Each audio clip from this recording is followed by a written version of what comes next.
went to live in exile in Denmark. The French immediately found most of his treasures. Bundys and Meyer had to act fast to preserve the wealth of the Landgrave. Some of the valuables had already been sold. They quickly bribed a French general, Lagrange, who turned over 42 trunks to Hessian officials and lied to Napoleon about the prince's true wealth. Lagrange's deceptive act was eventually discovered, and he was dismissed, but much of the wealth was preserved. During the frantic moments before Hesse-Kassel's invasion, the Landgrave gave Bundys the right to collect the interest payments due from Holy Roman Emperor Francis. Bundys eventually transferred this right to the Rothschilds. Meyer began doing the Landgrave's business behind Napoleon's back. These secret dealings were greatly boosted by the man Napoleon appointed to rule the area, Karl von Dalberg. Dalberg was a friend of Meyer and Bundys and had done business with them. His connection to them may have also been occult. Napoleon made Dalberg primate of the new Confederation of the Rhine, which included Frankfurt. As ruler of the region, Dalberg protected the Rothschilds from being exposed as traders of contraband and as agents of the House of Hesse-Kassel. When the French cut off trade with England, prices on imports soared. The Rothschilds smuggled goods in and made large profits, with Dalberg keeping guard. It was certainly most remarkable, said one biographer, that the Archbishop and Lord of the Confederation of the Rhine, who ruled over 16 German princes and stood so high in Napoleon's favor, should have shown so much goodwill to the Jewish Mayor Amschel Rothschild at Frankfurt, who, although now a rich man, had no claim to move in high and influential circles. Despite Dalberg's protection, Meyer kept two sets of books, one inspectable and the other secret.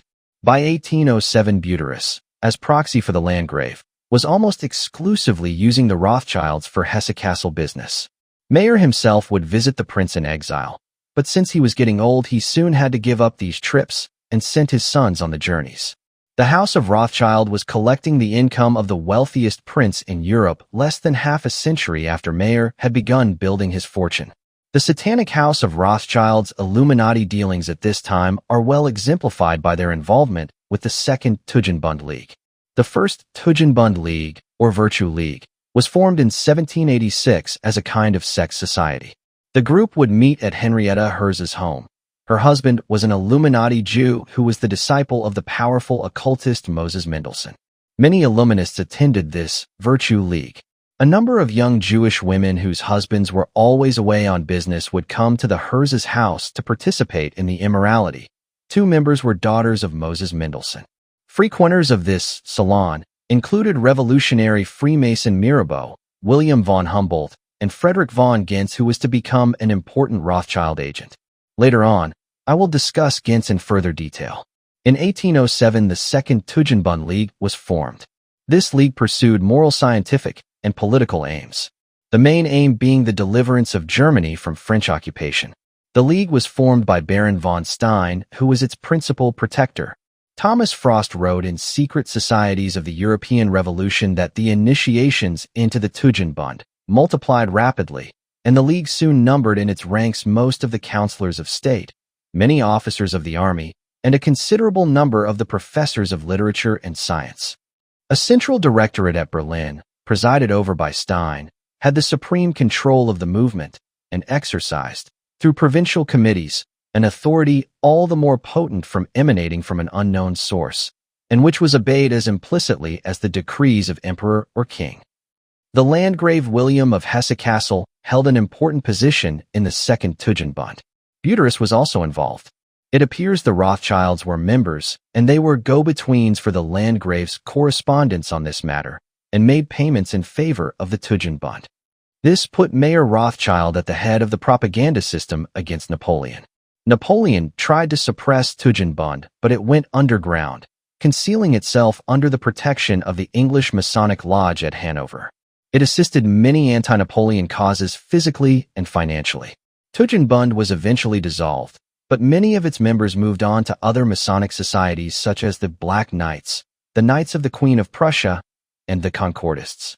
In 1818, the Second Tugendbund was revived as the Burschenschaft, Association of Boys or Fellows. The Burschenschaft was a revolutionary group of students who introduced martial exercises into the universities.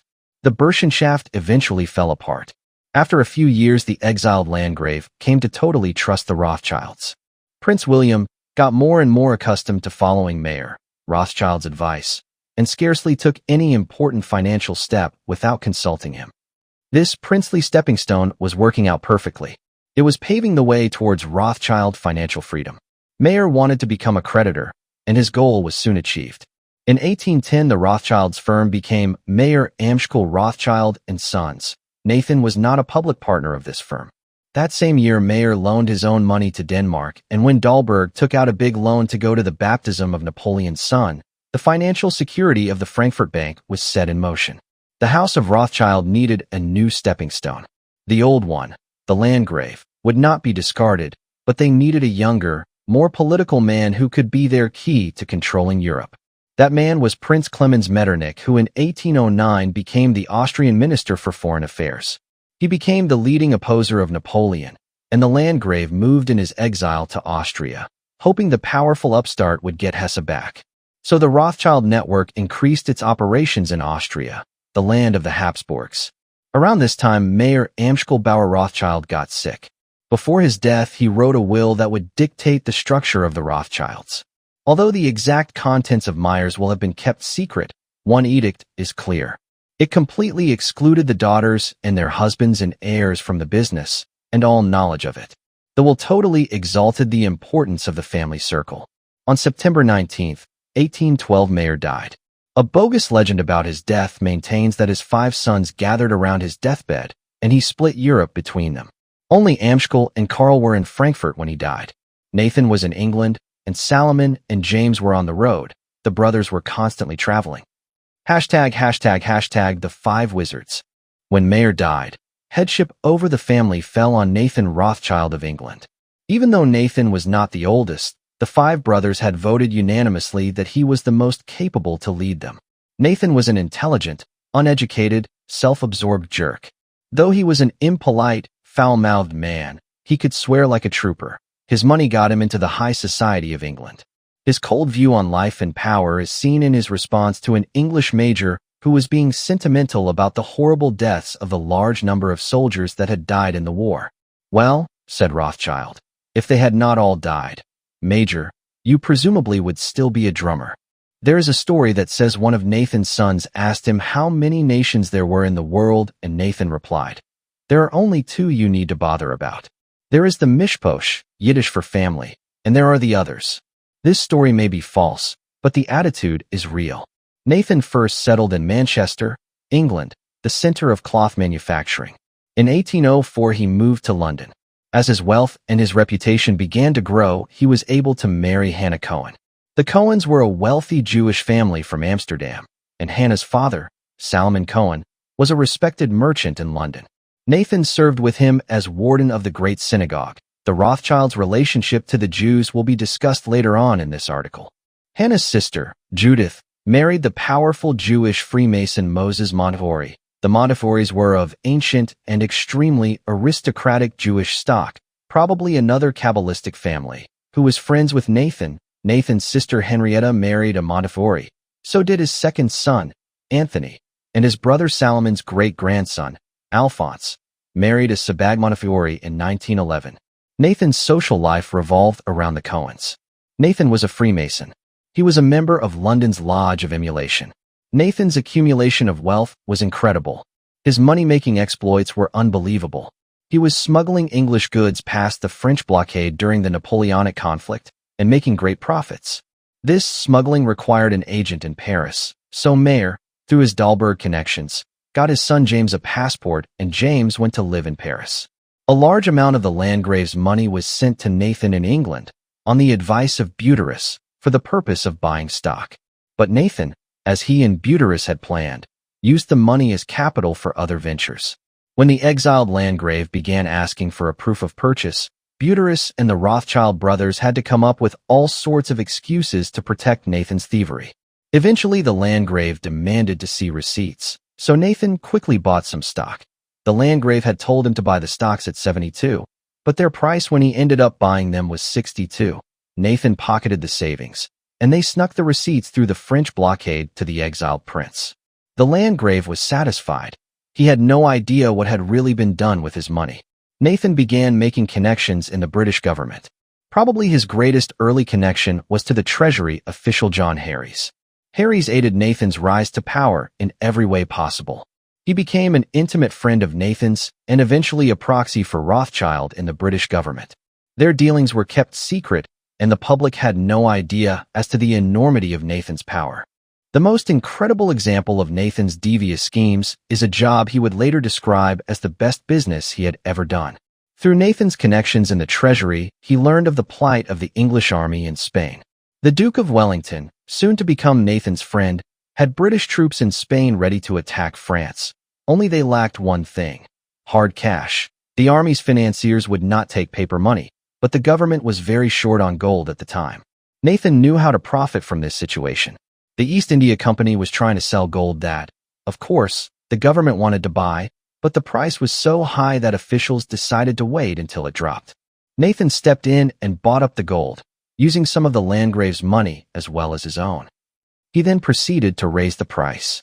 When the officials realized the price wouldn't drop, they bought the gold and Nathan made a great profit. But the deal didn't stop there. Nathan offered to deliver the gold to Wellington. This was a heavy responsibility because of the French blockade. Harries went to bat and got Rothschild the job. Nathan's plan was incredible. One biographer said his scheme was comparable to burglary in broad daylight. Nathan's brother James went to Napoleon's government and told them that Nathan would be importing gold into France and that the British government was upset at the move because it would financially hurt England. Napoleon's government believed his lie, and any French police who might have uncovered the plot were bribed. So Nathan was able to ship the gold to Paris with the approval of both the English and French governments. In Paris, the gold was exchanged in French banking firms for cash Wellington could use, and then the Rothschild network carried the money into Spain as France allowed Nathan to fund the war against itself. Eventually, some French officials grew suspicious, but Napoleon ignored their reports. Why? The plan went smoothly, even though the same officials secretly watched James Rothschild and his brother Karl, who was in on the plot. Wellington eventually defeated Napoleon at Waterloo. The Wellington smuggle was one of the greatest scams in history. In order to better understand the Rothschilds' involvement in the defeat of Napoleon, we must look at the role played by the Rothschilds' second stepping stone, Metternich. Metternich was the Austrian Minister of Foreign Affairs, and he led the opposition against Napoleon. Metternich was a fierce enemy of the revolutionary fires that were spreading through Europe. The Rothschilds got to him through a member of the First Tugendbund, the sexual one, Friedrich von Gentz. Gentz was Metternich's right-hand man. Metternich was not financially minded, and he relied on Gentz's advice concerning economics. Gentz's ability to handle his private finances was terrible, but he had a knack for political economy. John Harries brought Gentz and the Rothschilds together. The family proceeded to bribe the man into their service. Gentz is an interesting character. He was a Freemason, so he was probably occultic. His involvement in the First Tugendbund League points to immorality. Another interesting fact is that I found most of his visits to the Rothschilds occurred on holidays, such as winter solstice. This may be a coincidence, but it is interesting nonetheless. Gentz called the Rothschilds a special species plantarum with its own characteristics. Gentz steadily brought Metternich into the Rothschilds' web. By at least 1814, Metternich was an ally of the House of Rothschild. His goal was to protect the power of the old aristocracy. His plan was simply to extinguish revolution, and he began with Napoleon. Austria declared war on France and allied itself with Russia. England joined them to form a powerful coalition against Napoleon. The Battle of Waterloo in 1815 decided the war. Metternich had led Europe to victory with the help of Nathan's delivery network, which funded the overthrow. The victory made Metternich the most powerful man in Europe. Due to his speedy courier system, Nathan knew of the outcome of the Waterloo battle before the news reached any other Englishman. A persistent myth is that he made the bulk of his fortune by manipulating the stock exchange with this knowledge. First of all, he did manipulate the market, but he already had a fortune. This only added to it. Second of all, he might not have even made a significant profit. The issue is complicated and debatable. I will not go into it. 2 years before his defeat, Napoleon had pulled out of Germany. In 1813, the Landgrave William of Hesse-Kassel returned to his province. Said one biographer, Earlier it had been the Rothschilds who had asked for favors.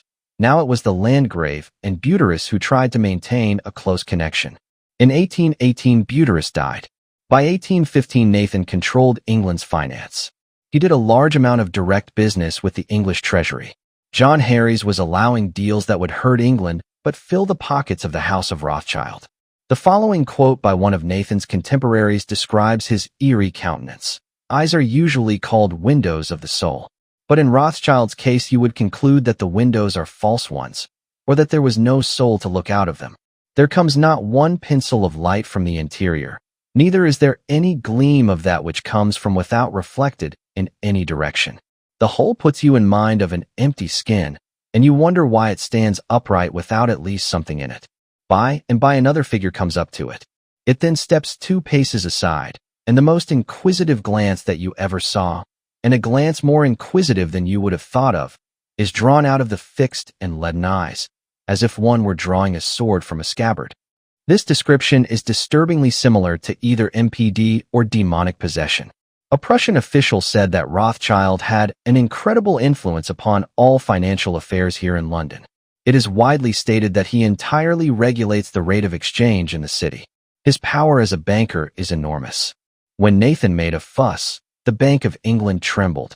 Once he tried to cash a check from his brother Amschel at the bank, but the bank refused, saying it cashed only its own notes. Nathan's volcano-like temper exploded. The next morning, he and 9 of his clerks arrived at the bank and began exchanging banknotes for gold. In one day, he had reduced the bank's gold reserves by a substantial amount. The next day, he and his clerks arrived with more banknotes. A bank executive nervously asked how long he intended to keep this up. Nathan replied something to the effect of, "The Bank of England refused to take my bills, so I will not keep theirs." A meeting was quickly called, and they decided that from then on the Bank of England would be pleased to cash any Rothschild check.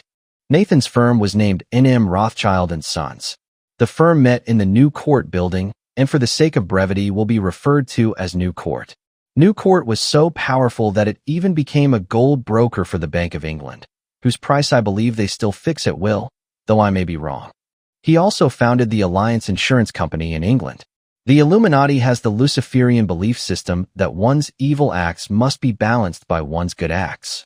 This belief system has led to the philanthropy of the truly evil elite, although much of this charity money goes to fund their objectives.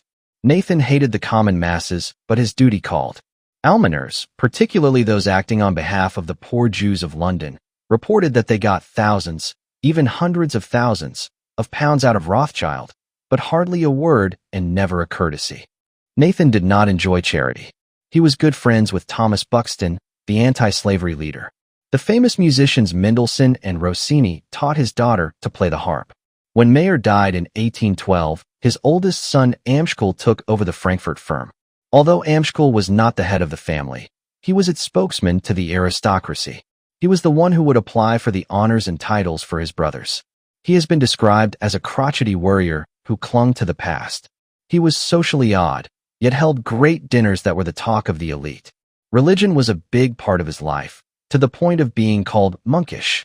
Even though he lived on a grand scale, Amschel had no joy. Much of this distress came from the fact that he had failed to have any children. After Napoleon exited Germany, a German confederation was set up, of which Amschel became the treasurer. In a sense, this made him the first finance minister of the Prussian Empire, which was created by the Confederation.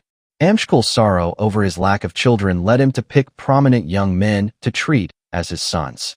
One such man was Otto von Bismarck, who would later become the Iron Chancellor of Germany. Amschel was the protector of his mother Göttel, who was the matriarch of the family. No one could receive admission into the House of Rothschild by marriage unless she approved. Göttel smiled little and had a harsh tongue. One legend has it that a neighbor asked her whether there was to be peace or war. "War," Göttel replied. "Nonsense. My boys won't let them." Solomon was the second oldest son of Mayer. Along with the other brothers, he was constantly traveling through Europe. What separated him from his brothers was his gift of diplomacy. He was more stately and complimentary than the others. Said one banker of Solomon, "Nobody leaves him without being comforted." In other words, he knew how to kiss up. It was this fact that led the brothers to send him to Vienna, Austria to establish a relationship with the painfully aristocratic Habsburgs and with vain Metternich. Although the Rothschilds had attempted to enter a close business relationship with the Habsburgs in Austria, the Austrian royalty kept putting them off. Then Salomon came along. He rode in on a wave of newfound Rothschild power. Their name had become famous. One person described it as the two magic syllables. The brothers had become, as one biographer put it, the archdemons of progress. Salomon began to vie for Austrian ties through Ghentz and Metternich. Eventually, Salomon's diplomacy, Metternich's lobbying, and the below-cost method earlier used on the Landgrave broke down the wall between the House of Rothschild and the Illuminati Habsburgs. Austria began to employ the Rothschilds on a regular basis. Salomon moved into Vienna and bought a hotel and a house. Salomon knew how to play Metternich like a piano. He knew the right thing to say at the right time.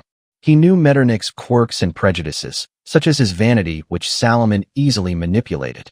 Pretty soon Metternich and Salomon became close friends. The same goes for Metternich's right-hand man, Ghentz. Ghentz and Salomon were inseparable. Salomon was also a Freemason.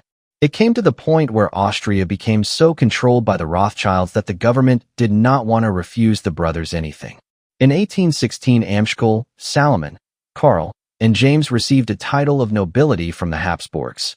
In 1818, the Aix-la-Chapelle Congress met to discuss the future of Europe. Salomon, Karl, Metternich, and Ghentz all attended this Congress. It was here that Metternich first met the Rothschilds. Ghentz kept the minutes of the Congress. He was called the Secretary of Europe. A Rothschild scheme at this Congress totally shook the financial institutions of Europe. There was no denying the power of the Rothschilds. The divine right of kings had been overthrown by the divine right of money. At Aix-la-Chapelle, the Rothschilds widened their circle of influence in the Illuminati. Salomon set up a new firm in Vienna. He financially supported Metternich's fight against revolution. Metternich had established the Vienna system, which controlled Europe after Napoleon's defeat. The Austrian leader began doing what the elite loved to do, sending peacekeeping troops into conflicts.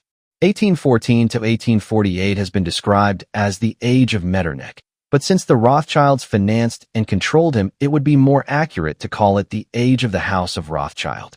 The Order of Vladimir was conferred upon Salomon for his work with Russia.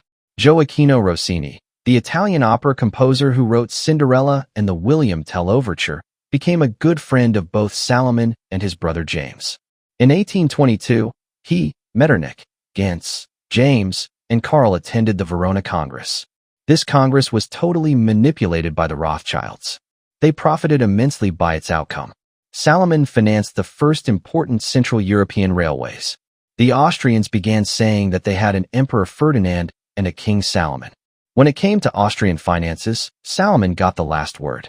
The people would show up at his office and beg for a royal laying on of hands. He only had to touch a bond or a stock, and its owner went away certain of its rise. Like the other Rothschilds, he gave immense charity donations. He bought the huge coal and iron works of Witkovitz. In 1843, he received permission to purchase inheritable agricultural real estate. Many people were against Jews buying private property, and he proceeded to buy up large amounts of land. He obtained the lease of Austria's mercury mines. This and the only other mercury deposit in Spain were controlled by the Rothschilds, creating a world monopoly on a key metal. Salomon was incredibly powerful. The next son, Karl, was the family's chief courier.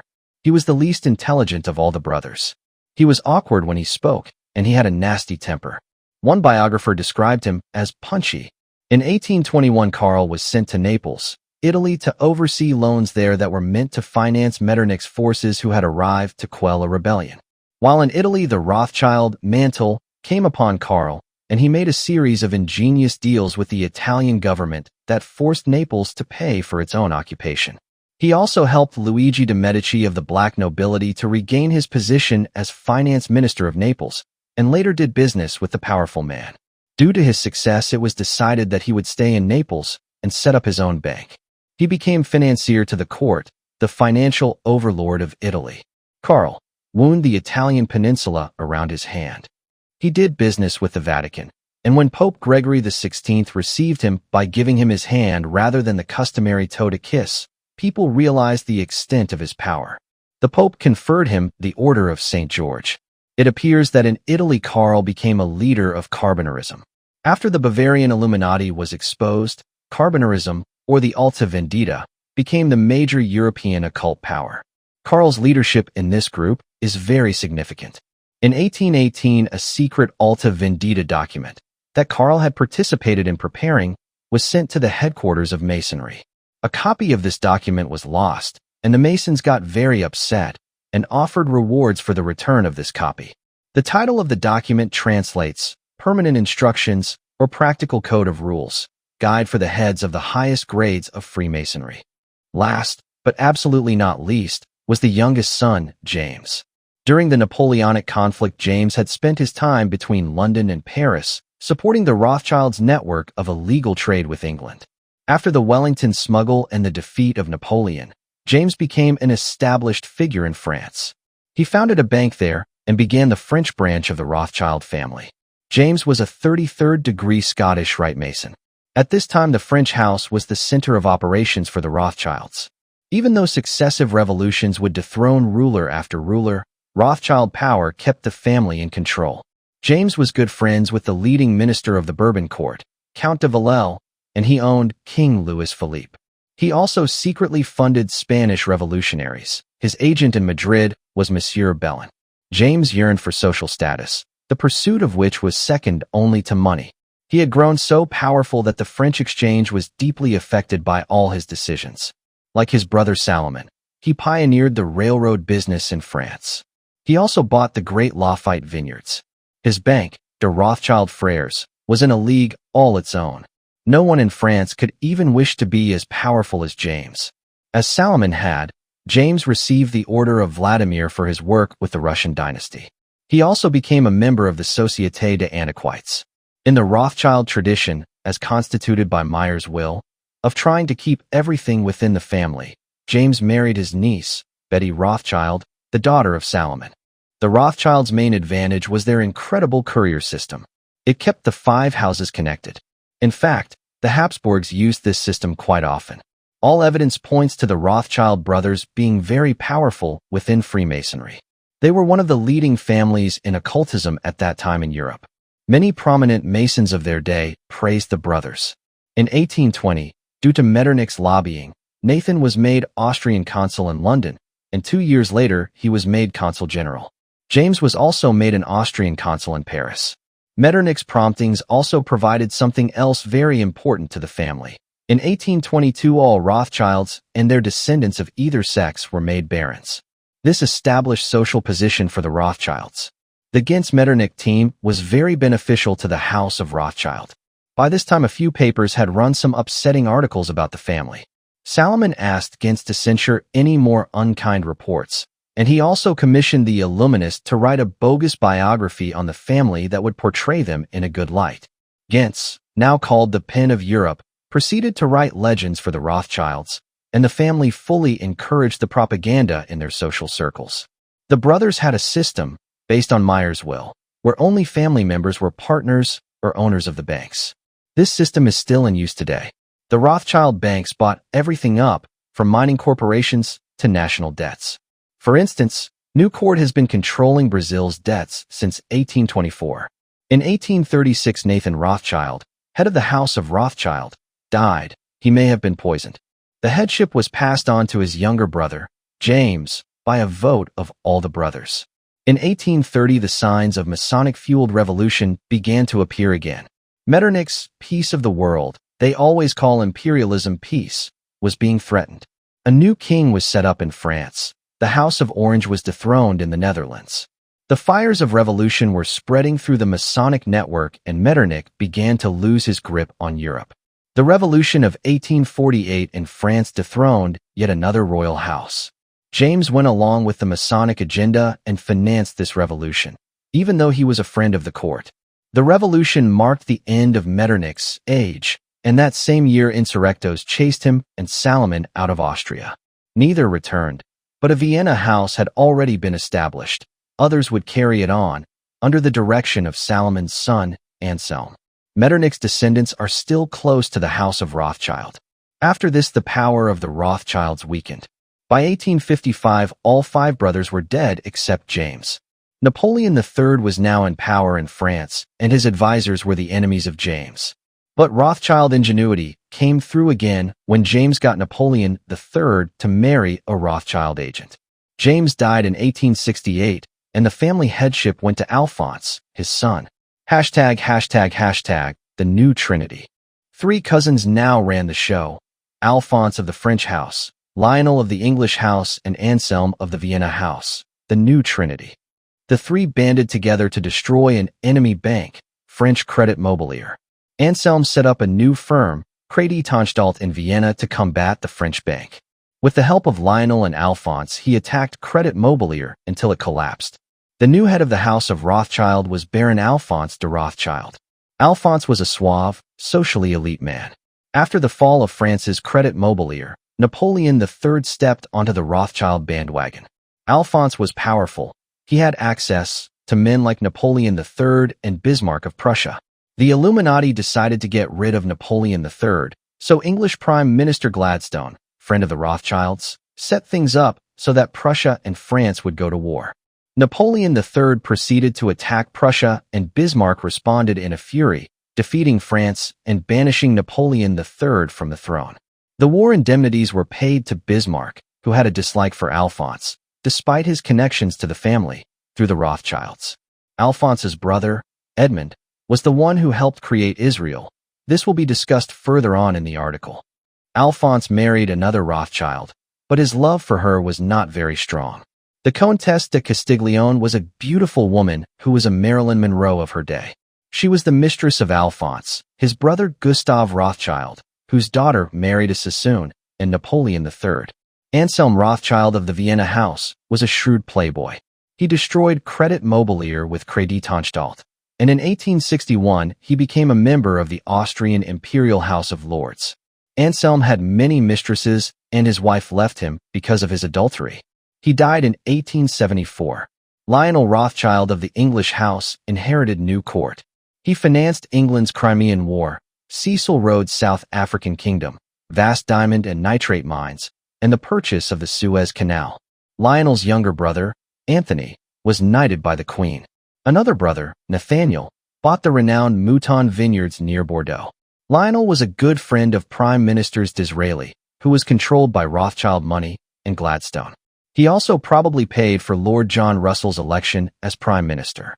Lord Tennyson, whose poems are used in programming, attended his house parties. Lionel has been described as grouchy and crotchety. In 1858, Lionel became the first Jew in the House of Commons. After 11 tries, the British Parliament gave in and allowed Rothschild to take his seat.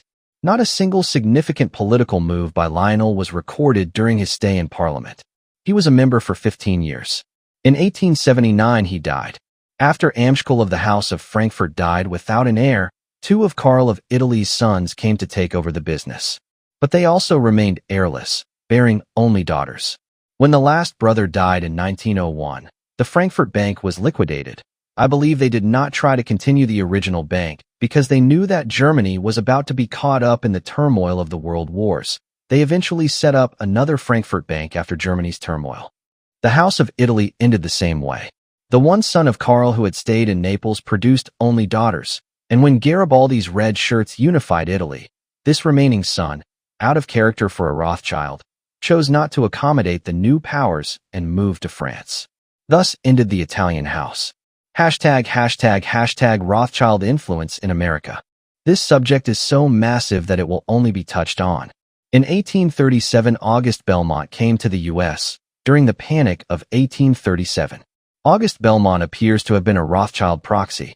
Belmont bought up government bonds in this panic, and his success eventually led him to the White House, where he became the financial advisor to the President of the United States. His policies helped pit the North against the South for the Civil War. Judah P.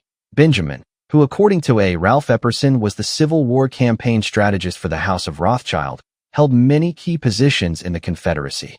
He was apparently connected to John Wilkes Booth. J.P. Morgan has been called a Rothschild agent. His father was one of the many elite who made their fortunes by shipping supplies past the North's blockade and into the Confederacy. J.P. was a major supporter of an American central bank, Interestingly enough, he is reported to be related to Alexander Hamilton. In 1869, J.P. Morgan went to the House of England and formed Northern Securities as an agent for New Court in the U.S. Then, in 1907, J.P. Morgan shuttled back and forth between London and Paris, presumably getting orders from the Rothschilds. He returned to America and instigated the Panic of 1907, which led to the need for a central bank. Another man who appears to be connected to the Rothschilds was Thomas House, who also made his fortune slipping supplies past the North and into the South. His son, Colonel Edward M. House, was one of the main Illuminati figures to control America during the early 20th century. Some of the Bauer line of the Rothschild family moved to America and took up important positions in the hierarchy's network. ### the House of Rothschild and Israel. The Rothschild relationship to the Jews is deceiving. The family stance is publicized as pro-Jewish, and they have given abundant charity to Jewish causes. But their support of the Jewish race has, in most cases, been used for the sole purpose of controlling the direction and profiting from the Jews. The Rothschilds have been described as the royal family of the Jews. Many leading Rothschilds have been dubbed King of the Jews. But what kind of Judaism do the Rothschilds support? Do they support the Orthodox Jews who believe in the Old Testament and are waiting for the return of the Messiah? No.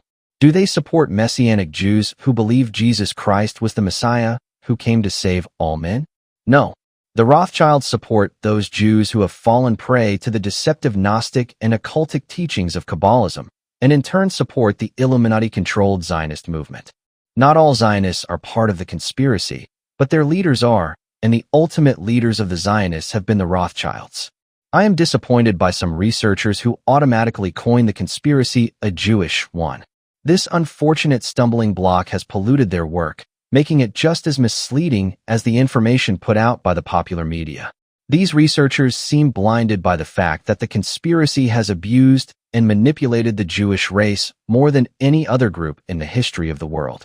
The hierarchy of the Jews has sat back and allowed the attack on and control of the Jewish masses for the furtherance of Satan's agenda. I am saying this to let you see that I am not anti-Semitic. I believe that there are people who call themselves Christians who are part of the conspiracy. At the same token, there are people who call themselves Jews who are part of the conspiracy. To call the conspiracy Jewish is ignorant. I believe the Rothschilds to have been involved in Kabbalism, Jewish Gnosticism, or Frankism, all of which are involved in witchcraft. This belief is strengthened by the Rothschilds' use of the occultic seal of Solomon as a family symbol. The city in which the Rothschilds originated, Frankfurt, was deeply anti-Semitic. The Rothschilds were constantly striving to overcome the boundaries put on them because of their culture. It is very likely this birthed a bitterness in their hearts towards Christian society. This bitterness, and the need to facilitate more profit and power, were most likely the reasons why they accepted the idea of a Jewish state. I will assume that the readers understand that the Zionism/restoration of Israel concept is an unbiblical sham. The following quote will help you understand the Rothschild attitude towards the Jews. The first principle of the House of Rothschild was to amass wealth, and the liberation of the Jewish race from oppressive restrictions contributed indirectly to this end, since it would facilitate intercourse with the rest of the world, and thereby increase the possibility of financial gain, which in turn would serve to increase its power. Asterisk The Rise of the House of Rothschild asterisk by Count Egon Cordy, pages 124 to 125. Amschel of the Frankfurt House was constantly harassed by anti-Semites. As a result, he became the Grand Almoner and Grand Protector to the German Jews. He helped sweep away the chains of Jew Street. He pressed, in the end successfully, for the Jews' enfranchisement as free citizens of Frankfurt. One of the main Rothschild agents used to promote the emancipation of the Jews in Frankfurt was Friedrich von Gentz, the evil pen of Europe. At this point, I must clarify something for the reader. There are 3 Baron Edmund Rothschilds, and all 3 have been involved with the nation of Israel. To avoid confusion, I will number them. Number 1 Baron Edmund de Rothschild, 1845 to 1934, House of France. Son of James and brother of Alphonse. Number 2 Baron Edmund Eddie L. de Rothschild, 1916, House of England. Son of Lionel Nathan and great-grandson of the infamous Nathan Rothschild.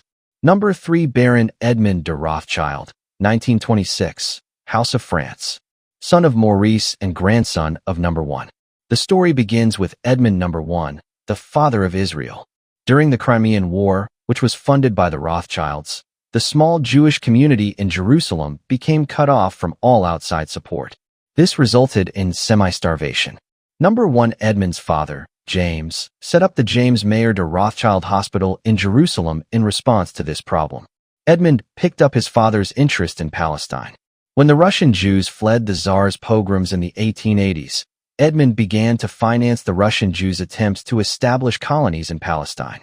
It is clear that Edmund was a fan of Zionism. His charities were not only aiding the persecuted, but were promoting the concept of a return to the homeland. The Baron's money drained swamps, dug wells, and built houses. It founded industries ranging from scent factories to glass works, from wine cellars to bottle manufacturers. The Baron established his own administration in Palestine, and his overseers dictated to the farmers exactly what crops were to be grown and where. The man who set up the first Zionist Congress was Theodor Herzl. He attempted to get the support for his plans to restore the Jewish state from the Rothschilds, but many members of the family were opposed to Zionism. The Rothschilds supported those causes which they could profit from, and the integration of Jews into the European culture was profitable for them. One Rothschild told Herzl he was an Englishman and proposed to remain one. Number 1 Edmund, on the other hand, was leading a Rothschild plan similar to Herzl's that slowly created a Jewish state controlled by the family. Edmund did not oppose Zionism. In fact, he supported Herzl's cause, yet he felt Herzl's plans should not be implemented so soon. They were to be accomplished quietly, stealthily, not by shouting from the rooftops. Plus, he was concerned that Herzl would take away too much Rothschild power over the slowly forming Jewish state. The Baron continued to support his own colonies, and though Herzl was socially supported, because his ideas facilitated Rothschild power in Palestine, he was not allowed to implement his plans. Number 1 Edmund did not want Herzl in control. Later, after Herzl had died and was no longer a threat, Edmund admitted that Herzl had been right, and went right on pouring money into the Jewish homeland. Number 1 Edmund had a tight-fisted control of the colonies. The Baron was a dictator who expected the colonists to obey him unquestionably. In 1901, the Jews in Palestine sent a delegation to the Baron who told him, "If you wish to save the Yishuv, the 83 Jewish settlement, first take your hands from it, and for once permit the colonists to have the possibility of correcting for themselves whatever needs correcting." This upset the Baron. He replied, "I created the Yishuv, I alone. Therefore no men, neither colonists nor organizations, have the right to interfere in my plans." Herzl was succeeded as president of World Zionism by David Wolfsohn. Wolfsohn got the full support of the Baron. Wolfson's successor was Otto Warburg. Another prominent leader of the Zionists was Chaim Weizmann. Weizmann was on better terms with Edmund than his predecessor, Herzl. He made this observation of the Baron after their first visit. In manner he could be both gracious and brutal, and this was the reflex of his split personality, for on the one hand, he was conscious of his power and arrogant in the possession of it. On the other hand, he was rather frightened by it, and this gave him a touch of furtiveness. The Baron Rothschild told Weizmann he would finance a Hebrew university in Palestine. With Weizmann's appearance on the scene, the Baron became closer to Zionism. In 1914, Number 1 Edmund traveled to Palestine. Edmund could scarcely believe his eyes. Tel Aviv had become a city, and his miserable windswept colonies had been transformed into lush gardens. His journey to Palestine was hailed as the prince returning to his people. Later, the Baron Rothschild told Weizmann, "Without me, Zionism would not have succeeded, but without Zionism, my work would have been struck to death." Another Rothschild embraced Zionism through Weizmann, Lionel Walter, the second Lord Rothschild. Apparently, this upset some relations. The Balfour Declaration, which declared England's support of the creation of a Jewish homeland, was addressed to Lord Rothschild too. Lord Rothschild also received the documents of support from the League of Nations. Charles T. Russell sent a letter to Lord Rothschild that praised him for his work towards a Jewish homeland. After World War I, Britain ruled Palestine, and the Rothschilds ruled Britain. Also, a bulk of unpaid debts to the Rothschilds by the failed Ottoman Empire gave the family more control over Palestine. Then came Hitler. According to Walter Langer, a psychoanalyst who wrote the book The Mind of Adolf Hitler, the demonic German leader was a grandson of a Rothschild. Adolf's father, Alois Hitler, was the illegitimate son of Maria Anna Schicklgruber. It was generally supposed that the father of Alois Hitler was Johann Georg Hiedler. There are some people who seriously doubt that Johann Georg Hiedler was the father of Alois. An Austrian document was supposedly prepared that proved Maria Anna Schicklgruber was living in Vienna at the time she conceived. At that time, she was employed as a servant in the home of a Baron Rothschild. As soon as the family discovered her pregnancy, she was sent back to her home where Alois was born. It is believed that Hitler, who was totally created by Satan's empire, attacked Austria first in order to destroy the Austrian records that proved his Jewish ancestry. As Hitler's demonic attack on the Jews progressed, one would imagine that the Zionists would come to the rescue and offer Palestine as a safe haven. Not so. Many European countries shut their doors to the Jews, including the Palestine colonies. The Zionist-controlled immigration laws in Palestine were very strict, and it was near impossible to escape to the Jewish homeland. In fact, the Zionists refused to admit there was a Holocaust going on, although evidence points to them knowing. In their minds, it was okay to sacrifice a great number of Jewish lives in order to promote the idea of a Jewish state. To the elite, the Holocaust was like shooting dead a herd of cattle to receive the insurance payment. Said Michael Selzer in his book Zionism Reconsidered, not even the events of 1933 aroused their, Zionism's, political interest. They were naive enough to see them as a God-sent opportunity for an undreamt of wave of immigration to Palestine. When the Zionist organization against the natural impulses of the whole Jewish people decided to do business with Hitler, to trade German goods against the wealth of German Jewry, to flood the Palestine market with German products, and thus make a mockery of the boycott against German-made articles, they found little opposition in the Jewish national homeland, and least of all among its aristocracy, the so-called kibbutzniks. Hitler forced the Jews to wear the six-pointed star as a sign of shame. It was this same symbol that the Rothschilds were named after, and the same symbol that the Zionists promoted as a symbol of Jewish national identity. Do you see the contradiction? Said Jewish author O.J. Graham in The Six-Pointed Star. Not all the concentration camp victims were Jewish people. Many were Christians. Spiritually, a parallel can be seen in the rituals to Ashtoreth and Moloch, where the victims were burned as sacrifices to these false gods. Were the victims of the Nazis someone's sacrificial offerings? I believe they were. Remember, the six-pointed star was the symbol of Moloch and Ashtoreth. Unfortunately, few Jews will tolerate a discussion of this subject. After World War II, the UN, spurred on by the Illuminati, created horrors against the Jews, granted Israel its statehood. Weizmann was the first president of Israel's Knesset, which was built with Rothschild money. The occultic hexagram is on the Knesset and is also displayed on the Jewish flag. The six-pointed star had made its way from Egyptian pagan rituals of worship to the goddess Ashtoreth and Moloch to King Solomon when he went into idolatry, says Graham.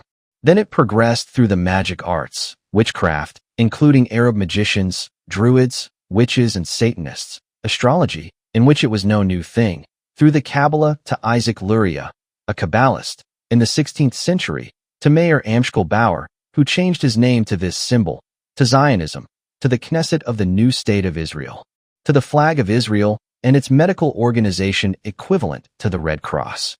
What is the ultimate goal of Zionism? David Ben-Gurion, a Zionist leader, tells us, with the exception of the USSR as a federated Eurasian state, all other continents will become united in a world alliance, at whose disposal will be an international police force. All armies will be abolished, and there will be no more wars. In Jerusalem, the United Nations, a truly united nations, will build a shrine of the prophets to serve the federated union of all continents. This will be the seat of the Supreme Court of mankind, to settle all controversies among the federated continents. Simply stated, Zionism, with Rothschild support, promotes a new world order. The Rothschild control of Israel is immense. Edmund established trusts that make massive donations to Israel. Biographer Virginia Cowles explains, originally the principal trust was known as PICA, Palestine Jewish Colonization Association, but when it became clear, after the establishment of the State of Israel, that colonization would be handled by the government, its functions were changed. Edmund's son, James, renamed it Hanadev, the Hebrew word for benefactor, by which his father was known throughout Palestine, and at the same time rechanneled the trust's funds to the promotion of education, science, and culture. When James died in 1957, his widow, Dolly, assumed the presidency, which she still holds. For many years, she has been powerfully assisted by Lord Victor Rothschild, and recently she has enlisted the help of the latter's son, Lord Jacob. The trust knows no boundaries. In the 1960s, it carried out James' wishes by providing money for the Knesset, the new parliament building in Jerusalem.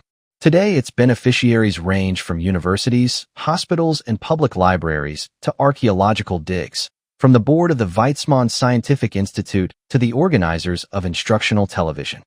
Number 2, Edmund is the most race-conscious of all the Rothschilds. He is on the board of many Jewish philanthropies, including president of the Association of Jewish Ex-Servicemen and Women, joint treasurer of the Council of Christians and Jews, and treasurer of the Friends of the Hebrew University of Jerusalem. In 1967, he sent a letter to the Times magazine suggesting Great Britain, Russia, and the U.S. all chip in and build desalination plants for Israel so that the desert could be turned into a lush garden, with plenty of food and nothing to fight over. I have found that number 2, Edmund loves to come up with cockamamie scientific suggestions towards the solution of world problems. For example, in an address to the organizers of the UN's Earth Summit, he suggested building massive dry ice machines on the polar caps to prevent their melting in the face of global warming. Number 2, Edmund is also a warden of the Great Synagogue in London. He is the senior member of New Court in London and is a member of the Illuminati's Pilgrim Society. Number 3, Edmund is an entrepreneur. He is very involved in tourism and has founded many luxury resorts in Israel. He controls Compagnie Financière, which is his holding company in France. He owns Banque Privée in Switzerland and a merchant bank in Paris. He controls the largest toy company and the largest frozen food company in France. He is a director of Belgium's Banque Lambert and of De Beers Consolidated Mines in South Africa. He is on the steering committee of the Bilderbergers, and his interests extend into Israel, where he is the chairman of Tricontinental Pipelines, chairman of the Israel Corporation, and chairman of ISROP, which controls the Israel General Bank. The list continues. Edmund is on the board of the Hebrew University of Jerusalem. He directs the Middle East Peace Institute, which he founded in 1967. He regularly donates money to the Biological Physiochemical Institute, which was founded by his grandfather, Number 1 Edmund. He sits on the boards of a dozen or so hospitals and scientific institutes. Edmund is considered the richest Rothschild. He has massive power, and this includes control of much of Israel. The Rothschilds have even had a street named in their honor.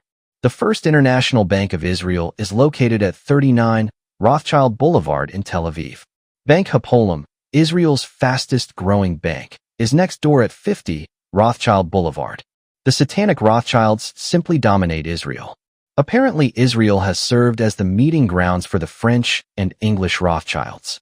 The French and English houses contributed over $1 million to Israel around the time of the Six-Day War. It is reported that when Baron Alain of the French house visited Israel, he burst into tears at the sight of the Wailing Wall. Baroness Alix of the French house is the world president of Euthalia, which deals with the immigration of Jewish children to Israel. Evelyn of the English house is chairman of the board of governors of the Technion, Israel's Institute of Technology. The Satanic Rothschilds simply dominate Israel. The Rothschilds help Satan's empire control the world's resources, the world's nations, and the world's religions. They are an institution in the conspiracy, and, if one looks carefully, the path of their destructive reign can be followed through the history of the past 3 centuries. This article will be continued in the next newsletter, where it will discuss the House of Rothschild in the 20th century. ##### Bibliography. Cordy, C. The Rise of the House of Rothschild. 1928. Graham, O.J. The Six-Pointed Star. N.C. Liberty, 1984. Springmeier, Fritz. Be Wise as Serpents. Portland, Oregon. Privately published, 1991. Cowles, Virginia. The Rothschilds, A Family of Fortune. New York. A. Knopf Incorporated, 1973. Roth, Cecil. The Rothschilds, A Family Portrait. New York. Collins, 1961. Miller, Edith. Occult Theocracy. Ca. 1933. Epperson, Ralph A. The Unseen Hand. A.R. 1985. Introduction to Part 2 of the Rothschilds. By Fritz Springmeier. Lenin said that the establishment of a central bank was 90% of communizing a nation. Lenin himself and Trotsky were required to place MI6 operatives in key positions during the Russian Revolution, and these operatives were in turn controlled by the Satanic elite back in London, England. It is no secret that the Rothschilds play a major role in international banking, and that various Rothschilds like Lord Victor Rothschild have played major roles in MI6. I mention these two items to drive home what should be an obvious conclusion. The Rothschilds are major players in the control of the world and the New World Order. There is so much activity on the part of the modern-day Rothschilds that the controlled news media's censorship, which protects the Rothschilds, have not been able to screen out everything. There are still tidbits here and there that filter through the controlled media censorship. Still, my search continues for descendants of the Rothschilds who are willing to expose what the Rothschilds are all about. I have found a few. One who I have not had the opportunity to interview yet is the husband of Rebecca Brown. It is reported that Rebecca Brown's husband was an Illuminatus of the Rothschild bloodline, and that he escaped them and has been attempting to do some exposure of their satanic practices. According to what I have been told, they wanted to skin him alive. I have unfortunately not been able to interview Rebecca Brown Yoder's husband, who has been called by the Lord to strengthen the end-time church. Their power is extensive. Peter Rupin Lord Carrington, who is the chairman of the Bilderbergers, has been the Rothschilds' director of their Rio Tinto Zinc Corporation. He also is director of Barclays Bank and part of the Trilateral Commission. François Mitterrand, who has led France, is an extremely close friend of the Rothschilds. I point these two men out just to portray to the reader the extensive power the Rothschilds wield behind the scenes. What they call their bloodline in the Illuminati. During Illuminati ceremonies, when candidates are presented for approval at the Sisters of Light and the Mothers of Darkness levels, the bloodline of the Rothschilds is actually called the Rothschild bloodline.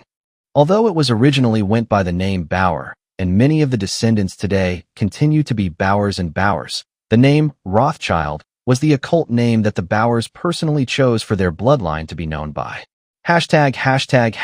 Power broker in Latin America. One of my friends from South America got to personally witness the destruction of South America by Rothschild interests. One item that I am familiar with from history, and which I can't help thinking about, is how the nation of Bolivia in 1908 had the fine distinction of having absolutely no foreign debt. However, in 1908 the Morgans of America loaned Bolivia money, and in 1917 Chandler and Company loaned them $2.4 million. Thus began the plunge of a free nation into economic slavery to the Illuminati's international bankers. The point is that nations like Bolivia, if left alone, would have been far better off. People don't realize that the problems these banana republics have is to a large degree being caused by powerful outsiders like the Rothschilds, who then direct organizations like the IMF to save these poor nations. When the Rothschilds set themselves up in Brazil, they set up to be there permanently. They came in during the 19th century. The Rothschilds and other British interests played a major role in Brazil's railway system, which became a law unto itself. Just as the secret history of the railway tycoons reveals a great deal about the secret elite in the United States, so it also does in Brazil. Later, Henry Kaiser and Nelson Rockefeller moved into South America, including Brazil, to promote their capitalistic visions. They promoted the light industrialization of Latin America and its economic interdependence in the 1950s and 1960s. The Scroll and Key Society is one of the Illuminati's secret entry points at Yale University. The Scroll and Key Society financed a book by Elizabeth A. Cobbs entitled The Rich Neighbor Policy, Rockefeller and Kaiser in Brazil. This book, Yale University, 1992, page 248, states that Brazilians have looked to Rockefeller as their connection to the United States. Other elite families besides the Rothschilds have also substantial Latin American economic control, such as the DuPonts. The bloodlines are secret. One of the principal points that should be borne in mind is that the actual occult power of the Rothschild bloodline is hidden in secret lineages. Although the Rothschilds make up part of the Rothschild bloodline, people should also watch out for names such as Bauer, Bowers, Sassoons, and many other last names. People within the Illuminati who have Rothschild blood are aware of their secret ancestry, but outsiders in the world are more often than not never going to be told that they carry such powerful occult blood. ### above the law. The story of what happened to Bank Cal, which was the oldest bank in California, illustrates how powerful the Rothschilds are in the United States. The details of this story come from the San Jose Mercury News, January 12, 1992. I was somewhat surprised that the article appeared considering the strength of the Rothschilds. Sometimes corruption at the top stinks so bad that it can't be suppressed entirely.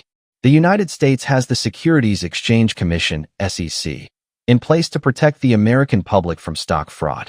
During the 1980s, there were 3 highly publicized cases of fraud that the SEC uncovered.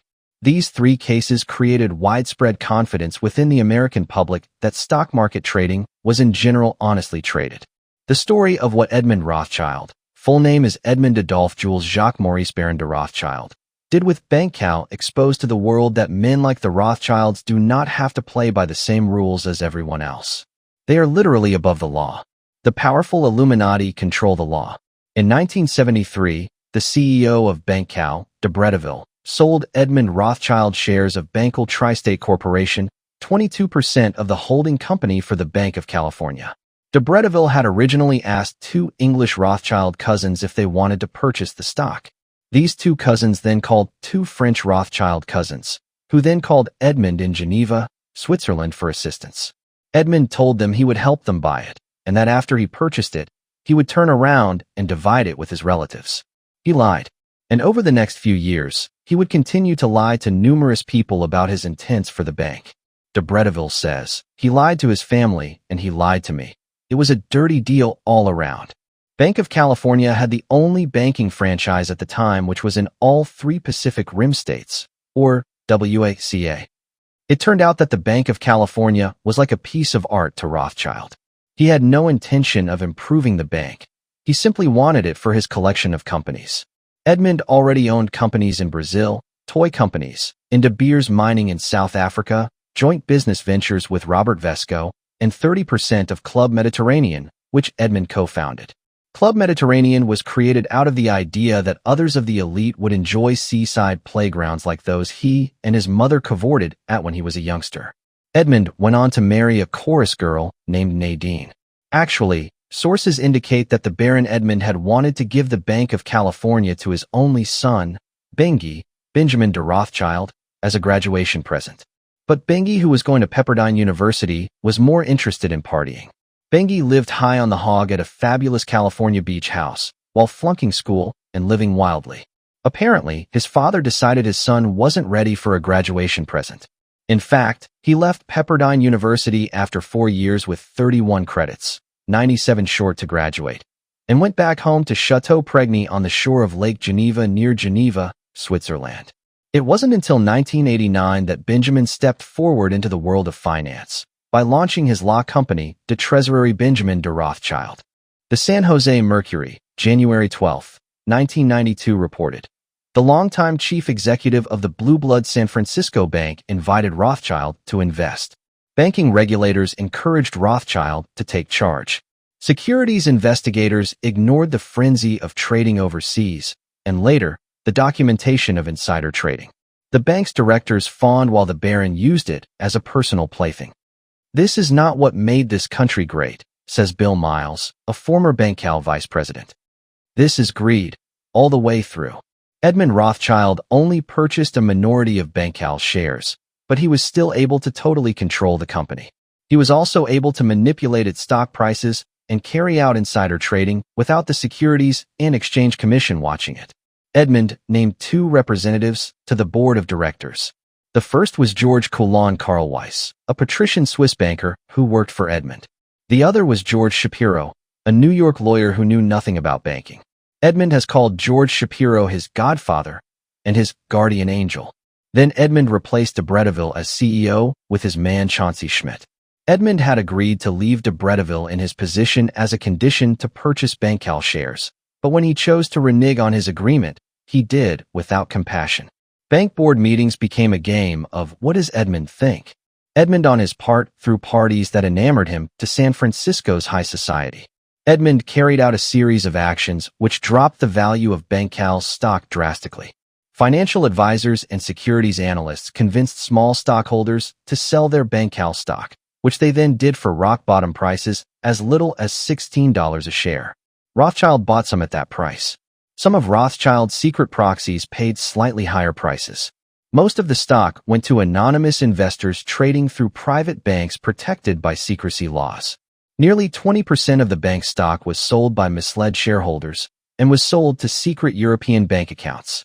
The Baron and his friends secretly began buying the bank stock after it had hit rock-bottom prices.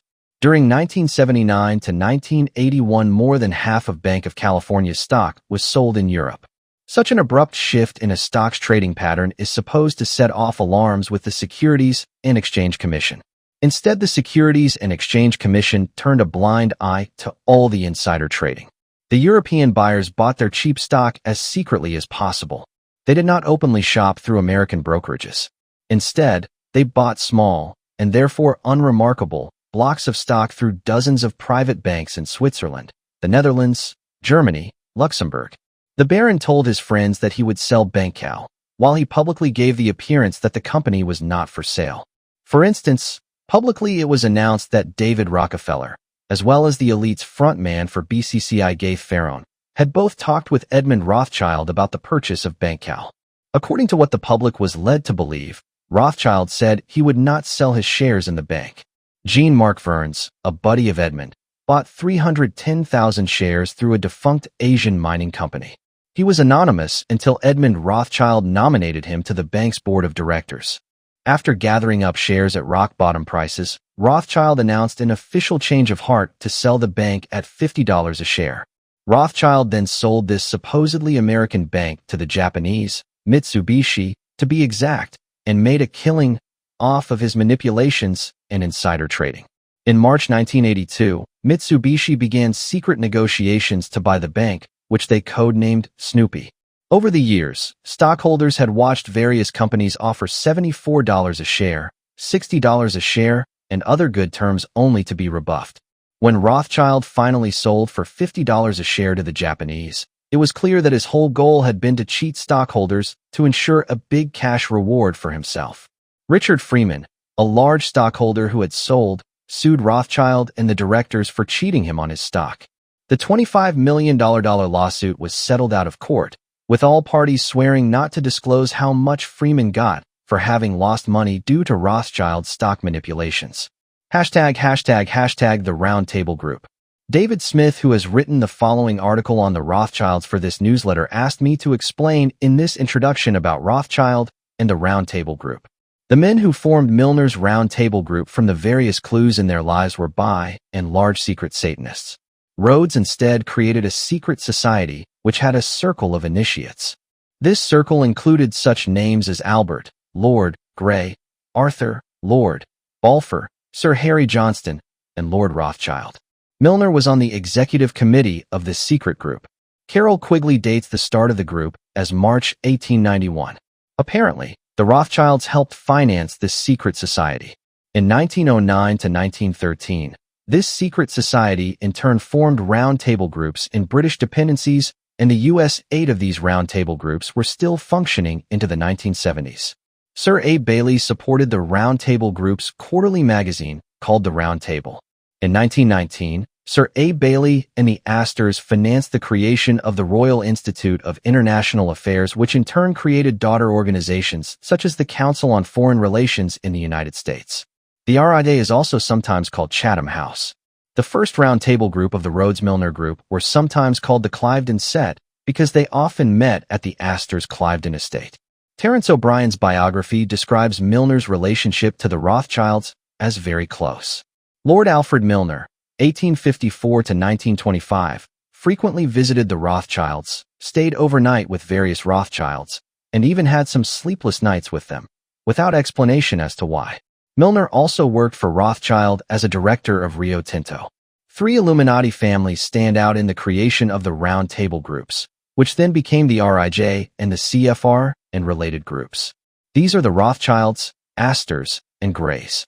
The Bailey family also shows up as an important generational satanic family.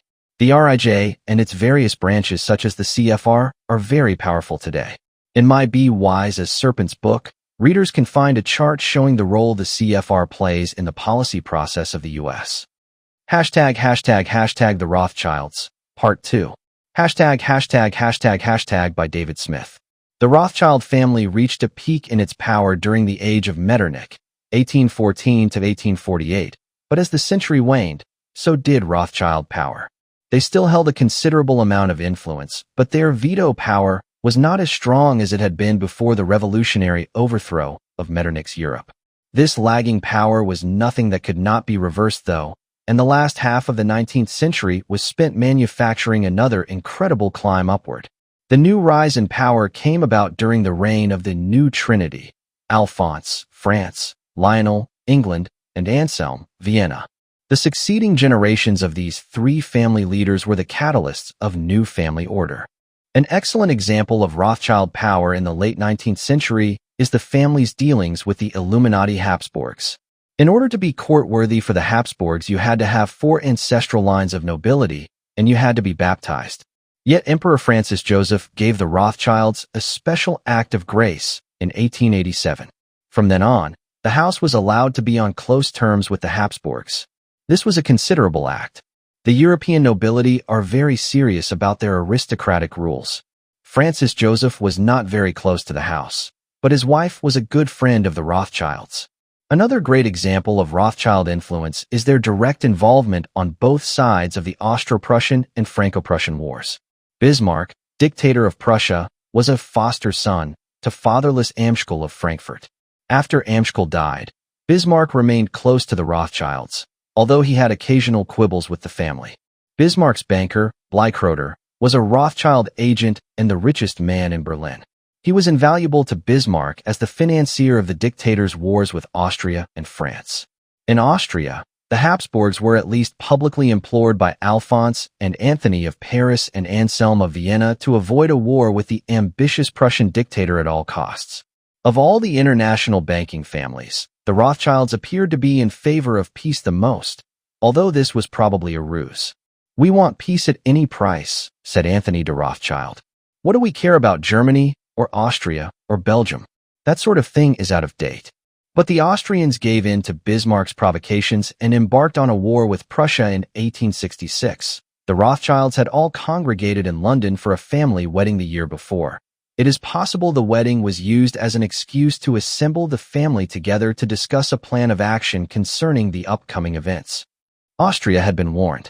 In 7 weeks the war was over. Bismarck had crushed the Austrians. The war had been financed by Rothschild agent Bleichroeder. Then Bismarck began to provoke France. Napoleon III was in the pocket of the head of all the Rothschilds, Alphonse de Rothschild of the Paris house. In fact, the two even shared the same mistress. Alphonse also had access to Bismarck. He was on both sides of the track, so to speak. Then, very possibly under Rothschild direction, Bismarck began to try to put a German prince on the Spanish throne. Napoleon III responded by telling Alphonse that France could not allow such an event, and unless England intervened diplomatically, he would have no choice but to go to war against Prussia. The emperor wished to use the Rothschilds' courier/agent system to relay this message to England. Baron Alphonse did so, sending the message to Nathaniel de Rothschild at New Court, who relayed it to a close family friend and former Prime Minister Gladstone. England happened to be without a prime minister at that time. Gladstone, shedding, I believe, a light on the family's own opinions, answered the message with a refusal to intervene. The stage was set. Although Bismarck withdrew his Spanish candidate, the frictions between France and Prussia had become irreconcilable. Napoleon III declared war on Prussia in 1870. Explained one biographer, "No one foresaw the fall of France." Indeed, crowned heads and statesmen alike believed that at long last Bismarck had taken on an impossible task. Despite everyone's confidence in France, Alphonse sent his family to England. He apparently knew better. Napoleon III suffered a terrible defeat. His empire came to an end. This war was also financed by the Rothschild agent Bleichroeder. Here comes the great puzzle concerning the whole affair. Biographers, using diaries and such, seem to think the Rothschilds were very distraught over Napoleon III's loss. But it also appears they were behind the whole mess. Perhaps the fear of the unpredictability of the new revolution caused this dismay. Perhaps it is just Rothschild disinformation. Perhaps their plan was to keep connections on both sides of the conflict and ride out the storm, but they were upset because their philosophical loyalty was to France, although I find this hard to believe. The family had their hands in both sides of the conflict. It even appears they manufactured the conflict. Why the outcome might have upset them, I have no idea. I personally believe the House of Rothschild wanted to get rid of Napoleon III and his empire, which is exactly what happened. The Third Republic was set up in France. After the war, the French economy was devastated. The Rothschild agent, Junius Morgan, was brought in to help restore the French financial situation. He made a large profit. As you can see, the Rothschilds' involvement in the Austro-Prussian and Franco-Prussian wars was significant, even though they were crying peace. #### French House, late 19th and early 20th century. Alphonse, of the New Trinity, was the fourth head of the House of Rothschild. He was an aristocratic man and friend of many prominent leaders of his day. He was also an adulterer, his most notable affair being with the Comtesse de Castiglione. He and his wife were called the most lavish entertainers of their day. The sophisticated Alphonse was even friends with Belgium's King Leopold and England's Prince of Wales. He also improved upon his inherited network of Rothschild agents, an underground system that would continue to grow well after his death. He was one of the best informed men of his day. His older sister Charlotte married Nathaniel of the English house. His brother Gustave also had an affair with the Comtesse de Castiglione. His youngest brother, Edmund I, was a genius and a main figure in the creation of a Jewish homeland in Israel. He helped divide the world's oil between Shell and the Rockefellers Standard Oil. His other brother Salomon James married a Frankfurt Rothschild and is the subject of a weird circumstance described by biographer Virginia Cowles. In 1864, Baron James' third son, the brilliantly clever Salomon James, dropped dead. The boy had become a compulsive gambler, which had caused his father great anxiety, as anyone with the Rothschild name was given unlimited financial credit. Apparently, Salomon died of a heart attack, which fascinated the Goncourt brothers. Cabarrus, Rothschild's doctor, one of them wrote, told St. Victor that the young Rothschild who died the other day really died of the excitement of gambling on the stock exchange. Imagine it, a Rothschild dead of a paroxysm over money. However, if the Goncourt brothers had known the details of a previous heart attack suffered by Salomon, they would have been even more enthralled. 3 years earlier, Salomon had dropped dead. He had been placed in a coffin and, according to Jewish custom, carried into every room in the house. One of the pallbearers had stumbled, the coffin had crashed into a door, and Salomon had woken up. Not for another 3 years was he well and truly buried. This story could lead to all sorts of speculation.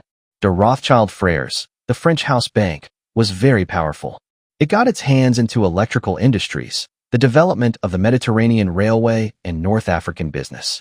It also controlled, with the British house, the Baku oil fields in Russia, which made the Rothschilds the main competitors of the Rockefeller Trust. The oil business was principally run by Edmund I. When Alphonse died in 1905, the new generation of the French house came under the charge of Baron Edouard, a quiet and very rich man. Edouard was a director of the Bank of France. Baron Edouard also ran the de Rothschild Frères with his cousin, Robert, who married Abir, son of Gustave. Robert's sister, Alice Caroline, married Sir Edward A. Sassoon. These two carried de Rothschild Frères through the tumult of the First World War. Their policies were passive, as they were extremely protective of the family wealth. Baron Edouard and Robert had close business dealings with J.P. Morgan. One of the operations of the Morgan-French Rothschild combine involved economic manipulation that allowed the Vienna house to almost fully regain the losses that the Austrian Rothschilds had incurred during World War I. The son of Edmund I, James Armand de Rothschild, carried on the Israel work of his father after Edmund I's death in 1934. James Armand's brother Maurice was the black sheep of the Rothschilds' new French generation. Maurice was a banker and a senator in the French Parliament. Maurice was a very scandalous figure in the aristocratic scene. He was known as Don Juan de Rothschild. Said one biographer, Some people went as far as to claim that one had to be seduced or at least pinched by Baron Maurice if one was a woman, or affronted by Baron Maurice if a man. No other personage surpassed him in enriching the delicious scandal of his times. Thus a new French generation began the 20th century, the undynamic Baron Edward leading the way. ##### British House, late 19th and early 20th century. Lionel de Rothschild of the New Trinity brought the British House into the late 19th century. Lionel was a very powerful man. He ran New Court shrewdly and financed many prominent ventures, such as Cecil Rhodes' gold and diamond mines and the purchase of the Suez Canal. He was also the first Jewish member of Parliament. His sister, Charlotte, married another member of the New Trinity, Anselm of Vienna. Another sister married into the soon-to-be extinct Italian house. Lionel's brother Anthony, who described the Rothschilds as complete slaves to business, married a Montefiore and was knighted by the Queen, thus Sir Anthony de Rothschild. Lionel's next brother, Nathaniel, was the father of the Mouton Rothschilds. Nathaniel, though of the British House, loved France and moved to Paris in 1851. In 1853, he bought vineyards that became known as Mouton Rothschild, and he lived at these vineyards several months of the year. His descendants, the Mouton Rothschilds, are citizens of France but are of the British House, except that their mother was a French Rothschild, but the male lineage is the most important in the Rothschild family. Another of Lionel's brothers, Baron Mayer, married a Cohen. Mayer built a spectacular house, Mentmore Towers. Said one woman, "I do not believe that the Medicis were ever so lodged at the height of their glory." The Mentmore Towers were turned over to Mayer's daughter, Hannah, when he died. Hannah married the Earl of Rosebery in 1878. The Earl of Rosebery became Prime Minister of England in 1894–95. The Mentmore Towers are still owned today by the son of Hannah, the current Earl of Rosebery. The Baron Mayer de Rothschild was a member of Parliament, never made a speech, and loved home breeding and racing. He was the sporting member of the family. When Lionel died in 1879, a new generation of British Rothschild appeared on the scene led by Lionel's aristocratic son, Nathaniel Natty de Rothschild. Natty took control of New Court, the Rothschilds' British bank. He was elected to the House of Commons in 1865, and then, in 1885, Queen Victoria made him a lord, and he entered the House of Lords, the first Lord Rothschild. The intelligent and extroverted Natty was an ornate speechmaker, unlike his father Lionel and Uncle Mayer. Lord Natty has been described as exclusive, lofty, humorless, one of the three rudest men in England, selective, blunt, aloof, powerful, and a man with an explosive temper. A perfect representative of the ruling class, said one biographer. Although Natty lacked the soaring intelligence of his rough, unsociable grandfather Nathan, second head of the Rothschilds, he had a strong personality and the authoritative air of a man who is not accustomed to being contradicted. Lord Natty was a good friend of Prime Ministers Disraeli and Gladstone. He played the philanthropy game of the rich very well. The powerful head of New Court was known for his charities, especially to the Jews. He was called King of the Jews, as have many other Rothschilds. The haughty Lord Rothschild was even chairman of the British Red Cross. Lord Natty won the hearts of the London police, an effective measure when one is in the Illuminati. Every Christmas, he presented them with a handsome check, and any officer could receive a 4-course meal at his home. Hence, Rothschild carriages were always given the right of way in traffic. In business, Lord Natty was very conservative. He did not take very many risks and looked only for safe family investments. His self-confidence told him to manage his wealth himself and not trust his investments with people who might strike a painful blow to his riches. Natty was brusque and humorless and did not suffer fools gladly. Nor could he allow his money into the hands of a fool. Caution was a necessary device as far as he was concerned. According to the writer Frank Harris, the Lord Rothschild told him, "I go to the bank, New Court, every morning, and when I say no, I return home at night without a worry. But when I say yes, it's like putting your finger into a machine. The whirring wheels may drag your whole body in after the finger." New Court was very powerful at this time. For example, it controlled the ruby mines in Burma, and the bank's operations covered most of South America. Brazil was the Rothschilds' preserve in South America, as Argentina was the preserve of London's other major banking family, The Barings. While Lord Natty's two brothers, Alfred and Leo, helped run New Court, Natty was almost totally calling the shots. Natty stood for finance, Alfred for the arts, Leo for sport. The son of the Queen, the Prince of Wales, attended Alfred College, Cambridge. They became good friends, and soon the prince was close friends with most of the British house and others of the Rothschild clan, including Natty's brothers Alfred and Leo. The group of friends became known as the Marlborough Boys, named after the prince's Marlborough house at which they regularly gathered. The Marlborough Boys were intent on having fun. The small circle of partiers were living a life where wit took precedence over etiquette. The prince probably had a hand in convincing the queen to grant Natty peerage. The Rothschilds were suspected, rightfully so, of financing the prince's investments and paying off his debts. The prince later became King Edward VII of England. As you can see, Rothschild influence extends far and wide. Alfred, Lord Natty's brother, was an eccentric man. He had a zebra four-in hand, a pet goat, a private philharmonic which he conducted, and a private circus which he would ringmaster. Needless to say, the Baron Alfred was a man with flair. He loved music, clothes, furniture, paintings, beautiful women, and, above all, luxury. He was also involved in business. He worked at New Court and was the first Jewish director of the Bank of England. The Baron was among those in charge of the last rites over Disraeli's dead body. Queen Victoria might have had an affair with Disraeli that the Rothschilds covered up. Alfred's demeanor was like that of a diplomat, and he was very interested in foreign affairs. He was instrumental in easing the English-German tensions around the turn of the century. It was not to the Rothschilds' benefit to have war. Alfred parted with tradition when he gave, in his will, his great wealth to his daughter. His daughter, in turn, used some of that Rothschild money to fund the expedition into Egypt that discovered Tutankhamun's grave. Lord Natty's other brother, Baron Leopold de Rothschild, was not much of a businessman. He much more preferred horse racing and automobiles. He had the reputation of being a kind man. His wife, Marie Perugia, was the sister of Mrs. Arthur Sassoon. The First World War supposedly hurt the British house financially, although it appears their missing riches only went underground. But as always, they bounced right back, in the eyes of the public. Thus a new British house of Rothschild began the 20th century, lofty Lord Natty leading the way. Hashtag Austrian house, late 19th and early 20th century. Baron Anselm von Rothschild, of the New Trinity, brought the Austrian house to the close of the 19th century. Anselm lived under the reputation of his father, Salomon, and his uncle, Amschel, with whom he spent a good deal of his time. But he did not necessarily ride their coattails. He proved his worth, so to speak.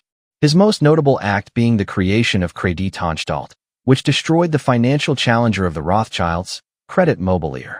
As a young man, Anselm was a bit wild and frivolous, so his father sent him away to apprentice. Anselm ended up working under his uncle Amschel in the Frankfurt Bank, which was doomed to future liquidation. Frankfurt mellowed him, and he lived there for 30 years. When his father died in 1855, Anselm returned to Vienna to take his father's place. He became a very active businessman. Anselm had influence in the Habsburg court. Baron Anselm's name was inscribed in the Golden Book of the Capital, and in 1861 he had been made a member of the Imperial House of Lords. He also knew how to incur his wrath. One club in Austria refused him membership because he was a Jew. Baron Anselm simply bought a sewage disposable unit and installed it right next to the club. The smell was horrible. The club then tried to give him a membership card to mend the problem, but he returned the card doused in perfume and informed them that he would not move his sewage unit. The Rothschilds set off the financial crisis of 1873 in Vienna. SM Rothschild und Sohn totally controlled Hungarian finance, and Creditanstalt was the financial powerhouse of the Habsburg realm. Anselm's children carried on in Vienna after he died in 1874. His eldest son Nathaniel was an aristocrat who was not interested in banking, only fine art and history. Anselm's second son, Ferdinand, moved to England. Only Baron Albert von Rothschild, Anselm's youngest son, had a business inclination, and he was chosen to take over Creditanstalt. Baron Albert and Nathaniel were the two richest men in Austria.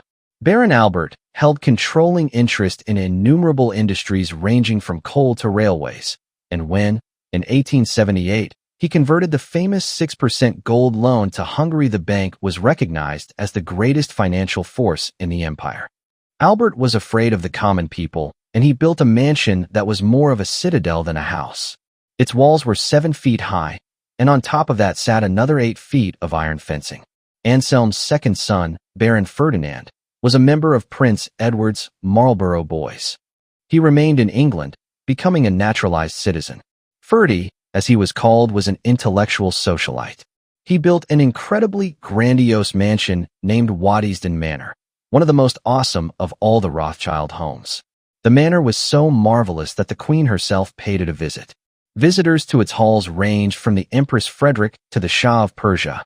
Ferdinand also had a zoo. One of Anselm's daughters also moved to England, Alice. The unmarried Alice was a very tyrannical person.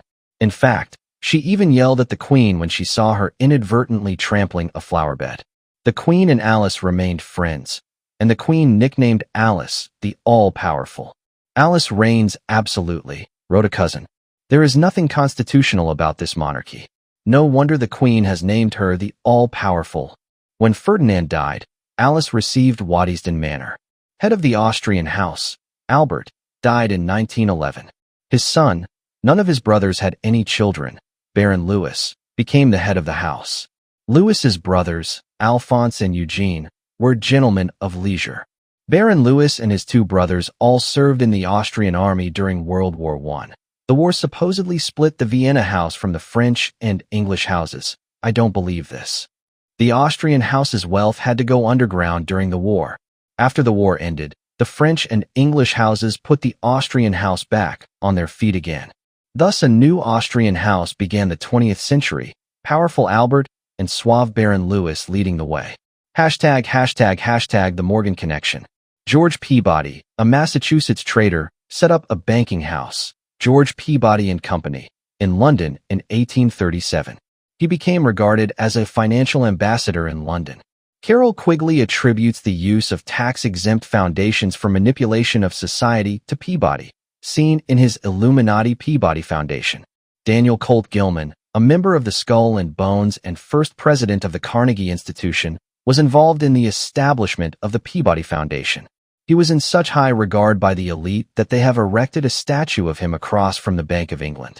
Peabody was getting old and needed a younger partner. Junius Morgan, of Hartford, Connecticut, was recommended to Peabody. In 1854, Junius and his family arrived in London to join George Peabody and Company. When the elite's concocted American Civil War broke out, Peabody and Junius Morgan raised loans for the North. It appears Junius played both sides of the war. Ralph Epperson claims Junius was one of the Rothschild agents who shipped supplies to the South. When Peabody retired in 1864, Junius took over the business. The firm was renamed J.S. Morgan and Company. That same year, Junius' son, J.P. Morgan, became a junior partner in the firm. A year later, J.P. left for America to represent the firm in New York. After the end of the Franco-Prussian War, Junius Morgan was called on to help restore the French economy. Around this time, his bank was talked of as a rival to the Rothschilds' new court, but Junius was a Rothschild agent. When he prospered, so prospered the Rothschilds and the Illuminati. J.S. Morgan and Company was one of the Rothschilds' great power tools in the United States. In 1869, Junius' son, J.P. Morgan, went to London to meet with the Rothschilds. They laid out the plans to form Northern Securities, a company that would act as an agent for new court in the U.S., J.P. ruling as a proxy for the family. In 1871, Junius' son, J.P. Morgan, made an alliance with Tony Drexel, heir to the powerful Philadelphia Bank. Their firm, Drexel, Morgan and Company, resided in an extravagant new building on Wall Street, which is still Morgan headquarters today. After the Europeans got over their lack of confidence at the end of the Civil War, money began to stream across the ocean to the U.S., providing massive profit for the firm. It set out to finance the growing number of industrial projects in America. The House of Morgan was getting extremely rich. Junius retired in 1879 and J.P. took over J.S. Morgan and Company, reorganizing it under the title J.P. Morgan and Company. J.P. Morgan soon became a symbol of the growing centralization of American money. He was very monopolistic. His agents would create cartels through Morganization. By 1896, the Illuminati family's pain Whitney and the Vanderbilts all had money in Morgan Guarantee Company, which was run by the J.P. Morgan and Guggenheim outfits. At a certain point, he controlled nearly half the American railroad system.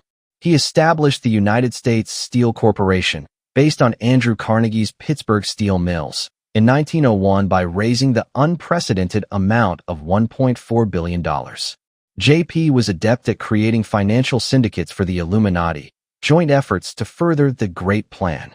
President William McKinley began prosecuting the Rothschilds' Morgan-run Northern Securities under the antitrust laws in 1900. In 1901, McKinley ran for a second term and appointed a new vice president, Theodore Roosevelt, a lock, stock, and barrel Illuminatus. Less than a year later, he was assassinated. When Teddy became president, the prosecution of Northern Securities stopped. For this reason, some people think McKinley's death was ordered by J.P. Morgan and the Rothschilds. He was able to set up a syndicate, with the help of Rothschild agent August Belmont, Jr., that bailed the U.S. out of a treasury depletion. The syndicate raised $65 billion in gold. The sum would be repaid by an issue of bonds. JP received some criticism for the strict terms of the deal. For 5 months in early 1907, J.P. Morgan was in Europe, traveling back and forth between London and Paris, presumably visiting the Rothschild houses there. Ralph Epperson writes, apparently the reason Morgan was in Europe was because the decision was being made to have Morgan precipitate a bank panic in America. When he returned, he started rumors that the Knickerbocker Bank in New York was insolvent. Panic ensued. People began a mass withdrawal of their deposits, a run. The Knickerbocker run had a domino effect. Other banks had runs, and the panic of 1907 was complete. J.P. Morgan oversaw the banking community's response to the panic of 1907. The whole incident helped the elite push for a central bank.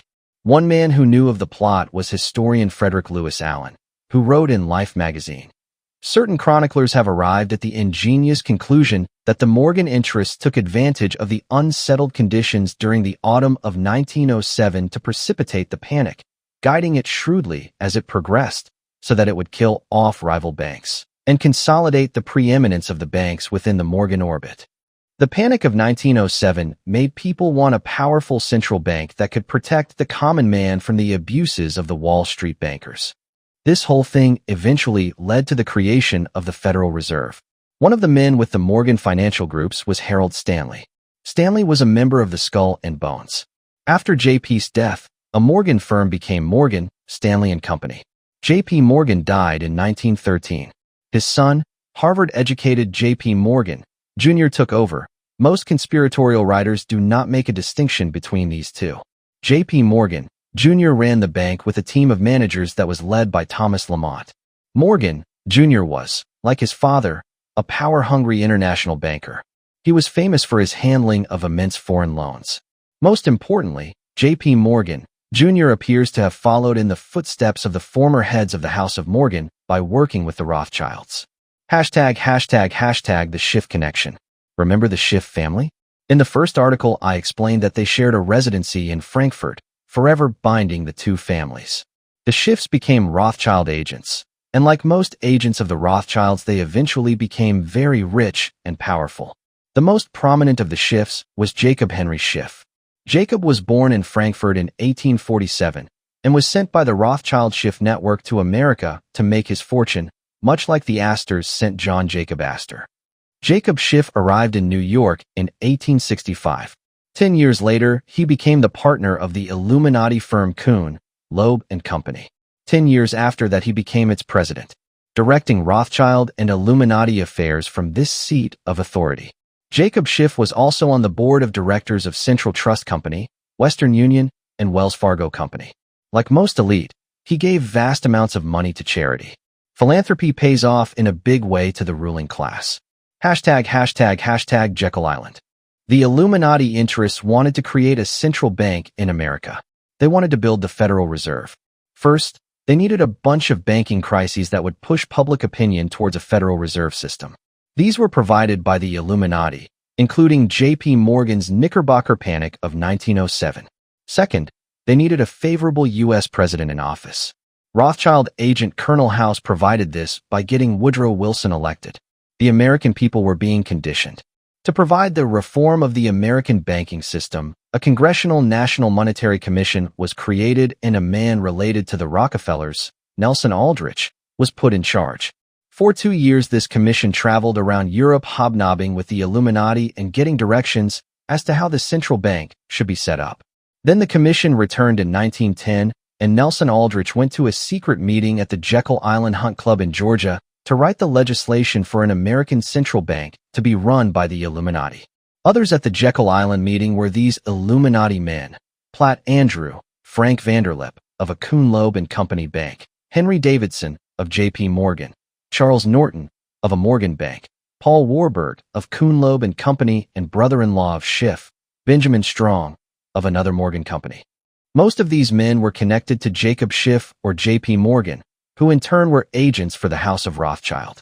The Jekyll Island Hunt Club was even owned by J.P. Morgan. The Federal Reserve Bill was sneakily passed through Congress in the winter of 1913, and President Woodrow Wilson signed the bill into law. The Illuminati, particularly the Rockefellers and Rothschilds, had usurped the financial power of the United States. The first governor of the New York branch of the Federal Reserve was Benjamin Strong. The first governor of the Fed's board of directors was Paul Warburg, both connected to Schiff, J.P. Morgan, Jr., and the House of Rothschild. The Fed has been an effective tool of the Illuminati and the Rothschilds, creating crises such as the Great Depression, which J.P. Morgan, Jr. was very involved in creating. Apparently, according to Congressman Louis McFadden, the Depression helped consolidate financial power over the U.S., putting it in the hands of the Rothschild banking alliance between J.P. Morgan's First National Bank Group and Schiff's Kuhn-Loeb National City Bank. The Great Depression also led to Roosevelt's New Deal. World War I. Rothschild connections to the First World War are an excellent example of controlled conflict. On the Allied side, the British and French houses financially supported their country's battles. Some Rothschilds were even soldiers, although they didn't see much action. J.P. Morgan Bank was a big financial help to the Allied cause. It was the Allies' purchasing agent until the U.S. entered the war. It also created a syndicate that financed modernization in China to help defend that country against the Japanese threat. The elite wanted America in the war. Historian Charles Tansill noted, "The large banking interests were deeply interested in the World War because of wide opportunities for large profits." On August 3, 1914, even before the actual clash of arms, the French firm of Rothschild Frères cabled to Morgan and Company in New York suggesting the flotation of a loan of $100 million, a substantial part of which was to be left in the United States to pay for French purchases of American goods. The Lusitania was a ploy. It was packed with some Morgan-owned ammunition, had been given over to England as a member of the Navy, and despite the warnings of the Germans was sent into a naval war zone, specifically to be a target, the catalyst for America's entrance to the war.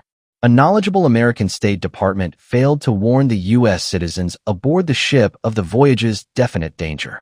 Churchill ordered the Lusitania's naval escort to return to port, and the fated ship was left unprotected to be sunk. Rothschild agent Colonel House probably knew of this plot, pointing to a discussion of it between him and Sir Edward Grey of England. Historian Colin Simpson called the sinking of the Lusitania the foulest act of willful murder ever committed on the seas. On the Axis side, the Rothschild network was also funneling money. Another family allied to the Rothschilds was the Warburgs. Max Warburg, brother of Kuhn-Loeb's Paul Warburg, ran a family financial powerhouse in Frankfurt, Germany. One of the reasons the Rothschilds were able to liquidate their Frankfurt bank, the Warburgs would run things. Max was the head of the German secret police during World War I.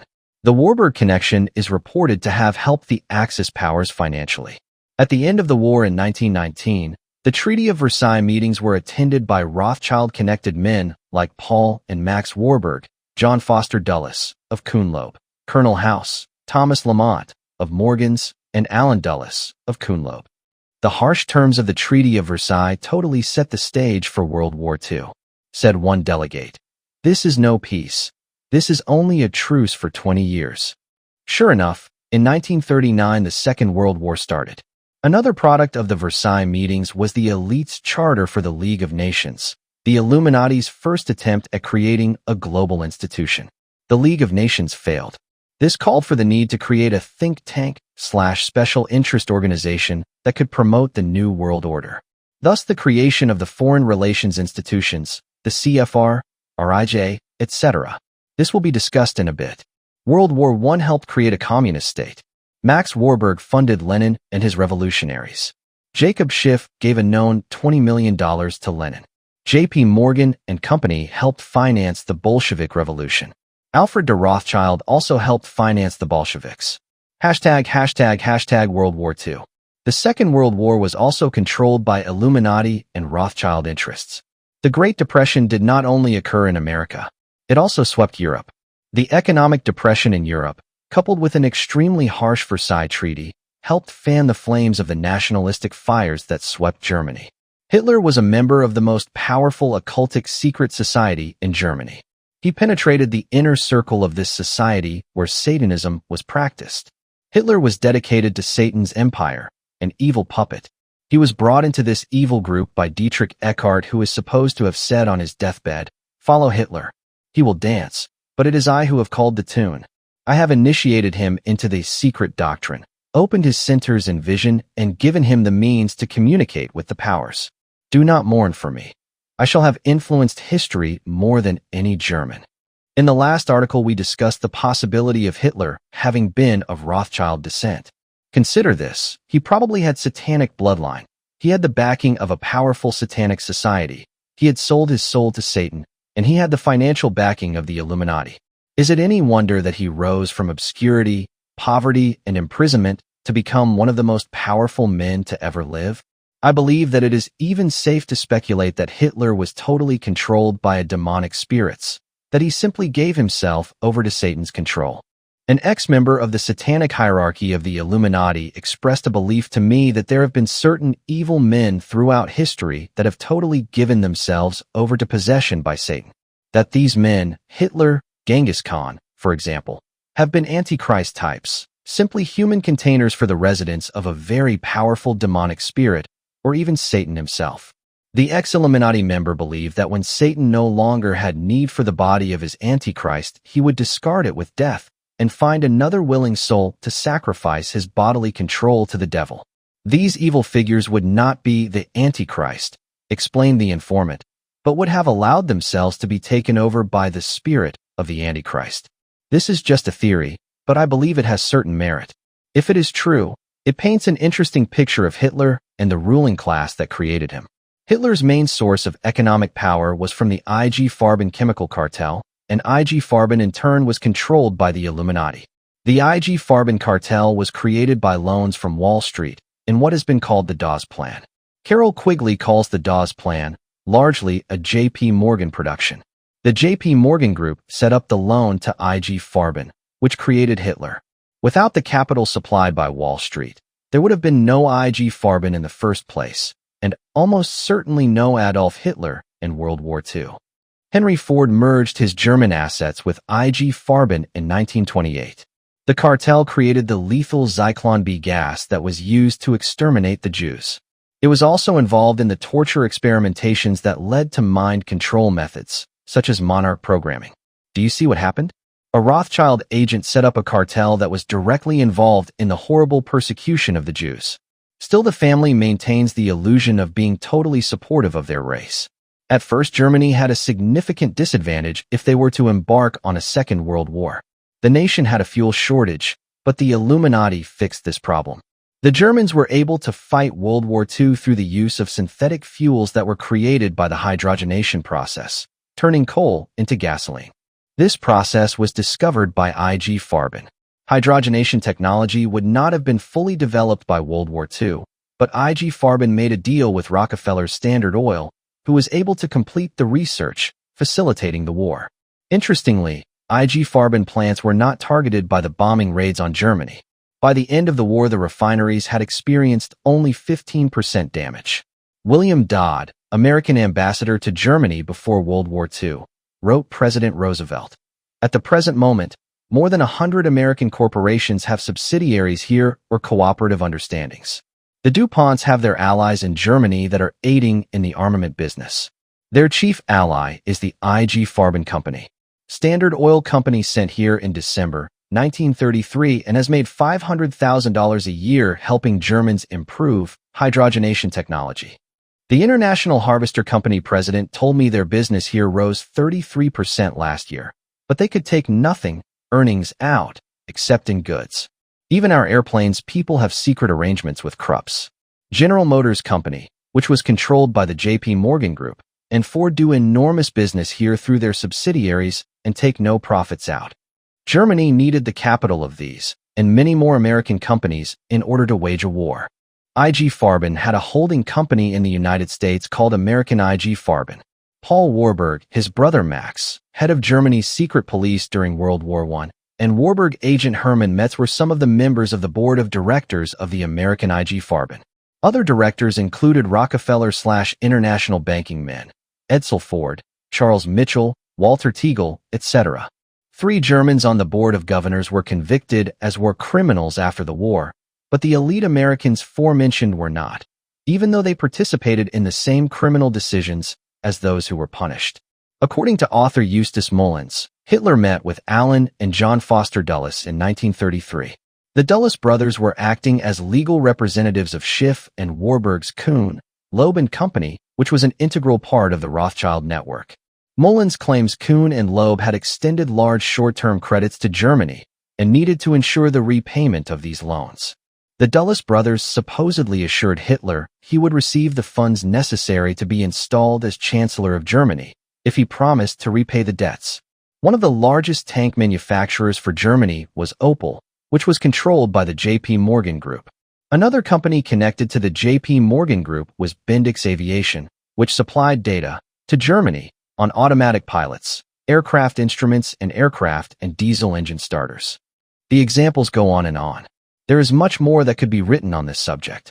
The manufactured Pearl Harbor attack allowed Roosevelt to enter America into the war. A Second World War had been created by the Illuminati, with the help of the Rothschild-Morgan-Warburg Schiff syndicate.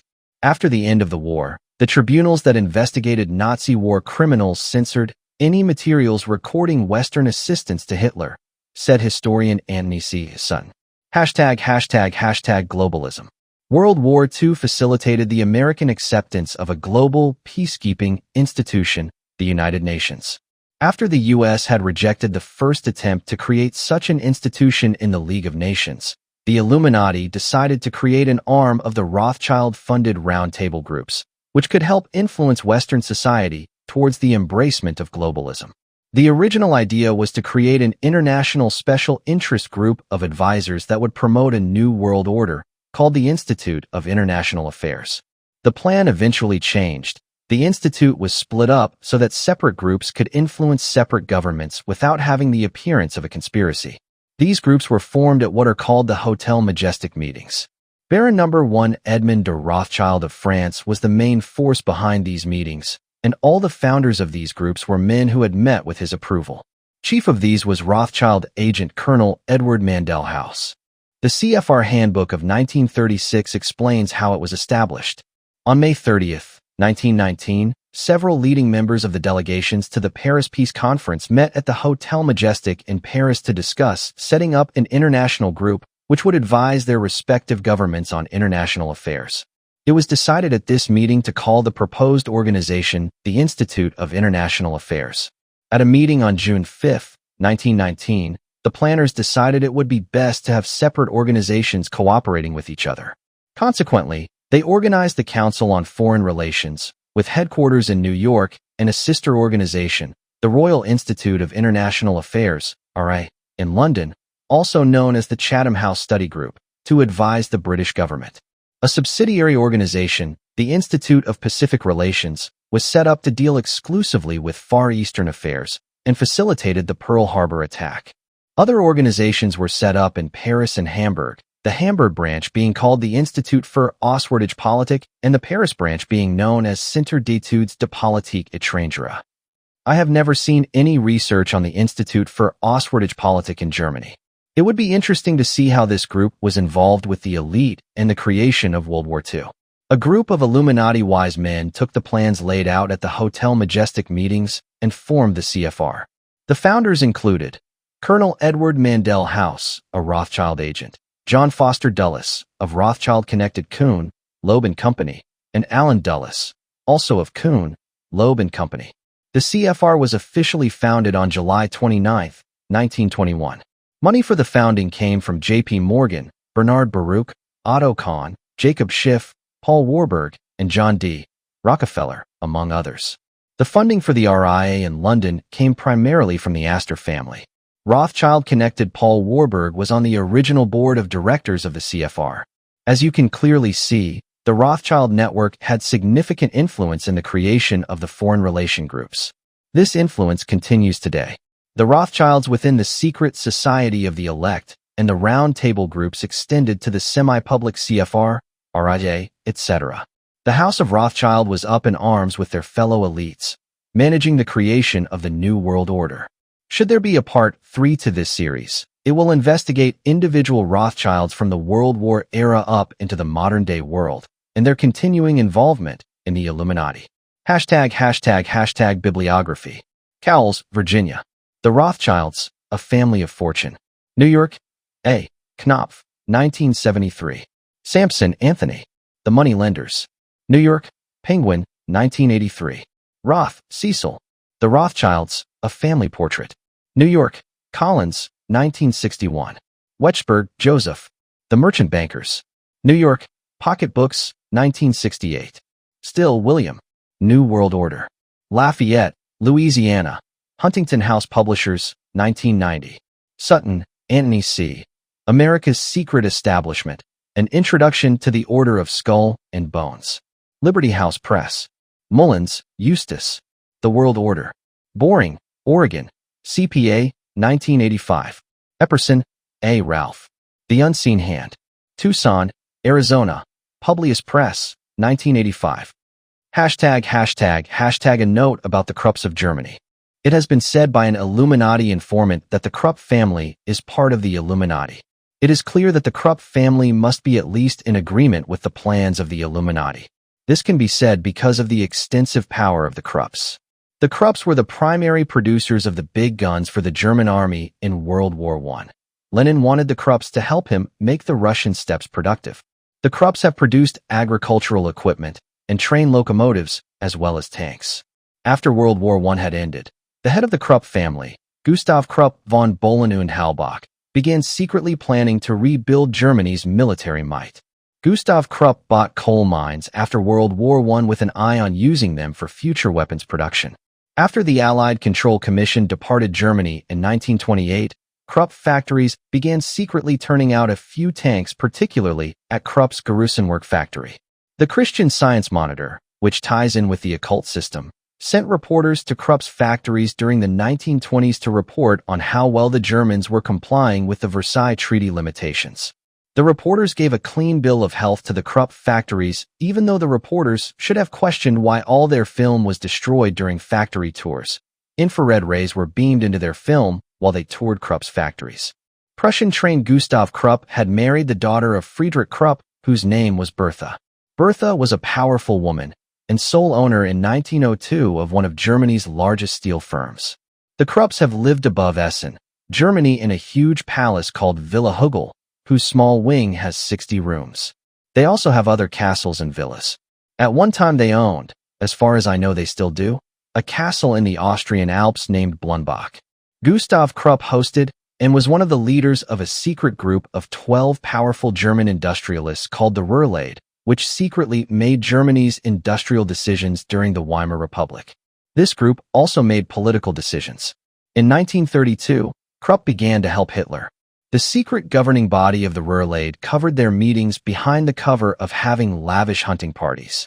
The Illuminati kept close tabs and gave secret support to Hitler on his rise. Illuminatus William Randolph Hearst had his chief European correspondent William Bayard Hale meet with Hitler early in the 1920s at Hale's lavish suite at the Hotel Bayerischer Hof. ### Part 3, The Rothschilds Today. ### by Fritz Springmeier. Introduction to Part 3. The Rothschilds are one of the most prominent of the top 13 Illuminati families. This newsletter has been singling out each of the top 13 Illuminati families for a feature article. Articles in this newsletter have already been done on the Astor, Bundy, Collins, DuPont, Freeman, Lee, Kennedy, Onassis, and Van Dyne families. The Rockefellers were featured in a December 1992 article just prior to this series. Because there is more information out about the Rothschilds than some of the other families, I decided to write more than just one feature article about them. Reviewing the recent newsletter articles. The first set of my recent Rothschild articles consisted of my introduction and then main article. The introduction covered the hidden lineages of the Springs, the Pacers, the Beatty family, and Abraham Lincoln.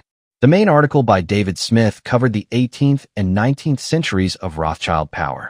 The second set of articles again consisted of my introduction along with a main article.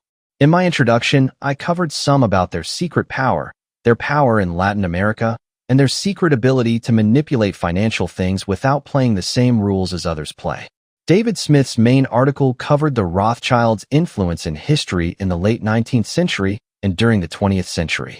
The Rothschilds, a daily threat. My desire was to have an article about what the Rothschilds are doing today. One of my most dangerous opponents in this area to the work I'm doing against the Monarch program is a secret Rothschild descendant. I know Monarch slaves who were created to serve the Rockefeller family, the Russell family, the 13th Holy Blood family, the Leaf family, and the Collins family. I also know Monarch slaves who were created to serve the Rothschilds. From what I have been told, and also from just personal observation, all of the top 13 Illuminati families are involved in the creation of Monarch slaves. It goes without saying that it is impossible to be a high-level Satanist and not have MPD. Any person without MPD would go insane after participating in high-level Illuminati rituals. It can't be stated with certainty that all Illuminati members, by Illuminati, I mean members of the first pyramidal structure diagrammed in the January 1st, 93 newsletter and in the February 1st issue, have been through Monarch programming today, but it can be stated with certainty that they all suffer from multiple personality disorder. This means that the Rothschilds in this country and in Canada and the UK have closely collaborated with the highest levels of the intelligence community and the military, who initiated my phone being tapped. At any rate, the Rothschilds and their satanic power is here in America, and people need to understand that. The first Great Temple. The Illuminati are building their temples secretly throughout the United States. The last issue of this newsletter described the massive pyramid that has been built at Las Vegas. Pyramids have also been built at San Francisco, the Transamerica Building, and in Chicago, and in other eastern places. The San Francisco building was built by people with ties to the Rockefellers. Just north of San Francisco and east of the Bohemian Grove is the Napa Valley of California. Anton LaVey moved to Napa Valley after his split with Aquino. LaVey ran a construction company during the 1970s out of Napa, California. As an aside, Anton LaVey's chief representative in our Portland area is Rex Diablo's Church, who grew up as Rex Nance in Seaside High School on the Oregon coast. Rex worked at the drugstore at Broadway and Holiday in Seaside during high school. 2 years after high school, he returned to his hometown with his head shaved and wearing black in LaVey fashion. He had a stripper who dressed in black who was a Satanist as his girlfriend for a while in the Portland area. According to Rex's own words, he grew up in a secret satanic family and was baptized to Satan as a child. Rex and his satanic friends have schemed how to hurt the Christians. How many of their devious plans have succeeded, I do not know. Also of interest is that Rex lived a good deal with his what has been reported as Jehovah's Witness grandparents. With the Church of Satan feeling comfortable in Napa, it is not surprising that the Baron and Baroness Philippe de Rothschild picked the area to build a secret temple to Satan. Also, as readers of this newsletter know, these people have been constructing castles and other large buildings on spiritual ley lines for centuries, so it goes without saying that when this secret temple was built in Napa, that the ley lines were at least considered in choosing a site. The Baron Rothschild began the construction of a pyramid in Napa Valley, which his wife completed after he died. The pyramid is called Opus I. According to one of the contractors who participated in building the pyramid, the project cost $35 million. The various construction cost reports given the public have been much less than what this contractor has said was the real cost of the building. The theme of the numbers 3 and 6 runs throughout the large Opus I pyramid building, as well as the number 666. Also, little circles frequently appear.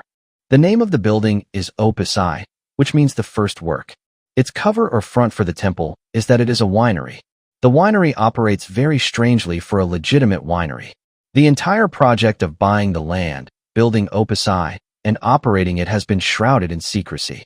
The wineries in California, when they open traditionally and normally, are open to the public. The opening ceremonies of Opus I were shrouded in secrecy. The opening announcement was low-key, and only select people and select international media types were invited. This opening is extremely unusual for a winery in the Napa Valley area. Private guided tours are very hard to obtain of Opus I, in contrast to the other wineries in Napa Valley. Further, the estate that the winery, Temple, sits on is very protected and secluded. The wrought iron gates are always closed. However, I was able to get a first-hand report from a group of 3 that managed to view Opus I. During the tour, this group saw many occult and satanic items, and yet large areas of the winery, Temple, were closed off to even this private tour group. The winery is not constructed even remotely similar to any winery in the U.S. The project began as a joint venture between Robert Mondavi and Baron Rothschild in 1979. The land was secretly purchased, and in the late 1960s construction quietly began using contractors from far away. Strangely, the Napa Valley Register, which reports on all building activity, remained extremely quiet about what was being built. From the air, the construction forms a Masonic square and compass.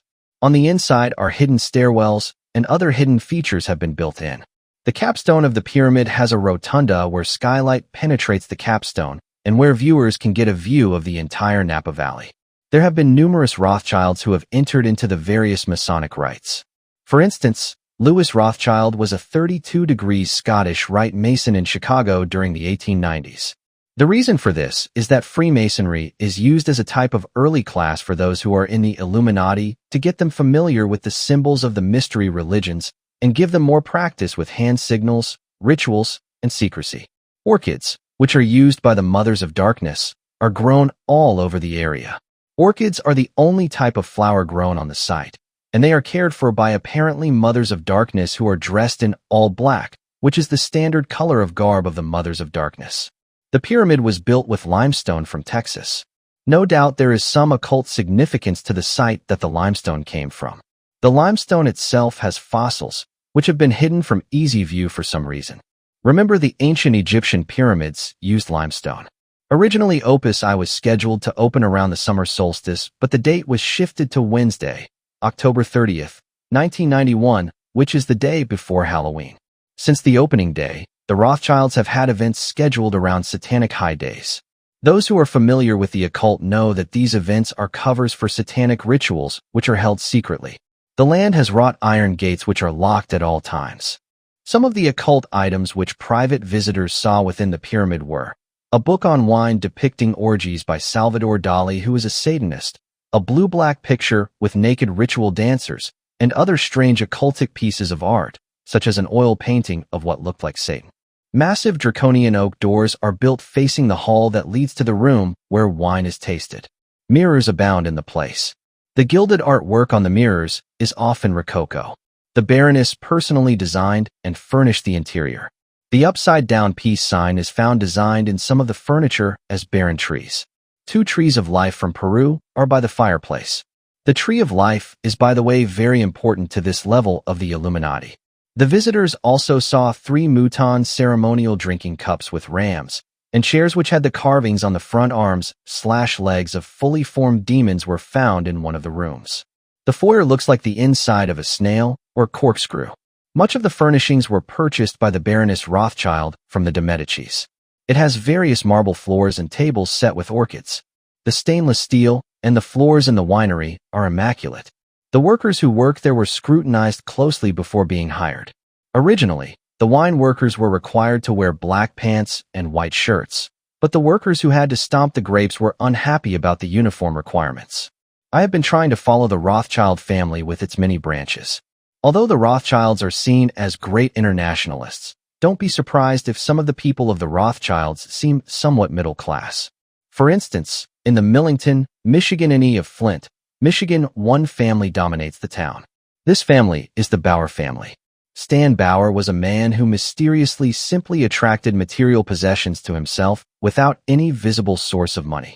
His son Harold Bauer, a 32 degrees Mason who sat on the Houghton Lake City Council.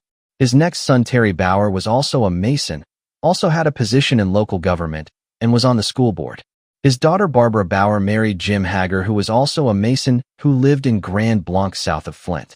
There is certainly more that could be said about the Satanic Rothschild bloodline, but this is where I will bring this article to a close, with the statement that, Lord willing, I will write more about them later. Hashtag Bloodlines of Illuminati.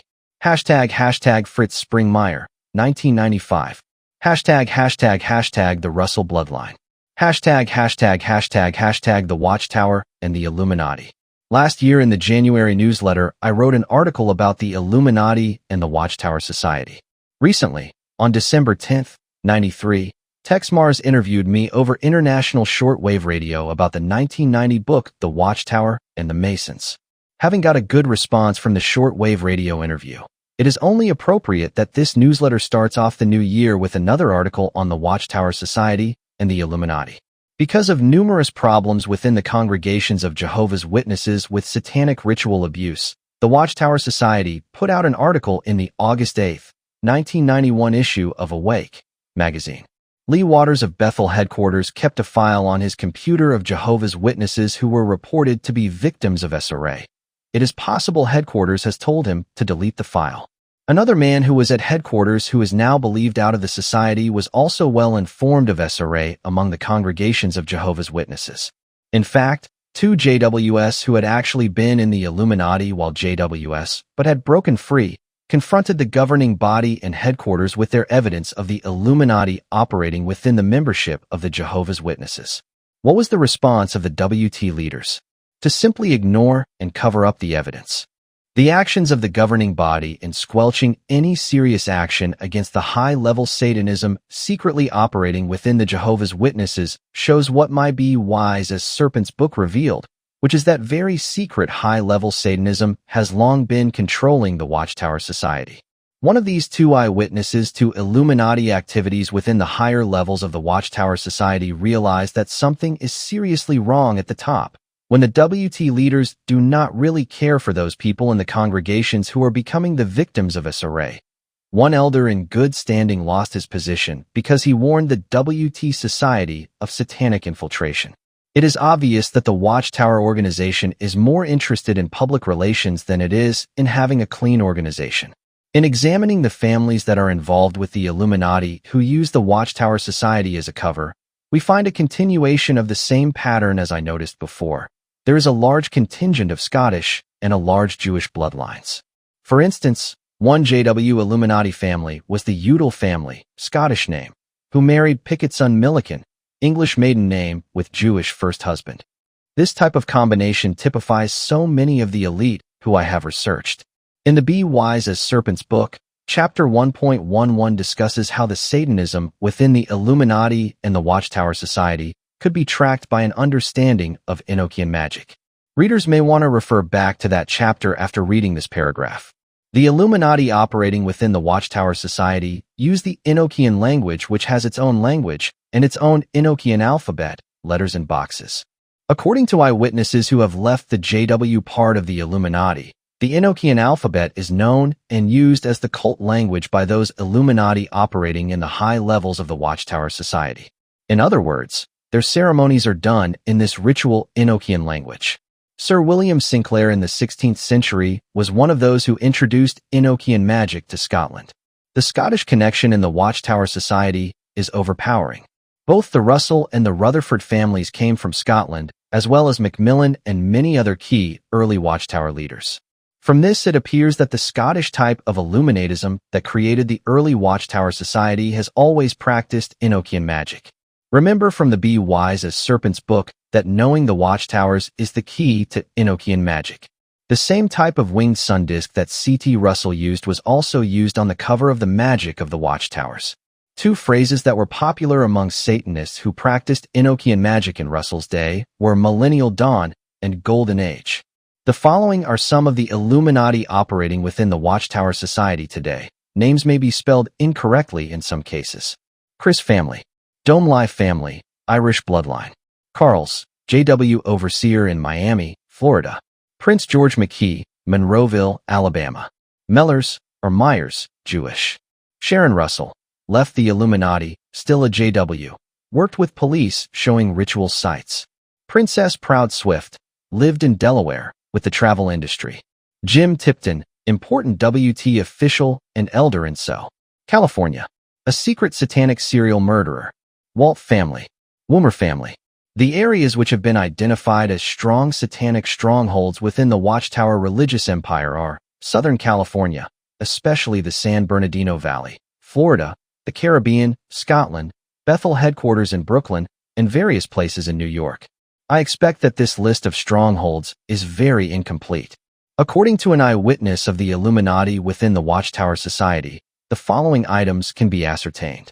Some type of trauma-based mind control is being used to create MPD and control children born into the Illuminati within the WT Society. The rank-and-file JWS have no awareness that the WT Society has a secret upper level of involvement. Note, I identified this upper level in my chart explaining how religions are controlled by Satanism. The Illuminati within the Jehovah's Witnesses have a hidden agenda that is separate from the published goals of the WT Society, although they also support many of the goals of the society. Ritual sites. Beside rituals taking place in the above-mentioned stronghold areas, it is of value to point out that one of the rituals that I have found out about took place when a boatload of generational satanic JWS went to the Bahamas, believed to be Andros Island, and had a ritual at a high place. This was in 1958. Related items. There are 3 items which relate to what has been described above. There is a particular man who is well informed about the WT Society who is able to explain how the WT Society is interlocked with a lot of major corporations. As a consequence of how connected the WT Society is with politics, big business, etc., the WT Society has been closely watched by the FBI, which has over 1,000 pages in its files on the WT Society alone. This figure does not include its extensive files on individuals, of which every one of the WT Society presidents has had a file. The WT Society performs a secret ritual every year, which is their primary ritual. This ritual is actually the ancient Gnostic, Satanic, ritual of saying no to the body of Christ. This ancient Satanic ritual is now secretly practiced under the disguise of the memorial supper, where the elements of communion are passed, and no one partakes of the elements. When I say no one, I mean that in a qualified sense, only a small group are allowed to partake. The actual figures of how many partake of the elements is a totally fictitious figure according to my sources, which is created at Bethel headquarters in Brooklyn. Canadian citizens who have tried to find out why the Watchtower Society in Canada is allowed to evade taxes have been stonewalled by government officials.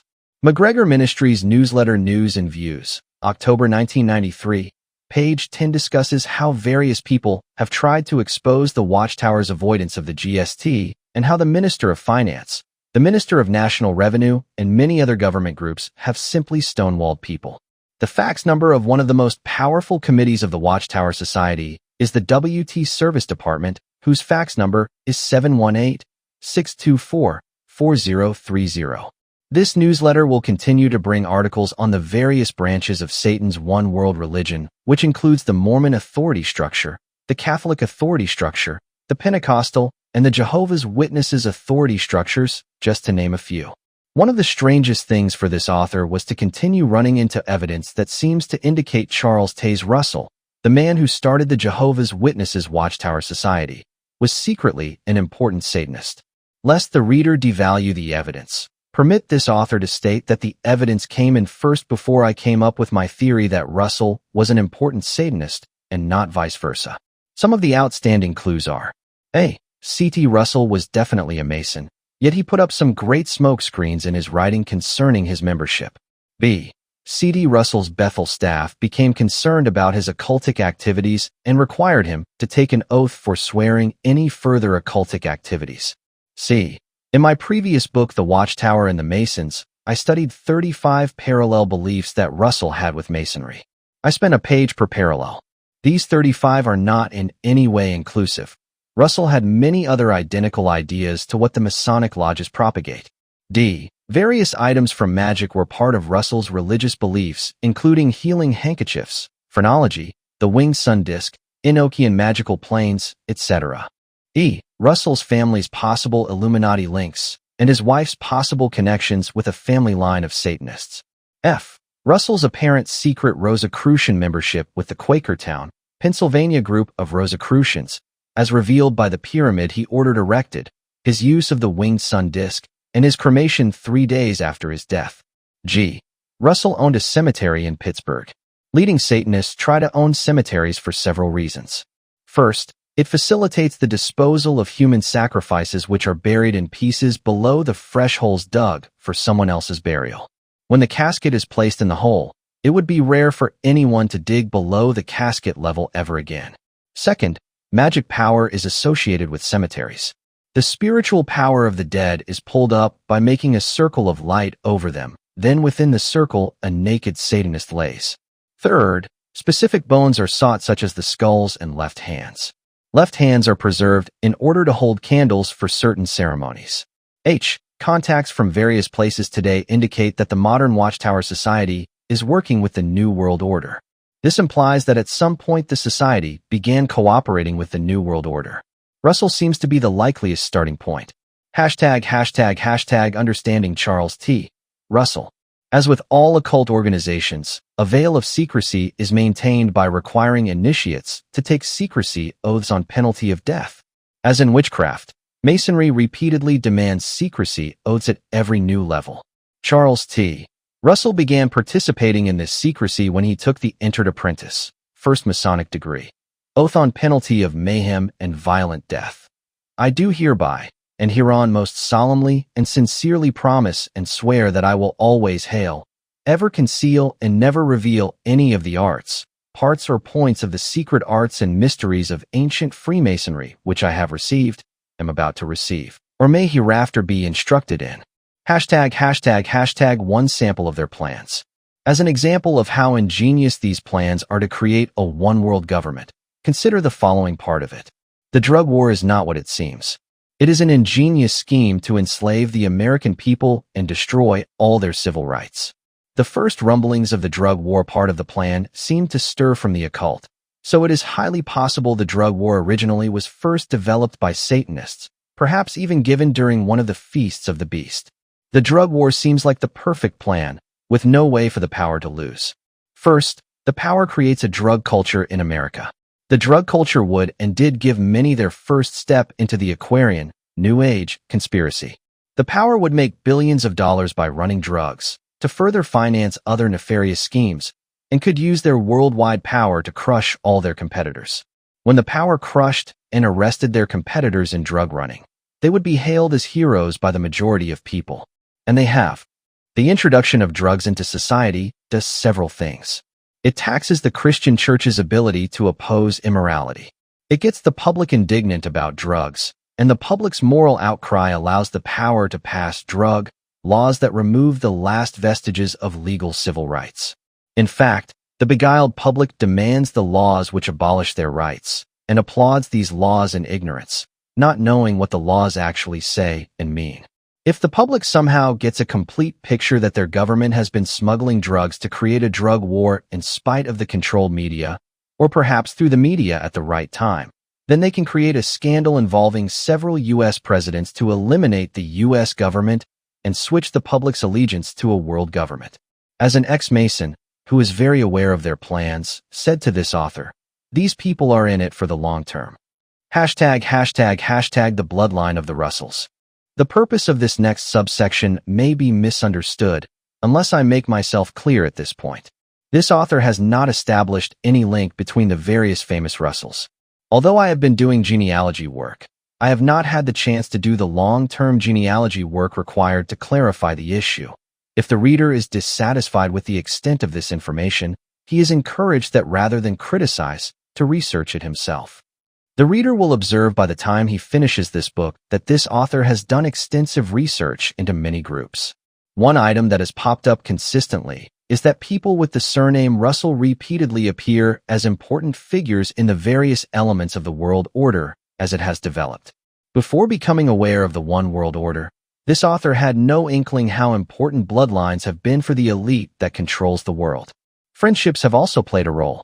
For instance, Eleanor Roosevelt, who was involved in numerous communist organizations and was an actual card-carrying member of the American Communist Party, was a close friend and confidant to Ronald Reagan's mother. This seems trivial, but the recurrence of bloodlines and the recurrent discovery of connections of friendships between what have been thought of as unrelated personages compels one to believe the elite is more compact than anyone knows. More on that later.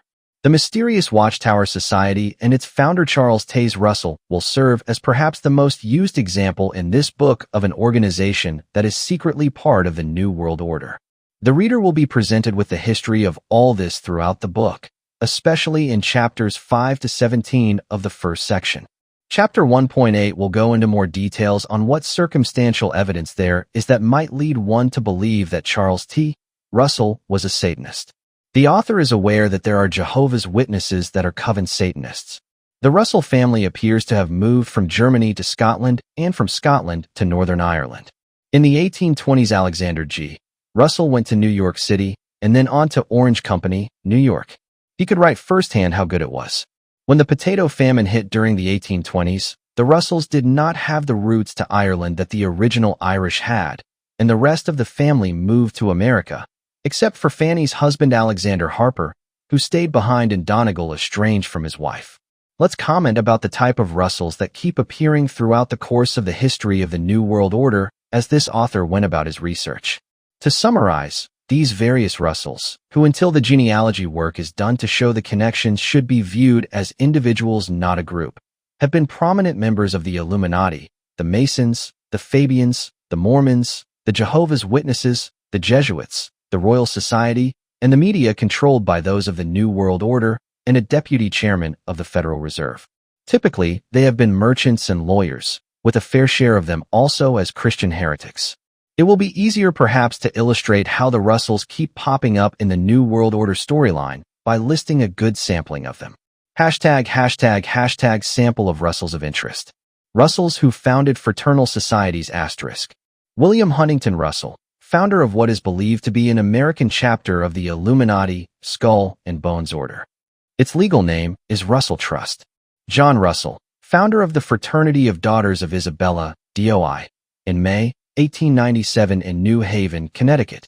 Russells connected to fraternal organizations *. Charles Taze Russell, Knights Templar Mason of York Rite, in Allegheny, PA and founder of the WT Society. Harvey D. Russell, KT Mason leader of Pittsburgh, Pennsylvania, Beaver Valley Lodge No. 841.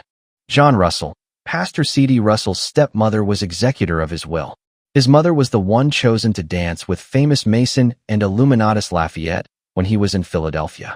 William H. Russell, Mason and part owner of the Pony Express, which was a firm made up mainly of Masons.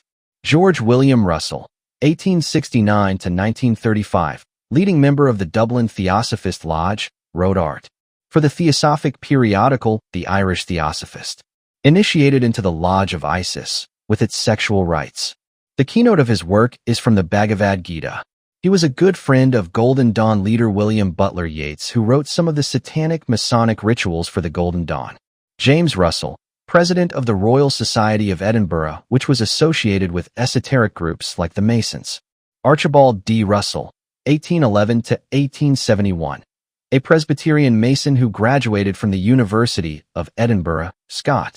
He studied at the University of Bonn, GR, and was active in setting up various organizations in the United States. Benjamin Russell, 1761 to 1845, Mason and early American journalist.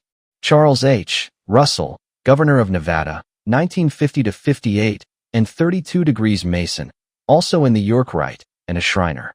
J. Stuart Russell, Mason and newspaper editor and deputy chairman of the Federal Reserve Bank in Chicago. Lee M. Russell, 1875 to 1943, Mason and lieutenant government of Mississippi 1916 to 20. Lewis A. Russell, 1854 to 1925, Mason, organist for South Park Presbyterian Church, Newark, New Jersey. Richard B. Russell, 1861 to 1938, Mason, judge, editor, and business exec. Richard B. Russell, Jr., Mason and Government of Georgia, 1931 to 33, and senior from Georgia since 1933.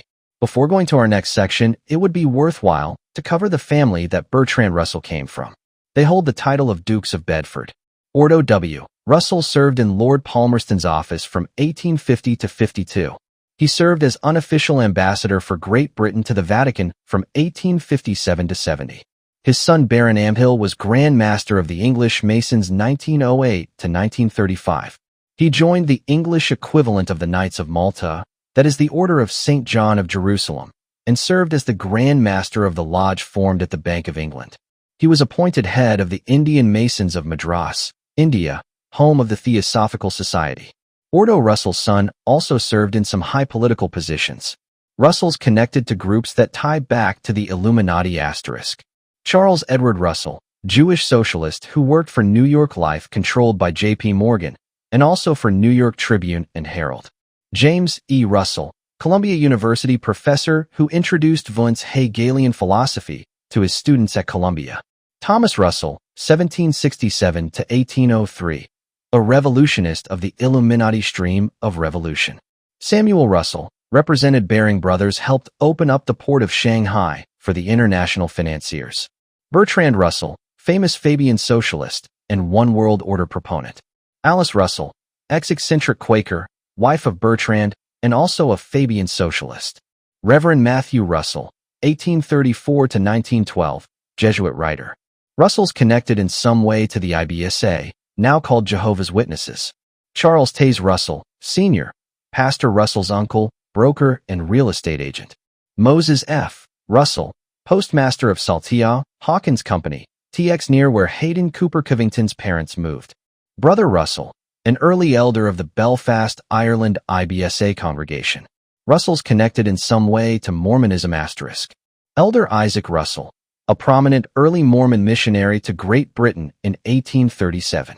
Captain Joseph H. Russell, original investor in stock in the Mormon Deseret Manufacturing Company, which was intended to be an umbrella company for many early Mormon enterprises. The Russell who opened a store with Mormon blessings in the newly created Salt Lake City. The store was called Miller, Russell & Company, a branch of Russell, Majors, and Waddell, and was a primary source of goods in the area of Utah. Other Russells asterisk. Baron Charles Russell, 1832 to 1900, solicitor, lawyer, in Ulster and advocate for Ireland. Jerome Russell, a Greyfriar, burned in 1539 for heresy with John Kennedy in Glasgow, Scot. Philemon R. Russell, editor of the Christian Herald and Journal. In the March 19, 1840 issue, he stressed 2,520 years in prophecy, which was an idea C.T. Russell would later pick up and promote. William Howard Russell, first war correspondent for London's The Times newspaper in 1854. The London Times has long been part of the world order. That William was the first of his kind is quite significant. #### questioning old assumptions. There was enough circumstantial evidence to lead one to question several assumptions. I began to question the assumption that the WT presidents were unconnected to each other. Another supposition that was questionable was that the WT Society did not have a hidden agenda. ### C.T. Russell's story. Once there was a Jewish family whose name was Russell. They lived in early 17th century Germany. They moved to a country called Scotland. There they respelled the name Russell. They took on the ways of their new homeland. The English tried to settle Protestants from Scotland and Ireland in order to control the Irish. When the opportunity opened up to go to the Emerald Island, Ireland, with the Scottish settlers who went to the plantation of Ulster, they went. It is possible, but not known for sure, that they learned to know the Rutherfords either in Scotland or Ireland. Scotland repeatedly appears as the source of much of the religious heresy connected with the power. That C.T. Russell's family were in Scotland for a period, and also from the German states which seem to be a hotbed for Jewish Satanism may be only a coincidence, and then again it might be a clue to understanding the origin of the Watchtower Society. This author's previous book, The Watchtower and the Masons, tells the story how the Arian heresy began at the University of Edinburgh, Scotland, and spread to the Presbyterians of the Synod of Ulster. The book gives this author's reasons for believing that the C.T. Russell's family in Northern Ireland were Arian in belief before coming to the U.S., and chances are they were involved with Freemasonry also. ### the Ackley connection. In The Watchtower and the Masons, the early history of C.T. Russell is given. Charles and his father married two Ackley sisters a number of years after Charles's mother died. What is an intriguing item is that C.T. Russell's mother's will indicates she owned land in Iowa. A description of that land shows it was north of the town of Ackley, Iowa. It turns out that a man named William Ackley had purchased the land in that area and had sold it in large part to Scot-Irish settlers of the Presbyterian faith as they were coming to America. At the time C.T. Russell's mother died, a town named Ackley had been staked out in 1857, but the Civil War had interfered with construction plans. A Presbyterian congregation had been formed in the area during the early 1860s in the Ackley area, which indicates some settlers had arrived. What connection did the Russells have with the Ackleys years before Charles T. and his father married Ackley sisters? Who are the Ackleys? Maria Ackley, who was Charles T. Russell's wife, was well-educated and an excellent writer. Interestingly, in the 19th century, she believed a socialist revolution was coming. She wrote, "This great revolution has not yet come, but where is the statesman or the intelligent citizen that does not see it?" Russell Maria. This Gospel of the Kingdom, page 26. She was the ghost writer and ghost editor for much of her husband Charles T's work. Her family was well off. William Ackley, the land speculator/seller in Iowa, traces his ancestry back to Prince Duyns and Elizabeth Godfrey. Elizabeth Godfrey in turn was the great-granddaughter of William Brewster of the Mayflower fame. The Ackleys were Puritans to begin with and seem to have been concentrated in the Connecticut area, and from there their family members moved out into New York and PA. Another Ackley, 1832 to 1881, at that time was Richard Thomas Ackley, a Freemason who worked for the Miller, Russell and Company store in Salt Lake City in 1858, soon after the Mormons built Salt Lake City. ###leads. Of course, these are all simply tantalizing leads for the investigator, but nothing solid. There seems to be much more to Charles Taze Russell than the little that the public has been told. ###The Illuminati's security system. Russell Trust is the legal corporation that is the Order of the Skull and Bones, financed the creation of a host of security companies under the Wackenhut name, including a security service called Wackenhut Corporation. Another part of this is Wackenhut World Technologies Incorporated, or WWT Incorporated. Wackenhut operates worldwide. Their headquarters are in Florida. They have branch offices even in places like Portland, Oregon. Wackenhut handles all intelligence-related and super-secret work, classified ultra for the U.S. worldwide. They are the ones who guard the UFO bases topside, along with the CIA's Delta teams and various MP units, etc. Their branch in Las Vegas provides security for the Groom Lake UFO facility. Las Vegas Review-Journal on Friday, July 26, 91, p. A1 and 3, had an article about 3 Wackenhut agents who lost their lives in a helicopter crash near Groom Lake. The telephone number to Wackenhut World Technologies connects first through the Russell Trust. It is 702-646-4406, and it will be answered by the Russell Trust. Wackenhut's board of directors are CIA, FBI Div5, NSA, ISA, and NRO officials. The girls who answer the various local Wackenhut Corporation numbers are not in the know about what Wackenhut World Technologies are all about. George Russell Wackenhut is their security services executive. He is also the chairman and chief exec officer. He worked for the FBI and is a Christian Scientist. Richard Russell Wackenhut is the president and chief operating officer. Wackenhut has in the neighborhood of 15,000 employees. #Mariah and the Mormon leadership. #The top 13 families and the Mormon leadership. Rather than having an article this time about an individual family, and we will return later to our articles on the 13 top families, Lord willing. This article is about the 13 families in general. Content asterisk. In the first part of this article, we will deal with actual people. In the second part of this article, we will discuss some about the top secret inner workings of the Satanic religion that the top 13 Illuminati families participate in. ### Part 1. One of the things that the Illuminati has done is instill apathy in people toward resisting their wickedness. A letter by an ex-Mormon says it better than I could. There are many reasons why these people, Mormons, will not come forth even though they know of the corruption in the Mormon Church. One is due to their belief in Mormon scripture, which they associate with the Mormon Church. The leadership has usurped power and authority over this scripture. Thus, the members of the Mormon Church think that God expects them to support their misguided leaders. This is much the same rationalization that many Americans make about our government. They all know of the corruption, but rationalize that it is unpatriotic to talk against the government or ungrateful to complain when they enjoy superficial prosperity. It is interesting that this Mormon recognizes that the process of the common man's reaction is the same to both Mormon and American leadership, because as we will discuss, the top leadership in both, the reader will learn, are related to each other and both under the control of the top 13 Illuminati. ###the Mormon leaders and the 13th top Illuminati bloodline. The Mormon president Ezra Taft Benson, considered a prophet by Mormons, was a fan of the John Birch Society. Most people who have not read my exposes on both the Mormon Church and the John Birch Society will not be able to protect themselves from the Illuminati. I don't expose these organizations without a great deal of proof. I say this because I know from too many sources and too many angles that both organizations were initiated and have been run by the Illuminati. The Mormon Church has long prophesied that they would defend the U.S. Constitution in the last days. They are moving to fulfill that with men like Bo Gritz, who sprinkles his talks with buzzwords from Mormon prophecy. The John Birch Society was part of the process of the Hegelian dialectics of the Cold War. They pretend to be the defenders of the people against the New World Order, but they are fake opposition. I have met quite a few John Birchers, and so far, although they claim to be against the New World Order, they want nothing to do with me, or to learn anything I might share with them. I can understand the leadership doing this to me, but somehow the rank and file have picked up on some of the attitudes of the leadership. I don't know how the JBS has managed to do that, but the antagonistic attitudes that they have instilled in their people toward people like myself are amazing.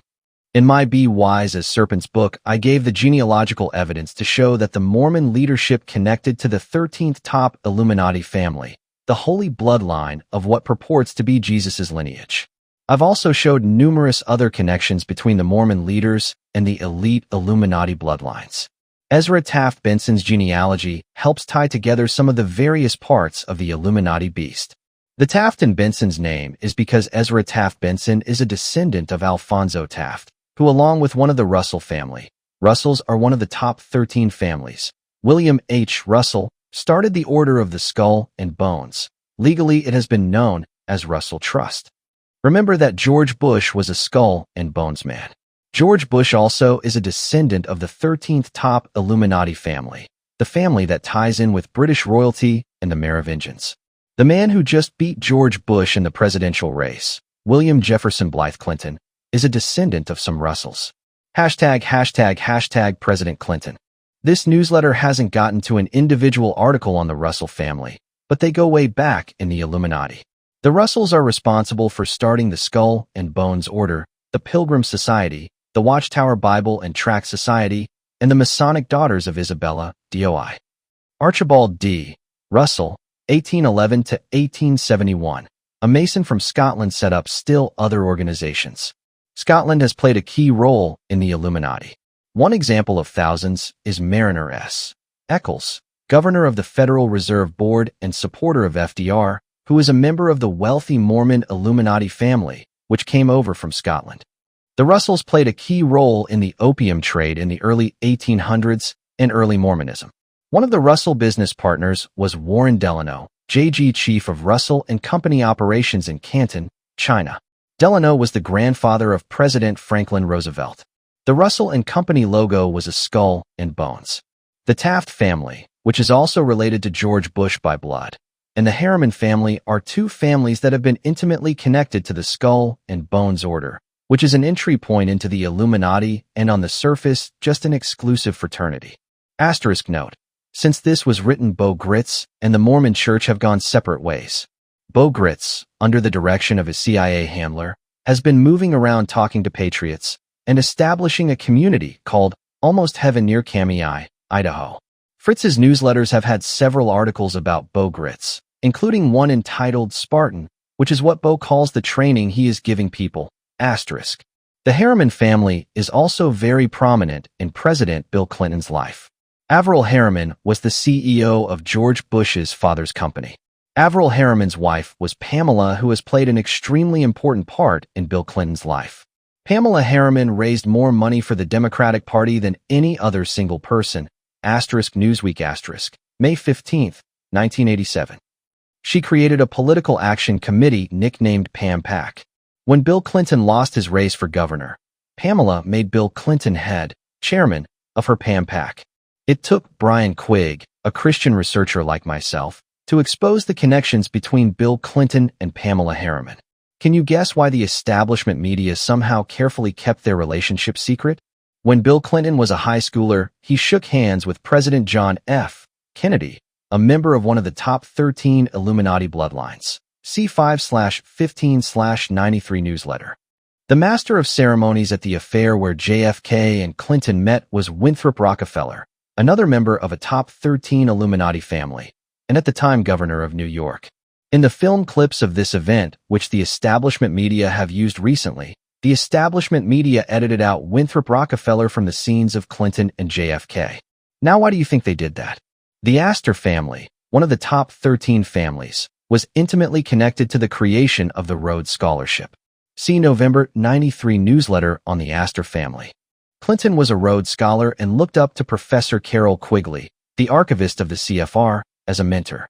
The Quigley-Clinton connection introduces more connections between Clinton and the Illuminati. Quigley sidetracked people by making people think the elite were Anglophiles who wanted the British to rule the world. Although the elite are partial to the English language as a lingua franca, in their heart their allegiance is not to Britain, but to Satan. Clinton has been compared to JFK and FDR by people, perhaps in a negative since the comparison is appropriate. Let's review some of the items which stuck out as red flags to me about Bill Clinton *. Several ex-witches, now Christians, identified Clinton's running mate Al Gore as a witch. Al Gore's book promotes several witchcraft themes, such as Mother Gaia worship. Senator Al Gore has intimately worked with other men who are Illuminati for years. Al Gore was close friends with Armand Hammer, the Illuminati courier who shuttled back and forth between Moscow and America on a regular basis, and had homes in both countries. Hammer bankrolled both Al Gore, Jr. and his father Al Gore, Sr. Al Gore and Bill Clinton raised their hands at the Democratic National Convention and declared that their administration would be the new covenant. Bill Clinton's brother ended up in prison in connection to the illegal drug trade that I know Bill Clinton was also involved with helping while he was governor of Arkansas. Readers of this newsletter are aware that the top Illuminati families are behind the drug trade. See previous newsletter March 1st, '93, page 19 about some of Bill's role in Arkansas with the drug trade. Bill Clinton's chief campaign advisor James Carville is pictured in People magazine page 50 wearing a pentagram in the middle of his forehead. Bill Clinton called his first press conference as president-elect according to the astrologically correct full moon day. Bill Clinton in his inaugural speech said, "This ceremony is held in the depth of winter. But, by the words we speak and the faces we show the world, we force the spring." Clinton repeated the words, "We force the spring," later in the speech. That expression is a very unusual expression. To force the spring is witchcraft language. In witchcraft and Satanism, Lucifer, Baal, rises from the underworld on May 1st, also known by the following list of names: Beltane, a major European holiday, communism and the Illuminati's chief holiday, and Walpurgis. The May 1st rising brings forth the season of fertility, which the witches each year take credit for, by claiming that their magic rituals force the spring. The ritual magic that forces the spring is done on 3 Sabbats. The first is Imbolc, also known by names Candlemas by the Catholics and Groundhog Day by common dupes. The second is the vernal equinox, March 20th, in which blood and sex rituals are carried out, and the third is Beltane, May 1st, in which fire festivals are done. This is one of the fire festivals which people around the United States tell me they have witnessed from a distance. Witches believe that on May 1st, the female force completes her takeover from the male force. There are 12 cabinet members which, when they assemble with their head Bill Clinton, make the number 13. Bill Clinton chose to force the spring with his cabinet coven. In true witchcraft tradition, the cabinet of Bill Clinton followed the pattern of forcing the spring. In order for the female to overtake the male force, Clinton chose the position of Attorney General. The title, General, has a male connotation. All the rest of the cabinet members are called secretaries, which has a female connotation. The Attorney General position was to be given to a woman. But in order for the witchcraft ceremony and timing to be right, the woman couldn't take over until after February 2nd or Imbolc, and there had to be 3 female candidates, from which one is traditionally picked by a witchcraft coven. This is why the selection of the Attorney General was not confirmed until February 2nd. And sure enough, all 3 candidates given by Bill Clinton were women, from which one was selected. Bill Clinton did indeed force the spring. Further, Clinton told us how he would force the spring in his inaugural speech. On the 666th word of his inauguration speech, Clinton launched into a sentence on sacrifice. It will not be easy. It will require sacrifice. But it can be done, and done fairly, not choosing sacrifice for its own sake, but for our own sake. Clinton gave the hand signal of Satanists at the end of his speech. See previous newsletters this year. And Newsweek magazine headlined its story, New Age President Takes Office. January 25, 93. That Clinton would consider his cabinet a coven is not so far-fetched. Most of his cabinet tie in closely with the Illuminati. The Council on Foreign Relations is an upper level of the visible arm of the Illuminati. The January 93 newsletter explained that the CFR was the equivalent of the 40th level of the Bavarian Illuminati. Note that many of these people do not realize the full satanic implications of what they are in. If one reviews the various levels of the Bavarian Illuminati, you will realize that the process of corruption was gradual, and that the lower levels had no idea what they were really involved in, although some probably suspected what they were into. The basic ingredient of the lower levels is loyalty to their superiors, because they believe they are in the elite's organization. Consider Clinton and his cabinet. Slick Willie Clinton, CFR, TC, Trilateral Commission, Bilderberger participant in various Illuminati front organizations such as DLC, Rhodes Scholar. Wife Hillary is known to practice shamanism witchcraft. Treasury Secretary, Lloyd Bentsen, Bilderberger, ex-CFR, connected to S&L scandal, henchman for the elite. Secretary of Health and Human Services, Donna Shalala, CFR, TC, close friend of Hillary Clinton. Secretary of Defense, Les Aspin, CFR, socialist. Les Aspin chose for his top assistant the pro-communist Jew Morton Halperin. Halperin was also a DIR of the ACLU and worked loyally for Henry Kissinger at the National Security Council. State, Warren Christopher, CFR. Secretary of the Interior, Bruce Babbitt, CFR. He has been involved in various activities for the elite. Labor, Robert Reich, a Zionist Jew. Over half of Clinton's major appointees were Zionist Jews. Strange considering Jews only make up 2% of the population. Attorney General, Janet Reno, murderer of innocent people at Waco, Texas. The people at Waco believed that they were the true Jews and flew the Jewish flag at Waco. Notice that Reno, who is Jewish and was on the board of directors of the Jewish Illuminati terrorist organization of the Anti-Defamation League, could not stand the idea of Christians believing that they are the true Jews. Secretary of Housing and Urban Development, Henry Cisneros, CFR. Secretary of Education, Richard W. Riley, participant at Renaissance Weekend. A number of Clinton's high appointees are homosexuals. There is a high correlation between homosexuality and the occult, and also a big correlation between the type of Jews Clinton has chosen and Satanism.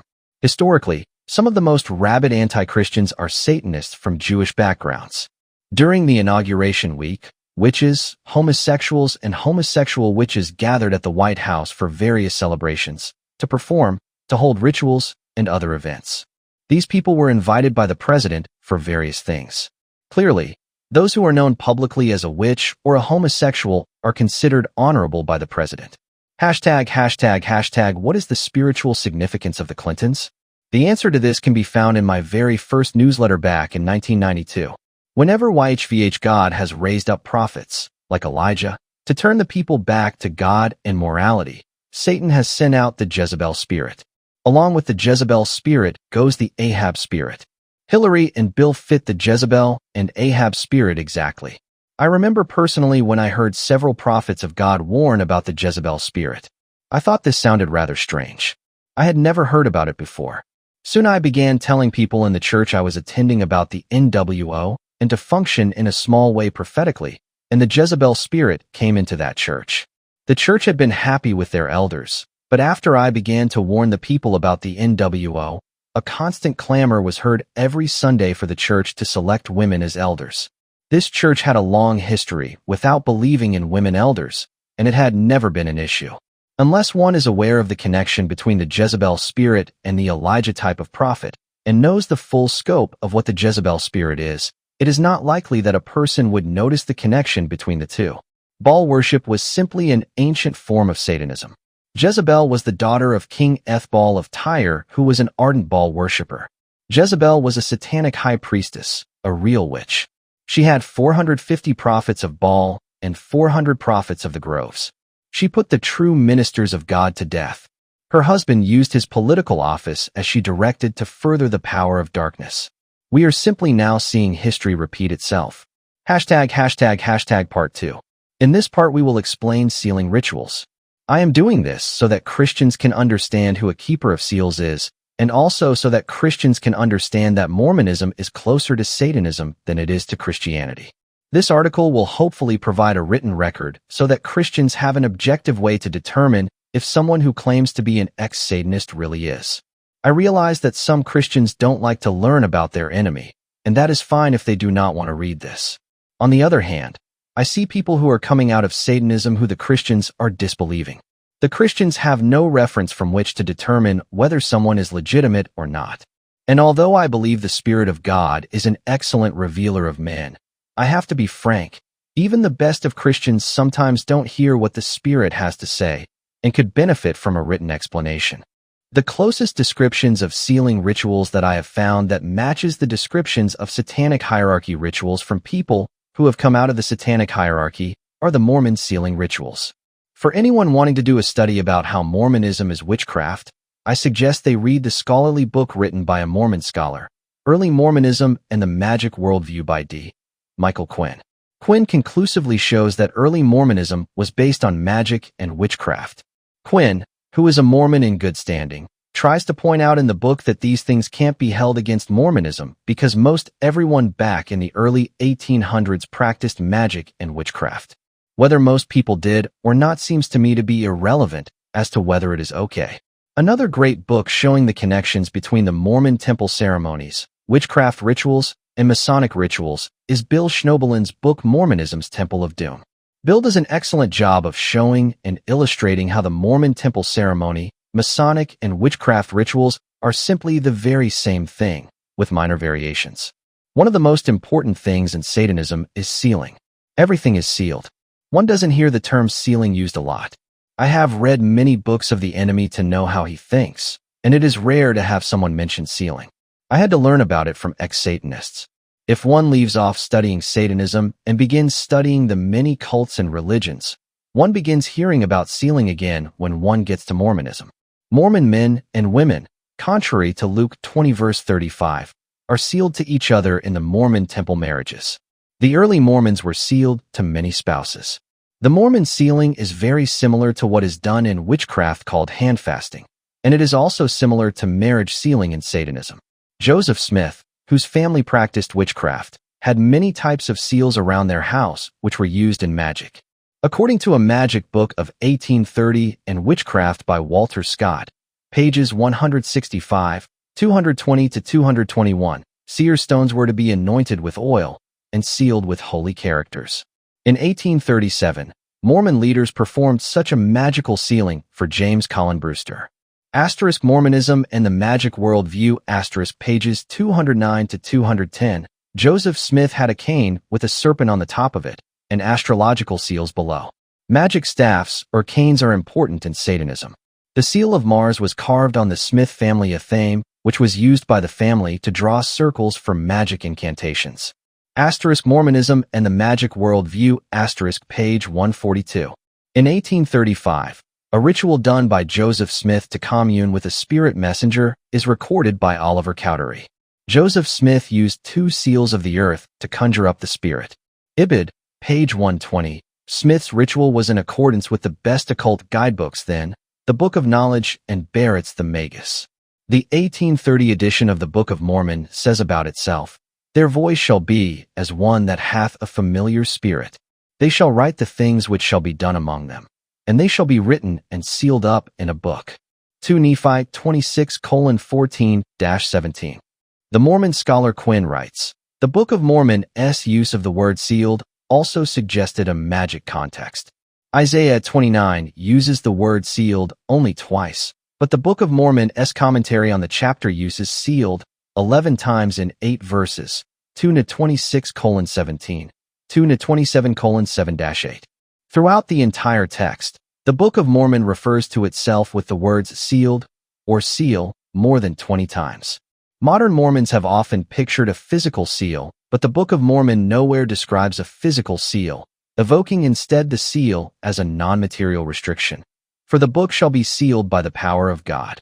2 Nephi 27:10. Quinn goes on to describe more about the magical sealing of the Book of Mormon. 33 Degrees Masonic leader Manly P. Hall in his book on Masonic symbolism describes a seal involved with black magic and the pact that is made with a conjured demon in a section entitled Modus Operandi for the Invocation of Spirits on PCI. Within both the generational satanic covens and the covens made up of recruits to Satanism, there is the office of Keeper of Seals. The Keepers of Seals show the importance of sealing to Satanism. Almost everything done in Satanism involves sealing. There are many vows that are made, and there are always exchanges made during these vows, and then a sealing. In the exchanges, there is always something lost by each person. Satanic hierarchy individuals are sealed to others, and the part of a Satanist that is put into another is magically infused. In one ritual, there is a black stone with the Satanist's name written on it that is given to the Queen Mother. See the chart January 1st, 93 newsletter to understand this high rank. By giving something of oneself, that item supposedly gives magical power to the person you have vowed before. If you break your vow, they can take the item you have given and work destructive magic against you. In the Satanic hierarchy, they have a moonchild ceremony where they demonize the fetus while in the womb. In the Antichrist ceremony, the item that is exchanged with Satan for a woman's vow to Satan is to sacrifice her child. Then of course this vow is sealed. The Keepers of Seals hold the books full of written pacts, and the items exchanged in all these countless rituals. Does the Satanic hierarchy have Tesla's invention? A mother of light said, power is a transitory experience. It is very conditioned upon the myths you are in. It is important that the person knows the myth he is in. He must have a feeling for it. The tangible can become the intangible. I'll leave the reader puzzled how I got this quote from a mother of light. But the idea of the tangible becoming the intangible is an interesting idea because of 2 reasons. First, the United States Navy is reported to have found out in World War II in the Philadelphia experiment how to electronically make a force field around something that makes the object invisible. However, the experiment proved to be very dangerous, and it took them years before the technology could be applied to something safely. This technology is being used on the stealth bomber to make them both invisible to radar and to human sight. The second reason is that an ex-Illuminati member states that an experimental box the size of a bread box with controls was being used by the coven to make people invisible. The people had to stay where they were. They could not move around, but they were somehow made invisible by the box where they were standing. Likewise, those who want to believe that Clinton is a nice guy, that he isn't working as a lackey of the Illuminati, go ahead and believe these lies. God will even send you a strong delusion to allow you to believe these lies. But those who love the truth and are tired of being lied to and want answers as to why things are happening like they are, will not accept the surface explanations that cover the debauchery of Satanists. Instead of getting upset that someone like myself is showing you the double meaning behind Clinton's hand signal, people should be upset that an attempt was made to trick them by Clinton. The Christian people have been told by several Christians, and I could name names, but I won't, that Clinton is going to lead this nation into righteousness. God's people perish for lack of knowledge. The fact is that if Clinton really came to Christ and really began leading the people toward righteousness, which he doesn't even do, the people who put him in office do the real leading, then the hierarchy would kill him. Christians are always saying we need to pray for our leaders. Fine, pray for them. They need to find God. Just realize Clinton is not one of our real leaders. He is way down on the totem pole and is simply a shoeshine boy for the hierarchy. Maybe the Christian people ought to learn who really leads them so they can pray better. Bush was a heavyweight for the Illuminati, and he was picked by the Illuminati originally as their first choice to win. That was before the primaries. Of course, all the final presidential candidates, Bush, Perot, and Clinton, and maybe some of the others too, were Illuminati men. It was a choice on their part who they wanted. Bush apparently antagonized the Rothschilds, and Clinton was placed into power to appease those who were upset with Bush. That the elite decided to change from Bush to Clinton became visible in September, and in October I notified my readers that the change of choice had occurred. Supposedly Bush had mishandled something that hurt the Rothschilds financially, but whatever happened, it is clear that behind the scenes some big events happened. Clinton was close friends with Winthrop Rockefeller when he moved to Arkansas. Winthrop Rockefeller gave Clinton over $1 million. In return, Clinton was in his pocket. It has been well worth Clinton's time to serve the Illuminati kings. So good, in fact, that Hayes may be correct when he claims that he has information showing that Clinton owns $1.2 billion in treasury bonds. If so, then it is understandable that Clinton would want taxes collected. I had hoped that my photo of Clinton giving the satanic signal at the inauguration would be finished by now. It isn't, but I will go ahead with this article. Since coming out with my March 15, 1993 newsletter, I have found out that Texmars came out with a photo showing Clinton's satanic signaling at the inauguration. People need to spiritually discern what Clinton is all about. Clinton gave a speech before becoming president that insiders would have no place in his administration. If people study the situation, his appointments have all been insiders. This is just one example of many that show that the words Clinton speaks are simply the words that the American people want to hear. Slick Willie is an appropriate name, for this president has absolutely no integrity nor honesty. And yet I am hearing people in the churches that want to believe in Clinton. It's sad to say they want this, because God will send them a strong delusion to believe the lies they want to believe in. Federico Pena is our new Clinton-appointed Secretary of Transportation. If he treats the country like he treated Denver, watch out. Pena got the new Denver International Airport project continued against all logic. John Coleman's WR brings out in his newsletter the details about how Pena's airport project and many other projects he sponsored are white elephants that are not what the public needs, but simply white elephants that help line the pockets of the rich. Those of you who don't take Texmar's newsletter may find it interesting that Bill Clinton has ties to the Jesuits. Of course, I take it for granted that people realize that Carroll Quigley was Clinton's mentor. Carroll Quigley was one of those intellectuals like H.G. Wells who believed in a new world order and the elite that wanted to bring it in. Let me digress and discuss men like H.G. Wells and Carroll Quigley. These men believe that the West should lead the world into a new world order. I suggest that people should read H.G. Wells' book The New World Order, 1940, and his The Open Conspiracy, 1928. Another good book to understand what the elite have planned is Manly P. Hall's book Facing the Future. Oswald Spengler also has a good book to read, The Hour of Decision. The last few chapters of Lionel Curtis's World Order, 1939, also is good in explaining how they want a world commonwealth of states. People like Clinton were fed this type of stuff. But there is a much greater hidden agenda. Manly P. Hall, for instance, was part of Lucas Trust, as was the late leader of the Scottish Rite Freemasons, as well as Rockefeller. Lucas Trust's externalization of the hierarchy tells us what the agenda is. The agenda is to externalize the satanic hierarchy, and on page 107 of Externalization of the Hierarchy, it tells us who will rule the world on the earthly plane. His name is Lucifer. And on the spiritual level, Shambhala, it will be the Lord of the world Sanat. We Christians know the Lord of the world not as Sanat, but as Satan. It's all down in black and white on page 107. Greed and material wealth play such an important part in the lives of all these people who Satan has inspired to help dream up schemes for a new world order. Therefore, most of these people see economics as an important vehicle for creating a new world order. But there is a hidden agenda. The conspiracy is not an economic conspiracy nor a political conspiracy, but as the externalization of the hierarchy reveals on page after page, their conspiracy is a religious conspiracy. People, let's just lay it out on the line. Clinton is a Satanist. He knows what the hidden agenda is. It's an eye-opener to read the books I listed by Wells, Hall, and Spengler, but believe me, that stuff is just for the blind intellectuals. The real details of this new world order have been written down in detail, and they came directly from the master of evil himself, directly from Satan to his hierarchy, who copied the plans in detail. The people who will implement the New World Order are men like Clinton, men who have no moral code, men who will glibly tell one lie after another. They won't implement H.G. Wells' plan, they will implement Satan's plan. And prideful Satan will unwittingly implement YHWH God's plan. Hashtag Bloodlines of Illuminati. Hashtag Fritz Springmeier.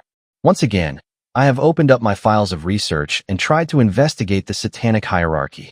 Sometimes in doing investigation, one turns down a dead end. I hope I haven't done that. There does seem to be a strong Dutch connection to the Illuminati, and the Van Duyns family might be one of the keys to understanding that Dutch connection. My investigation with the Van Duyns family is the only family that has left me without any solid facts that would place them within the top 13 families. However, because bloodlines are so important to the hierarchy, and because it is hard to really investigate these families without understanding their genealogies, I have made the effort to give you a genealogy of Van Duyns that may have some importance. Hashtag the Van Duyns bloodline. In 1626, Peter Minuit traded some trinkets to the Canarsie Indians to purchase Manhattan Island. The history books like to report the value of the trinkets as $24. The purchase was supposedly a good deal for the Dutch. The Canarsie Indians didn't own Manhattan Island. It belonged to other Indians, so it is debatable who got the best deal that day. That was the beginning of the Dutch colony of New Netherlands, and its capital New Amsterdam, built beside Foot Amsterdam, all three later renamed New York. The Van Duyns family, also spelled Van Duyne, Van Duyne, et al., was one of the Dutch families to come over to the Dutch colony of New Netherlands, which was connected to the Dutch West India Company. Other early important New Netherlands families from the Netherlands include Van Cis, Van Cleef, also spelled Van Cleve, and Van Cleve, Van Korn, Van de Water, Duran, and Stoothoff. In 1649, 15 years before the British took New Netherlands from the Dutch, Gerrit Cornelissen Van Duyns immigrated with his older sister from Brabant, Netherlands. Brabant is a district south of Eindhoven in southern Netherlands, but at the time Van Duyns came over it included Belgium, to New Amsterdam. This date is according to Claypool, Edward A., descendants of Dennis and Alice Tunison. Chicago, Illinois.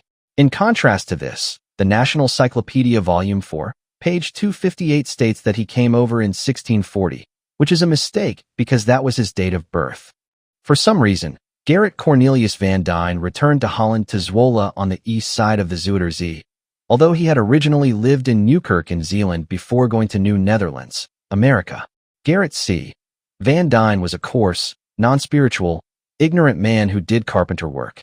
His lack of interest in Christianity seems to have carried down through quite a number of generations. After coming to the New World again, he moved away from New Amsterdam fairly quickly to New Utrecht. Now I believe that is where Greenwich Village is. In the long run, his descendants, some related to the Costello family, moved to Michigan, Illinois, Kansas, and elsewhere. In the next century, however, his descendants moved and created 5 branches. One in Queen's Company, New York. One in King's Company, New York. One in Duchess Company, New York. A 4th in Somerset Company, NJ, and a 5th in Morris Company, NJ. It is possible a few other Van Duyns also immigrated from the Netherlands to America.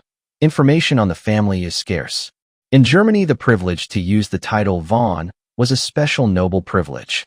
I believe the same applied in the Netherlands, which would mean that the Van Duyns were a prominent family when they came over. The low profile of the family didn't end when they arrived in the New World. It continues. The extremely low profile of the Van Duyns makes one wonder if they could really be one of the top 13 families. Still, Mona Van Duyns was the first woman poet laureate, a Pulitzer winner, 1991, and got a good review of her book in 1990. I have found that such awards take a combination of both talent and pull, especially in a field as subjective as poetry. It helps to have pull. Where did Mona Van Duyns get the political pull to get so many awards and many well-promoted poetry books? Even before the British had consolidated their hold on New Netherlands, the area was giving a foreshadowing of what it would become. Pirates which raided the East Indies and the Red Sea were outfitted in what is today New York and Rhode Island. William Patterson, born c. 1655 in Scotland, was the evil genius behind the establishment of the Bank of England. It is strongly believed that he was a trader in New York in 1668 to 69 and that prior to this he had worked with the pirate Morgan, who operated in the New Netherlands area. Witchcraft was part of some people's lives in New Netherlands, but the colony was far more lenient toward them than in the Puritan colony in Massachusetts. The last Dutch governor of New Netherlands, Governor Peter Stuyvesant's sister-in-law, was suspected of witchcraft, but acquitted. Ralph Hall of Seatalcott, Long Island, and his wife were the only ones seriously tried of witchcraft in New Amsterdam, and they were acquitted. In 1687, the British had taken the New Netherlands from the Dutch for the second and final time, and they made the Dutch take an oath of allegiance to the British crown. 3 Van Duyns of New Amsterdam are recorded having taken that oath. They were Gerrit Cornelis van Duyn, Cornelis Gerrits van Duyn, and Deniges Gerritse van Duyn. However, in the 1790 census taken in New York State, there are no Van Duyn families at all listed. One of the best books on the Van Duyn family is New Netherlands Families by Wilson V. Ledley, Volume 3, which is about the Van Duyn family. I obtained a copy of the Van Duyn part, which was able to assist me in my genealogy work. I count 378 Van Duyns in the 5th generation of Van Duyns in this country. Some of the families that the Van Duyns have intermarried with are Ayling, Allen, Brindle, Bullinger, Greber, Hayes, Kennedy, and Robinson.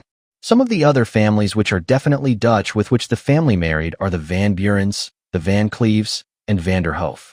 It would be exceedingly interesting to find out if the Van Duyns connect at all with the Dutch King William of Orange or some of William of Orange's supporters. Many of today's elite trace back to William of Orange or his prominent supporters. The Van Duyn last name has ended up with many spellings. For instance, in Bergen Company, NJ, the name is spelled Van Duyn, Van Duyn, Van Duyn, Van Duyn, Van Duyn, and Van Duyn. An informer states that Van Duyn is one of the top 13 Illuminati families. If that is so, then it certainly is the least known family of the 13. This article will show clues and evidence that have kept me from rejecting the possibility that the family is indeed one of the top 13. On the other hand, there are also some puzzling things about this family that almost disqualify it from being a top family. One puzzling thing is how rare this surname is. Considering that the name belonged to one of the earliest settlers in the New World, one would expect quite a clan to have developed. But this is not so. Another puzzling thing is that the conspiracy has a great deal of activity going on in Brussels, Belgium. Belgium is half Dutch, half French. Many of the people in Brussels have Dutch names, and it would be expected that if the Van Duyn family were a top family, they would have someone in Brussels, but I wasn't able to locate any there. Hashtag Van Duyns that caught my eye. Historically, there were a few Van Duyns that caught my attention. Cornelis van Duyn left an inheritance of 1,700 pounds of money to children. William van Duyn, 1695 to 1773, left 2 plantations to children in will. Aaron van Duyn, 1830-, deacon of the Methodist Episcopal Church. Alfred Voorhees van Duyn, 1843-, undertaker of Middelbush, NJ. Harrison van Duyn, of NJ legislature in 1879, became Speaker of the House. Scottish and York Rite Freemason, member of the Holland Society, see Holland Society Yearbook 1915, and numerous other business organizations and societies. Horace N. van Duyn, stockholder in the Boston National Bank. Louis van Duyn, surveyor, organizer and president of Boonton Water Company, owned lots of real estate. Simeon van Duyn, inventor, member meth. Church in Boonton. The Van Duyn name is known in western United States because of Van Duyn chocolate candies. The Van Duyn name has been well known in the New York area. The oldest of the large care centers for the elderly in New York is named after a Van Duyn. It was founded in 1827 at Syracuse, New York. Address is West Seneca Turnpike. This elderly care center, the Van Duyn Home and Hospital, was reported to have 537 total regular staff, 136 nurses, and 526 licensed beds, which are kept 99% occupied, making it the largest. I have very limited knowledge of the Van Duyn family. 3 Van Duyns are worthy of mention at this point. One Van Duyn was reported by an NSA informant to have been the liaison officer between MI6, the CIA, Mossad, and the Vietnamese government during the 1960s. Another Van Duyn was the founder of a branch of Planned Parenthood, an important New Age group, which has been promoting sterilizations, birth control, abortions, etc. for over half a century. The third is Mona Jane Van Dyne, who has authored several poetry books and is a Guggenheim Fellow. ####Edward Seguin Van Dyne and Planned Parenthood. Edward S. Van Dyne, 1872 to 1955, was a prominent surgeon who was born in Syracuse, New York.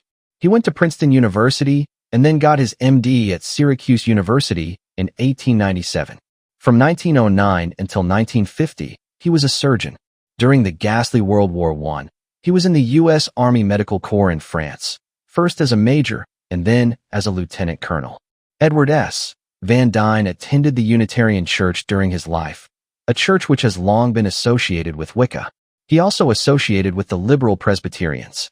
In 1933, he founded the Planned Parenthood Center of Syracuse, New York.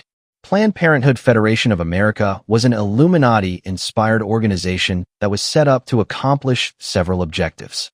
The organization's own stated purpose is very revealing: to provide leadership in making effective means of voluntary fertility regulation, including contraception, abortion, sterilization, and infertility services, available and fully accessible to all as a central element of reproductive health, stimulating and sponsoring relevant biomedical, socioeconomic, and demographic research, developing appropriate information, education, and training programs to increase knowledge about human reproduction and sexuality.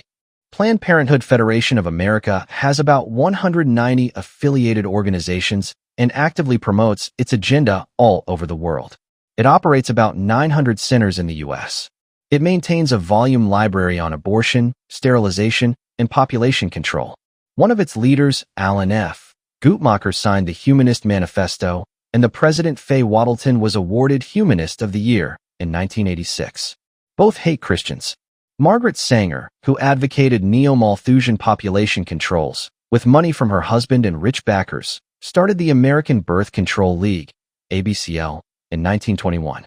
The ABCL opened the Birth Control Clinical Research Bureau, BCCRB, in 1923. In 1939, the ABCL and another similar group merged to form the Birth Control Federation of America, BCFA, which in 1942 changed its name to Planned Parenthood Federation. Consider the changes that have happened within our lifetimes. In 1957, birth control devices were outlawed in all New York metropolitan hospitals. In 1969, the federal government was subsidizing abortions and birth control through the Federal Anti-Poverty Program. In the 1980s, public schools started offering condoms and new types of sex education programs for teenagers. The Schlesinger Library has been actively keeping historical records of the family planning movement, and David Kennedy wrote the book Birth Control in America, The Career of Margaret Sanger in 1970. Much of what has happened in abortions, birth control research, and population control mechanisms has come as a result of these types of organizations. I was curious, what kind of people want U.S. sterilized, our babies aborted, and the world's population reduced? What kind of people are funding the enormous amount of money it takes to get people to abort their babies? What does it cost to get a population to voluntarily neuter themselves? I randomly picked a year, 1984, to research the funding for Planned Parenthood and the Planned Parenthood branches. I was astounded at how huge the sums of money that the elite spend in just 1 year to get us to castrate ourselves and tie our tubes and abort our babies. I have divided the list of foundations that donated money to Planned Parenthood in just the single year of 1984 into 2 categories. The first category are foundations that I can identify having connections to the Illuminati. The others are all the rest, and I suspect this second group has many that tie back too. I most likely haven't figured out which. ### Illuminati connected foundations donating to Planned Parenthood Federation and branches, and the amounts donated in 1984. Vincent Astor Foundation, $10,000. Mary Duke Biddle Foundation, $5,000. Dodge Foundation, $1,000. The DuPonts are behind GM. Ford Foundation, McGeorge Bundy was president of Ford Found, $1,010,950. William Randolph Hearst Foundation, $1,000. Freemason, Jesse H. Jones Houston Endowment, $10,000. Eli Lilly and Co. Foundation, $1,000.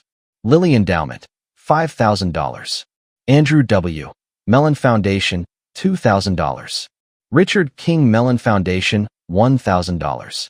Jewish Rosicrucian, Fred Meyer Charitable Fund, $1,000. Morgan Guaranty Trust, $31,000. Jesse Smith NOYS Foundation, $152,400. JNPW Memorial Trust, $1,000. Prudential Foundation, $8,000. Kate B. Reynolds Charitable Trust, $25,000. Z.S. Reynolds Foundation, $30,000. Russell Sage Foundation, $5,000. Max Stern Foundation, $5,000. Levi Strauss Foundation, $100,000. ### other foundations contributing to Planned Parenthood. Some of these may well also have the Illuminati behind them. Amundsen Foundation, $125,600. Theodore and Beulah Beasley Foundation, $1,000. Alan Bradley Foundation, $100,000. Worthington Benedum Foundation, $1,000. Bremer Foundation, $1,000. Gwendolyn Caffritz Foundation, $1,000. Lewis Calder Foundation, $2,000. Champlin Foundation, $5,000. Central New York Community Foundation, $10,000. Charlotte Foundation, $2,000. Robert Sterling Clark Foundation, $2,000. Clark Foundation, $5,000. Olive B. Cole Foundation, $30,000. Commonwealth Fund, $1,500. DOI Finger McMahon Foundation, $2,000.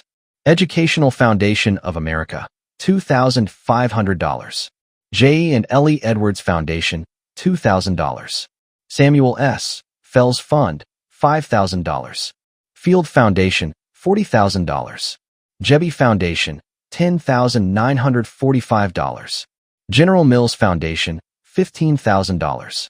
Wallace Alexander Gerbode Foundation, $10,000. Morris Goldseeker Foundation, $5,000.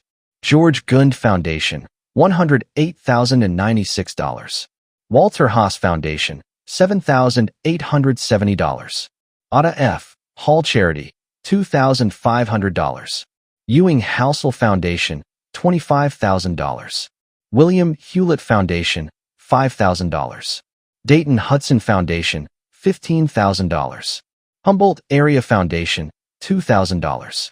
Jewett Foundation of California, $1,000, gave to ID and WA Planned Parenthood.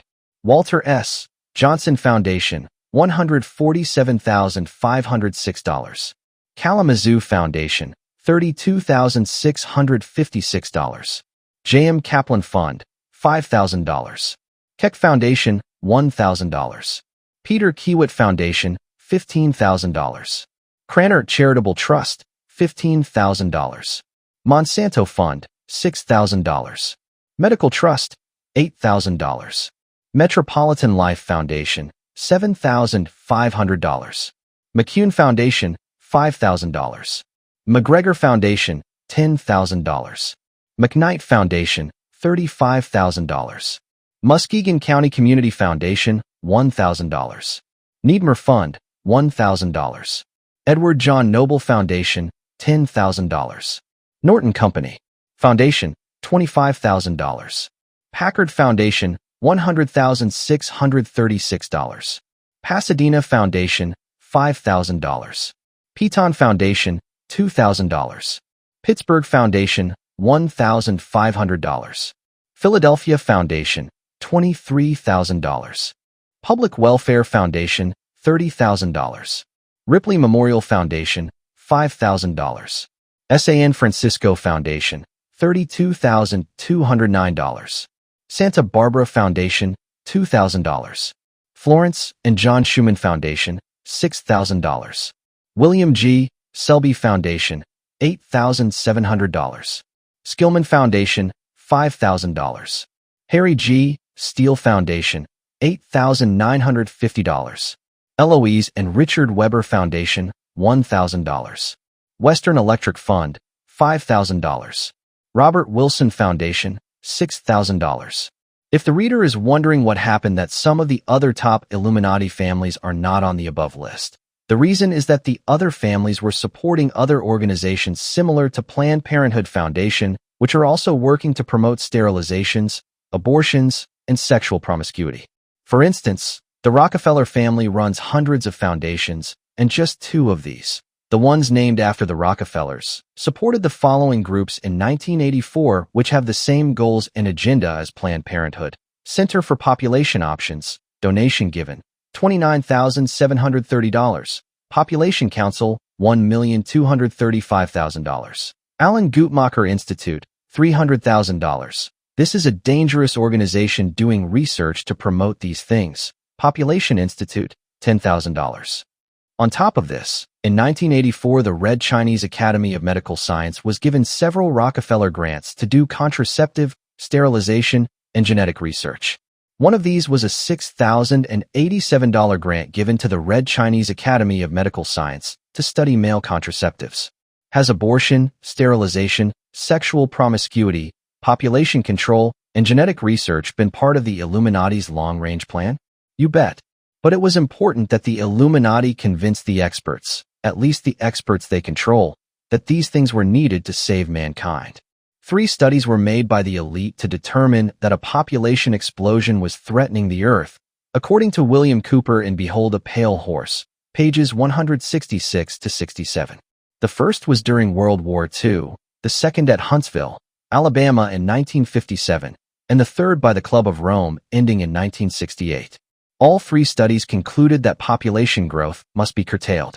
Last year at a meeting of the elite, George Hunt obtained a handout which shows that the elite are committed to stopping the population growth by any means available. Years earlier, Illuminatist Dr. Aurelio Pecchii advocated a plague similar to the Black Plague, and when the idea was developed it became the AIDS epidemic. The Illuminati have the cure for AIDS. Actually, there are many cures for AIDS. But the one they had before the AIDS epidemic began will not be given to the population until enough people die, or until the elite are exposed enough that they are forced to give out the cure.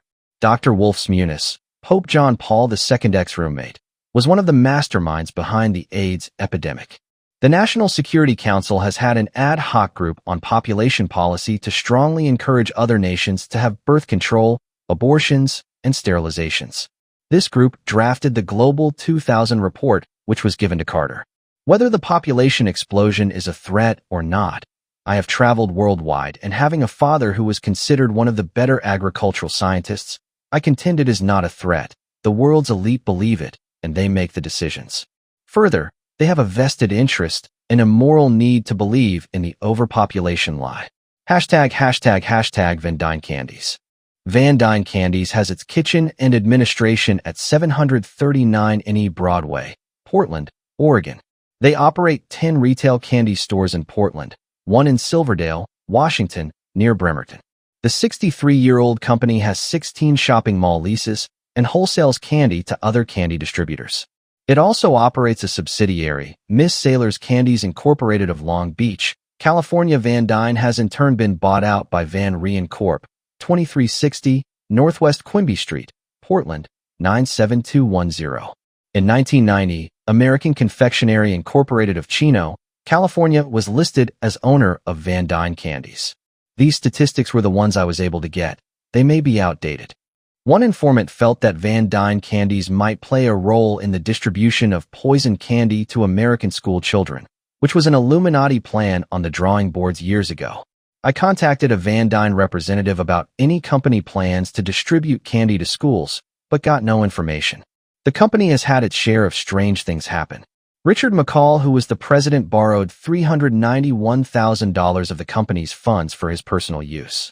This theft of company funds was forgiven when he gave up his position and his share of stock so that he no longer had control over a large block of stock. On April 27, 1987, the Oregonian reported that the company had gone bankrupt and had filed for bankruptcy in March 1987. However, company officials declared that the bankruptcy was merely a reorganization which involved the resolving of the equity split in financial control of the company. Van Duyns Candies reported $10 million in sales in 1986. If they play any role in all of this or not, I cannot say. I certainly do not suggest that any of my readers boycott their candies. That would be rather rash and certainly is not what I want to see happen. Besides, because they wholesale to others, I don't know what other labels the candy gets sold under. A string of strange coincidences.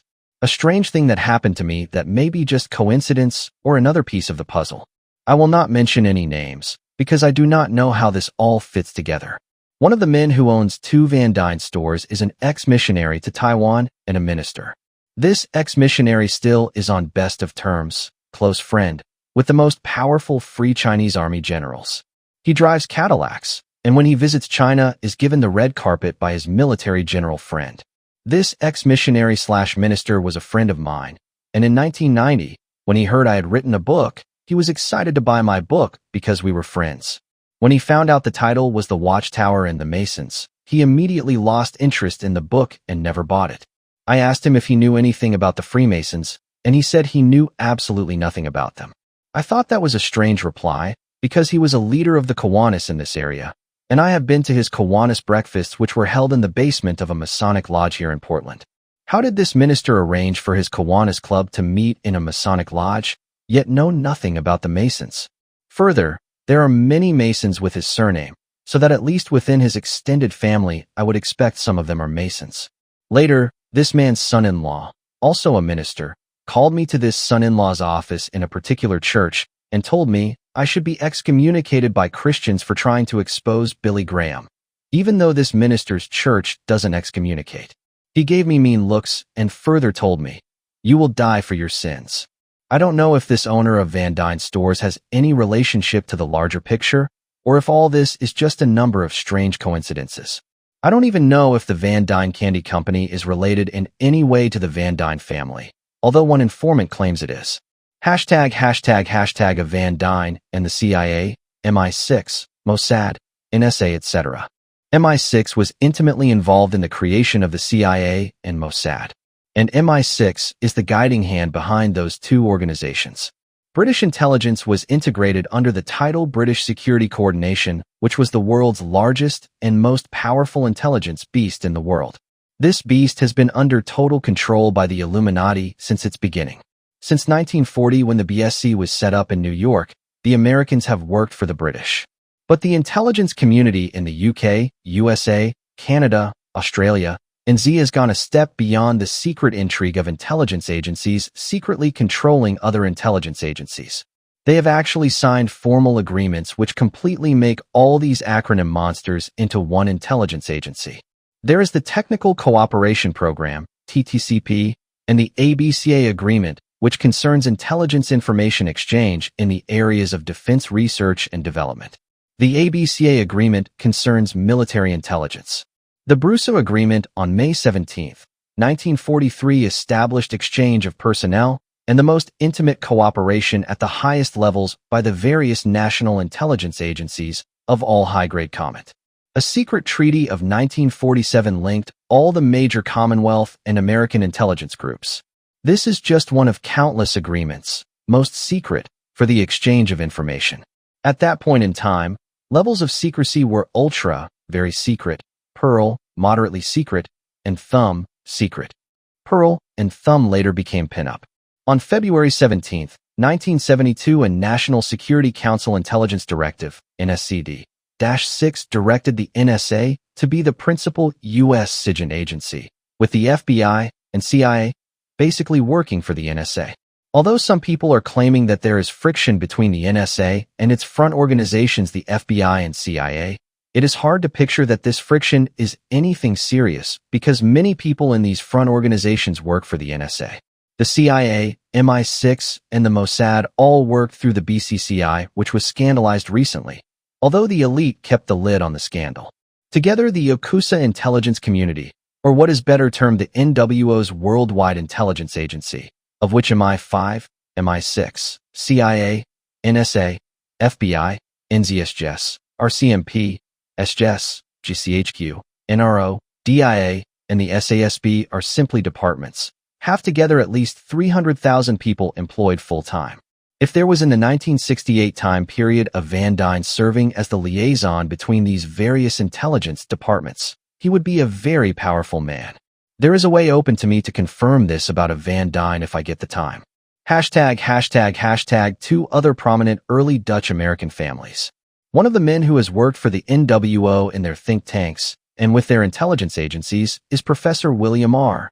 Van Cleve, who is a descendant of the New Netherlands families. His name is mentioned now because it is quite possible the Van Cleves and the Van Duyns intermarried. I know that William Van Duyne married Sarah Van Cleef in Somerset, New Jersey around 1750. Professor Van Cleve worked for RAND, Stanford Research Institute, Department of Strategic and Defense Studies at the University of SO, California, and was an advisor to the Pentagon, the SALT conferences, etc. The Van Cleves are said to have originated from an ancestor Jan van Cleef, who was the son of Dutch nobility, the last Duke of Cleves. He is said to have come to America in 1653. Two of the Van Cleves were Scottish Rite Masons in Chicago around the turn of the century. Some important connections. Collins, Whitney's, Vanderbilts. William Collins Whitney, a member of the Illuminati via the Skull and Bones Order, is someone who I suspect was part of the Collins family. The Collins family is without doubt one of the top 13 Illuminati families. William Collins Whitney was a director of Guaranty Trust, as well as his son H.B. Whitney, who served later. William Collins Whitney married Flora Payne, daughter of Standard Oil's treasurer Oliver Payne. William Collins Whitney's two sons were both members of the Skull and Bones, and one of them married Gertrude Vanderbilt, another originally early Dutch-American family. The money that the Whitney family had amassed from the Paynes and the Vanderbilts then was put into Guaranty Trust, J.P. Morgan, and Guggenheim. Alfred Gwynn Vanderbilt was a member of the Skull and Bones Order in it. 1899, A. Vanderbilt was sent a warning not to sail on the Lusitania because the elite knew it was to be sunk, but he failed to get the telegram and sailed to his death.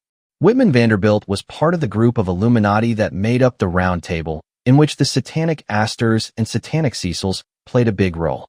I have sometimes wondered if rather than the Van Duyns, the name we should be dealing with is Vanderbilt. In any case, the point is that several of these originally Dutch families are in deep with the Illuminati. The origin of the Vanderbilt fortune is an obscure mystery. It was close to $1 billion in 1924 and must exceed numerous billions today. One reference states that Cornelius Vanderbilt, the original Vanderbilt who made it rich, made his large sums from blackmail, Minnie Gerard Mead. Certain rich men. New York, G.P. Putnam's Son, 1927, pages 112 to 113.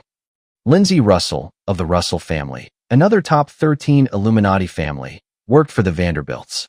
It was Lindsay Russell who started the Pilgrim Society, which is the 60th level of the branch Illuminati. Lindsay Russell was also chairman of the CFR, which is the 40th level. The Vanderbilts, the Whitneys, the Goulds, and the Rockefellers gave large sums of money to Billy Graham for his New York crusade. The Dutch connection today. Many ex-Nazis and elite industrialists have made their homes in the Garderen-Putten area of the Netherlands. The Bilderbergers are building a super hotel/conference center near this area. One of the companies involved in building the hotel is the Nazi family of Nicanius. The Belgium-Dutch connection to the Illuminati is not trivial. The Dutch William of Orange deposed English King James II in the fighting of 1688–91. That is significant because it appears that Illuminati financial headquarters were in Amsterdam prior to William of Orange's victory. After that victory, they moved to London. One only has to note how important Brussels has been to the New World Order to realize that the lowlands of Belgium and the Netherlands continue to be important for the elite. For instance, the Beast, the supercomputer which is notified within seconds of every financial transaction you carry on at an ATM, is located in Brussels. If the Van Duyne family were indeed one of the top 13 families, it might break open some big clues to understanding the Belgium connections and elements within the Illuminati. Earlier newsletters and the Be Wise as Serpents book have described high-level rituals carried out in a castle, Berg, in Belgium. There are Dutchmen in the genealogy of the Roosevelt presidents in the line that goes back to the British royalty. Other prominent elitists tie back to the Netherlands and Belgium also. Elizabeth Van Buren wrote The Sign of the Dove, which is a book about the Merovingians, the 13th top Illuminati bloodline, and Jesus. The book takes a Gnostic approach to religion and puts forth the idea that the Merovingians were of extraterrestrial descent. I had expected to find the town of Duyns from which the Van Duyns would have taken their name, but none of the maps so far have shown it. I had expected to find more important Van Duyns in the Netherlands and in the U.S. Instead, I only found a Hitta Hendrik van Duim, who came over from the Netherlands and became a state educational official. Clearly, I have only broken the surface in trying to understand the Dutch connection in the Illuminati. ##### conclusions and summary. It has been theorized by others that at the top of the Illuminati are unknown superiors, so this should not scare anyone that I don't have all the details and that the family is unknown. On the other hand, it is very hard to hide people who wield immense power. So far, I have dealt with families that were definitely within the top 13 Illuminati families. If the Van Duyns family is part of the top 13, it may represent the Dutch-Flemish-Belgium segment of the Illuminati, just as the Astors and Rothschilds came from Germany, the Ponts from France, the Lees from China, and the Kennedys from Ireland. Actually, the entire 13 top families are related in various ways, and their heritages go back to the ancient nobility of Europe, to the tribe of Dan, and to the Khazars. Many of these top families feel they are descendants of the House of David. One researcher has even told me that the Royal House of Japan is blood relation to the 13th top Illuminati family. Truth is often stranger than fiction, but this sounds truly incredible. That would be interesting if the genealogy, which he claims does exist, actually shows that. It would help explain why Japan is being brought into the picture. I was able only to identify that the Van Duyns family was a very early colonial American family of status, and that the few modern members of this family which I could identify are suspiciously tied to the establishment and fit the type of persons we would expect from a top 13 family. If anyone has any information concerning this subject, that information would be appreciated. #### Revisiting the Van Duyns family, one of the top 13 Illuminati families. The Dutch-Belgium connection is one link that is very powerful in the Illuminati, but an area of which my knowledge is very scattered. I am trying to rectify that ignorance. Since my big article in the July 1st, 1993 issue about the Van Duyns, I received more confirmations and tips from ex-Illuminati informants. So I have continued my search for details on the Van Duyns family. I was given the tip that the Illuminati members of this family were located in someplace like Michigan, and I did indeed find that the Grand Rapids area has a large number of Van Duyns.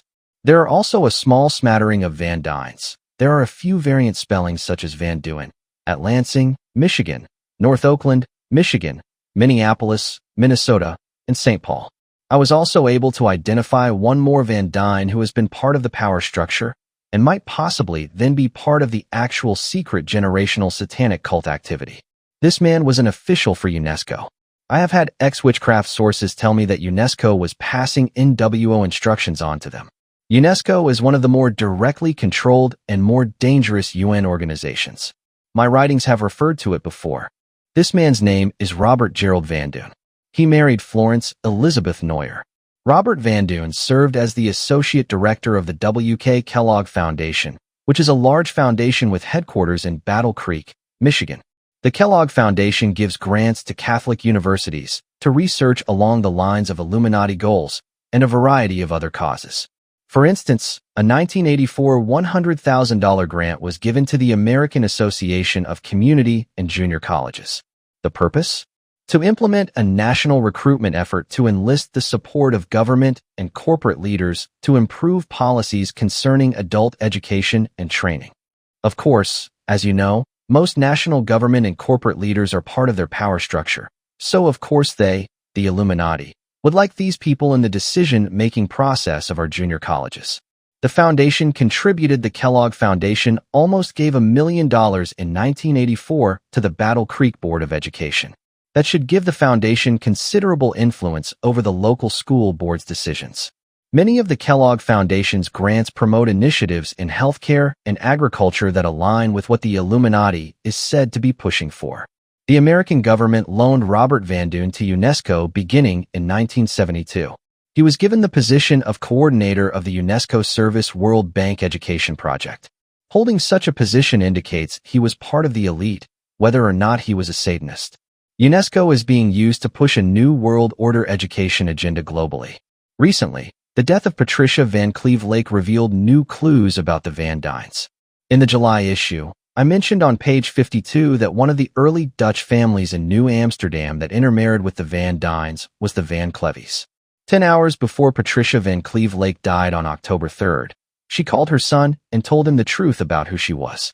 The 3-paragraph death notice was buried on page 14 in a Los Angeles paper, likely the LA Times.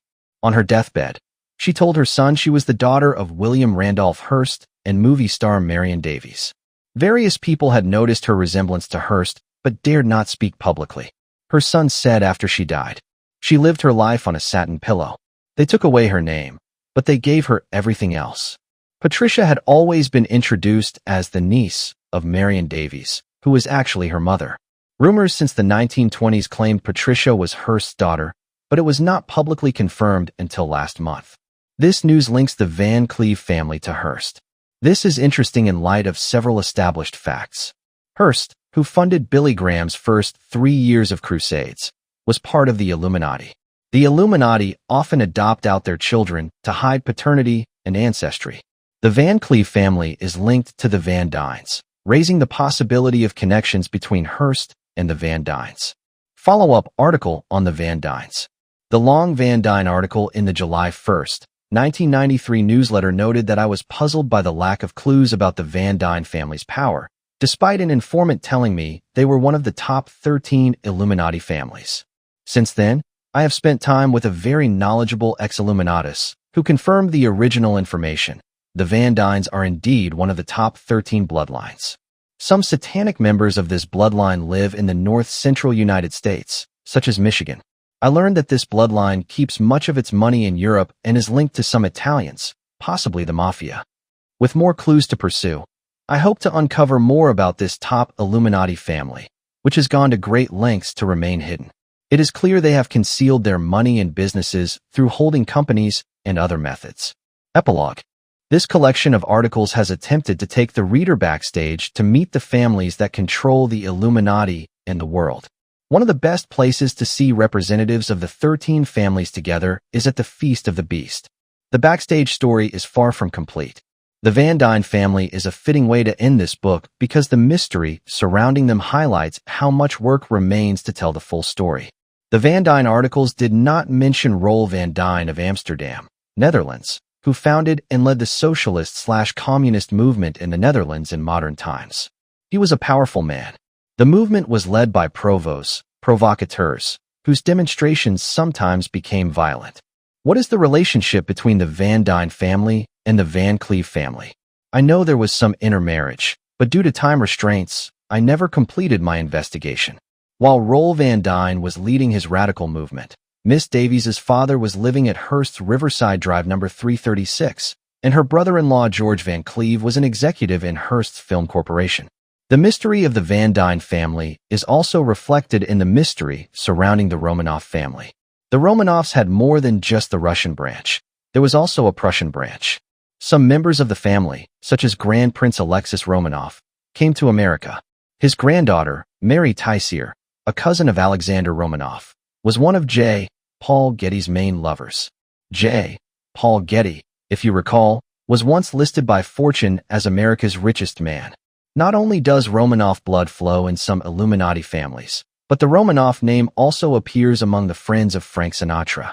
Mike and Gloria Romanov were friends of Sinatra. Sinatra's social life was a who's who of mafia and Illuminati figures. He would travel to France to spend time with Berenguer Rothschild or attend charity balls for the World Mercy Fund with Lawrence Rockefeller. Mentioning the Rockefellers brings us back to the Romanovs.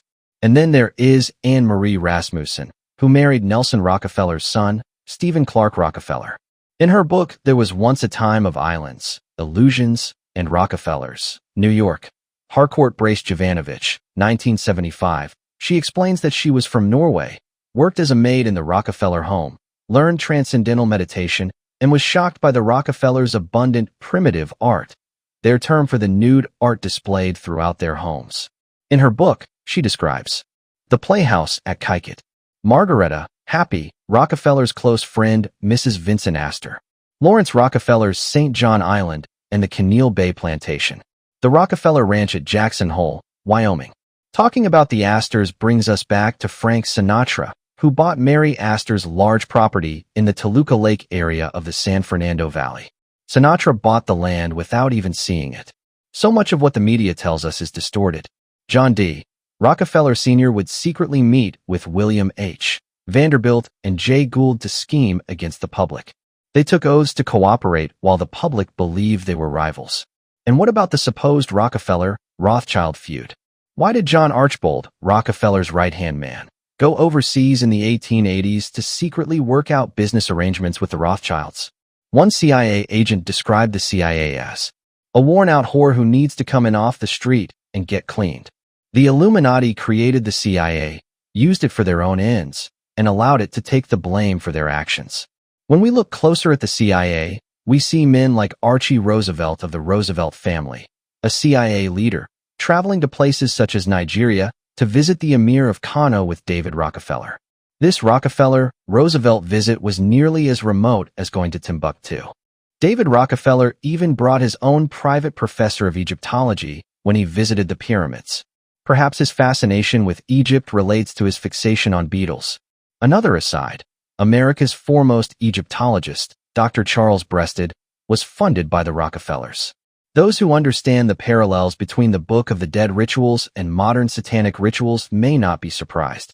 Nelson Rockefeller was part of the National Security Council, which sits above the CIA in intelligence affairs. International connections.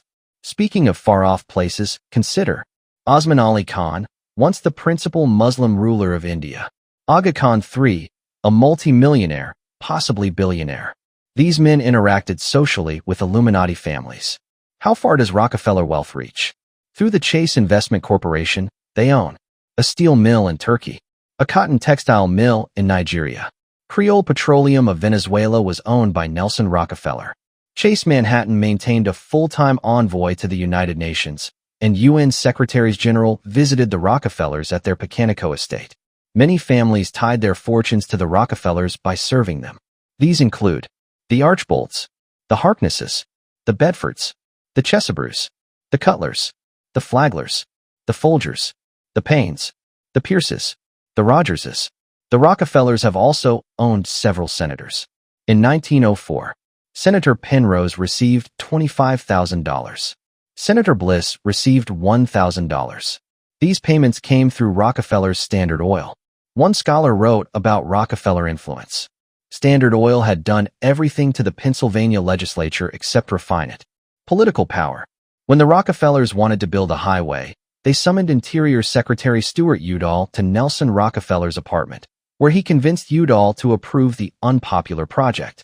In 1968, Hubert Humphrey wanted both David and Nelson Rockefeller in his cabinet. The Rockefellers conceived the idea of the World Trade Center in New York, and their associates were involved in the scandal surrounding its promotion. David Rockefeller wrote letters of advice to President John F. Kennedy. Where do all these elite connections end? All the top 13 Illuminati families meet at the Feast of the Beast rituals.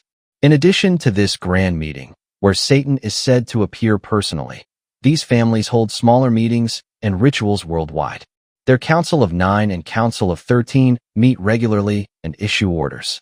All these top 13 Illuminati families tie together at the Feast of the Beast rituals. In addition to this grand meeting, where Satan is said to appear personally, these families hold smaller meetings and rituals frequently all over the world. Their Council of 9 and Council of 13 meet and send out their orders regularly. Volume 2 will examine how the Illuminati rule, what their organizations are, and what their life and rituals are like.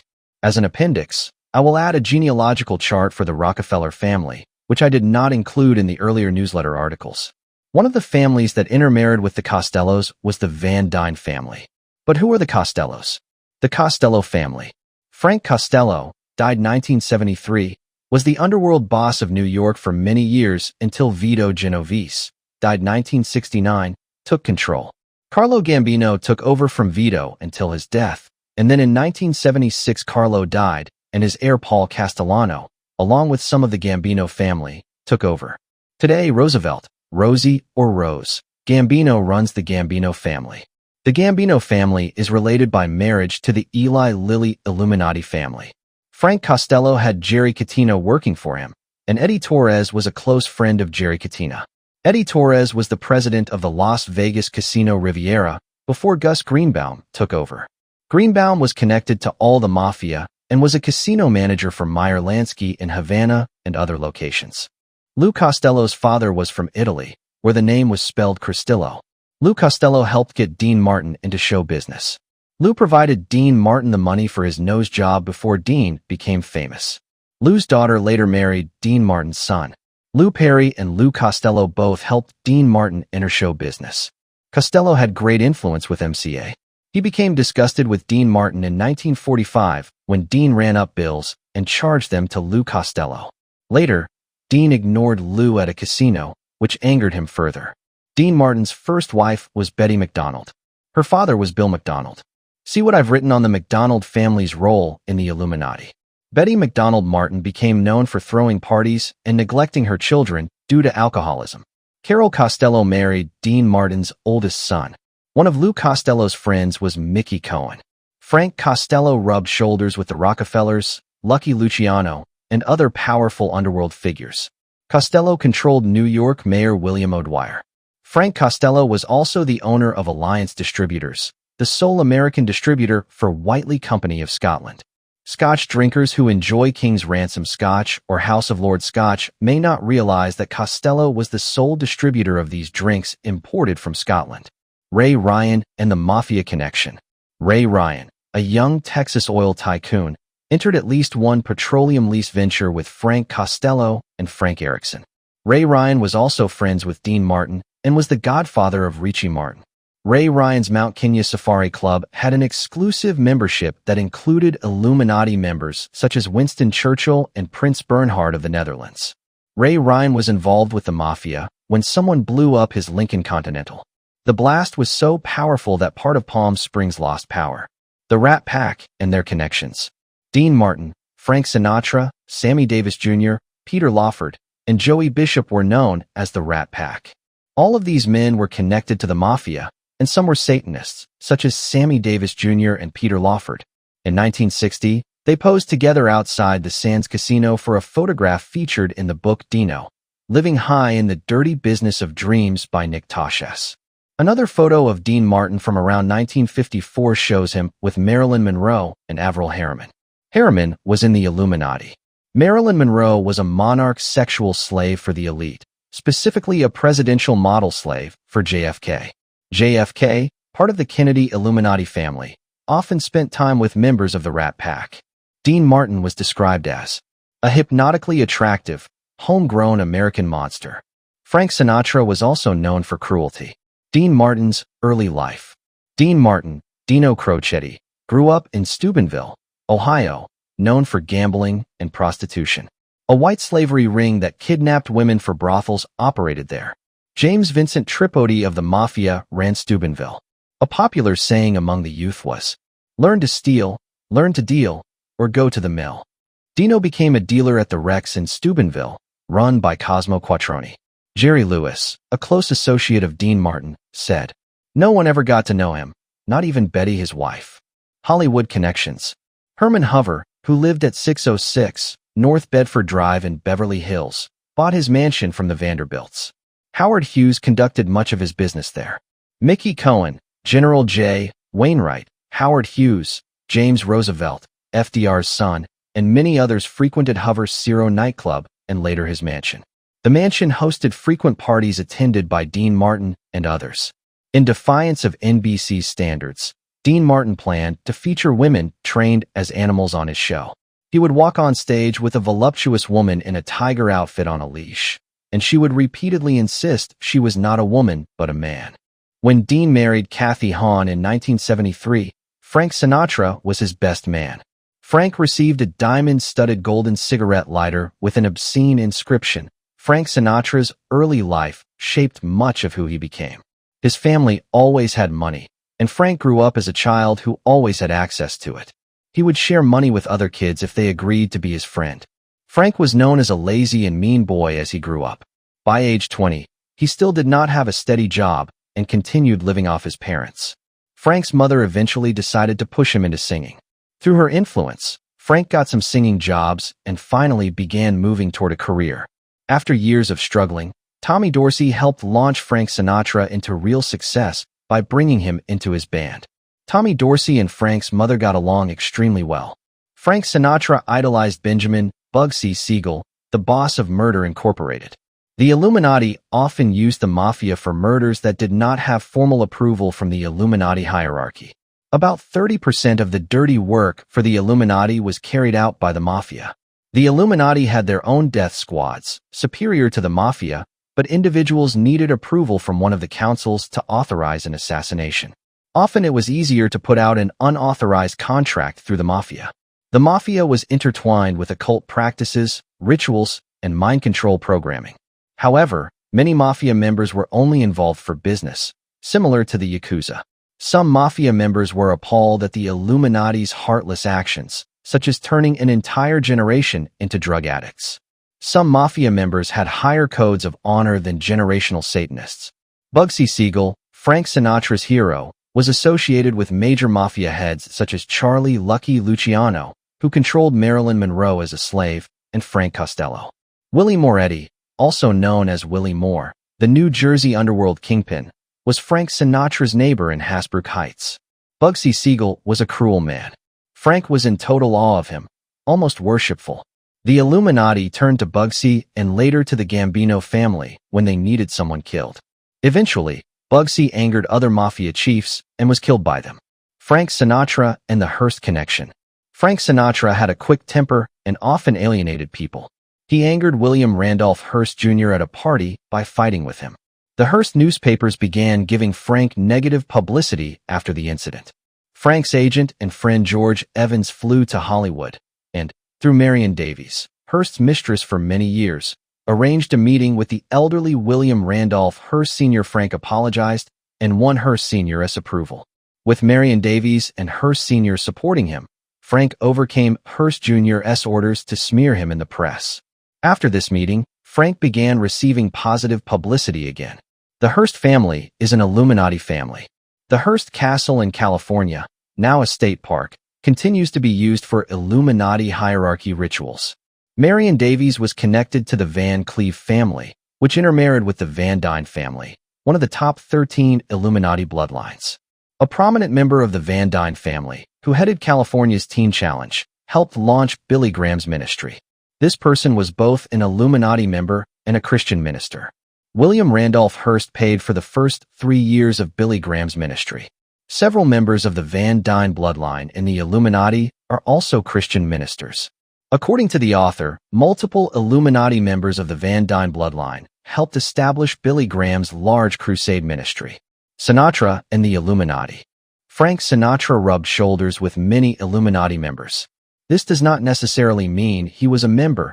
His mafia ties may have made him valuable to Illuminati kingpins. The Illuminati had a history of sharing their mind-controlled slaves with the mafia. Even slaves who were Illuminati members were shared, though the Illuminati always maintained final control over programming. One of the people who played drums for the Tommy Dorsey Band was William Joseph Bryan Jr., also known as William Joseph Bryan, William Jennings Bryan III, etc. Bryan was a CIA mind control programmer. He programmed people while serving as chief of medical survival training in the Air Force, a covert brainwashing unit. Bryan later opened a hypnotherapy institute on Sunset Strip in Hollywood, where he programmed actors for the Illuminati. Bryan programmed Sirhan Sirhan to kill Robert Kennedy and hypnotized Albert DeSalvo. After Bryan died in spring 1977, the CIA removed all his files, including those in his home. Bryan was a 6'1" 1/2 inch, overweight Satanic priest in the Old Roman Catholic Church, an offshoot with CIA and Illuminati connections. He was a descendant of William Jennings Bryan, the Freemason who supposedly defended creationism in the Scopes trial. Bryan Jr. frequently spoke in fundamentalist churches in Southern California. It is interesting that the Tommy Dorsey Band included both Bryan and Sinatra, two men who would later be involved in satanic mind control operations. William J. Bryan's influence. William J. Bryan spoke to many judges, possibly using his law degree to meet corrupt judges who needed training in the Illuminati's mind control program. In Bryan's book, The Chosen One, The Art of Jury Selection, he teaches how to use hypnosis on jury members to win cases. The book describes Bryan as Director of all medical survival training for the United States Air Force and a leading expert. Brian was the technical director for Frank Sinatra's film The Manchurian Candidate, which was used to convince Americans that foreign enemies were conducting mind control. This way, if the Illuminati, CIA trauma-based mind control program was ever exposed, the CIA could justify its actions. Illuminati mind-controlled slaves were forced to watch The Manchurian Candidate to reinforce their sense of helplessness. Frank Sinatra acquired the rights to the book and produced the film. The author of the book had only stumbled upon what the Illuminati and intelligence agencies were doing.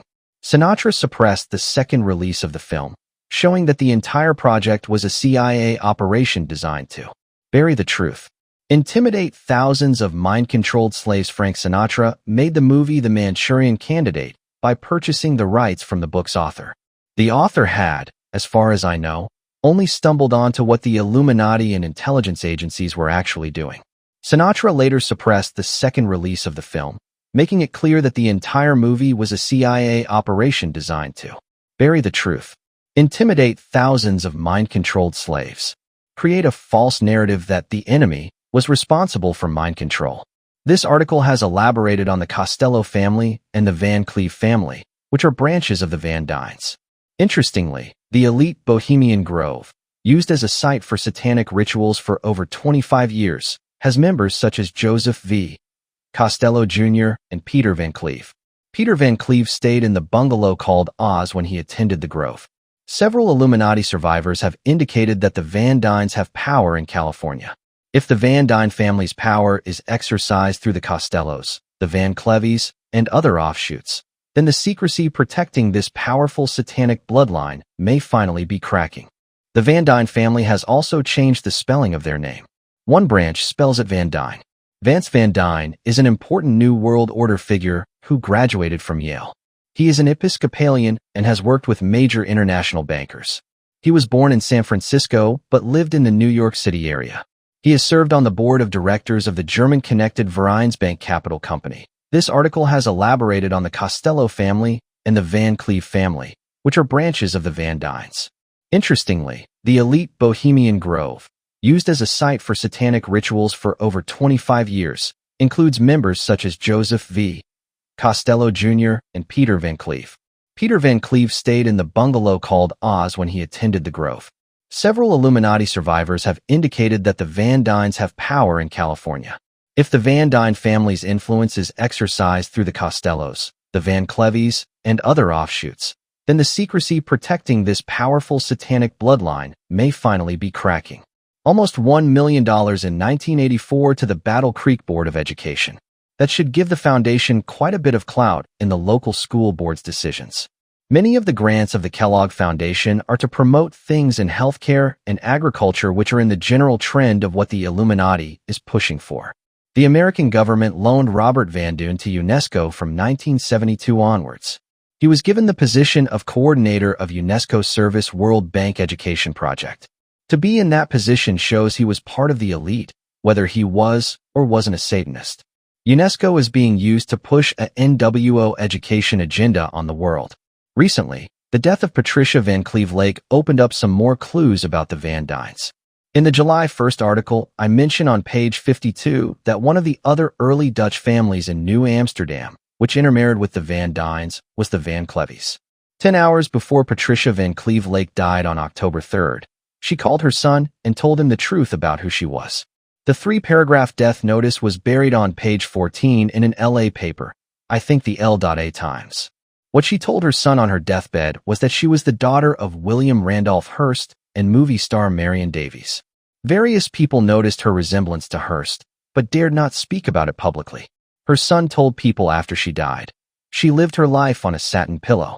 They took away her name, but they gave her everything else. Patricia was always introduced as the niece of Marion Davies, who in reality was her mother. The rumor mill since the 1920s had claimed Patricia was Hearst's daughter, but it wasn't until just this last month that it had been publicly said. The news links the Van Cleve family to Hearst. All this news is very interesting in light of several previously established facts. First, Hearst, who funded Billy Graham's first 3 years of crusades, was part of the Illuminati. Second, the Illuminati often adopt out their children to hide their paternity and ancestry. Third, The Van Cleve family is linked to the Van Duyns, which raises the possibility of links between Hearst and the Van Duyns. #### follow-up article on the Van Duyns. The long Van Duyne article of the July 1st, 1993 newsletter indicated that I was puzzled that I hadn't found more clues about the power of the Van Duyne family, which an informant had told me was one of the top 13 Illuminati families. Since that time, I have spent time with a very knowledgeable ex-Illuminatus, and it was confirmed that the initial information was indeed correct. The Van Duyns are one of the top 13 bloodlines. Some of the Satanic members of this bloodline are in the north-central area of United States, such as in Michigan. I found out that this bloodline keeps much of their money in Europe and that they are linked to some Italians, the mafia. With some more clues to pursue, I hope to discover some more about this top Illuminati family, which has gone to such great lengths to be hidden. It is clear that they have kept their money and businesses well hidden, via holding companies and other gimmicks. ###epilogue. This collection of articles has tried to take the reader backstage to meet the families that control the Illuminati and the world. One of the best places to see representatives of the different 13 families together are when they gather for the Feast of the Beast. The backstage story is far from being told. The Van Duyne family is a fitting way to end this book because the mystery that surrounds them highlights the work that still remains to tell the complete story.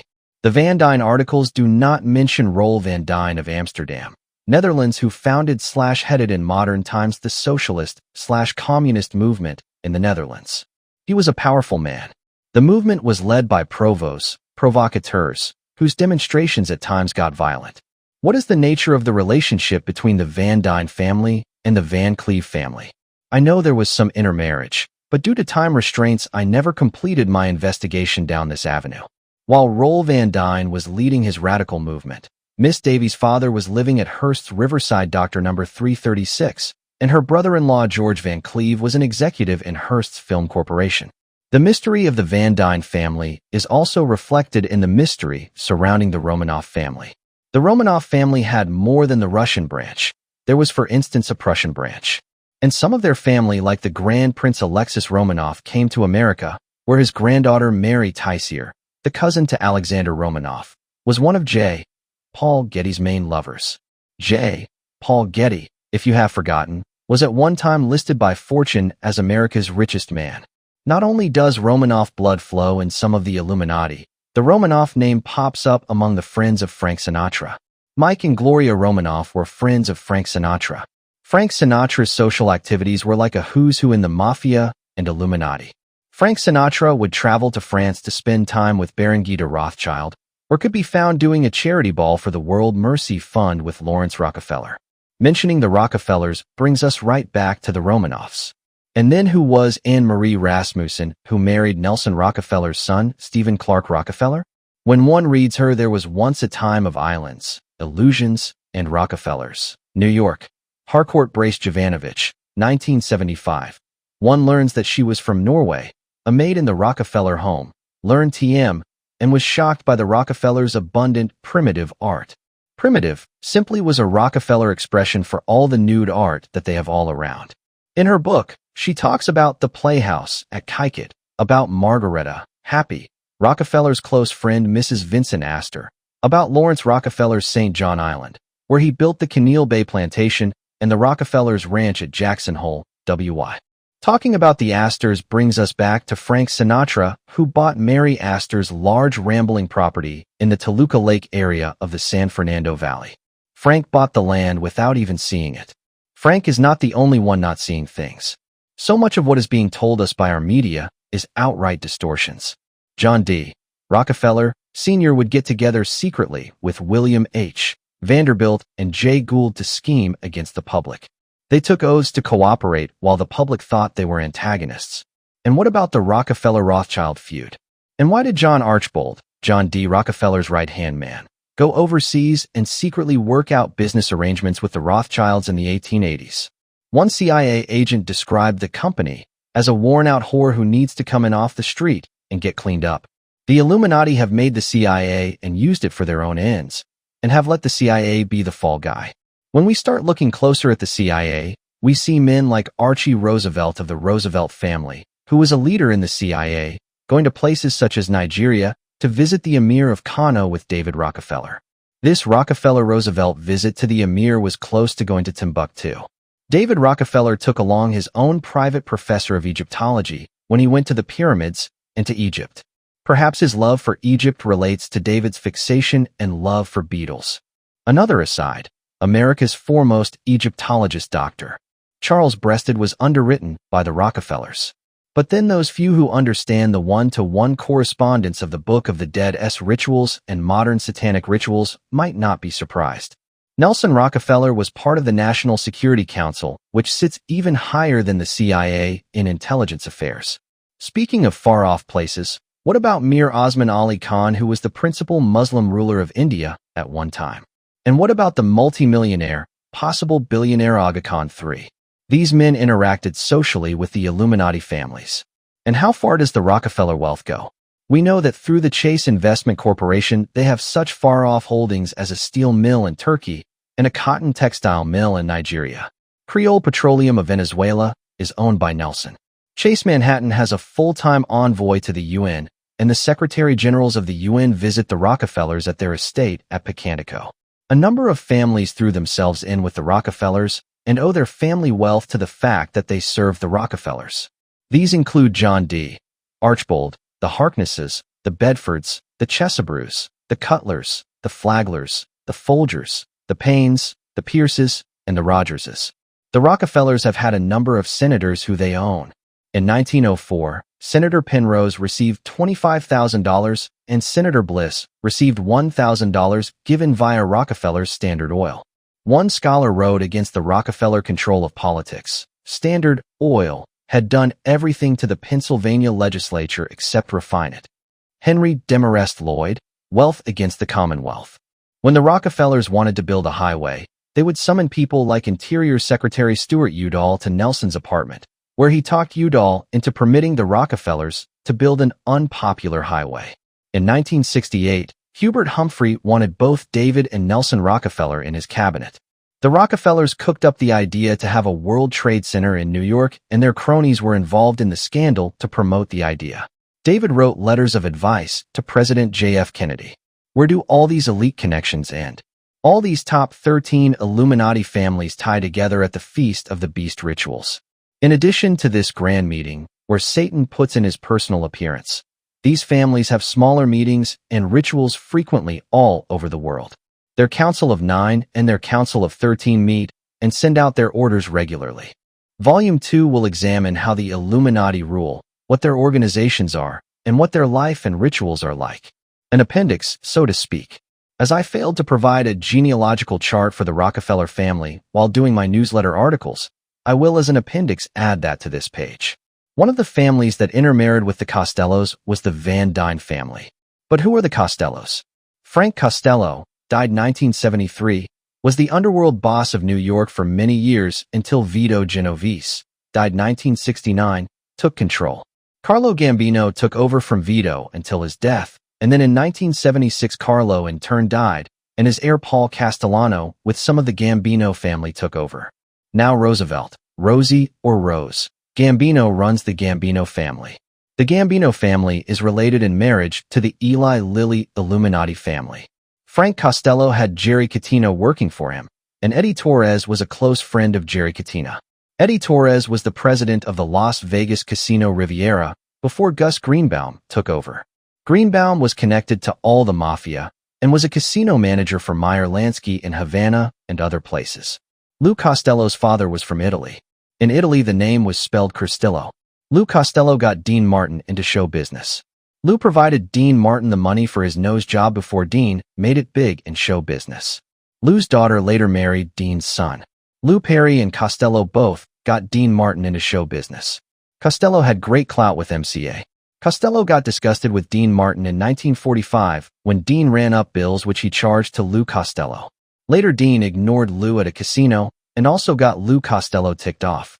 Dean's first wife was Betty McDonald. Betty's father was Bill McDonald. See what I've written on the McDonald's role in the Illuminati. Betty McDonald Martin became known for being a party-throwing alcoholic while neglecting her children. Carol Costello married Dean Martin's oldest son. One of Lou Costello's friends was Mickey Cohen. Frank Costello rubbed shoulders with the Rockefellers, with Lucky Luciano, and other powerful underworld figures. Costello controlled New York Mayor William O'Dwyer. Frank Costello was also the owner of Alliance Distributors, who were the sole American distributors for Whiteley Company of Scotland. Scotch drinkers like the orange-brown Scotch of the famous King's Ransom Scotch, as well as the House of Lords Scotch. They may not realize that Costello was the sole distributor of these drinks, which were imported through him from Scotland. Ray Ryan, a young Texas oil tycoon, went into at least one petroleum lease venture with Frank Costello and Frank Erickson. Ray Ryan was friends also with Dean Martin. Ray Ryan was the godfather for Richie Martin. His Mount Kenya Safari Club had an elusive membership, including such Illuminati members as Winston Churchill and Prince Bernhard of the Netherlands. Ray Ryan was involved with the mafia when someone blew his Lincoln Continental up. The blast had been so powerful part of Palm Springs had its power knocked out. Dean Martin, Frank Sinatra, Sammy Davis, Jr., Peter Lawford, and Joey Bishop were known as the Rat Pack. All of these men were connected to the mafia, and some of them were Satanists such as Sammy Davis, Jr., and Peter Lawford. In 1960, these men posed together outside of the Sands Casino for a picture where they performed together. This picture of the Rat Pack is in the book Dino, Living High in the Dirty Business of Dreams by Nick Tosches. Another picture of Dean Martin taken around 1954 shows him with Marilyn Monroe and Averell Harriman. Averell Harriman was in the Illuminati. Marilyn Monroe was a monarch sexual slave for the elite. Marilyn was a presidential model sexual slave for JFK. JFK was part of the Kennedy Illuminati family, and he often spent time with members of the Rat Pack. The book described Dean Martin as a hypnotically attractive, homegrown American monster. Frank Sinatra was a very cruel man too. Dean Martin, Dino Crocetti, grew up in Steubenville, which was known for its gambling and prostitution. A white slavery ring that kidnapped beautiful women for whorehouses was headquartered in Steubenville. James Vincent Tripodi of the Mafia ran Steubenville. A popular saying in Steubenville among the youth was, "Learn to steal, learn to deal, or go to the mill." Dino became a dealer at the Rex in Steubenville, run by Cosmo Quattroni. Jerry Lewis, a close associate to Dean Martin, said, "No one ever got to know him, not even Betty, his wife." Herman Hoover, who lived at 606 North Bedford Drive in Beverly Hills, bought his mansion from the Vanderbilts. Howard Hughes did a lot of his business at the mansion. Mickey Cohen, General J. Wainwright, Howard Hughes, James Roosevelt, FDR's son, and many other prominent people would go to Hoover's Ciro nightclub. Later they would go over to Hoover's mansion. The mansion was a place of frequent parties that Dean Martin and others of his group would go to. In defiance of NBC's standards, Dean Martin for his Dean Martin show was going to show off women trained as animals.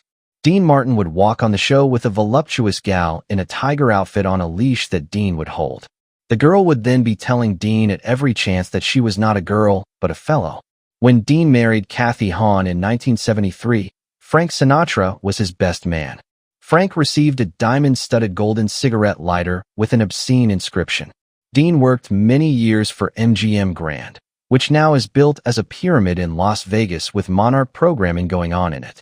The theme inside the MGM is The Wizard of Oz, which is for Monarch programming. To understand The Wizard of Oz mind control programming, the reader needs to get this author's various writings on Monarch programming, which includes an illustrated guide to Monarch programming and other writings. Bob Hope, an MI6 agent who was used extensively in WW2 to trigger mind-controlled military men with the proper hypnotically embedded trigger words, received his own mind-controlled sex slaves after the war. One of these slaves of Bob Hope also worked for the Illuminati's Council of Seven. This author, Fritz Springmeier, knows her, and she is one of the few Illuminati slaves who has been deprogrammed. While she was a slave for Bob Hope, he loaned her to Sammy Davis, Jr., Dean Martin, and Richard Nixon, to name a few. More about this monarch slave, which was used as a courier and a sexual slave, shortly. Let's explain some about Bob Hope. Because the previous paragraph may present the reader some difficulties, let's temporarily digress into the entertainment field's connections to the elite. The Caesars and the medieval kings recognized the importance of controlling the people with entertainment. The occult world has long been connected with entertainment. During WW2, the US and UK used almost everyone in the entertainment fields to help with the war effort. There have been numerous connections in this author's research about the Illuminati/CIA mind control, which connects back to the USO, the American military entertainers that traveled in USO units on tours. The story about how the USO was used to carry messages to mind-controlled agents and military men would include many names including Quint Reynolds, Bruce Cabot, Joe E. Brown, Andy Devine, Candy Jones, Jessica Wilcox, and many lesser knowns such as Wheeler, who later became known as the programmer Dr. Black. The military apparently was already using programmed killers to carry out deadly assignments. Bob Hope in the USO was used to carry trigger words to these mind-controlled people. For many years, the world's experts in running spies, the British Empire under the control of the Illuminati, have been using certain professions for spying. For instance, postmaster generals are used for spying because they can control the secret spying on mail. An example of this, Benjamin Franklin, postmaster general for the colonies, was an important spy for the Illuminati's British trading companies/British government in the colonies. To understand his role in the Illuminati-contrived American Revolution, read Chap 3.4 in my Be Wise as Serpents. Likewise, what better person to pick than Bob Hope to run messages worldwide? Bob Hope was British, and MI6 knew they could trust him. Bob Hope has an excellent ability to learn and say lines. Bob was and still is great with words, knowing how to fit them together and to make puns and double and triple meaning sentences. His ability to construct sentences with double meanings was a great cover for the hidden messages he transmitted for Allied intelligence during the war.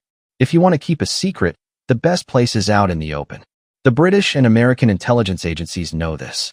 Some of their greatest secrets are out in the open, where no one suspects what they are. Bob Hope, who was already a radio and movie star before WW2, was given wide publicity as he traveled all over for the USO, the entertainment groups for the military. Bob Hope was just an entertainer, and yet he visited Roosevelt, Churchill, Eisenhower, Patton, and all kinds of military men. Bob traveled all over the world to every front during the war, including England, Africa, the South Pacific, the East and West coasts of the U.S., the Caribbean, Panama, etc. He could fit all kinds of signals into his jokes and talks, and no one would be the wiser. Under the disguise of building morale by being a comedian, Bob could go anywhere, and because he always was making jokes, no one took him seriously. Bob Hope was a courier, a message bearer of coded messages.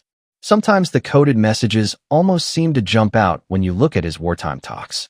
MI6 and MI5 Section BIA, under the supervision of London's W Board and 20 Committee, oversaw the running of double agents and mind-controlled couriers and mind-controlled spies.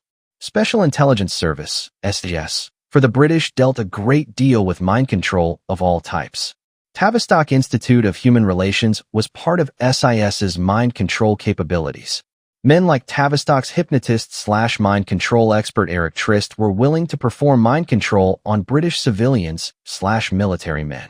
Over the last 45 years, perhaps the most popular place for couriers to be signaled to meet was by someone holding a bird in a cage or at a shop with bird cages. The allusion to carrier pigeons is so obvious. Look at a caption speaking of wrens, with a cartoon from Bob Hope's book I Never Left Home, New York, Simon & Schuster, 1944, written in 1944 during the middle of WW2. The cartoon shows Bob chasing a girl with a bird cage and saying, "Tweet, tweet, tweet." Hypnotic commands are given 3 times. What seems like a harmless cartoon looks more like a signal telling people that Bob Hope is in charge of a flock of carrier pigeons, couriers. When talking to a group of soldiers during the war, Bob said, "In London, the bobbies caught a guy walking around in the fog with a bird cage giving the mating call, but the American consul got me." There is a great deal more that could be written, perhaps books, but Americans need to understand that MI6, British intelligence, started, trained, and still control American intelligence. Remember that Canada entered WW2 along with Britain, and the British set up one of their best secret agent training schools between Whitby and Oshawa, Ontario, in a place called Intrepid Park. The agents called it the camp, or the farm. Now the CIA has their own camp, or farm, which is Camp Peary, where they carry out mind control. The British named this British Security Coordination Special Training School, number 103 in Hydra, STS 103. Some people called it Camp X. When the war broke out, the America FBI, OSS, SOE, SGS, BSC, and the Canadian RCMP all sent people to be trained at the secret Camp X hidden on Lake Ontario's North Shore across from the US-Can border. British SOE, Special Operations Executive, set itself up for business in New York City, and during WW2 directed operations from there. Let's get back to explaining about Frank Sinatra, a man who spent time visiting with the Rockefellers, the European and American Rothschilds, and other powerful figures including Bob Hope. Frank Sinatra, who is well known worldwide for his cruelty, would serve as the handler for Bob Hope's mind-controlled slaves when she sexually serviced men in the Rat Pack. In other words, Frank Sinatra and Dean Martin knew the cues, the trigger code words, to get this slave to sexually serve them, especially Frank. Because Dean knew about the Monarch programming, that is why he had the audacity to want to bring a slave on his show on a leash in a tiger outfit. During the obedience training of a sexual slave, they have an expensive collar put on them, and their mind control programming for all sexual alters from infancy up is that they are cats. These slaves have cat alters, personalities, who are spin kitten alters. When Dean Martin as an older man would sexually get younger women like Andre Boyer, a 19-year-old student at UCLA, there is a good chance that Andre and others like her were under mind control. Frank Sinatra's parents were Natalie, Dolly, Della Garavant from Genoa, and Anthony Martin Sinatra from Catania, Sicily. His mother was a cigar-smoking, cruel, foul-mouthed woman. Dolly was a midwife and abortionist before it was legal. Dolly didn't always escape legal detection for her illegal abortions. Just one of the times she was hauled into court was on February 27, 1939, in a Hudson Special Sessions Court. Frank's parents always had money, and so Frank grew up as a child who always had money. He would share it with other kids if they would be his friend. Frank was known as a lazy and mean boy as he grew up. He still did not have a steady job by the age of 20 and was still living off his parents. Frank's mother then decided to get him into singing. Due to his mother, Frank got some singing jobs and started going somewhere in life. After struggling for years, Tommy Dorsey got Frank Sinatra on the road to success with his band. Tommy Dorsey and Frank's mother got along great. Frank Sinatra wanted to emulate Benjamin Bugsy Siegel, who was boss of Murder Incorporated. Let's digress for a minute and explain that the Illuminati will use the Mafia for murders which don't have formal approval of the Illuminati hierarchy to carry out.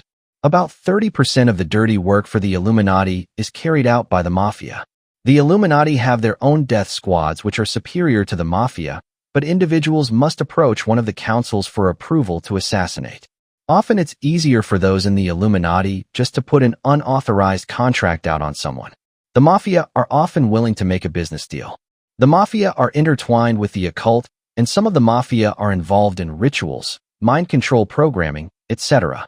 However, there are a number of Mafia who are only in it for the business end, like many in the Yakuza. They are appalled at the heartless things that the Illuminati are doing, such as turning a whole generation of young people into drug addicts, etc. Some of the Mafia have much higher codes of honor than the generational Satanists. Frank Sinatra's hero Bugsy was associated with all the Mafia heads such as Charlie Lucky Luciano, who controlled Marilyn Monroe as a slave, and Frank Costello. The New Jersey underworld kingpin Willie Moretti, aka Willie Moore, was Frank Sinatra's neighbor in Hasbrook Heights. Bugsy was a cruel man. Frank was in total awe of Bugsy, almost enthralled to the point of worship. The Illuminati turned to Bugsy and then later to the Gambino family when they needed someone killed.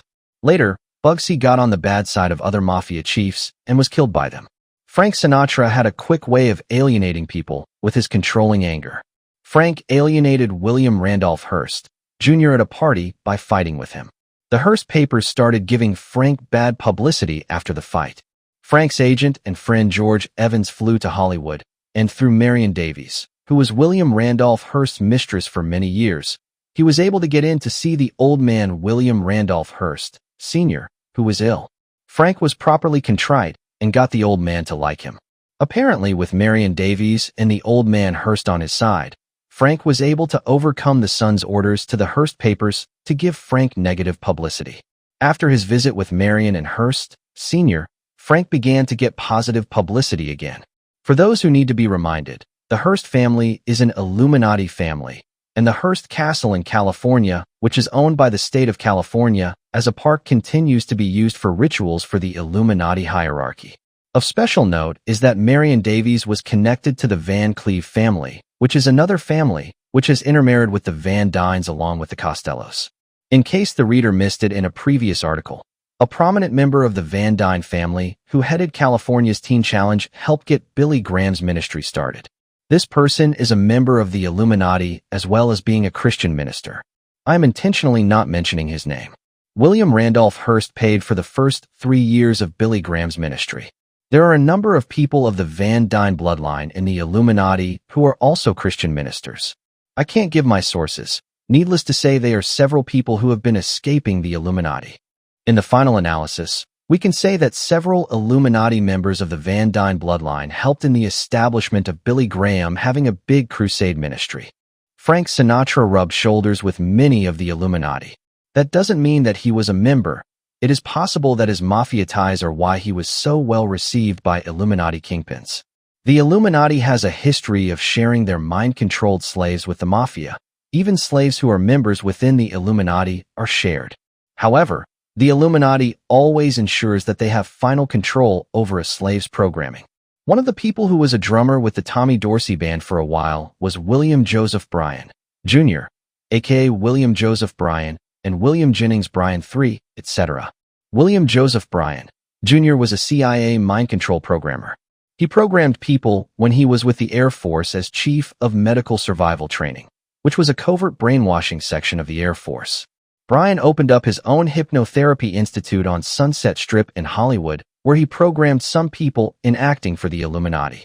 Bryan was the person who programmed Sirhan Sirhan to kill Robert Kennedy. He also hypnotized Albert D. Salvo. After Bryan died in spring 1977, the CIA cleaned out all of his files, including his home files. Bryan was a 6 feet half an inch fat satanic priest in the old Roman Catholic Church. The CIA and the Illuminati have connections in this offshoot of Catholicism. Bryan was a descendant of William Jennings Bryan, the Mason who supposedly defended the creation view in the Scopes monkey evolution trial. W.J. Bryan, III, or Jr., was a frequent guest in many fundamentalist churches in Southern California. It's interesting how the Tommy Dorsey Band had both Bryan and Sinatra in it, since both men would go on to be involved with satanic mind control in the future. William J. Bryan spoke to many judges, so it is possible he used his law degree to get him appointments with dirty judges that needed training about the Illuminati's mind control program. In William J. Bryan, Jr.'s book entitled The Chosen One, The Art of Jury Selection, Bryan teaches how to use hypnosis on jury members to win one's case. On the back of the book, the author is described. In addition, Dr. Bryan served as an electronics engineer in the Navy in World War II, was director of all medical survival training for the United States Air Force, and a leading expert on. William J. Bryan was the technical director for Frank Sinatra's movie The Manchurian Candidate, which is a film that was used to scare Americans into thinking the enemy was carrying out mind control. This was so that if the Illuminati CIA's horrible trauma-based mind control was ever discovered, the CIA would be justified in the minds of Americans for the horrible things they were doing. Illuminati mind-controlled slaves were forced to watch the movie The Manchurian Candidate to further enhance their feelings of helplessness. Frank Sinatra made the movie by getting the rights from the book's author for the story. The author had, as far as I know, only stumbled upon what the Illuminati and their intelligence agencies were doing. Frank Sinatra squelched the second release of the Manchurian Candidate film, so it is clear that the entire movie was an affair carried out by the CIA to squelch the true story and to intimidate those thousands of mind-controlled slaves that they created. This article has elaborated on the Costello family and the Van Cleve family, which are branches of the Van Duyns. Interestingly, the elite Bohemian Grove, which has been used as a site for satanic rituals for over 25 years, has Joseph V. Costello, Jr. and Peter Van Cleve as members. Peter Van Cleve stayed in the bungalow called Oz when he was at the Bohemian Grove. Several Illuminati survivors have indicated that the Van Duyns have power in California. If the Van Duyns family power is via the Costellos and Van Cleves and other unmentioned offshoots of the family, then finally the secrecy protecting the powerful Van Duyne satanic bloodline may be cracking for the first time. The Van Duyne family have changed the spelling on their name. One group spells it Van Duyne. Vance Van Duyne is an important NWO figure who graduated from Yale. He is an Episcopalian and has worked with the big international bankers. He was born in San Francisco, but lived in New York City area. He has been on the board of DIR of the German-connected Vereinsbank Capital Corporation. Another Van Duyne of note is Harold Foster Van Duyne, Jr., who has been a famous architect. He has been a major figure in the Troy, Michigan company of Straub, Van Duyne, and Association. Hashtag Bloodlines of Illuminati. Hashtag Fritz Springmeier, 1995. Hashtag the Merovingian bloodline. This page has been prepared to provide some type of table of contents to the various items which will be included in this chapter, the 13th Satanic bloodline. In my writings, this bloodline has been interwoven into the text of many articles, but it hasn't been singled out very much. Although a great deal has been written by this author on this final family, to pull out articles which concentrate on it solely is difficult. After assembling some pages on it, a few words of explanation were still needed. Allow me to briefly explain those items which were selected. An article on the top family that appeared in February 95 newsletter on page 73. An appendix to the Be Wise as Serpents book about the British royalty. The British royalty are tied in with the 13th bloodline. Many of the American political leaders have been related to the British royalty, including George Bush and Dan Quayle. A flyer from a Christian conference is included showing who the speakers are. Finally, a little of the genealogical information I assembled on the Mormon leaders is given. This was included in the Be Wise as Serpents book to give people an idea of how the Mormon leadership ties back in with the leading occult bloodlines of the Merovingian dynasty. The chart for LDS President Albert Smith is only about 1/3 typed out. The remainder of Albert Smith's, as well as other Mormon leaders, genealogical work is in a file in some unknown box at my house. This bloodline is harder to track because it weaves in and out of the other 12 bloodlines. There are many surnames which are part of this bloodline, including the Smith family. However, I can give one very prominent one, the Sinclair family. We know that Satan is the father of all lies, and Christ told the religious leaders who went out to destroy him that they were from the seed of Satan. Hashtag second feature article, the 13th Illuminati bloodline. The 13th Illuminati bloodline is where the Antichrist will come from. This bloodline believes that it has both the holy blood of Jesus and the blood, or seed, of Satan in its bloodline. In my Be Wise as Serpents book, I make reference to this bloodline, but I never really took the time to explain it completely. In fact, I don't fully understand this bloodline myself. I encourage those who want to learn more about this bloodline to study the following books. Holy Blood, Holy Grail by Lincoln, Lee and by Gent. The Messianic Legacy. Crusaders of the Grail by J.R. Church. The Antichrist King, Juan Carlos by Dr. Charles R. Taylor.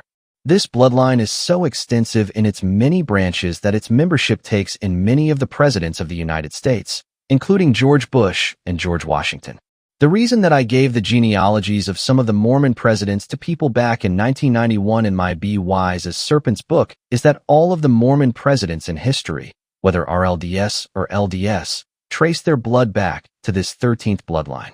Within the Illuminati rituals, the emphasis of the 13th bloodline is that they are the seed of Satan. As their secret story goes, they are the direct descendants of Jesus' spiritual brother Lucifer. Since the Freeman family and the Rothschild family have members who are also in the 13th bloodline, it is unclear to me how interwoven the seed of Satan is. Some of the earliest attempts to trace the seed of Satan were some books which did extensive research on the tribe of Dan and the descendants of Cain. The Curse of Canaan is an interesting book along with its mate World Order by Eustace Mullins. One of the books which I looked for with difficulty before finding it was Gerald Massey's A Book of the Beginning, Secaucus, New Jersey, University Books Incorporated, 1974. The book goes in and shows in detail how the inhabitants of the British Isles came originally from Egypt. This is important because, as this newsletter has always contended, the Druidism of the British Isles was simply a derivative from the Egyptian satanic witchcraft/magic of ancient Egypt. The Egyptian word Makhout, clan or family, became the Irish Misu and the Maku of the Donalds, clan of Donalds, now reflected in the name MacDonald. The sacred keepers of the clan stone in Erin were also known by the family name of Clan Chattons. Another word for clan is Mac, and the Clanchattons were also known as Macintosh. Tarek, the name of the Egyptian god Ta, was passed down to us by the Druids, adopting the name Patrick, which sounded similar. St. Patrick's Day then is a Christianized form of a Druidic holiday which originally had its origins in Egypt. The all-seeing eye can be found on ancient buildings in ancient Chaldea, in ancient Greece, and in ancient Egypt. The all-seeing eye represents Osiris. Osiris had debauched revelries, Saturnalia, celebrated in his honor. The temples in Arabia clear back in the time that Moses had his black father-in-law Jethro use the all-seeing eye to represent the false satanic trinity of Osiris, Isis, and Horus of Egypt. This all-seeing eye appears everywhere the Illuminati has been. In the Winter Palace Square in St. Petersburg, Russia, is that Illuminati all-seeing eye on top of a pyramid. You will also see it in the old Mexican Senate building, which is now a museum in Mexico City. You will find this on the back of our $1 bill. And you will find the all-seeing eye was placed on Ethiopian stamps when they got a communist government in 1974. The Illuminati is the continuation of the mystery religions of Babylon and Egypt. And the bloodlines of the Illuminati go back to people who at one time lived in Babylon and Egypt. Just how the House of David, the Satanic one, and the holy blood of the 13th family fit in with everything else in history I can't say. I'm sure it would be a big story to tell if I knew. But I do feel that somehow the 13th Illuminati family does go back to ancient times. Is this via the tribe of Dan, or via some Druidic bloodline, or via the Merovingians, or via all three? And where do the Guelphs and black nobility fit into this? Whatever the case, the 13th bloodline has amassed a great deal of power and wealth on this planet. The 13th bloodline lacks nothing to bring forth their Antichrist, who will appear to have all the correct credentials. I would not even be surprised if their Antichrist, in order to appear real, will expose another Antichrist. The 13th bloodline has kept its genealogies very secret. I would welcome more input from informed persons about this bloodline. The tribe of Dan was prophesied to be the black sheep of the nation of Israel, which would bite the other tribes of Israel. The tribe of Dan had the snake and the eagle as its two logos. The tribe of Dan left its calling card all over Europe as it migrated west in the names of many places. The tribe of Dan ruled the Greeks, the Roman Empire, the Austro-Hungarian Empire, and many others. Great Britain is the mother country of Satanism. Scotland has long been an occult center. The national symbol of Scotland is the dragon, the snake, and for years the chief of Scotland was called the dragon. The Gaelic language is an important language for Satanism, although English and French are also used extensively by the Illuminati. The planning sessions for world takeover that some ex-Satanists experienced were held in French. The British royal family have long been involved with the occult. For more information on this, there is a detailed examination of the royal family and the occult in the book The Prince and the Paranormal, The Psychic Bloodline of the Royal Family by John Dale, 1987. They have also been actively involved with Freemasonry. See the chart. British MI6 has been a major vehicle for the satanic hierarchy working behind the secret veil of Freemasonry to control world events. British MI6 is the most secret intelligence organization in the world. It is properly known as British Secret Service, not to be confused with the U.S. agency by that name, but performing a different function entirely. The British royalty have served as important figureheads to British Freemasonry, lending credibility and respectability. British Freemasonry has managed to keep itself free of much of the criticism that the other national Masonic groups have brought on themselves. However, much of the credibility of British Freemasonry is undeserved. True, British Freemasonry is what it portrays itself to the public for the lower levels. But the lower-level Masons by their dues and activities are unwittingly supporting an organization that is led by Satanists at the top. An example of the subterfuge constantly exercised on the public by Freemasonry is a book purportedly written by a non-Mason entitled The Unlocked Secret, Freemasonry Examined. The book portrays itself as an unbiased and complete exposé of Freemasonry. The book states unequivocally that the Masonic order called Societas Rosicruciana in Anglia is only open to Christians and is a Christian order. However, Edith Starr Miller reprints copies of a number of letters from the chief of the Societas Rosicruciana in Anglia, which show that the English Grand Masonic Lodge, the SRIA, the OTO, and the German Illuminati are all working together. She briefly explains how she obtained the letters. Hashtag the skill of lying, the art of deceit. Hashtag the Disney bloodline. The Illuminati have refined the art of deception far beyond what the common man has imagined. The very life and liberty of humanity requires the unmasking of their deceptions. That is what this book is about. Honesty is a necessary ingredient for any society to function successfully. Deception has become a national pastime, starting with our business and political leaders and cascading down to the grassroots. The deceptions of the Illuminati's mind control may be hidden, but in their wake they are leaving tidal waves of distrust that are destroying America. While the CIA pretend to have our nation's best interest at heart, anyone who has seriously studied the consequences of deception on a society will tell you that deception will seriously damage any society until it collapses. Lies seriously damage a community because trust and honesty are essential to communication and productivity. Trust in some form is a foundation upon which humans build relationships. When trust is shattered, human institutions collapse. If a person distrusts the words of another person, he will have difficulty also trusting that the person will treat him fairly, have his best interests at heart, and refrain from harming him. With such fears, an atmosphere of death is created that will eventually work to destroy or wear down the cooperation that people need. The millions of victims of total mind control are stripped of all trust, and they quietly spread their fears and distrust on a subconscious level throughout society. One problem about lies is that one lie will call for another and then another. It's hard to keep lies single. They seem to want to breed more of their kind to protect themselves. Soon the liar becomes a victim of his own lies, trapped in a dishonest web that demands lots of energy to protect his false fronts. This is the sad fate that the intelligence agencies have painted themselves into. They must maintain groups that oversee their double agents' lies to ensure that the lies that they have disseminated don't contradict themselves. Finally, they have put out so much disinformation, they lose track of reality themselves.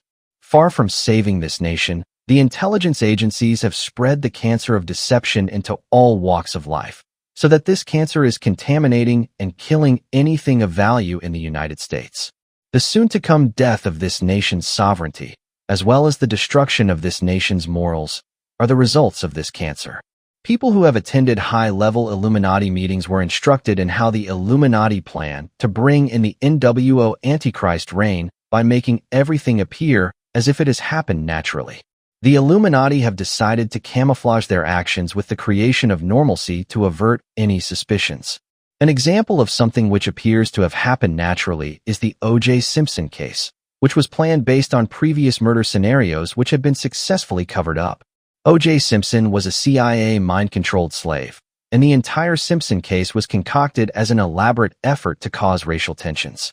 The Mishpucha, the CIA, the mob, and the Illuminati have all had their dirty hands involved in the entire affair. The entire affair reeks of manipulation and planning. It is not the goal of this paragraph to go into the case, but just to drop a couple details. Joey Ippolito, Jr. is both CIA and mob. Ippolito at one time lived in Hallandale, Florida, a mob housing subdivision which was protected by a police force run by the mob. He has helped run drugs and wet ops for the combination, which interconnects with the Illuminati. O.J. Simpson's friend Cowlings worked for Joey Ippolito, as well as O.J. Simpson. Simpson distributed cocaine for Joey Ippolito and the combination. Simpson's lawyer also is tied to the Illuminati, the CIA, and the mob. One of his lawyers on TV said the trial reeked of government corruption. Nicole Simpson lived next door to Carl Colby, former CIA director Bill Colby's son. Colby's wife and kids have been subjected to mind control. Colby's wife testified in O.J. Simpson's trial, but was addressed as Miss Bo rather than by her name. O.J. Simpson's mother worked for a California state mental hospital in San Francisco for 30 years. Many state mental hospital workers have children who have been programmed. When one of the jurors in Simpson's case, Tracy Hampton, had her mind control programming go haywire, she began staring for long periods at a blank TV and hearing voices. She had to be dismissed. During the Simpson trial, Judge Ito gave Joe McGinnis the best front row seat that a journalist could have. Joe McGinnis was the covert author who wrote a book covering up about the McDonald Fort Bragg drug smuggling case. The McDonald Fort Bragg drug smuggling case involved the Illuminati drug smuggling operation within the U.S. military during the Vietnam War. On the stink goes. The manipulation of history by those in power has been well covered over. An example of how mind control and its role in manipulation of events has been covered up by the perpetrators is an article written in the Journal of the American Medical Association, JAMA, in the September 11, 1967, Volume 201, Number 11 issue. The article, which was submitted to the magazine from 3 CIA doctors, Mark, Sweet, and Irvin, claims that riots are caused by brain disease. While the article is correct in the subpoint that only a small percentage of underprivileged urban dwellers participate in many of the riots, the article's thesis is obviously a slide to prevent people from catching on that the small number of deviants who create riots might be under mind control or might have some other motivation beyond simply being brain diseased. Any deception, whether it is an exaggeration or an understatement of the NWO's capabilities, is considered a useful deception for the Illuminati's double agents to spread. The German battleship the Bismarck was sunk due to a little lie sent to Germany by a double agent which underestimated the range of British radar. The Germans, thinking they were out of British radar range, made some bad decisions that cost them the battleship. ### deception diminishes power. Knowledge is power, and lies diminish the knowledge of deceived dupes, and therefore diminishes the power of the deceived. Deception obscures the alternatives that people have. It also clouds up various objectives people would work toward. Some people give up certain objectives due to their misperceptions that the objective is undesirable or unattainable. ### programming deceptions. In the programming, colors and directions are used. Be prepared to find out that sometimes programmers use their creative imagination, such as using the color, octarine, or the direction, turnwise, or perhaps widdershins. During the most fundamental programming, which is done via LSD trips in sensory deprivation tanks to lay in foundations of the alpha, beta, delta, omega, and theta programs, each programming memory will be given a code. One popular programming deception takes place where the programmer knows ahead of time how to sequence his memory codes so that, for instance, the fifth memory is coded as trip, and strenuous methods are used to cover up the memories of the first 4 trips. The victim's mind will be told to forget the 4 trips. The memory codes are deceptively designed to fool the deprogrammer and the victim alike.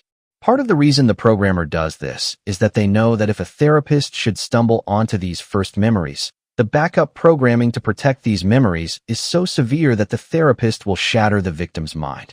Backup programs such as atom bombs and vegetable programming are locked into place to protect the fundamental programs.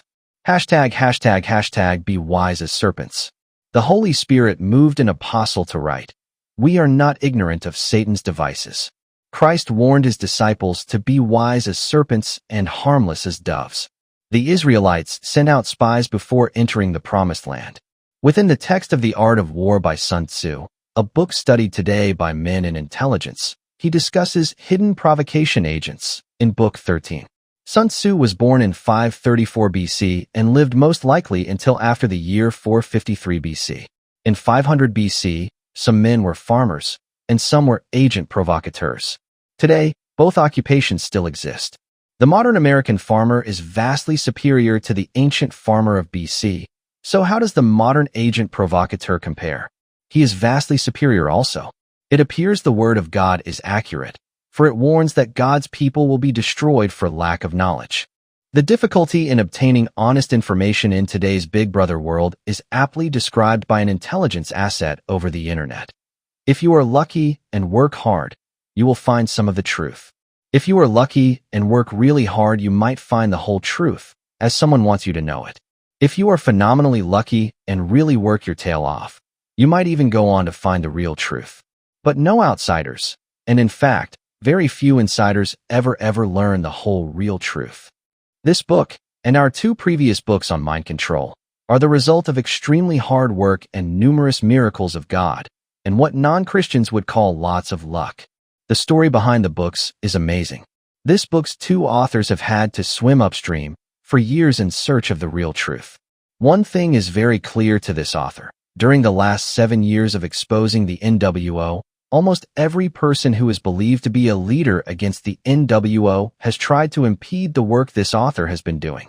People need to be aware that the New World Order created their own opposition long before some of us began sincerely trying to expose it. This author's informed opinion is that essentially about 99% of the people leading the opposition to the NWO are double agents, and no less than 50% of the therapists are double agents. In this state, this author knows as a fact that 50% of the licensed therapists working with program-DID patients are program-DID, MPD, slaves themselves. Recently, one of the therapists in this area, who the false memory syndrome and the Illuminati took down, was a therapist who had also been on a local TV talk show revealing that she was a multiple and a SRA victim. Hashtag disinformation to make their double agents look good. A force was MI6 group that carried out deception.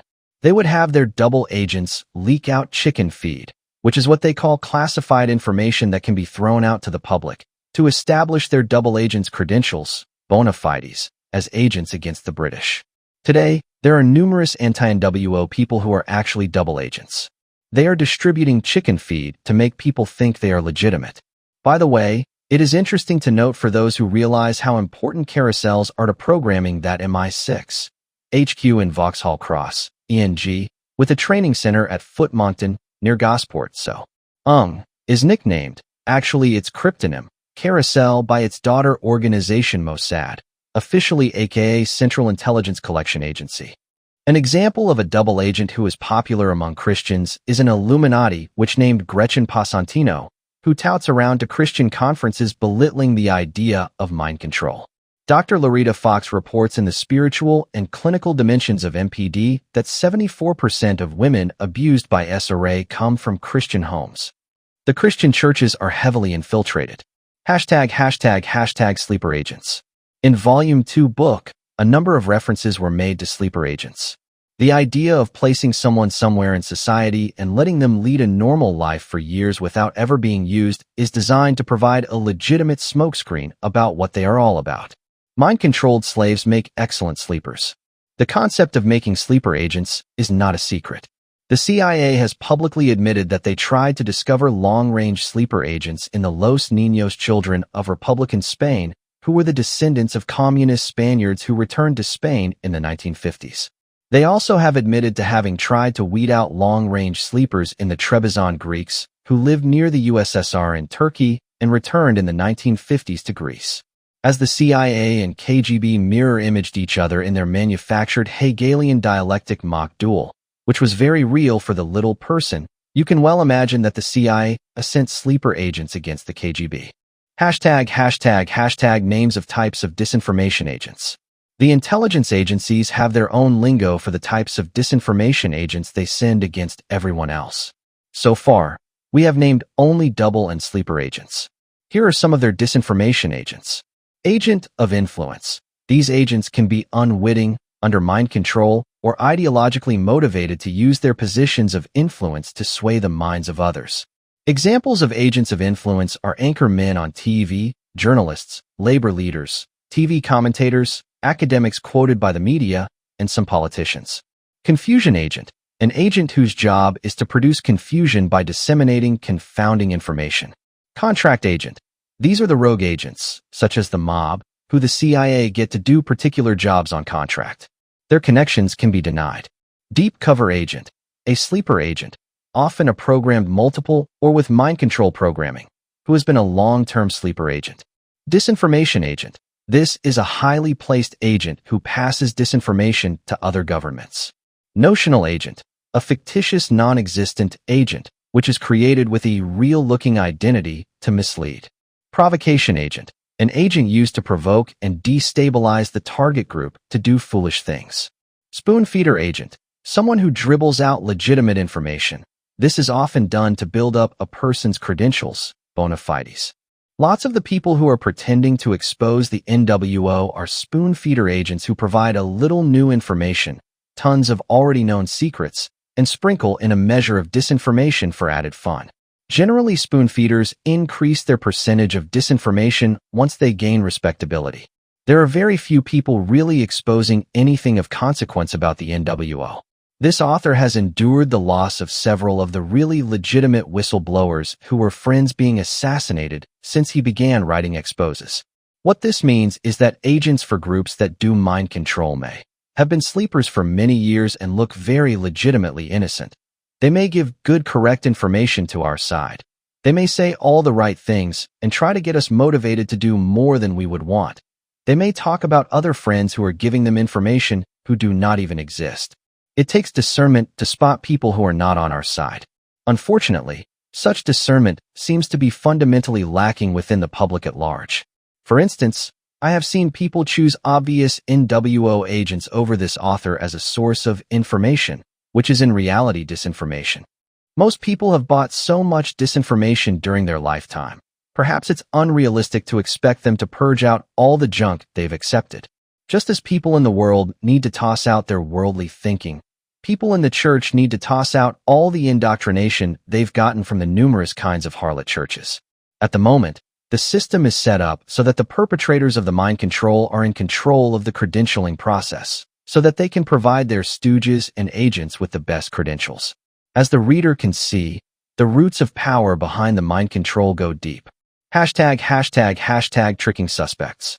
One trick, or variations of it, that has been used with suspects is to arrest them, place the suspect in a situation where the police are in two groups.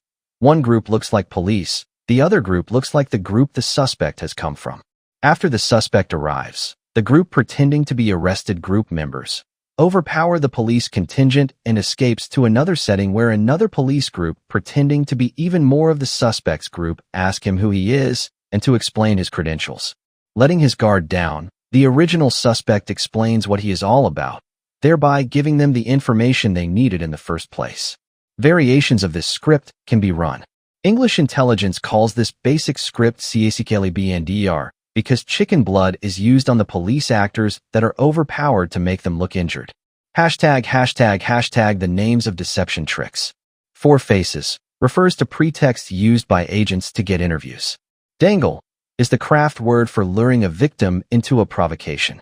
A dangle operation would be an operation to provoke a group or individual into a particular action. This was done with Elohim City and many other groups that the NWO is trying to set up as patsies. #### Standard deception devices. Agents use bleep boxes to tap telephones and in other instances to make free-of-cost telephone calls. A cabman is a device to remotely activate a telephone with a radio beam. It can be used without entering the building where the telephone is located. The use of masks in the occult world is ancient. For centuries, the gypsies have used them for their hypnotic powers. Special healing masks for their people are kept secret and never shown to the public. Masks have a shock value and fascination value. Gypsy and other occult groups have special rituals to create the masks, including using hair clippings from the person who will wear the mask. Gypsy healing masks are destroyed after the patient gets well.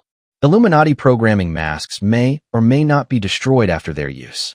The Illuminati's mask-making abilities, according to deprogrammed victims of their mind control, are very high quality. Sometimes the programmers simply wear Halloween cartoon character masks that anyone can obtain to fulfill their role in the programming script that they are involved in during the time. #### covers. Some beginners who have just started into studying the world order question why the Illuminati would use legitimate religious covers. Why would the Illuminati want to create a slave who is an evangelist? Why? Because those new converts will go to some establishment church where other programmed multiples in leadership positions will demand obedience, and then support those demands by quoting scriptures that make them seem like they are God's authority over that new convert. Because the evangelist or missionary and the bishop or pastor are controlled puppets, the convert will never get the full truth, just enough truth to keep him working hard for their organization. Even though the convert got God in my life, the Illuminati never lose control over him. The Christians have as much vested interest in preventing the exposure of the Illuminati programmed multiples who are big-name Christian ministers running Christendom, as the Illuminati has. Imagine what would happen if the world found out that most of Christianity was run by the human sacrificing, slave-making Illuminati.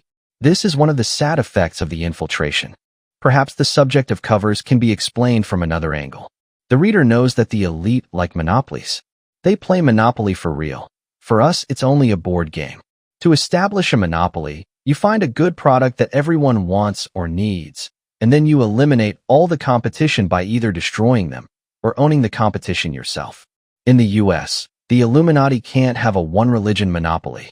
In Russia, they had communism with Marx and Lenin as the father god and Gorbachev as the son figure. Communism had a monopoly on worship. In the US, they have established a monopoly by controlling all the various religious groups. This author wrote a 300-page, heavily documented book, Be Wise as Serpents, to show the details of how this is done. It's not a matter of what they teach. It's a matter of control, so that the elite have a monopoly. And when you, as a mover and shaker in the world, control all these various religions via money, blackmail, and program multiples under your leadership, etc., which religion would you pick to emphasize the most? You will pick the one that sells the best, i.e. the best product. And which brand of Christianity will sell the best? The televised charismatic brand will sell the best. Covers that slaves use to explain what they do in life are almost always legitimate. A missionary, a military officer, a salesperson, etc., will usually actually do their cover job most of the time. Their cover is their occupation. Their service as a mind-controlled slave is almost an unwitting avocation. Organizations are used as covers. The Illuminati use military, social, intelligence, education, banking, and other organizations as covers. See my Be Wise as Serpents book for many of these. Mariah's front organizations, such as the CIA, in turn use other organizations. Here is just a sampling of CIA fronts, to show the variety of fronts used. Asia Foundation was an academic organization created by the CIA. Castle Bank and Trust Company has been a bank in the Caribbean that is a CIA front. Forum World Features has been a front created for CIA propaganda and based in London. Geschichter Foundation for Medical Research, as well as the Josiah Macy Foundation, was used as an intelligence front to launder money used for mind control. Air Sea Forwarders Incorporated was the legal corporation name of a CIA front in North Hollywood, CA. The company was involved in moving freight. In the last few years, this corporation sued E-Systems, the company which the CIA and the NWO's electronic systems, such as their communications satellites. In court, the company proved that it was a CIA front, in spite of CIA denials. As this chapter provides information about some of the Illuminati/intelligence connections to Hollywood, bear in mind that this CIA front was proven in court to be a CIA front in Hollywood, a feat that rarely occurs. ####, one of the greatest deceptions of all time. Disney. ####, introduction. For years, I have heard many Americans say that something is terribly wrong in this country and that things are going to pot, and yet Americans can't put their finger on what exactly is wrong. When I first began to hear reports from victims of Illuminati mind control about Disney's involvement in their mind control, I kept an open ear, but I wanted some tangible proof. After investigating for myself, there is now no doubt in my mind that Disney, the man, the movies, and the entertainment parks, has been a major contributor to the demise of America, while maintaining a very well-constructed front of wholesomeness. In this chapter, you will learn why Disney is one of the best deceptions of the Illuminati. This author has read a good portion of what is available to the public concerning Disney. This expose is undoubtedly the deepest on Disney that has ever been done. Perhaps part of my motivation is that I've tired of Christians talking and acting like Disney stands for sainthood. Christians, who should have known better, are some of the ones who have swallowed hook, line, and sinker the enormous deception that entails Disney. They feed their children a steady diet of occultism and witchcraft because they have been programmed to think of Disney as wholesomeness and everything that is good about America. Many writers over the years have tried to expose Disney. Most have been stopped before they could get their books published.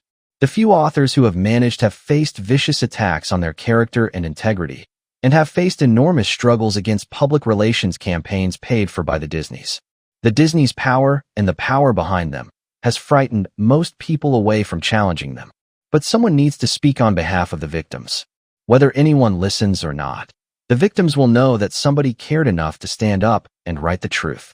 Disney has not only left mind control victims in its wake, but they have harassed landowners, stolen employee ideas, and left all kinds of hurting victims in their path. Disney has risen to become the unquestionable largest media entertainment conglomerate in the world, and was ranked company number 48 in the top companies by Forbes 500. ###### Observations about how the Illuminati like to hide behind perfect fronts. There are numerous Illuminati homes, restaurants, wineries, and other institutions that are today carrying out the same type of strict standards upon their employees that Walt Disney Studios maintained. While Hollywood was immersed in moral filth from the start, Walt Disney Studios had strict standards. In the 1930s, Disney had a dress code that required men in ties and women in sober-colored skirts. If a man looked lecherously at a woman at Walt Disney Studios, he risked being instantly fired.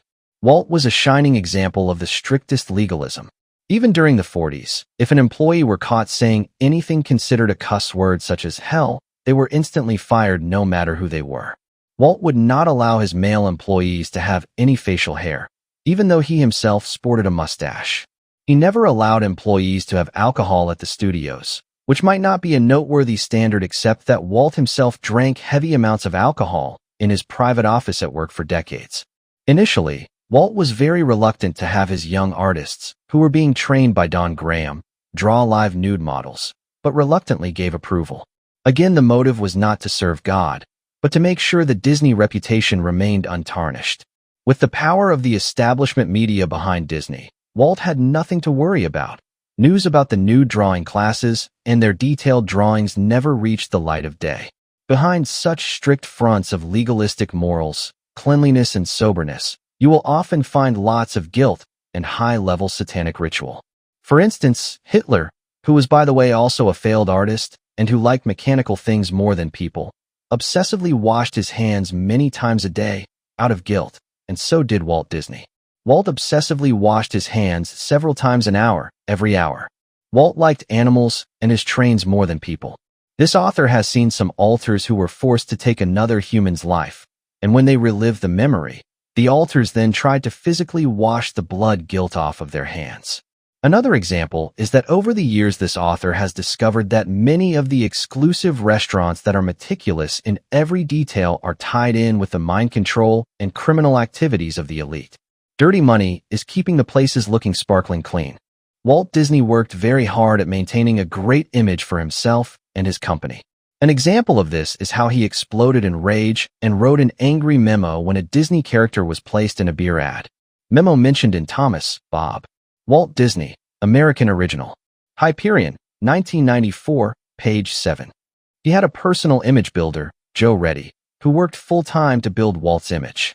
Joe Reddy was a cigar-smoking Irishman who loved the Catholic College Notre Dame's football team. He also was a publicity agent for Shirley Temple. But the Disney deception entails far more than Joe Reddy's decades of image-making, and Walt's own abilities to create good images of himself. Just as with Billy Graham, see Volume 2 about Billy Graham, the entire Illuminati threw their weight behind promoting Walt Disney. Ronald Reagan and Walt Disney were good friends and both cut from the same die in many ways. Both men were high-ranking Freemasons. Both came from socialist backgrounds. Ronald's mother was Eleanor Roosevelt's best friend, and Walt's dad was a socialist leader. Both were paid FBI informants, and both were involved heavily in the abuse of mind-controlled slaves. Walt always generously supported Reagan's political campaigns, and in turn Reagan did political favors for Walt as government of California. For instance, Disney's Mineral King Mountain Resort needed an access route through the Sequoia Nat Park at a time when there was lots of congressional pressure to preserve the last stands of redwoods. Governor Reagan got his friend Disney his road through the park. Reagan served as the MC for the opening day of Disneyland on July 17, 1955. He returned with Illuminati TV host Art Linkletter for the 35th anniversary. Ronald Reagan and Art Linkletter both pumped Disney publicly. Another slave abuser that spent time with Disney was Bob Hope, who would spend time on the golf course with Walt. On the opening day's telecast, cameras showed Sammy Davis, Jr., a member of the Church of Satan, and Frank Sinatra, a mind control slave handler, driving the pint-sized Disney cars at the Autopia ride. When Disney celebrated its 50-year anniversary with a 2-hour special on May 20th, 1991, the program included people like occultist Bill Campbell and was named Best of Disney, 50 Years of Magic. For the silver anniversary of Disney World in October 96, the Clintons were invited to help open 15 months of celebrations. The theme of the anniversary celebrations was Remember the Magic. A boys and girls club sang, When You Wish Upon a Star, a popular programming song. Hillary Rodham Clinton, herself an Illuminati grand dame and a mind control programmer, shared with the audience that she and Bill first brought daughter Chelsea to the Magic Kingdom when she was 4. Roy E. Disney, nephew of Walt, told the public that Disney World is the story of men and women who took hold of a dream and never let go. There is a double meaning to that. Many victims of trauma-based mind control have taken hold of the illusions that were programmed into their minds secretly at Disney and never let go. Among the visitors to Disneyland have been all the American presidents from Eisenhower to Clinton, over a dozen kings and queens, as well as Emperor Akihito of Japan, Anwar Sadat, and Robert Kennedy, who rode the Matterhorn with astronaut John Glenn. Both Denmark's and Belgium's kings who are in the Illuminati visited, as well as the dictators of Indonesia, the Shah of Iran and Ceausescu of Romania. As a side note, Roy Disney was forewarned by an Arab leader that the Shah was to be deposed. Organizations that have been actively working for a new world order for many years gave big awards to Walt in his early years, such as the B'nai B'rith Man of the Year Award to Walt and the Chamber of Commerce. In 1936, Walt was given the Chamber of Commerce's annual Outstanding Young Man Award. The establishment's Yale and Harvard universities gave him honorary degrees.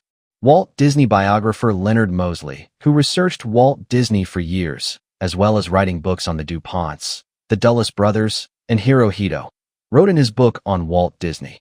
The studio publicity machines in the film colony had, as usual, gone out of their way to try to persuade me, as a writer for a powerfully influential British newspaper, that this was a city of lawless gods and goddesses, full of clean living, sanitized stars. It was even more of a deodorized world at the Walt Disney Studio, where the publicity men insisted their boss was faultless, never drank too much, never used a swear word, never lost his temper, never quarreled with his wife or family, never let down a friend. And woe betide anyone who tried to suggest otherwise. Members of the resident foreign and local press risked their jobs if they dared to write stories inferring that Walt Disney could be domineering, implacable, and unforgiving, as was the case, for instance, before, during, and after the 1941 studio strike. The Disney flacks were capable of exerting heavy pressure on editors and proprietors, or, through the advertising pages, against anyone who inferred Walt Disney was not the epitome of well-scrubbed and benevolent perfection. Mosley, Leonard. Disney's World. New York, Stein and Day, page 10. Disney is perhaps the epitome of Illuminati abilities to create images. They have created great images for things Disney, including Walt Disney, Disney movies, and Disney's amusement parks. In some cases, these things have been overrated. In other instances, the sinister side to them has been carefully hidden. In order to make movies that contain the typical smut of Hollywood, sex and violence, Disney did a sleight of hand and created subsidiaries which Disney runs, which has allowed them to keep their good image. They also never showed the public the hardcore porn that was made for years in secrecy for the elite. Behind Disney's good front lies hard porn, snuff films, white slavery, Illuminati mind control, and the seduction of several generations into witchcraft. Disney's involvement in these kind of things will be explained in this chapter. Nobody has sold America witchcraft as well as the Disney brothers. Movie after movie has cleverly brought the occult into the warp and woof of American thought, all under the disguise of entertainment. For instance, it was Disney that brought us cannibalism and told us that it was a triumph of the human spirit. A direct quote from Disney's touchstone producer Robert What's concerning Disney's movie, Alive, featuring survivors of an airplane crash who turned to cannibalism. Under the disguise of entertainment and showing us how triumphant the human spirit was, they subtly promoted cannibalism. Mickey Mouse plays a leading role in The Sorcerer's Apprentice. And yet when this author has suggested that Disney movies aren't wholesome, many Christian parents come unglued and have gotten angry with this author. The deceptive image that Disney movies are wholesome is a triumph in Illuminati deception. Parents would be surprised what is slipped into cartoons. In Disney's The Little Mermaid, the castles are male sexual organs. In one episode, Mighty Mouse is shown, without comment, clearly snorting cocaine. Walt Disney Studios chairman Joe Roth is in charge of Walt Disney, as well as subsidiaries Touchstone, Miramax, and Hollywood Pictures, which were all created to camouflage the Disney production of adult films. Disney operates in a clandestine manner regarding the promotion, distribution, and rating of the films produced by their subsidiaries. Disney makes male phalluses into castles. Roth oversaw Disney's subsidiary Hollywood Pictures, Evita Film. Evita has as its main star Material Girl Madonna. Madonna is in reality a mind-controlled slave who has appeared in numerous underground porn and ritual porn movies. This author has an underground catalog from a porn business that has recently changed its location of business. The catalog offered a film of Madonna performing an actual blood sacrifice. She also was the main actress in Disney's Dick Tracy film, which is reported to be used for mind control. During an Arsenio Hall show, Madonna, who as a guest acted dissociative, was picked up by the cameras during the show kissing her Baphomet ring. Disney controls the products that are associated with the movies of their subsidiaries. In Evita's case, they are marketing hats and other items, as just one more of Disney's countless artificially generated consumerism campaigns. In Ruth Stein's interview of Madonna, Madonna appeared bored with plugging Disney's consumer products. When asked about the tango dresses and hats inspired by Evita that popped up in stores after the film, Madonna said, "Believe me, I have nothing to do with it. Disney is pushing the whole thing." San Francisco Chronicle, December 29, 96, Datebook section. In one interview, Madonna states she wants her daughter to grow up knowing Catholicism, but she doesn't believe that it would be good for her daughter if Madonna married the father of her child from Lourdes, Carlos Leon. In another interview, Madonna says, "Actually, I'm a very good role model because I say, look, these are my standards." She then goes on to plug homosexuality, same-sex marriage, and single families in the interview.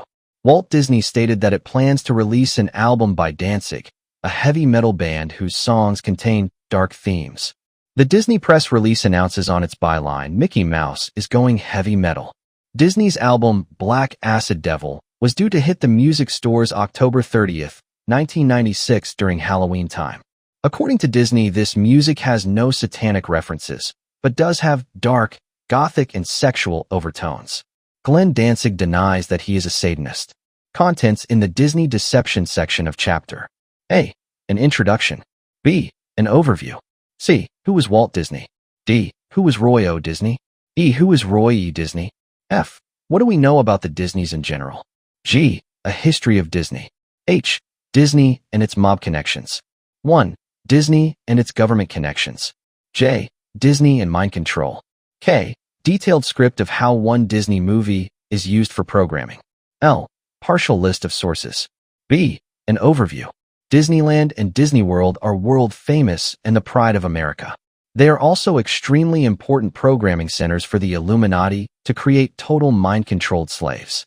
Disneyland is also involved with providing a place for rituals, porn, and other satanic activities.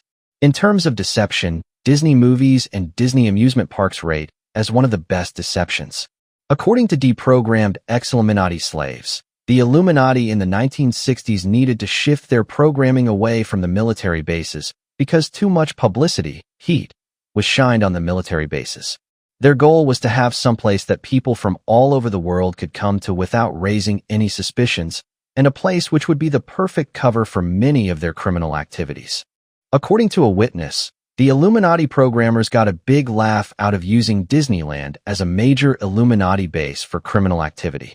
Under the disguise of entertaining the world, they carried out money laundering, child slavery laundering, and mind control.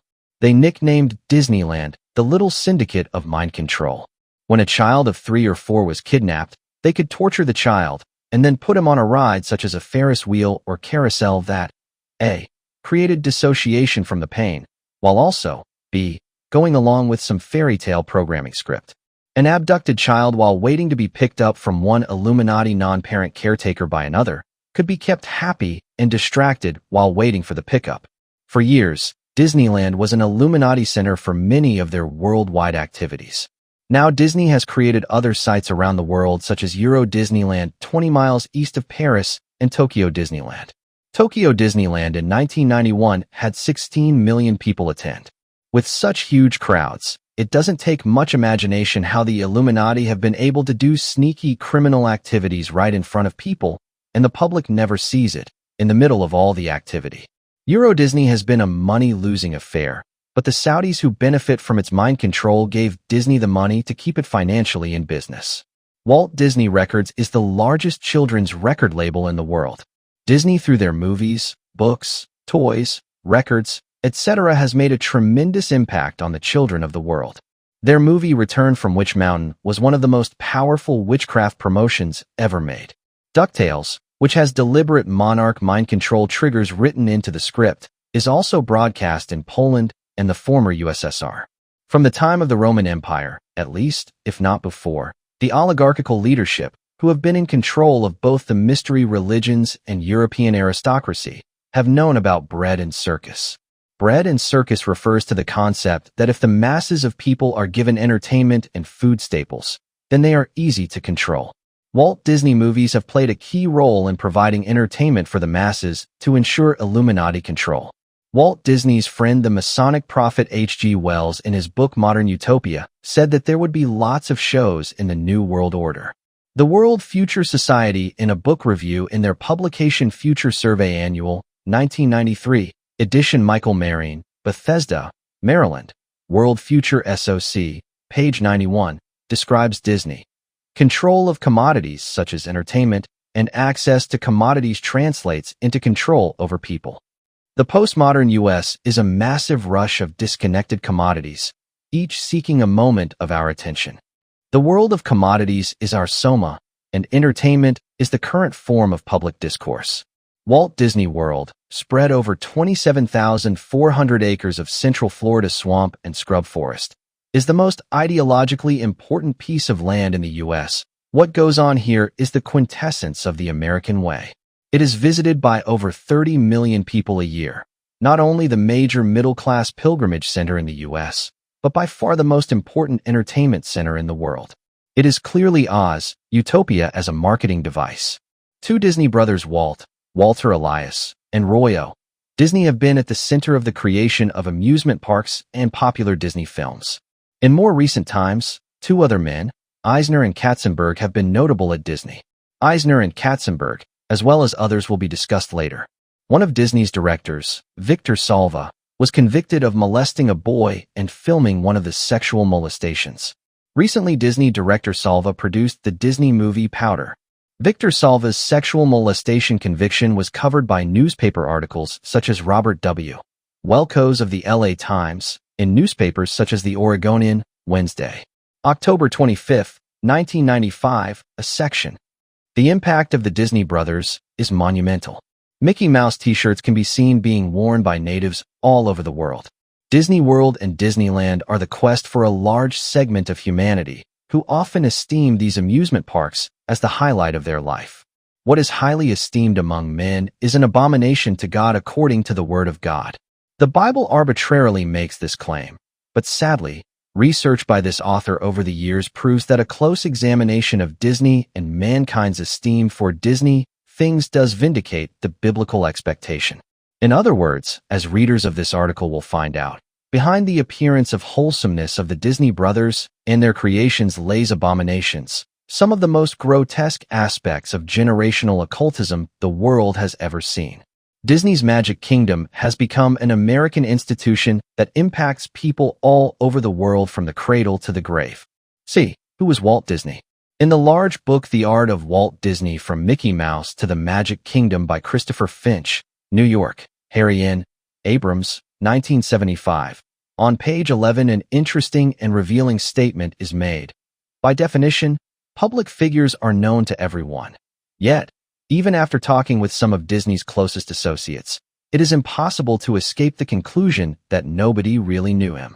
Always there was some aspect of his personality that was just out of reach. Those who got to know Walt too closely make complaints such as he was self-satisfied, intractable, and arrogant. He could bring his artists to tears or anger in a matter of seconds. Finch is not the only author who has tried to warn his readers that the public's image of Walt Disney was just that, only a false image. Mosley also writes in his biography of Walt Disney, since Disney is regarded by millions of people, particularly in the United States, as perhaps this century's most brilliantly successful creator of screen animation, I think I should make one thing clear right away. I share the general admiration of a man whose cinematic achievements were always so happily inspired and inspiriting. But, and this is where I differ from uncritical idolaters, I have to know all the facts, no matter how unpalatable, as well as the romantic myths about any great man or woman I admire. Many of the myths that have been created by his publicists about Walt Disney are unpalatable, unbelievable, and unsatisfactory because so much of the real Walt Disney has been deliberately concealed. Walt had grave flaws in his character. Mosley, Disney's World, page 9. Years ago, an Illuminati Grand Master and programmer stated, "If the world only had the eyes to see the fiends which lay under the surface of Walt Disney's image, they'd tar and feather him and drag him through the streets. If only they knew what Disney's primary goals were." Personal details. Walt had black hair with a black mustache and bright, quick eyes and was about 6 foot tall. He used his own facial features to clue artists on how to draw Mickey Mouse's features. He liked specially rolled brown cigarettes, which he smoked up to 70 a day. He picked up the smoking habit in the army. He loved expensive Scotch whiskey, red sunsets, and homes. He had a vacation home in Palm Springs, California called the Smoke Tree Ranch. He often wore the ranch's letters STR emblazoned on his necktie. He played lots of golf with Bob Hope and Ed Sullivan at the ST Ranch. His main home was an estate in Holmby Hills. The Holmby Hills estate was located in a plush area where lots of rich show business families lived. It was located between Bel Air, an occult word for Satan, and Beverly Hills. Walt spent many of his nights at the Disney studios, and later he had his own private quarters at the center of Disneyland. He had recurring bouts of insomnia. For his nerves and insomnia, he'd take alcohol and tranquilizers. He'd go weeks on end without stepping foot on the Holmby Hills estate and seeing his family. The main topic at the studio by the staff during different time periods was Walt's bizarre behavior. He would not be available until late afternoon, when he would emerge from the studio's subterranean maze of tunnels, where supposedly he was chatting with the maintenance engineers every day. The value of his estate when he died was $35 million, of which Lillian, his wife, inherited half. In his later years, when Disney took a vacation, he went to Paris for 3 weeks, and 3 weeks at the Hotel du Cap in Antibes, and then cruised on Fritz Loew's yacht with Ron and Diane Disney. In England, Walt spent time with the British royal family and met privately with Masonic prophet H.G. Wells. In Rome, Walt visited privately with the Pope and the dictator Mussolini. In 1966, Walt Disney died. Prior to his death, he had investigated cryogenesis, being frozen, and it is believed by some that his body is frozen somewhere in California, while others claim he was cremated. Mickey Mouse. According to one source, the inspiration for Walt to create Mickey Mouse came when he was unemployed and saw a mouse in the gutter. There are quite a few stories in circulation as to where the idea came from. Iwerks claimed he thought Mickey up at an animators meeting in Hollywood. Walt once said, "There is a lot of the mouse in me." Biographical article written by Elting E. Morrison, page 131. In fact, Iwerks told Walt that Mickey Mouse looks exactly like you. Same nose, same face, same whiskers, same gestures and expressions. All he needs now is your voice. Walt often did serve as Mickey's voice. A book put out by Walt Disney Company in 1988 reveals that Walt Disney told Ward Kimball, "Quite frankly, I prefer animals to people." Walt usually was the voice behind Mickey Mouse, even though he wasn't the artist. His mother was chilly for years about the work Walt did. Around 1940, after much pleading, he finally got her to watch Mickey Mouse. His unsupportive mother, which he would within a few years learn was not actually his biological mother, told him she didn't like Mickey Mouse's voice, to which he told her it was his, and then she responded by saying he had a horrible voice. The cold towel she threw on Mickey Mouse helped convince Walt to quit making Mickey Mouse cartoons. Very few came out of Disney after that, and the very next Mickey Mouse full-length feature cartoon, Fantasia, had Mickey mostly silent. Walt's idea for The Sorcerer's Apprentice was based on some of his own ideas. Walt had had the dream which was used for Mickey Mouse in The Sorcerer's Apprentice of having complete control of the earth and the elements. Disneyland and Disney World were partial fulfillments of that dream for control. Walt's final pet project just prior to his death was the meticulously restored version of the witchcraft film Bedknobs and Broomsticks. Disney Magazine, Winter 96 to 97, Pub. By Disney, page 96 mentions this. As a programming device, Mickey Mouse works well because it plays on the subconscious, genetically transmitted fear of mice that women have. Mickey's image can help create a controlled slave. Some sources state that Walt's love for animals came from the time his family had a farm near Marceline, Missouri. Walt began his schooling at Marceline, but continued it after the age of 8 at Benton School in Kansas City, Missouri. Walt's dad had a serious gambling problem and passed the spirit of gambling to his son Walt. Walt never graduated from high school. He had a natural love and a flair for artwork, although, contrary to his public image, he never became proficient at it. He joined the Army in World War I as an ambulance driver by lying about his age. During the war, he also chauffeured dignitaries. He also did some other things that are very revealing. He enjoyed drinking and gambling while in the service, and he ran a scam where he doctored German artifacts picked up on the battlefield to sell to people. War relics were tampered with to get them in shape to get the most money from them possible. Walt took the battle souvenirs and dressed them up, for instance, coating the insides of helmets with grease, hair and blood, and putting holes in them to make them into expensive souvenirs. This shows that Walt was willing to build illusions if it paid. He could be deceptive if he saw an advantage to it. From gleanings from things Walt said to people, it appears that as a child, he'd seen the darker side of life. For instance, his father had a habit of beating him in the basement and had had some interest or exposure to magic as a child. Bob Thomas writes, Walt took a boyish delight in playing tricks on his parents. He was fascinated with magic tricks. Walt Disney, an American original, page 35. After the military, Walt hoped to have a career as an artist. He applied to the advertising agency of Pesman Rubin. Roy, his brother, claimed that Pesman Rubin hired Walt as a personal favor to Roy, who handled the agency's account at the bank Roy worked at. Walt lasted a month until the advertising agency let him go due to Walt's singular lack of drawing ability. According to current biography in 1952, in 1923, Walt and Roy had together $290. They borrowed $500 from another Disney, one of their uncles named Robert Disney, and began to try to make cartoons. Robert Disney had retired in the LA area in Edendale, CA, after a successful mining career. Robert had always been close to Walt's father Elias, and helped Walt and Roy out when they came to California. Walt loved to study Charlie Chaplin, a member of the Collins family. He scrawled notes about Chaplin's body language, facial features, and his gag methods. He also read everything he could about animation and cartooning. They worked out of their uncle's garage in Hollywood, CA. They were finally able to make a good cartoon, Steamboat Willie, in 1928, which became an instant hit. As with many things in life, the cartoon was not only good, but Walt finally had the right connections. On November 18, 1928, Steamboat Willie was shown in a small, independent theater without any advance promotion or advertising. But amazingly, the New York Times, Variety, and Exhibitors Herald all ran rave reviews of the cartoon the next day. Was this an accident? Did journalists from all these prestigious periodicals just happen to go to this tiny independent theater? No, it was connections. The reason the elite decided to promote Walt Disney after Steamboat Willie came out as Hollywood's newest boy wonder was to deflect enormous bitterness that had been generated by the stock market collapse toward Jewish financiers. Hollywood, even in its first 2 decades, was known as Babylon and Sin City. The movie industry was well known to be run by Jews, and many people blamed the stock market crash on the moral degradation that Hollywood had introduced to this nation. There were calls for government regulatory groups to stop the smutty Hollywood films.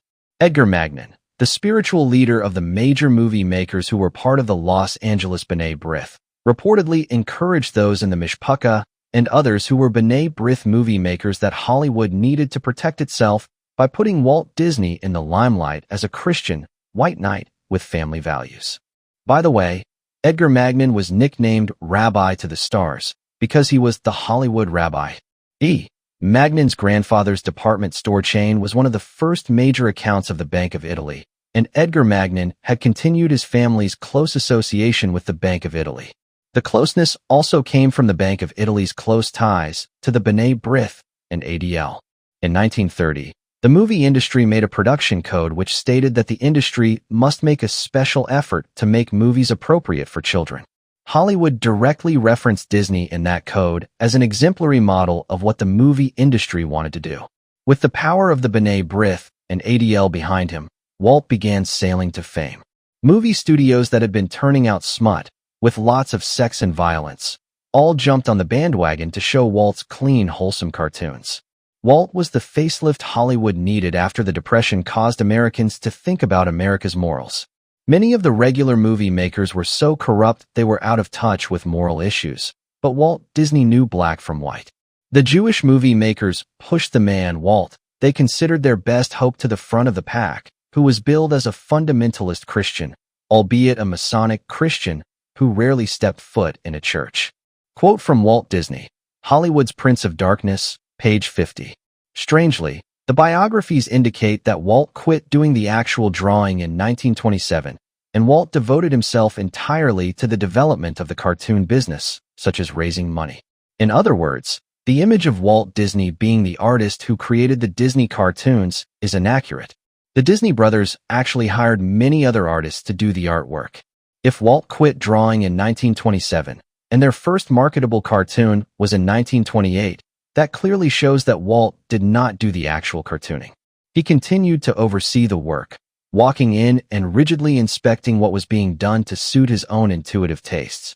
Actually, the genius artist, animator, who made Walt Disney a success was Ub Iwerks, about whom Walt on a number of occasions said was the best animator in the world. Without Ub Iwerks to take Walt's ideas and turn them into reality, Walt would never have become famous. Ub was an incredible genius who had a sense of line, a sense of humor, patience, organization, and a great sense of what Walt wanted. Walt treated him cruelly at times, interrupting him, playing tricks on him, and not being totally honest with paying him, but Iwerks stayed with Walt over the years and made Walt the success Walt became.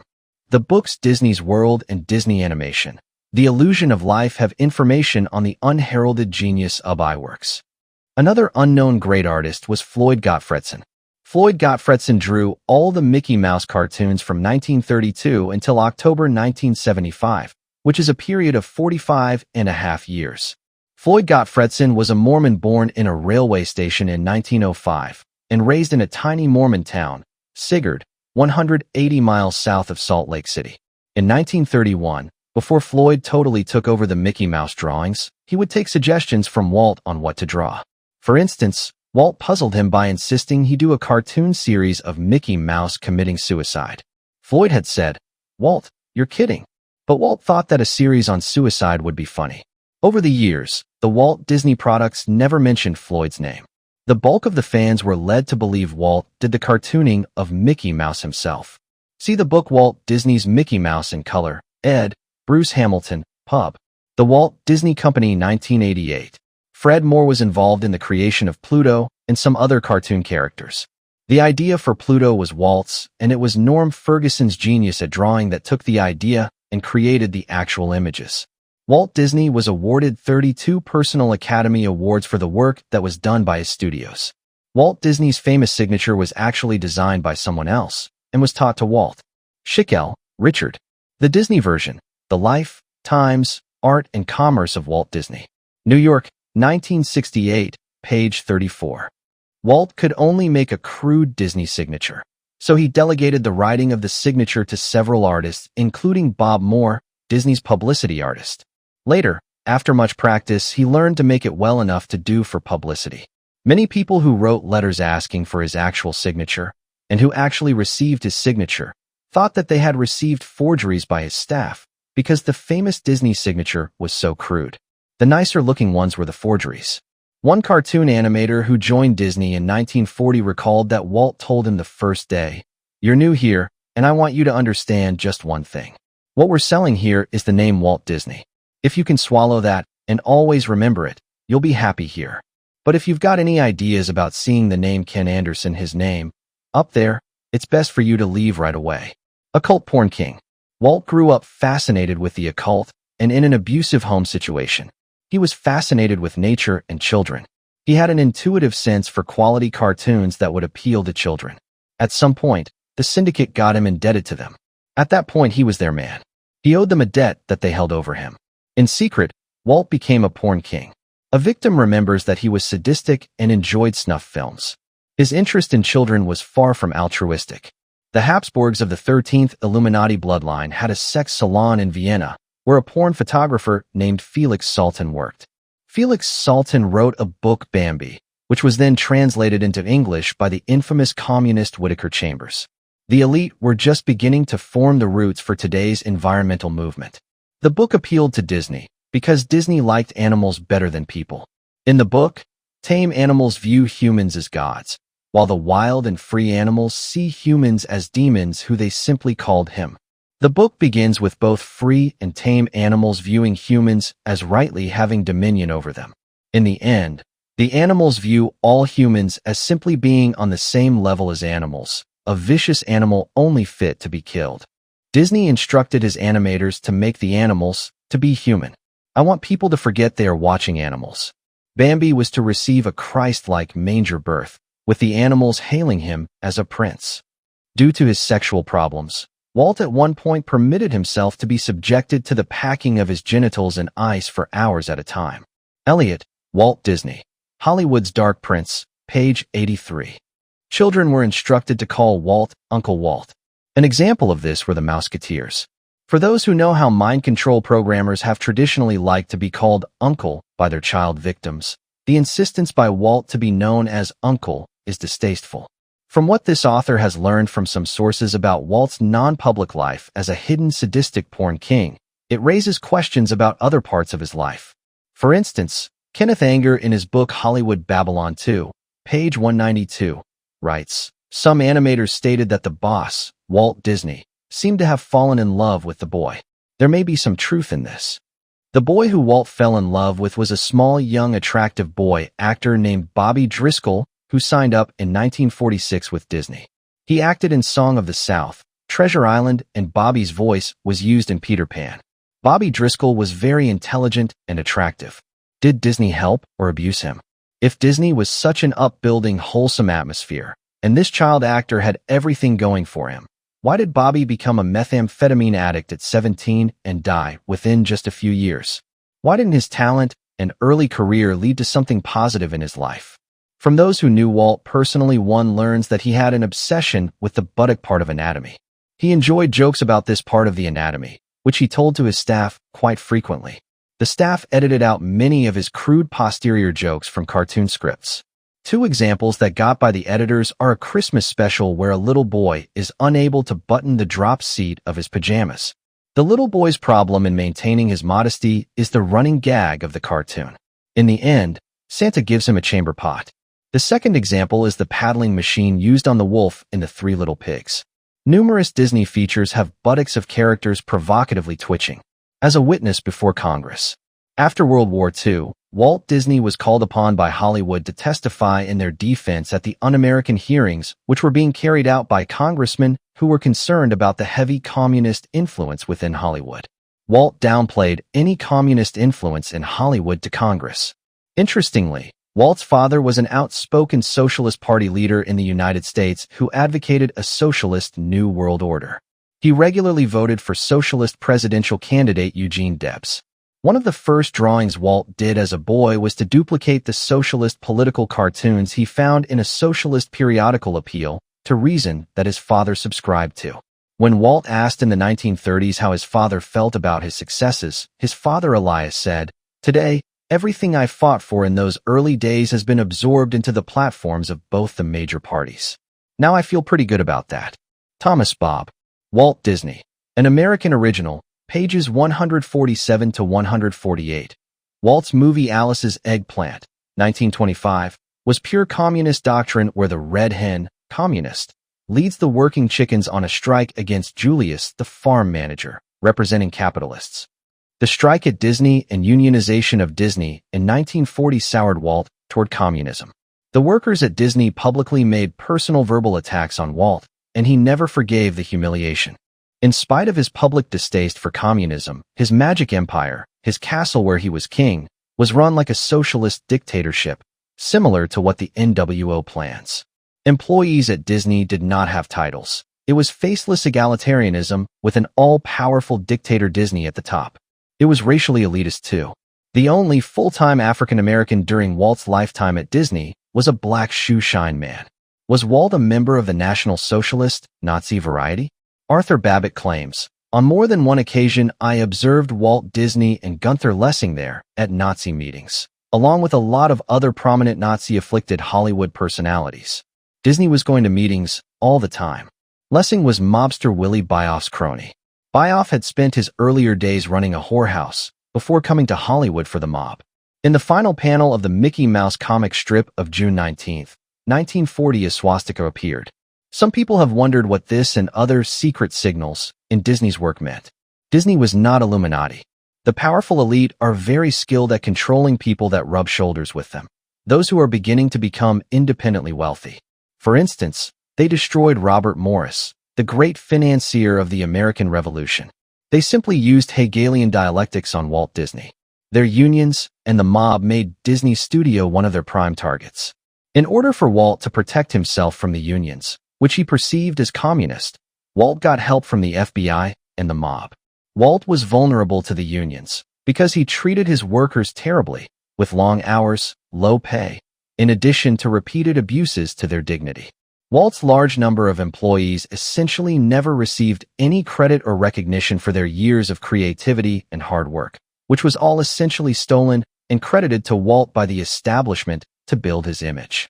I write essentially, because someone might find some obscure exception, but across the board, Walt got all the credit for what his creative workers produced. Perhaps Walt needed the ego boost from all the purloined public praise which he stole from his staff to be seen as a great animator, because he had wanted to be an artist/cartoonist and failed. The praise helped soothe the wounds. One worker recalls that Walt had no knowledge of draftsmanship, no knowledge of music, no knowledge of literature, no knowledge of anything really, except he was a great editor. This may not be much of an exaggeration, because Walt was a high school dropout who grew up in poverty on a farm.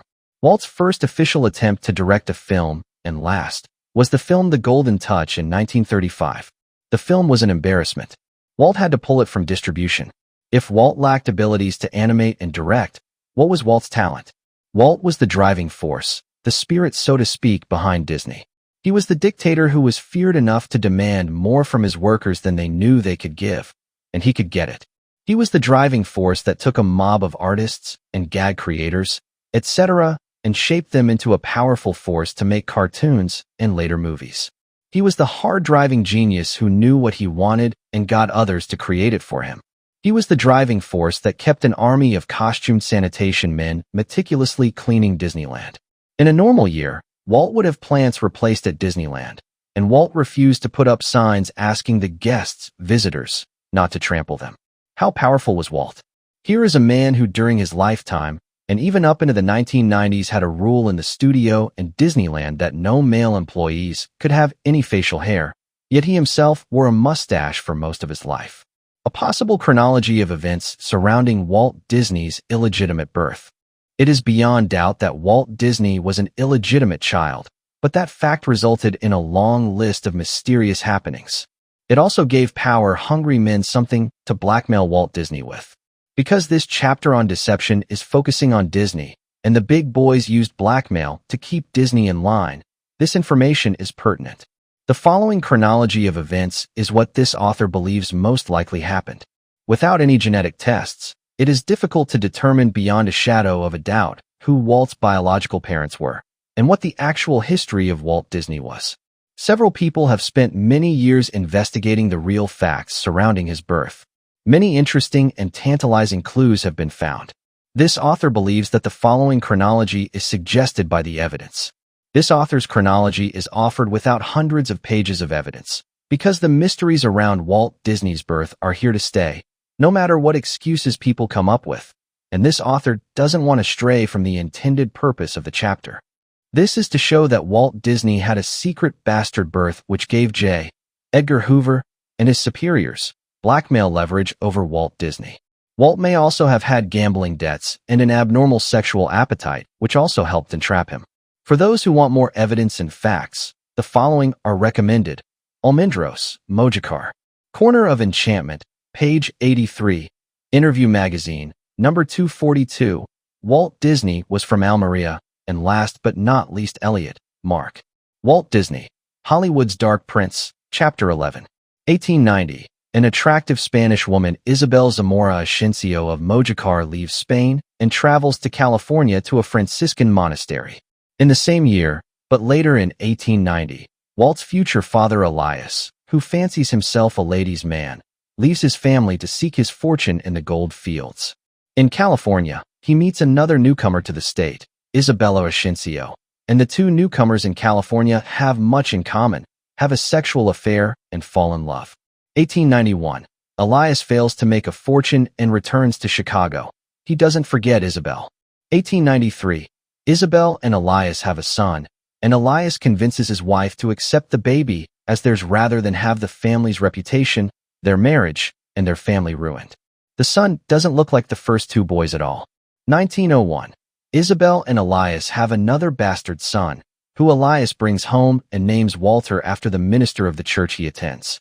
The two bastard sons do not look like the older sons of Elias, and they never have much to do with them, clinging to each other as brothers. 1903. The minister of the church Elias attends finds out about the bastard children, and Elias quickly moves out of state so that the scandal will remain secret. Elias has also run up gambling debts. 1905. After moving to Marceline, Missouri, Isabel is hired as the Disney's maid, so that she has an excuse to move in with them without creating suspicions. She probably does much of the raising and care of the two boys. 1918. J. Edgar Hoover is busy involved with the prosecution of draft dodgers in World War I, and it crosses his desk about the case of Walt Disney committing the crime of forging his parents' signature to join the army. Cases like Walt's were watched because people who could be blackmailed could be resources in the future for Hoover. That year, Walt discovered that he had no birth certificate.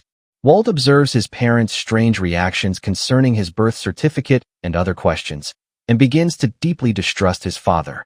November 1938, Walt's mother dies by gas, and the Disney's maid pulls Elias to safety from the fumes, but Walt's mother dies. 1939-40. Hoover offers Walt Disney to help Walt locate his real parents if Walt will work for the FBI. Either Hoover already knows that he is a bastard child, or he soon learns the truth from an investigation. This gives Hoover blackmail power over Walt Disney, and assures Hoover that Walt will be loyal. Hoover informs Walt Disney of the truth, and then moves to generously protect Disney and his father's reputation. Two FBI men plant baptismal information of a child born to Isabel in 1890 named Jose Guerrero in Mojácar, Spain. This date is 10 years off of Walt's birth date and is intended to throw people off track. They can't plant a fake birth certificate for Walt in the records for 1901 because everyone knows from World War I that none exists. Therefore, they plant a fake birth certificate for Walt in the Illinois state records in the year 1890. They hope people will think that somehow a filing error occurred. This way, if anything leaks, and worst came to worst, Walt could at least pretend he was adopted and is not an illegitimate bastard. They pay off townspeople in Mojácar to tell a particular story. Townspeople probably receive ongoing payments. 1941.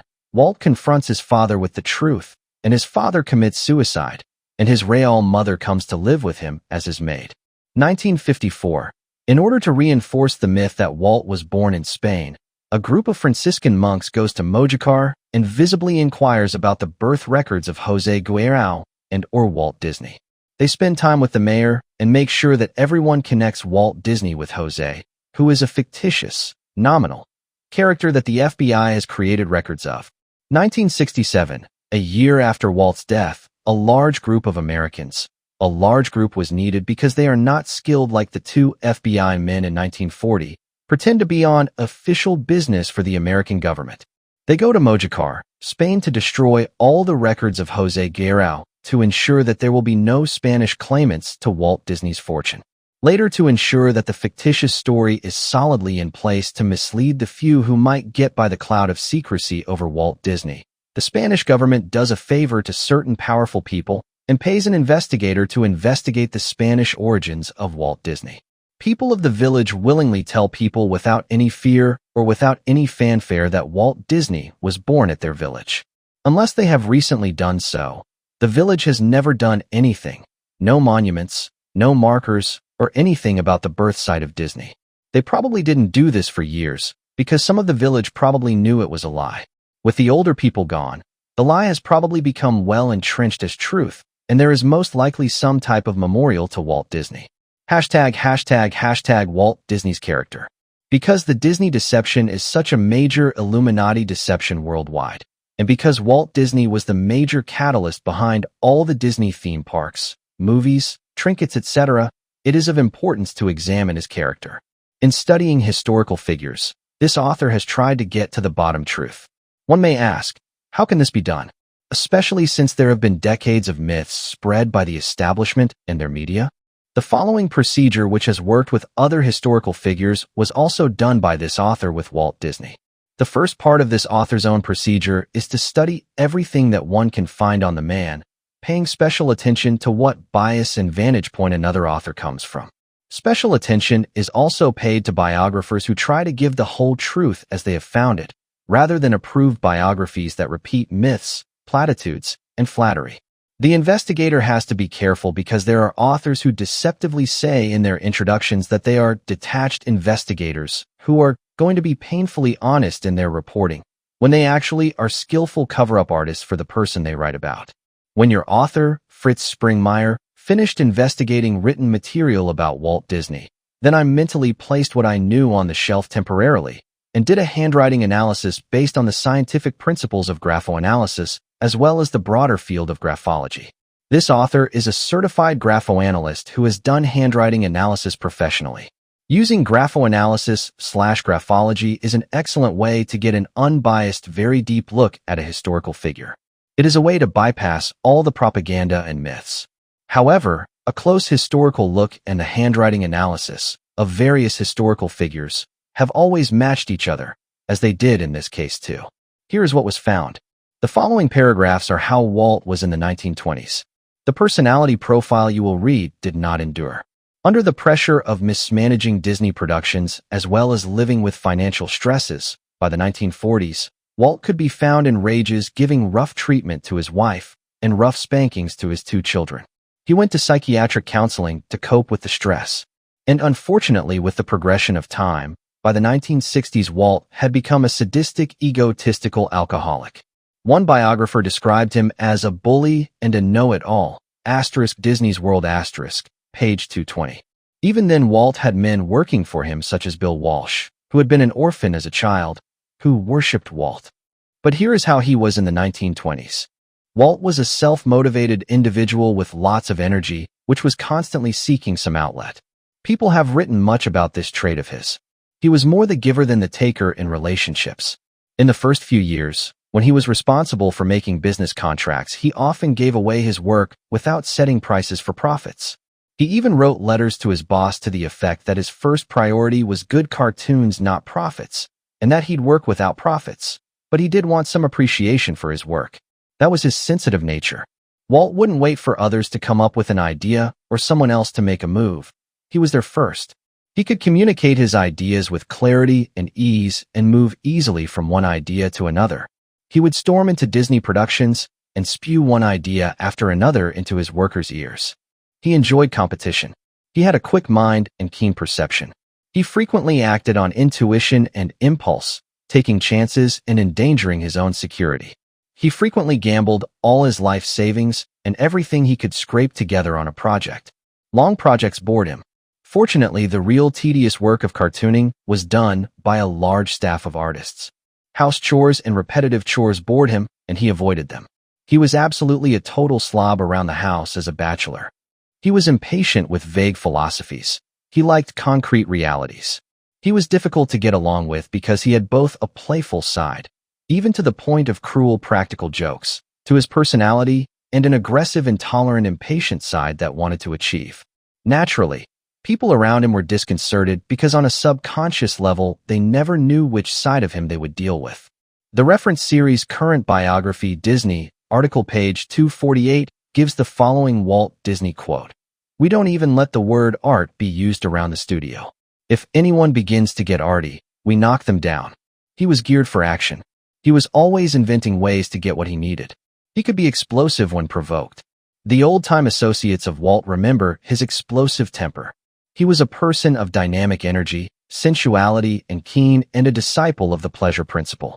Because his father was so abusive and misused his position of authority, Walt came to be deeply ingrained with defiance toward authority. The themes of his films repeatedly sympathize with those who rebel against authority, and the police and other authority figures are consistently shown as absurd. One way he expressed irresponsibility was with lively dance scenes, which has been a hallmark of teenage rebellion during the 20th century. Comic anarchy reaches its fullest expression in Alice Rattled by Rats, which shows what the rats do when the cat's away. He felt that rules were for others to follow.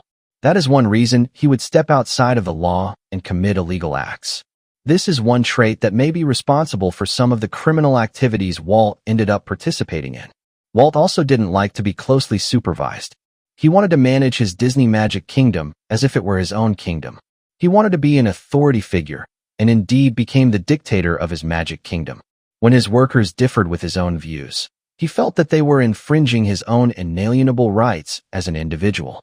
He was somewhat of a melancholic temperament, that type of perfectionist who still enjoys life. He felt a need to protect himself against intimacy with others. He was most at home in a setting which he made for himself. Walt had the traits of an executive. He was slow to reveal his innermost feelings and definitely set his own goals. Walt was one of those persons that when the going got tough, he hung in there. Likewise, he would cling to his ideas, plans, and possessions.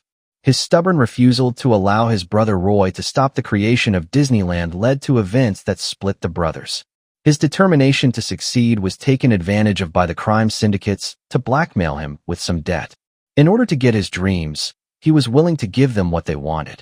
A clue to Walt's macabre sense of humor, at times almost a graveyard sense of humor, and his high tolerance of seeing pain in others, is that Walt was seriously thinking of volunteering again as a medic after the World War I fighting in France was over, when volunteers were needed for the Balkan fighting.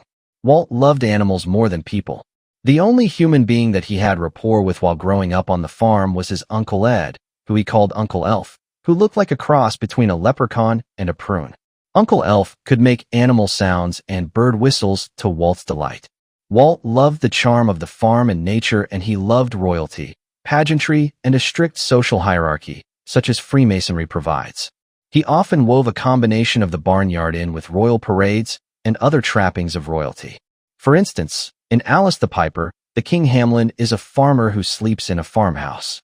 In Puss in Boots, the local king lives in an authentic palace incongruously placed in a village.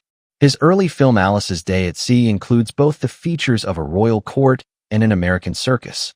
In typical Disney disdain for authority, he pokes fun at criminal fraternal groups with their rituals and passwords in Alice and the Dogcatcher, Alice Foils the Pirates, and Alice's Mysterious Mystery. And while he was a secret FBI agent, he went against Hoover's wishes and poked fun at the FBI's authority. Walt was loyal to what he believed and could be loyal to those individuals who he deemed worthy of his loyalty, but he didn't want anyone to have authority over him.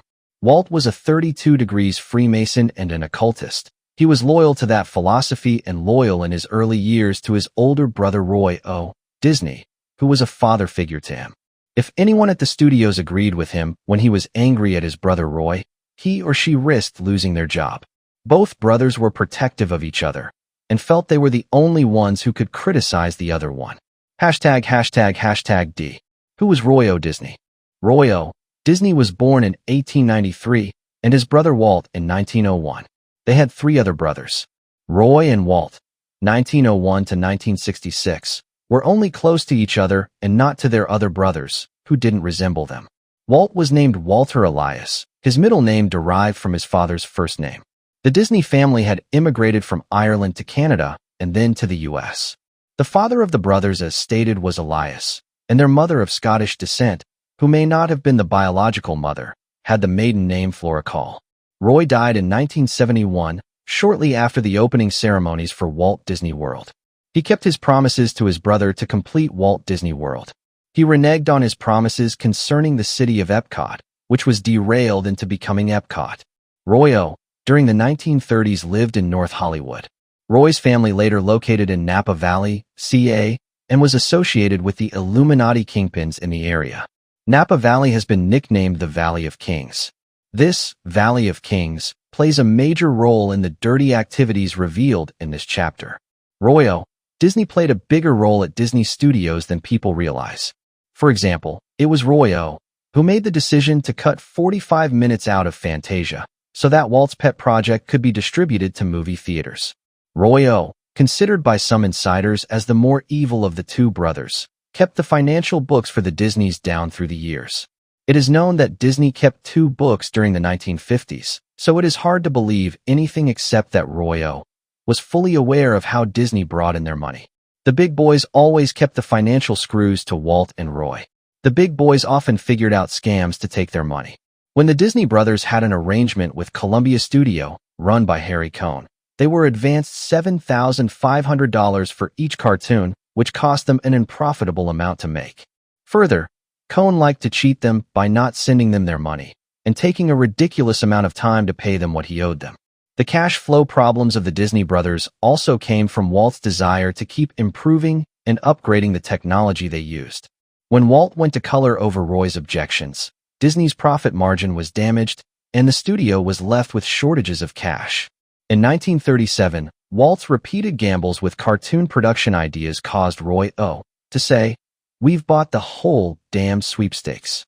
From 1940 through 1946, Disney lost money every year. In 1946, he lost $200,000. Finally, in 1947, things turned around and the Disney studio made a profit of $265,000. Cartoons and movies were not really big moneymakers for the Disney brothers until it was realized that old films could be replayed on television. Overall, from the 1920s through the 1950s, the Disneys may have broken even with animation. This is why Disney Studios at Christmas 1931 was unable to pay its payroll. Pinocchio cost $2.6 million to make in the late 1930s, an amount hard to retrieve at that time from the box office, and Fantasia's original release in the 1940s was a dismal financial failure.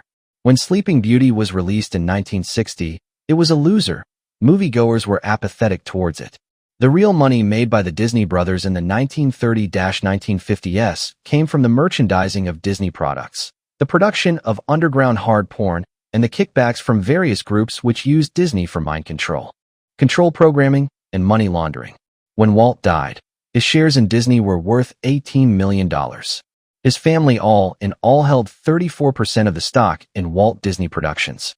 Roy O., Disney's daughter Dorothy Disney Pewter, and her husband Episcopalian Reverend Glenn Pewter purchased property at 1677 Sage Canyon, Napa Valley east of Rutherford. This is close to the Rothschilds' Opus 1 temple mentioned in Volume 1. O.J. Simpson's lawyer Johnny Cochran Jr. was in the Rothschilds' hard-to-enter Opus I when the jury arrived at a decision in O.J. Simpson's case. It is very typical for mafia families in South Boston to have one family member in the clergy and one full-time in organized crime. See authors Be Wise as Serpents for an expose on the Episcopal Church, which is simply a branch of Freemasonry. All kinds of interesting mafia figures, Illuminati, and Bohemian Grovers live up Sage Canyon Road. This is an area that has a large, well-kept cemetery for pets. Frank Wells' sister and Rich Frank, who will all be discussed later in this chapter, also live on Sage Canyon Road. Who was Roy E. Disney? Roy Edward Disney, nephew of Walt, is the son of Roy Oliver Disney, brother of Walt. Sometimes he has been called Jr. The 9/5/94 Newsweek story on Disney's Magic Kingdom called him Keeper of the Flame. Roy is an executive with Walt Disney Company at 500 South Buena Vista Street, Burbank, California, 91521. He has worked as an assistant producer at Walt Disney Company from 1954 to 1977. He has also been the vice president of Walt Disney Company. He is president of Roy E. Disney Productions in Burbank. He is chairman of the board for Shamrock Broadcasting Company. As if that weren't enough, he is on the board of directors for St. Joseph Medical Center, fellow of L.A., Kentucky, recipient of the Academy Award nomination for Mysteries of the Deep. He is a director of the Guild of American West, the Writers Guild, which is important. He belongs to the 100 Club, the Confrérie des Chevaliers du Taste Vin, and St. Francis Yacht Club. He likes speedboat racing. Roy E. Disney was the cocky son of Roy O. He married a gal named Patricia. He was merely tolerated by his uncle Walt, especially after Roy E. made some snide remarks about Walt's plans for Disneyland. which he and his father opposed until Walt Disney personally got the project going. Walt's son-in-law Ronald Miller is one of the Disney clan who can't stand Roy E. The two never liked each other, and in the power struggle between them after Walt's death, Roy E. won and ended up with Disney.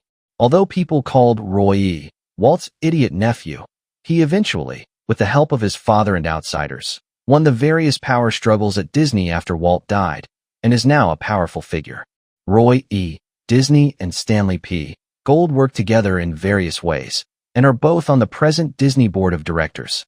They are friends and worked to prevent hostile takeovers of Disney in 1984. Gold is in charge of Shamrock Holdings Incorporated, the battle between the two Disney factions. In 1953, the two brothers and their respective sides of the family split when Walt created Retlaw Corporation. The two sides have fought ever since. When Walt Disney created Retlaw, his name Walter spelled backwards. This alienated his brother Roy O. and Roy's side of the family. Without going into all the details, what Retlaw did was cut Roy O's side out of the money that was to be made. But Roy's side didn't stand by and idly let their share of the pie be lost. They fought back and held their own. Their big break came when Michael Milken and his band of junk bond artists carried out a greenmail on the Disney Corporation. Only a few insiders know how greenmail works. It is a legal form of blackmail. Milken would work with his friends Saul Steinberg, Sir James Goldsmith, and Carl Icahn. Milken would provide them the financial clout to make them look financially capable of purchasing a corporation that they had selected as a target. According to insiders, Milken got 40% of the upside of any greenmail that went right. The targeted corporation would learn that someone like Saul Steinberg was going to buy them out.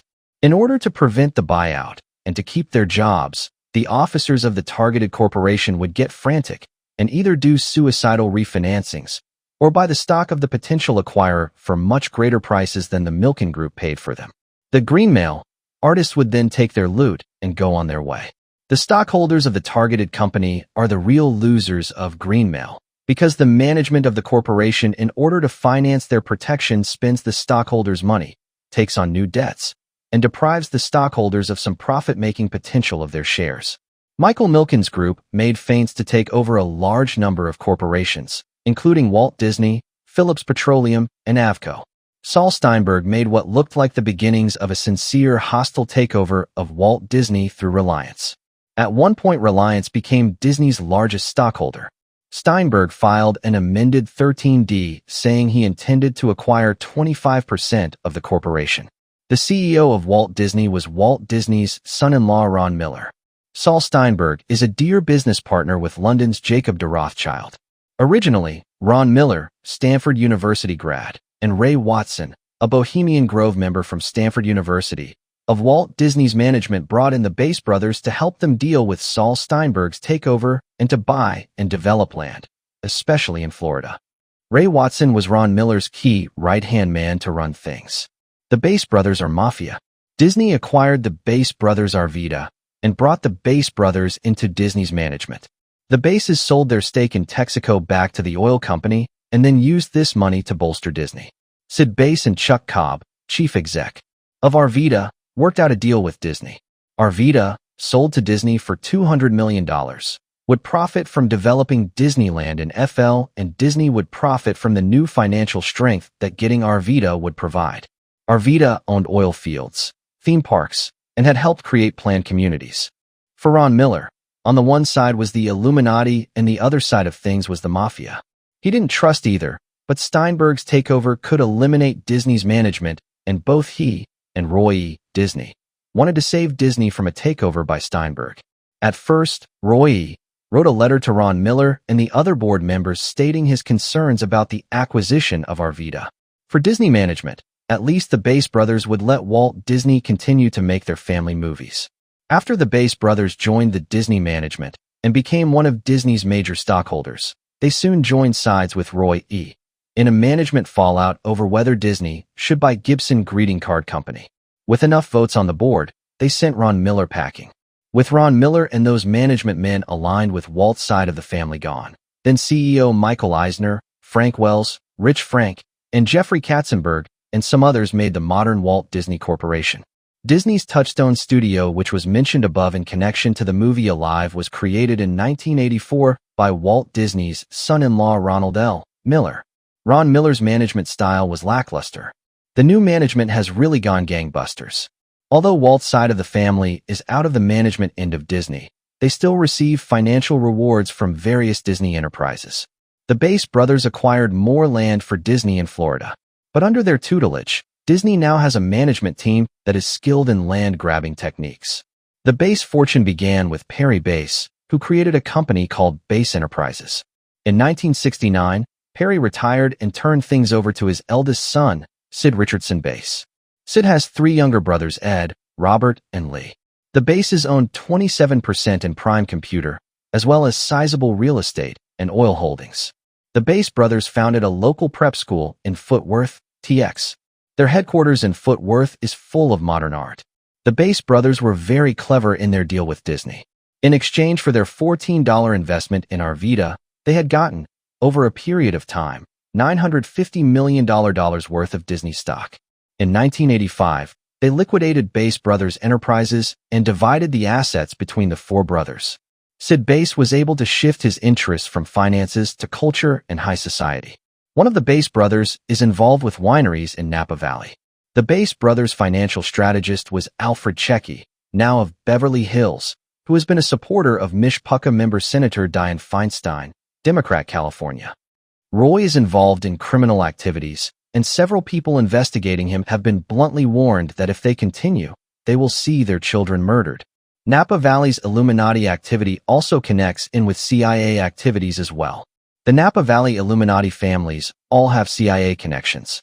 For instance, British millionaire Kenneth Armitage, who had to flee from England to avoid arrest on numerous charges of theft, deception, and false accounting, had some of his good friends in the Napa Valley, such as Dr. John Duty, Johnny Beck, and others.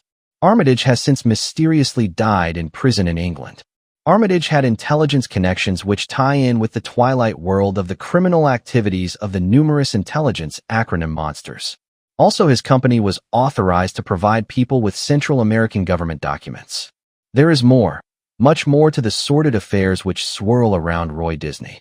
Napa Valley, where many members of the Disney family live, has the Illuminati's Opus One temple owned by Rothschilds, as well as 2 roads lined with meticulously kept wineries owned by Illuminati kingpins and connected via secret underground tunnels. To top off this incredible collection of Illuminati wineries, Rothschilds, Mondavis, Rutherfords, Christian Brothers, Satuis, etc., on the north end of a series of wineries on Highway 29 lies the CIA's medieval-looking Culinary Institute of America Greystone, at 2555 Main Street, St. Helena, California, 94574, where numerous people have suffered torture. The Greystone Culinary Institute of America recently had the person who runs their campus store mentioned in House and Garden, September 1996. What do we know about the Disney family in general? Several members of the Disney family came to England with William the Conqueror. They were not known as Disney then, but because they came from the French Norman town of Isigny, they took the name d'Isigny and anglicized it into Disney. Walt had 2 daughters, Diane Marie, b. December 18, 33, and Sharon May. Diane made some revealing comments when she said, "He didn't spoil us. Like a lot of adolescent girls, I was crazy about horses, and I got quite good at riding. I yearned for my own horse, but Dad wouldn't buy one. And we didn't have a lot of clothes and other things." For being one of the richest men in the nation, Walt can't be accused of having spoiled his children. He was also famous for his 10-cent tips at restaurants, which became the talk of the town. Sharon May was adopted and arrived at the Disney home December 31, 36.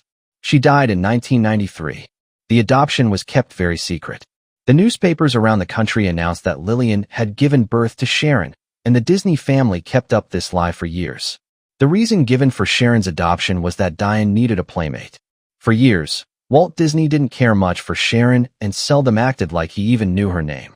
Walt had wanted a son, but his wife wanted to adopt a girl, so it was a beautiful girl that Lillian picked out to be a companion for her first daughter. When Sharon was kindergarten age, Walt would take her to the carousels in Griffith Park on Sunday afternoons. Sharon was sent to private schools. She went to Westlake School for Girls, and later was shipped off to Switzerland to a girls' boarding school. She had soft blonde locks and was attractive. In June of 1948, Walt took Sharon, who was then an attractive 12-year-old, to Alaska with him for about 2 months. For most of this trip, Walt and Sharon were alone together. For a father who had ignored Sharon for years, now Walt was totally obsessed with Sharon. He bathed Sharon every night, combed her hair, washed her underwear, and carefully dressed her each night from head to toe before taking her to nice restaurants. He even followed her when she sleepwalked. Why was Sharon a dissociative person?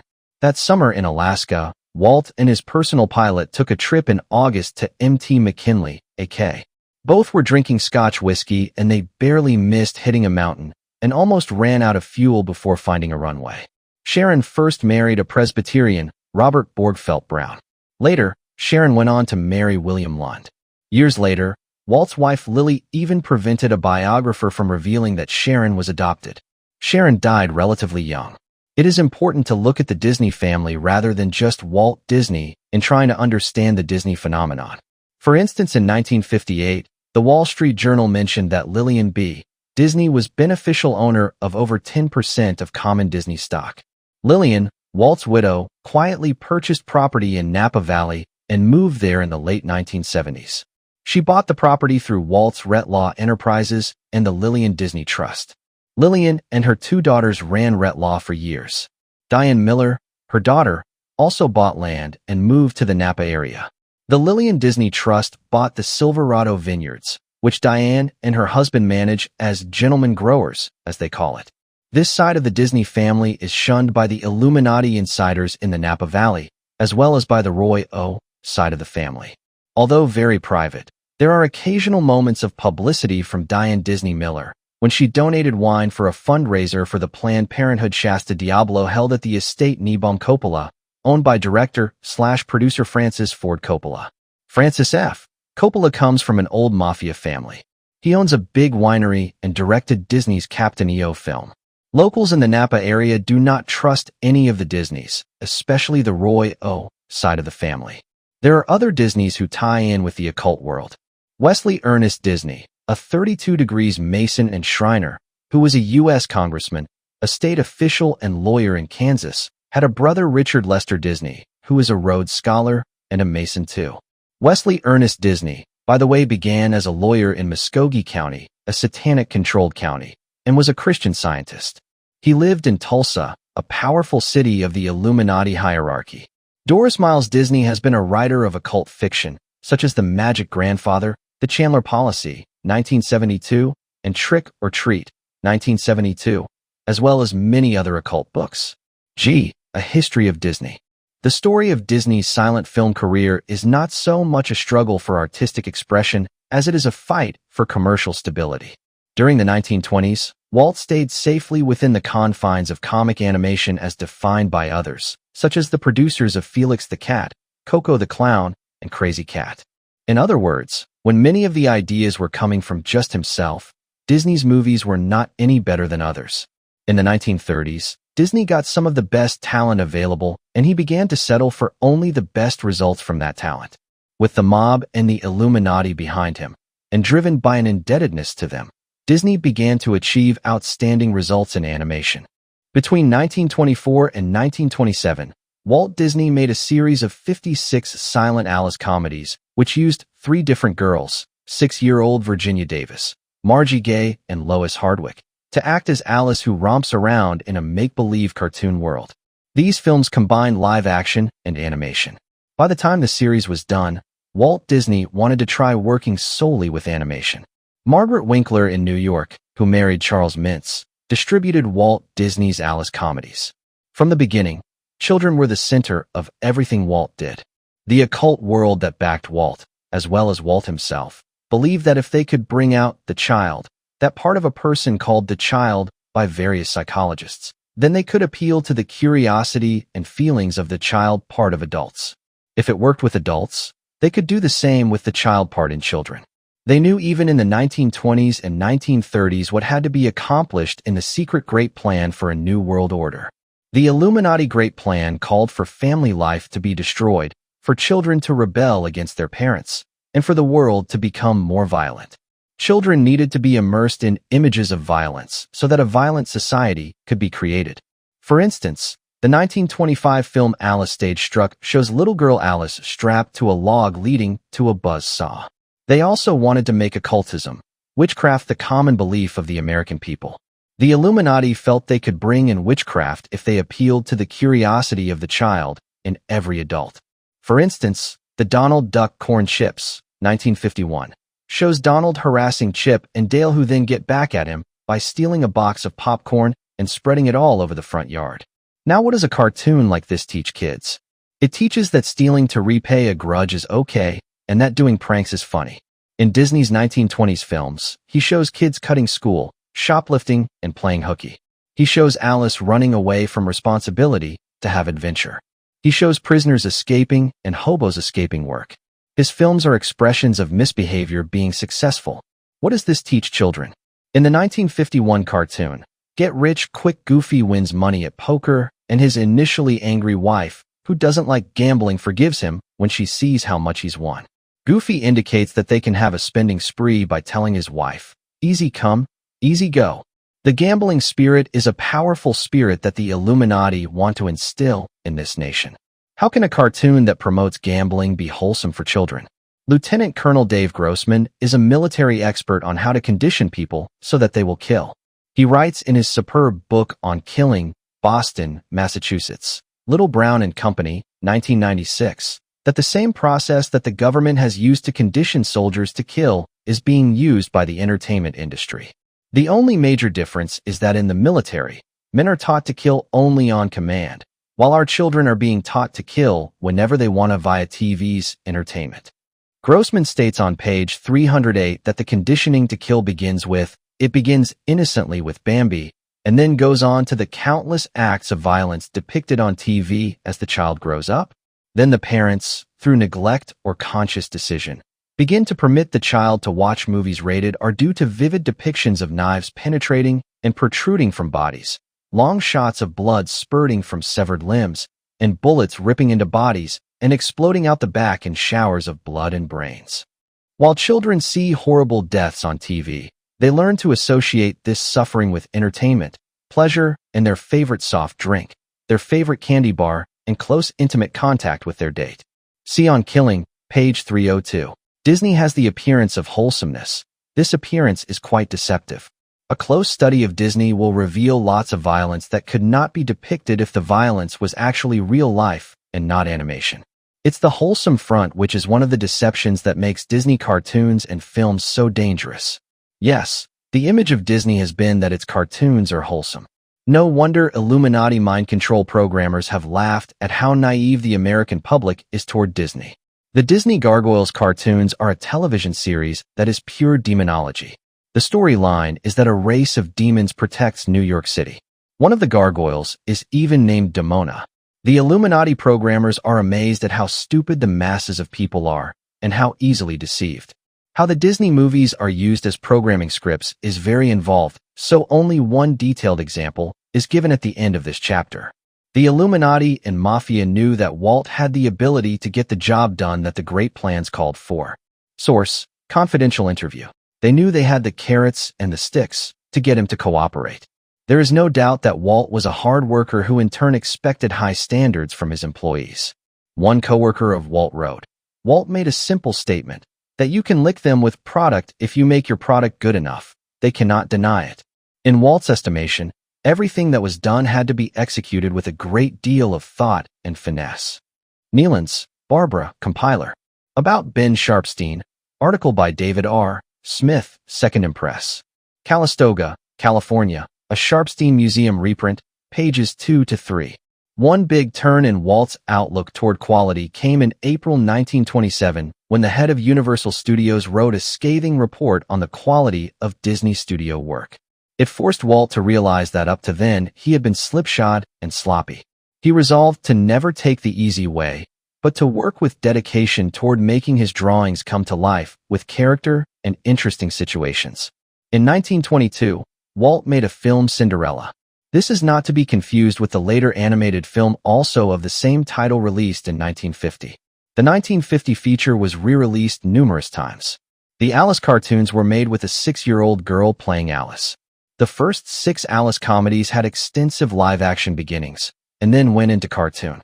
A few of the 1920s Alice silent cartoon titles include Alice's Wonderland, 1923, Alice Hunting in Africa, 1924, Alice's Spooky Adventure, 1924, Alice Plays Cupid, 1925, Alice Cans the Cannibals, 1925, Alice Rattled by Rats, 1925, Alice Chops the Suey, 1925, Alice Charms the Fish, 1926, Alice the Whaler, 1927, Alice the Beach Nut, 1927. After the Alice series, Disney began a fully animated series called Oswald the Lucky Rabbit. Here we see the occult concept of luck, who hasn't heard of a lucky rabbit's foot, being subtly promoted. Disney cartoons may entertain, but they also indoctrinate while they entertain. In 1926, Walt Disney signed an agreement with mints and film booking offices, FBO. Film booking offices were Illuminati kingpin/mob boss Joseph Kennedy's company. For at least the next years, Disney worked under the control, auspices, of Illuminati kingpin Kennedy. All of the Disney pictures were registered by RC Pictures Corporation, one of the parent companies of Kennedy's FBO. Joseph Kennedy also controlled the RKO studio, which worked together with the other big studios to ensure that no small studio would develop as a competitor. By 1937, all the big studios, 20th Century, Paramount, MGM, Warner Brothers, Cohen's Columbia Pictures, and Kennedy's RKO, were allowing the mob to skim money from them.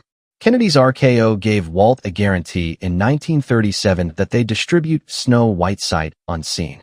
Walt Disney had their films distributed by Kennedy's RKO from 1936 to 1956. Another little-known detail is that in 1926, Leon Schlesinger, future producer at Warner Brothers, subcontracted animation jobs to Disney. One of these was Universal's The Silent Flyer. In 1928, Steamboat Willie debuted. This was an animated cartoon with a soundtrack starring a mouse later named Mickey Mouse. It had taken lots of hard work and determination on Walt's part, but it was the first cartoon with a soundtrack, and it was successful. In 1929, the cartoon The Haunted House came out. The story is, Mickey Mouse is forced by a storm into a house full of ghosts who force him to contribute to their spooky musicale. In 1930, Harry Cohn, one of the most ruthless and unsavory characters controlling a studio, bailed Walt Disney out of Walt's trouble with con artist Pat Powers, who was stealing Disney's money. Harry Cohn was a former New York pool hustler and gambler who was brought in by Chicago investors to front their investments in Columbia Pictures and run their studio. He wore a sapphire ring that the Chicago mafioso Johnny Rosselli gave him. Rosselli later became a rogue asset of the CIA and testified before Congress, the Church Committee on Assassinations in 1974, about a CIA contract which was handed him.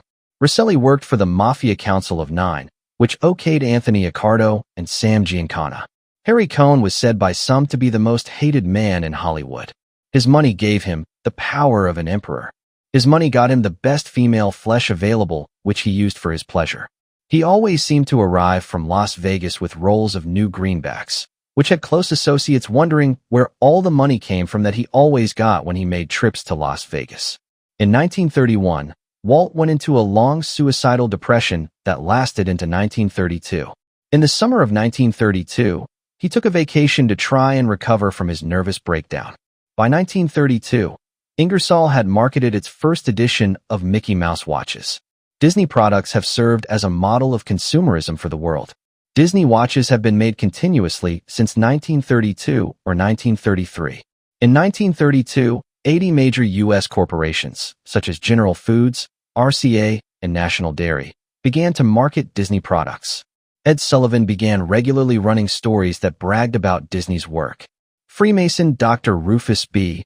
von Kleinsmid, president of the University of SO, California, gave Disney an award from Parents Magazine for Walt's work with children. In 1932, several artists who had worked for William Randolph Hearst came to work for Disney. In 1932, Roy switched Disney from Columbia to United Artists. United Artists agreed to front Disney $15,000 for each cartoon. In the 1930s, the Illuminati's Bank of America financed Walt Disney. Years before, the Bank of America had been quietly created from Bank of Italy which was controlled by the same oligarchy that has run the Knights of Malta and Renaissance Venice. The Bank of Italy was a powerful bank in Hollywood's first years. Its representatives AP and Attilio Giannini financed Walt during the 1920s with petty cash to keep him going, but not enough to get him out of financial bondage. Joe Rosenberg of Bank of America was sympathetic to Walt.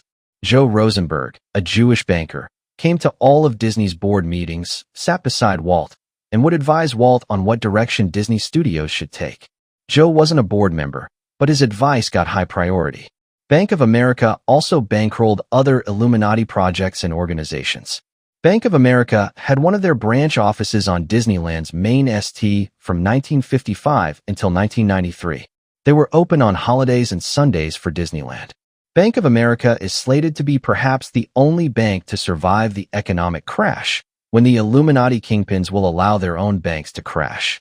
Bank of America Executive S. Clark Bees, who is a Scottish Rite Freemason, has been a member of Disney's board of directors from 1963 to 1975. One of the biggest depositors in Bank of America is Roy E. Disney. Other Disney execs like Rich Frank have also used Bank of America as their bank of choice. The Bank of America bankrolled the Disney animation Snow White. Walt managed to sell Joseph Rosenberg on the idea, at a time when old-time Hollywood people were advising Rosenberg that Snow White could only be a failure.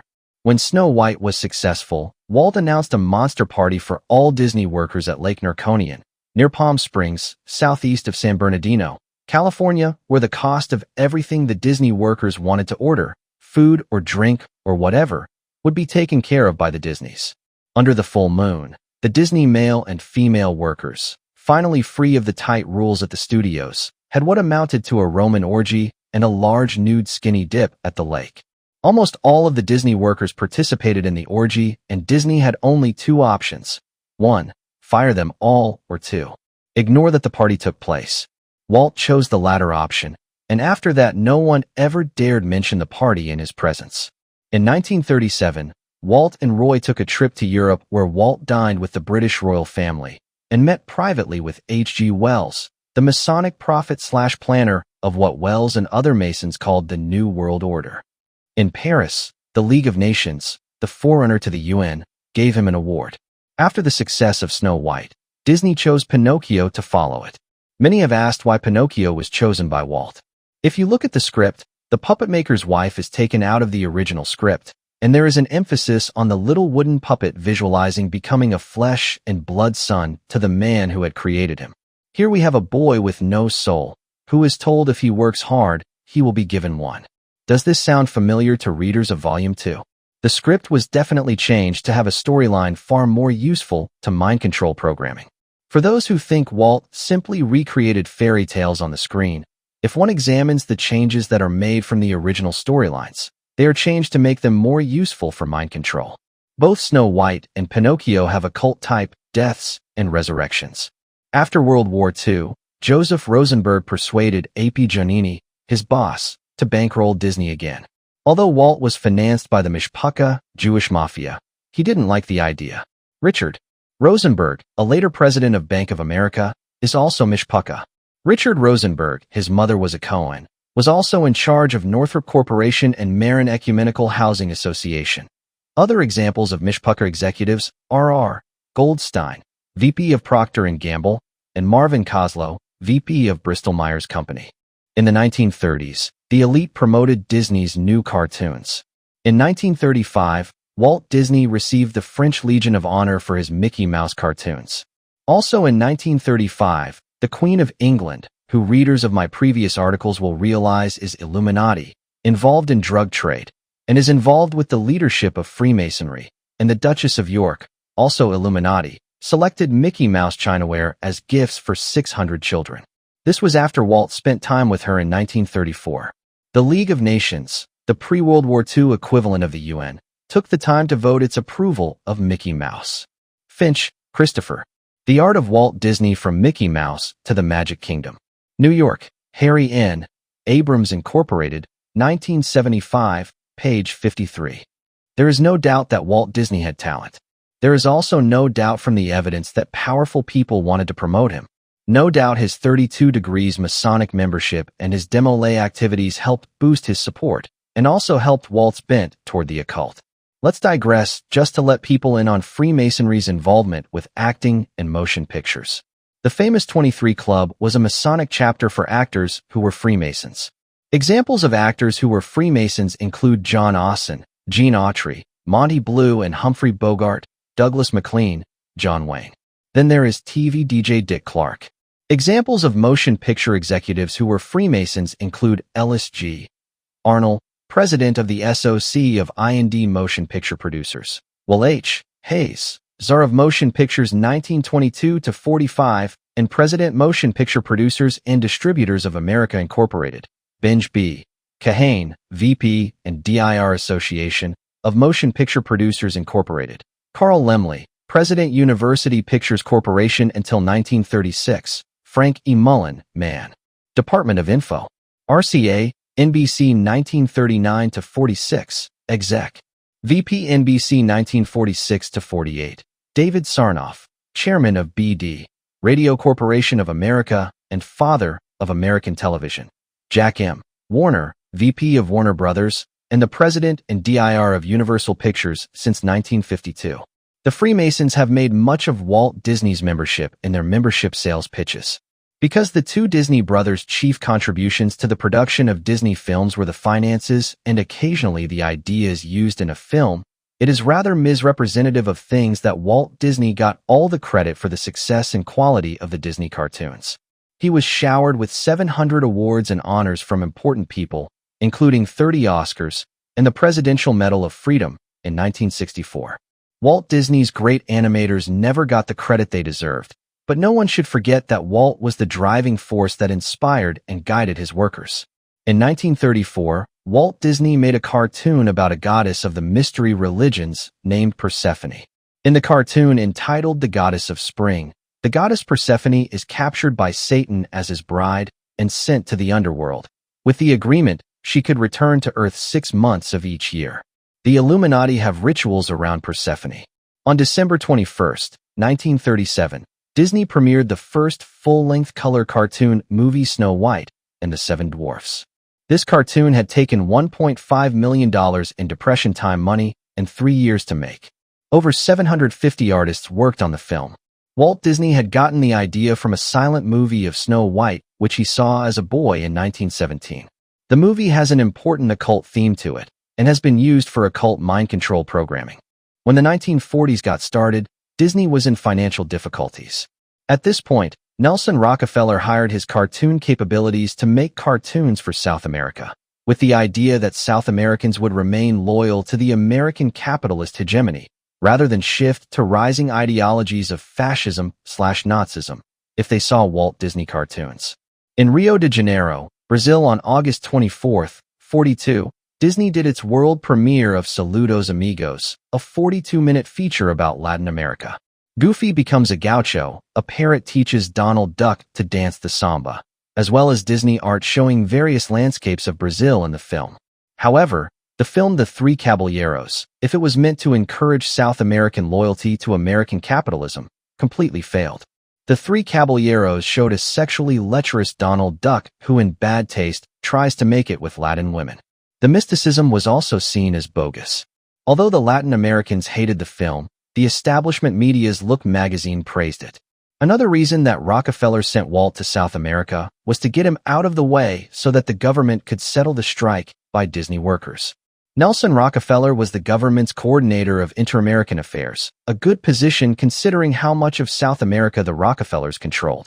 Rockefeller told Disney that Disney couldn't beat the strikers, but that while Walt was in South America, FDR would see to it that the strike got settled. When Disney returned, he submitted to the powers that were and accepted the unions and the mafia's control.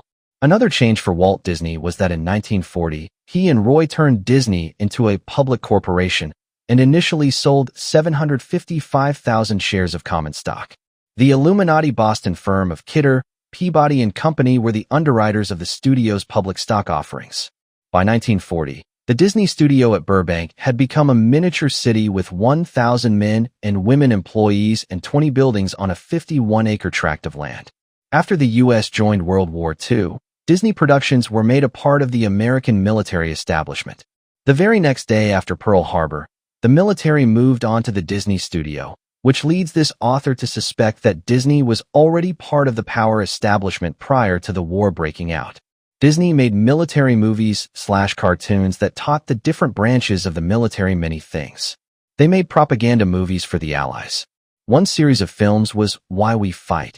Disney made movies for the IRS to get people to pay their taxes. Some of the Disney films were top secret and concerned secret military weapons or secret psychological tactics of the Americans. For instance, one military film was Army Psychotherapy, which taught Army men how to instill fear and about the basics of fear. Another Army film was Prostitution and the War. Another showed a carrier pigeon evading the Germans.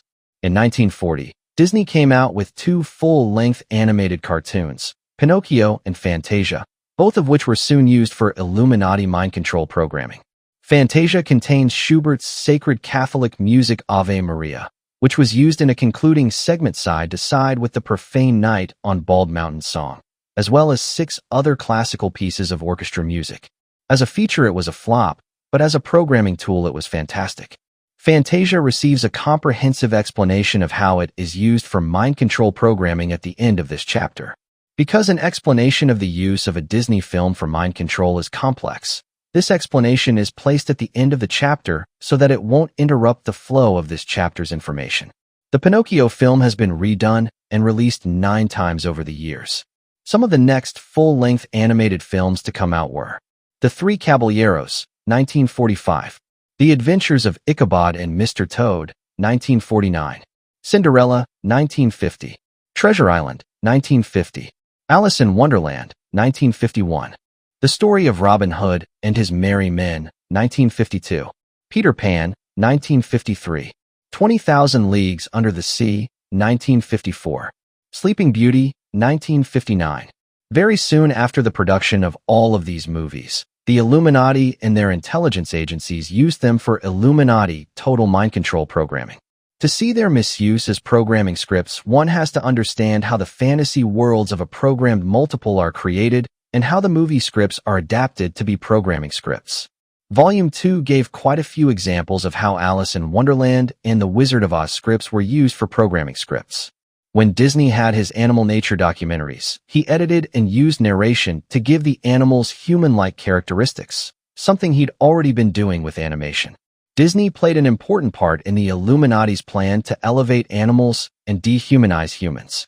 One of the biggest Illuminati kingpins and leader, Grand Master, of the Prieur de Chauny was Frenchman Claude Debussy, born in 1862.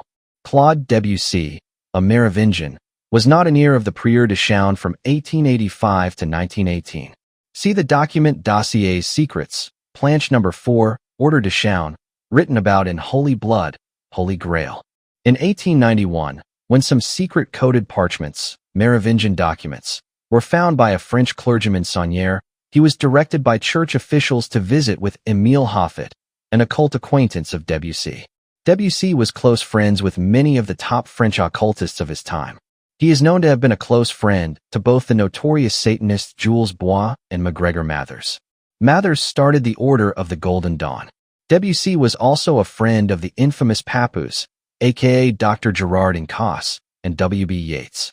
Papoose was one of the men who during his lifetime was part of the interlocking occult directorate of occult groups. Claude Debussy put some works of the previous PDS Grand Master Victor Hugo to music. Debussy and his other powerful occult friends were influential with Monsieur Philippe, whose Russian occult circle influenced the Russian czars and tsarinas before Rasputin came around. Debussy traveled to Russia and Rome. Some of Debussy's works became operas. Interestingly, Walt Disney was extremely anxious to make a cartoon using Debussy's Clair de Lune. The work was done, but it was never shown to the public. Disney never found a place to use it. It was originally done with animation with flying cranes for the occult extravaganza Fantasia, but when Fantasia ended up too long, Clair de Lune was cut and shelved. It was again planned for the film Make Mine Music, but then Blue Bayou was substituted in. Walt used Le Sacre du Printemps, The Rite of Spring, music for Fantasia. This piece of music was written as a pagan ritual where a virgin sacrifices herself by dancing to death. Disney's mobster Gunther Lessing had threatened Stravinsky that if permission weren't given for Disney to use the piece of music, it would be used anyway. Dr. Julian Huxley got involved in the production of Fantasia. Aldous and Julian Huxley are well known by conspiracy researchers for their roles in the world order. In the 1940s and 1950s, the Illuminati began using Disney's Alice in Wonderland and The Wizard of Oz films as programming bases for their total mind-controlled slaves. Alice in Wonderland had been done many years earlier by the Britisher William Cameron Menzies, who also did Freemason H.G. Wells' Masonic forecast of the New World Order entitled Things to Come in 1936, and the film Invaders from Mars. In 1944, Illuminati kingpin William Randolph Hearst, with some minor help from others, funded the Motion Picture Alliance, and Walt Disney became a co-founder and its first vice president. In the early 1950s, Walt turned his attention from animated cartoons to other projects, such as true life adventures, television shows, and the creation of Disneyland. Seal Island was his first true life adventure, which was released to the general public on May 4, 1949, and soon won Walt Disney an Oscar. Alfred and Elma Malott had shot the film on some Alaskan islands named Pribilof Islands. James Algar had put the movie together. In 1952, Walt spelled his name backwards to create the name of another corporation, Retlaw. Roy and his family saw the move as an attempt to cut them out of the financial picture. In 1954, Walt Disney and ABC made an agreement. ABC would directly invest $500,000 as well as guarantee $4.5 million in loans for the construction of Disneyland. This made ABC a one-third owner of Disneyland. In return, Walt Disney agreed to produce a regular television series for ABC. Remember, too, that ABC's President Leonard Goldenson was a good friend of Ronald Reagan. On July 13, 1955, Walt and Lillian were attempting to celebrate their 30th wedding anniversary at a park and restaurant. Walt got too drunk to speak into the microphone, so he blew noisemakers into it, while Lillian rushed to pull him out of view. In 1961, Disney bought out the ABC investment, also labeled Paramount, for $7.5 million with cash and notes, and to bring this all up to date, later on July 31, 1995, Disney merged with Capital Cities/ABC, with Disney in nominal control. Actually, Capital Cities has long been a CIA front company, so the merger placed Disney squarely within the CIA ranks, although it had been in bed with them for the CIA's entire history. The Illuminati-controlled corporations of Coca-Cola and the drug firm Johnson & Johnson became sponsors for Disney's early TV shows. On July 3, 1957, the Wall Street Journal announced that Atlas Corporation got 26% interest in Walt Disney Productions. Walt Disney worked quietly with some consultants on the concepts behind Disneyland. His brother and nephew tried to prevent the project from happening. Later, they requested that Walt sign over Disneyland Incorporated to Walt Disney Productions, which Walt did. Walt kept 17.25% of Disneyland Holdings, and Walt Disney Productions got the rest. Walt Disney Productions then shared their portion with others. The man who helped Walt finance Disneyland was the executive vice president of ABC Kintner. Walt Disney got the Illuminati's Stanford Research Institute to determine what would be the best site for Disneyland. A retired Navy Admiral Joe Fowler was in charge of constructing both Disneyland and Walt Disney World. How do admirals fit into the power structure? Admirals are briefed each day and are given information concerning the secret power structure. Most men who are at that military level are Illuminati or at least well controlled by the system. Within the last few years, there has been an intense effort to weed out any admirals who are not loyal to the Illuminati. Morgan Evans, who lives in Malibu, and who may be of the famous Morgan clan, was the one who created the spectacular landscapes for Disneyland, Walt Disney World, and Epcot in FL. According to CIA informants opposed to the NWO, CIA contractors were brought in to build the underground tunnels under Disney World in 1977. These contractors were sworn to secrecy, but were only informed on a need-to-know basis why the CIA was involved with an amusement park. To work on the secret tunnel project took an above-top-secret clearance. A major programming center was constructed under Lake Holden. Many of the lakes in Florida are named Lakes so-and-so, rather than so-and-so lake. The tunnel system was built for programming trauma-based, total mind-controlled slaves. It was of concrete with steel reinforcement. Lake Holden lies just to the northwest side of the Orlando International Airport and just south of Interstate 4. It is close to Range 29E on quad maps. It is only, as the crow flies, about 12 miles from Disney World. In spite of draconian measures of secrecy, numerous lawsuits, federal and state, were filed over the years by victims trying to expose the Disney World programming tunnels, so that finally the programming center was dismantled, cleaned up, and a maintenance tunnel level and a casting tunnel level were opened to the public. During its heyday, the programmers, military and intelligence men, had exotic offices underground with unusual programming equipment. It doesn't take any imagination to realize that if Disney carried mind control programming above and below ground, that they would need tight security forces to protect their secrets. Indeed, such is the case. Disney amusement parks have been granted draconian powers wherever they have been built. The Disney parks have also employed armies of spies dressed like tourists to spy on Disney's employees. If amusement park workers did anything slightly out of place, they were, and still are, reported by the spies in the camp, and they often have lost their jobs. For instance, one ex-worker, who had 10 years with Disney, was caught discussing his divorce with another worker. Since divorce doesn't fit the wholesome image that Disney wants, when the spy dressed as a tourist reported his conversation, he lost his job. Many workers have tried to tell their personal horror stories of Disney's draconian rules and their draconian private police force. But most of the time Disney has had the power to suppress and intimidate away any bad publicity. An exception to that is the recent November 4, 1996 Napa Valley Register article on page 2D entitled, "Critics of Disneyland Say Security Abusive Inside Magic Kingdom." UCLA law professor David Sklonsky commented about Disney's police. "One of the major problems we have is nobody really knows what they are doing, how often they stop, interrogate, or search people. They are not subject to the same sort of regulatory controls. It's almost superfluous to tell readers that Disney's amusement park with its theme areas such as Fantasyland, Tomorrowland, and Adventureland were a great success. Everyone worldwide was curious to visit this entertainment mecca to participate in something that had a clean, wholesome image to it. The entire world system pulled together to ensure that Disneyland got the image and publicity that the top 13 Illuminati families and the various syndicates wanted it to have. For 40 years they've done this. When something that everyone thinks is clean and wholesome is not attacked by the world system, that should raise eyebrows among thinking people. Homeschooling, learning to read phonetically, and other wholesome activities for children have been viciously attacked and ridiculed by the established media. Why has Disney gone untouched? Disney Studios for years strove to have a very clean image. Workers had dress codes, and any activity on the part of employees that wasn't morally conservative was grounds for instant dismissal. Of course, the exceptions were well covered up, such as an employee who used hypnosis to get quite a few of the female employees to undress until nude. John L. Hulting, author of The Messenger's Motives, Englewood Cliffs, New Jersey, Prentice Hall, 1976, page 213, informs us, as communication researchers have emphasized, the greatest impact the media have on the formation or change of public opinion is in terms of impressions built up over a long period.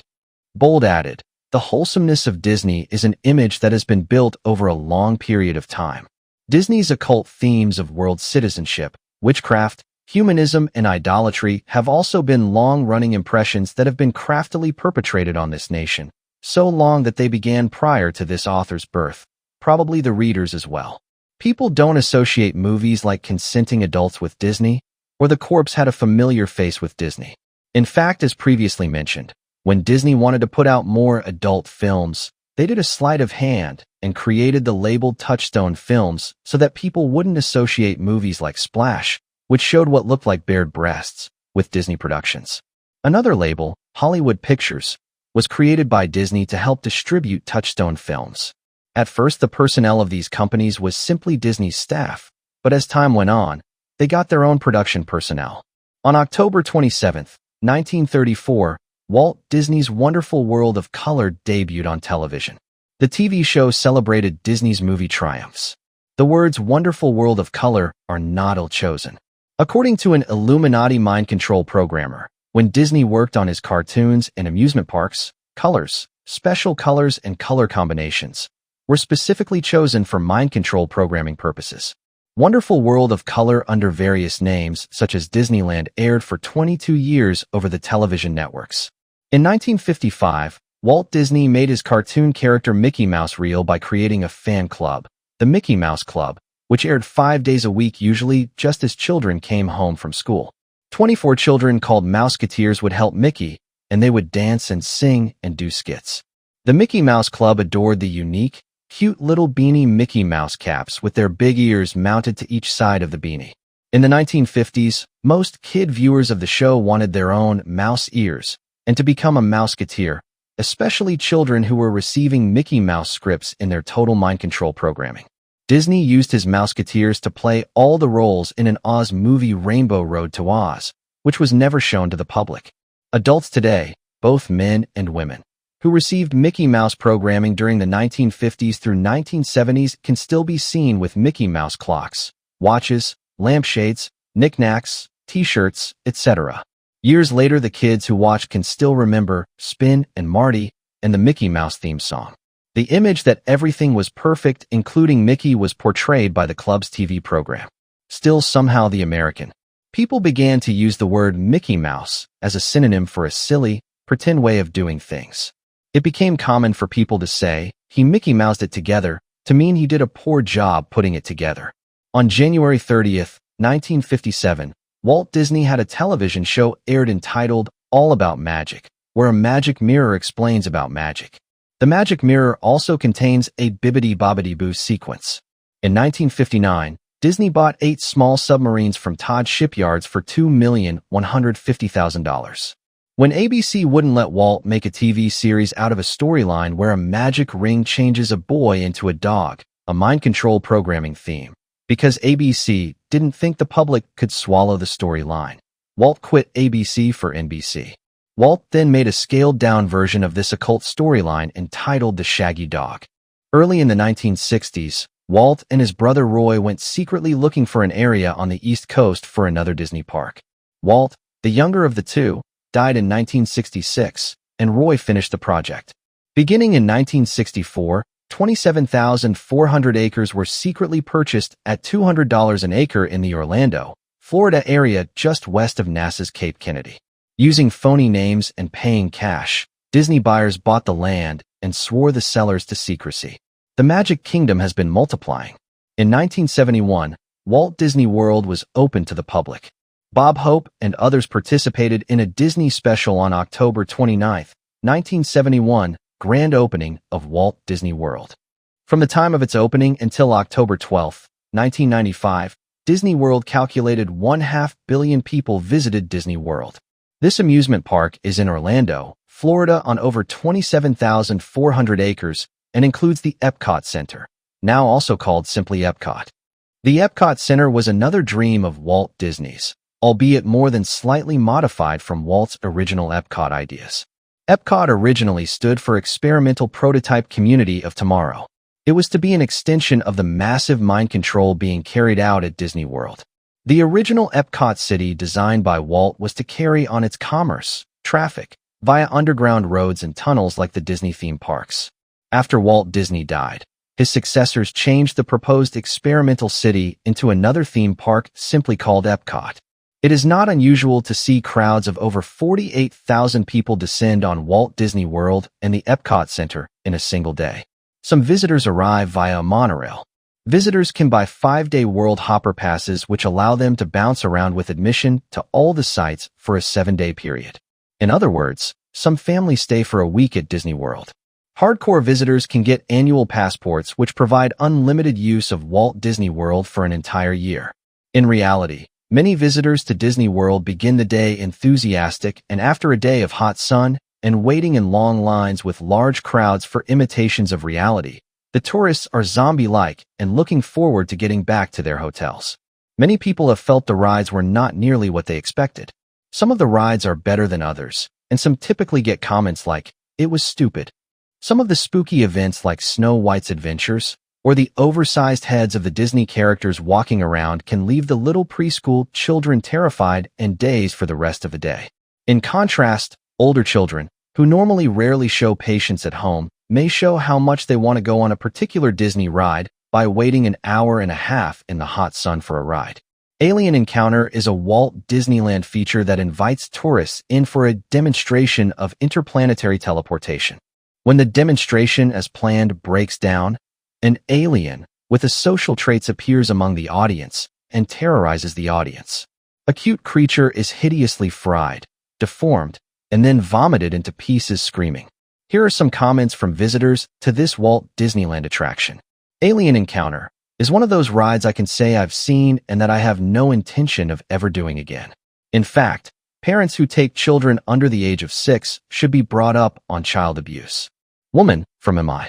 Alien Encounter was the worst experience for my 10-year-old and almost every child in there. It starts out cute enough during the pre-show, but the actual show is a disaster for children. My daughter screamed and cried in terror throughout it. I thought the Disney warnings were vague and inaccurate. When we left, there wasn't one child with dry eyes. Even sturdy-looking 12-year-old boys were crying. I think an age requirement of 13 or 14 is more appropriate. I talked to a few adults, and we even agreed that the special effects were extremely unpleasant even for us. This show is not a Disney family experience. It's atrocious. A mother from Phillipsburg, New Jersey. We did go to Alien Encounter.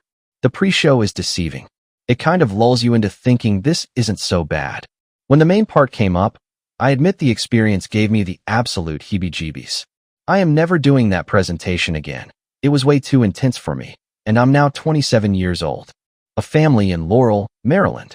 Michael Eisner, the president of Walt Disney, initially rejected Alien Encounter for not being scary enough when it was being considered as an addition to Disney World. One wonders what he would have liked. Snow White's Adventures, which was an attraction at Disneyland, was one of what the Disney people called dark rides. After a while, a sign appeared with a witch warning people that the attraction was scary. Later in 1983, they renamed it Snow White's Scary Adventures.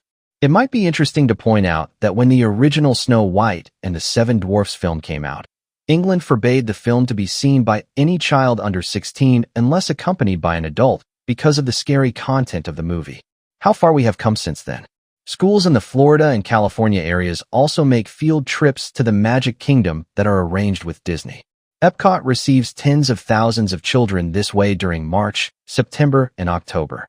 High schools use the Magic Kingdom for proms or senior nights, and some couples use the facilities of the Magic Kingdom for weddings. Modern Bride ranked Orlando as the #1 honeymoon destination in the world. Group discussions of people who took honeymoons to Disney World have had a consensus that the hype is not as great as the reality. Some weddings are done with cartoon characters. Disney offers fairy tale wedding packages. A great deal for 2 mind-controlled slaves. They can reinforce their programming while getting married. The Disney fairy tale wedding typically has its ceremony on a pavilion on an island in the Seven Seas Lagoon with the Cinderella Castle as a backdrop. The fairy tale wedding can then be followed with a fantasy reception with a choice of themes, such as Beauty and the Beast or Aladdin. The fantasy programming can continue as the bride is delivered to a Cinderella's ball by an actual glass carriage drawn by 6 white Disney ponies. A costumed fairy godmother and stepsisters are also at the ball. Dessert is served in a white chocolate slipper. One of the After Dark shows is Illuminations, which consists of music, fireworks, erupting fountains, special lighting, and laser technology done at the World Showcase Lagoon. Epcot has a show Cranium Command at the Wonders of Life in the Future World section where guests sit in a theater that functions as a command control room for a boy's brain. In 1980, Disney came out with the box office flop, The Max Devlin. In 1984, Roy E. Disney brought in Michael Milken of Junk Bond fame to help Disney out financially. In 1985, Disney bought MGM's rights to Leo the Lion logo and began using the MGM Wizard of Oz material. Later, a remake of Alice in Wonderland came out in the modern motif of Honey, I Shrunk the Kids. In the 1990s, Illuminati-controlled companies continued their promotion of Disney. For instance, the Nestle family's Nestle company promotes Disney movies on their chocolate bars. The Nestle family is exposed in this author's booklet Illuminati Control Over Foods and Grains, page 4, as one of the elite black nobility families. In 1996, Walt Disney World created an actual residential town named Celebration on its property. This self-contained community has 20,000 people and a school, a theater, a fiber optic information network linking business, as well as other features. Some Disney people of interest. Over the years, the close associates of the Disneys is very revealing. The public can get a feel for Disney's attitude toward Illuminati bloodlines in the Disney movie The Happiest Millionaire, which is about Anthony J. Drexel Biddle and Angie Duke. Readers of this author's previous writings will recognize the Biddle and Duke names. In fact, the movie was based loosely on a book written by Cordelia Drexel Biddle about the Biddles. Ex Atencio. His first name was Xavier, but was nicknamed and called X. He worked on the Haunted Mansion of Disneyland with WED Enterprises. He joined Disney in 1938 and was an assistant animator of Fantasia. Warren Beatty, born in 1937 in VA. This actor is from the Illuminati Beatty family and starred in Disney's Dick Tracy. The Dick Tracy film uses color in a special way, and this ties in with the color programming of the mind control. Some total mind-controlled slaves have programming based on Disney's Dick Tracy movie for them to track down and kill targets, people. Warren's sister is the famous, or infamous, Shirley MacLaine. Shirley MacLaine is not what she appears. Her father was a professor who was a CIA asset. She was used by the CIA as a sex slave. She became popular with the studios because she went to bed with the correct people. Her talents were used to get her as an intelligence slave into places that an obvious intelligence agent couldn't go. She was married to a man in the NSA for nearly 20 years. Her adopted name MacLaine, reportedly her mother's maiden name, is a pun on McLean, Virginia, where the CIA programmed her. She was used by the CIA in an operation in Australia, where the CIA used her as a sex slave to compromise Andrew Peacock, an Australian MP, so that they could establish the Nugent Hand Bank for their dirty money laundering, etc. She is friends with Satanist Stephen Nance, who has provided her with some of her teachings.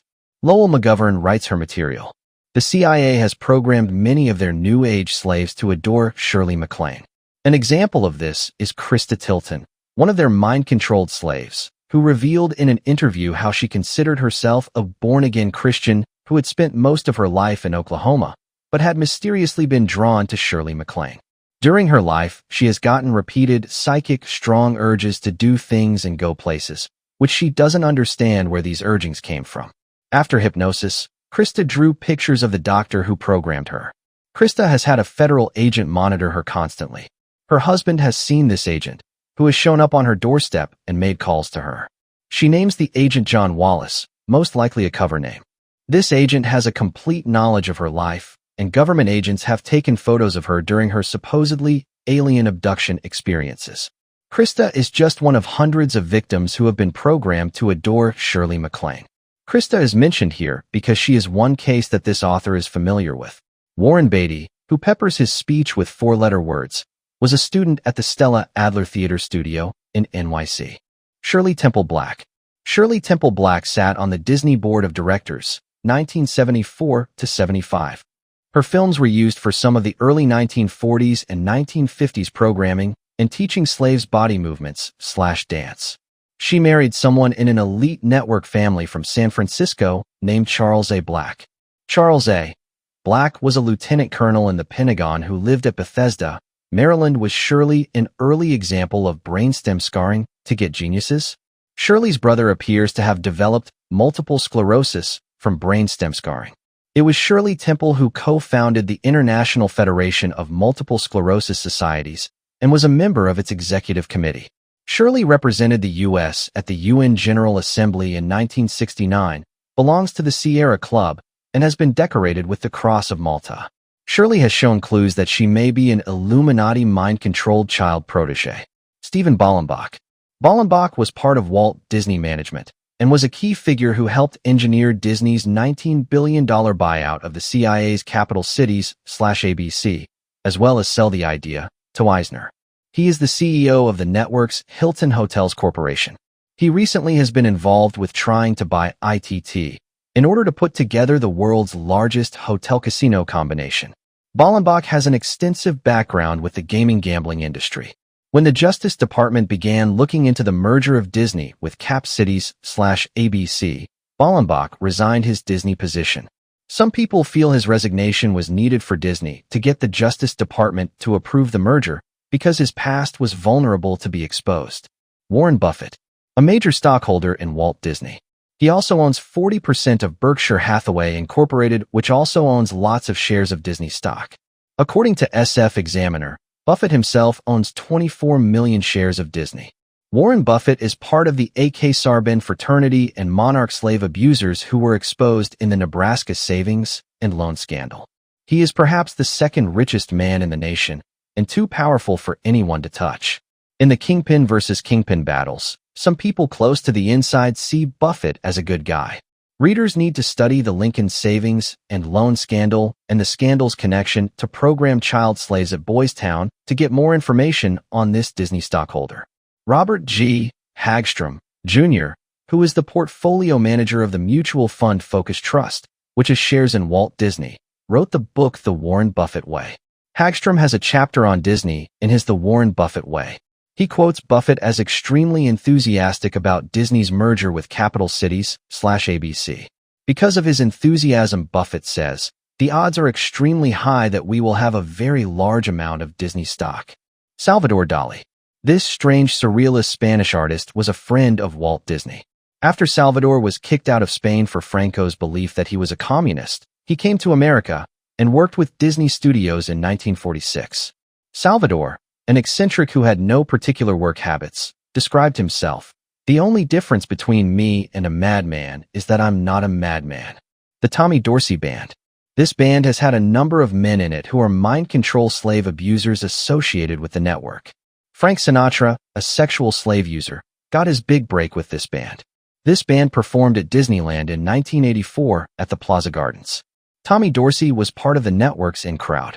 When he was on a USO tour with Bob Hope, he stabbed actor Joe Hall and threw him out of a window. Joe had to have 32 stitches. But Joe didn't get justice. The judge dismissed his case against Tommy. Michael Damon Eisner, chairman at Disney, is a CIA asset and connected to the mob.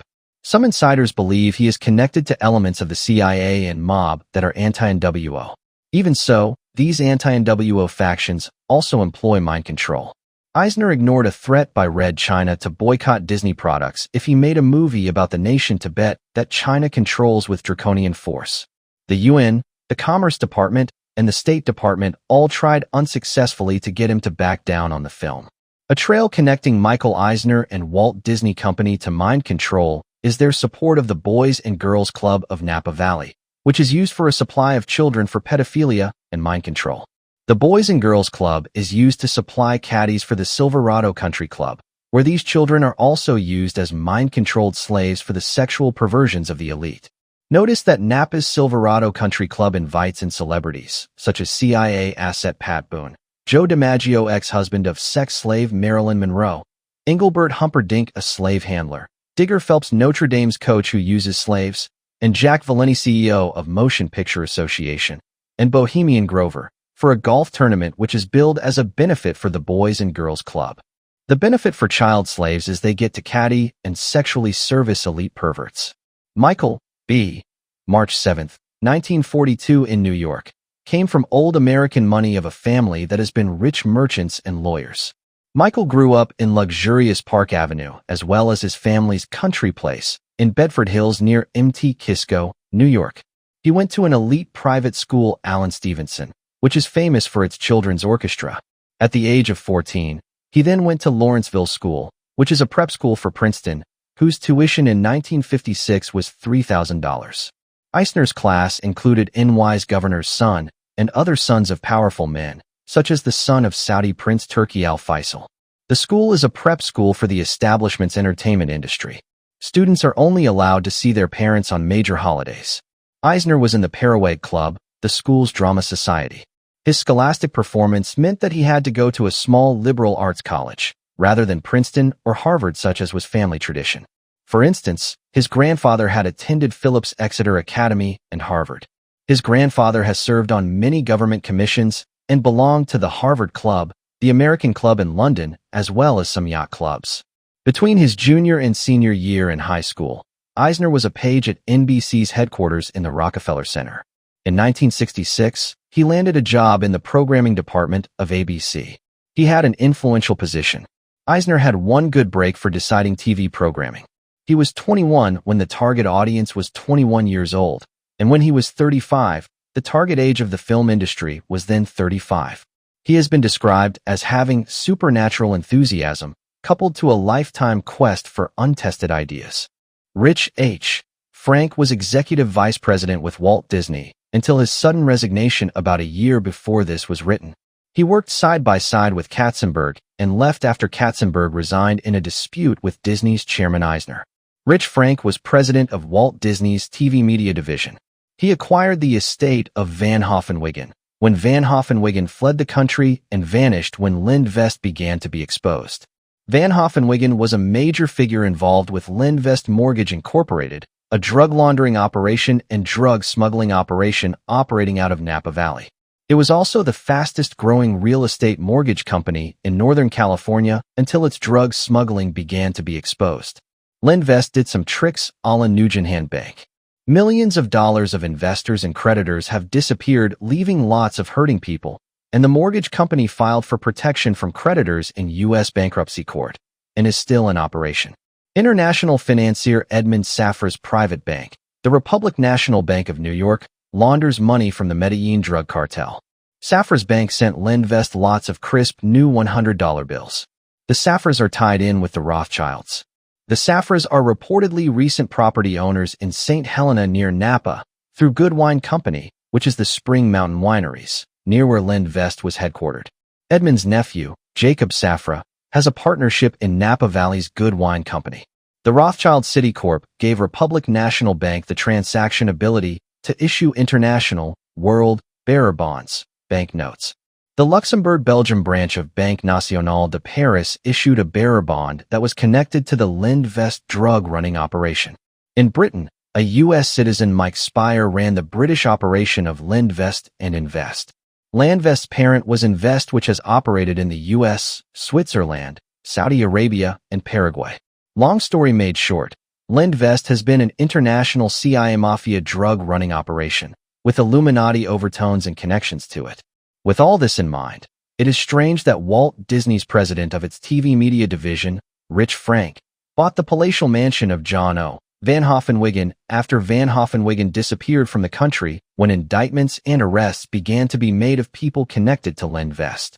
According to insiders, Rich Frank is also one of a number of Napa Valley people involved in illegal labeling of wines. Rich Frank was a key figure in Disney's programming venture with three regional Bell telephone companies, Ameritech, Bell South, and SBC Commun, coming together. Bell Telephone wanted to get into cable TV. Michael Ovitz formed a rival group of three other Bell telephone companies. Calvin Robinson, who tied in with Lindvest, worked with Boyce, who in turn worked for TRW Company in Redondo Beach. California. Boyce was sentenced to 40 years for selling U.S. surveillance secrets to the Soviets. Daniel Hillis, the co-founder of a supercomputer producer Thinking Machines from MIT, is in charge of the Walt Disney Imagineering Unit. Hillis helped Disney develop a virtual reality ride at Disneyland based on the Aladdin cartoon. Jeffrey Katzenberg has been the chairman of Disney's movie studio, is an aggressive worker, a model type A person. Ask 50 people to describe Jeffrey Katzenberg, and most will say tenacious. If Jeffrey were any more aggressive, he'd be in jail, says the producer Dan Melnick. Harmetz, Al Jean, who makes Disney Run. New York Times, February 7, 1988, page 29. Katzenberg is the father of twins, which people joke was typical of his efficiency. Katzenberg supervised the production of Star Trek. Most of his movies have been box office successes. In the 1970s, Katzenberg worked for New York Mayor John Lindsay. Sanford Martin Litvak is the executive vice president of Disney and in charge of human resources for the corporation. He is a Jewish lawyer who was educated at the Jesuits Georgetown University. He is on the board of directors of Bet Tzedek. Vincent Price has been one of the major influential occultists who has provided the world with many occult horror books and scripts. He worked for Disney some, and was the voice for Ratigan in The Great Mouse Detective. Vincent Price's good friend John Hay Whitney is an Illuminati kingpin and vice president of the Pilgrim Society and was raised into the Illuminati through the Yale Scroll and Key fraternity. His friend Whitney likes horror movies. The Osmond brothers. Merrill Osmond's boys were discovered at Disneyland when they were visiting the site in 1962. The Disney people on Main St. just happened to recognize the talent of the 5 boys and signed them up soon for their first professional singing contract. The Osmond boys did some television appearances for Disneyland, such as Meet Me at Disneyland and Disneyland After Dark. Considering the mind control programming done to these Osmond children, these TV shows were a cruel joke. Of the singing Osmond kids, Donnie is the next to the youngest, and his sister Marie is the youngest. Both Donnie and his sister Marie are programmed multiples who are slaves, who have been subjected to a lot of abuse. They have good front altars. Their father has made millions from drugs and white slavery and is part of the Mormon Illuminati front. The Mormon front of the Illuminati has gotten a lot of good publicity off of the Osmonds. They sang for Andy Williams, whose French wife was once arraigned on murder charges. Later they sang for the Satanic Network's Lawrence Welk show. Swedish accented Lawrence Welk has been part of the network. Marie Osmond has grown up, and she has adopted 3 of her 5 children in spite of her busy singing schedule, which includes approximate 200 singing shows a year at places like mafia-controlled Atlantic City. In terms of occult families, adopted children are often programmed children, so this is a clue that her children have been programmed too. Michael Ovitz was the number 2 man at Walt Disney for a while until near the end of 1996. Michael Ovitz was a high school classmate in Van Nuys, California with Michael Milken, later the junk bond wizard, and there are many of the same people connected to both men. When Michael Ovitz's National Mercantile Bancorp, a savings and loan, began getting into the quicksand of several lawsuits and scandals, attorney Robert Strauss represented him. Illuminati member Robert Strauss has been a lawyer connected with drug running and the mafia. He was also an FBI agent from 1941 to 1945 with Hoover. He is admitted to the Washington, D.C. bar. President Bush appointed him U.S. ambassador to Russia. He has been on the board of directors of the Illuminati's PepsiCo, Archer Daniels Midland, ADM, and General Instruments, which have been exposed in other writings by this author. He was also a board member of the Illuminati Mafia-run MCA. Strauss is seen in Washington, D.C. as a behind-the-scenes power broker. Strauss represented Michael Milken associate Ronald O. Perelman, chairman of Revlon, who made a $600 million killing off of the first Gibraltar. Strauss represented MCA, which the Bronfmans took over in 1995. The book Nodalster, William Stift, The True Story of MCA, The Music Business, and the book The Magi, New York, HarperCollins, 1993, does a good job of connecting MCA to the mob, the network, and Iran-Contra. See especially page 442. Time Magazine, 2/24/97, carried a full-page story about Michael Ovitz being out of a job. The article reported that he was spending time on his new yacht The Illusion, visiting Joe Silver's estate in South Carolina, visiting his property in Aspen, Colorado, and having lunch with investment advisor Richard Salomon of Spears, Benzac, Salomon, and Farrell. Gordon Crawford of the Capital Group is quoted praising Ovitz and saying he would invest in an Ovitz venture. Ovitz is believed to be mafia-connected by people in a position to know. He has also been known to threaten people using mafia terminology. For example, Vanity Fair, December 96, page 272, reports Ovitz threatening producer Bernie Brillstein with his foot soldiers. The San Francisco Chronicle, Friday, January 26, 96, p. D20, quotes the Columbia Journalism Review about an incident where reporter Anita Bush, who was investigating Ovitz, became violently sick from MSG in her food while interviewing him. To top it off, Ovitz followed up her story, which questioned his actions, by sending her a gift-wrapped package of MSG with a one-word note: enjoy. Michael Ovitz has had the clout to deal with Illuminati kingpin Edgar Bronfman head-to-head. He requested and received Bronfman's help in keeping his father employed, which was dutifully done. Edgar Bronfman Jr. had seriously considered appointing Ovitz to head Seagram's conglomerate. Frank G. Wells. Frank G. Wells was the president and chief operating officer of the Walt Disney Company. He also served on Disney's board of directors. Wells was a Rhodes Scholar and a lawyer in 1955. Those who have read previous books by this author know how Rhodes Scholars fit into the Illuminati structure. Wells worked closely with Michael Eisner and Jeffrey Katzenberg. Frank died in a helicopter crash in the spring of 1994 while heli-skiing in Nevada. His surviving sister, Molly Wells Chapelet, moves in Illuminati circles. She has been featured several times in Betty Knight Scripps' magazine Appellation. Betty Knight Scripps was married to a Bohemian Grove member. Betty Scripps has been close friends with the late Pamela Harriman, recent U.S. ambassador to France, connected to the Rothschilds. Her Imperial Highness the Grand Duchess of Vladimir of Russia, owner of Chateau Margaux in Bordeaux. Betty Scripps personally monitors what appears in her magazine Appellation. She has a column titled, Who's Who in the Wine Country, where the Chapelets have appeared numerous times. Disney and the Occult. Nearly all of Disney's 1920s movies featured a black cat. Many had occult themes. The occult slant never disappeared from Disney productions. Some of Disney's blatantly occult movies. Aladdin, a wisecracking, all-powerful genie appears. Bedknobs and Broomsticks, 1971. A witch finds a magic formula from a Lion King. The formula raises a ghostly army of armor to stop German commandos. Beyond Witch Mountain, 1982. Twins leave Witch Mountain and use occult powers to outwit a character named Duranian. The Black Cauldron, 1985. A horned king uses magic to fight a clairvoyant pig and its keeper.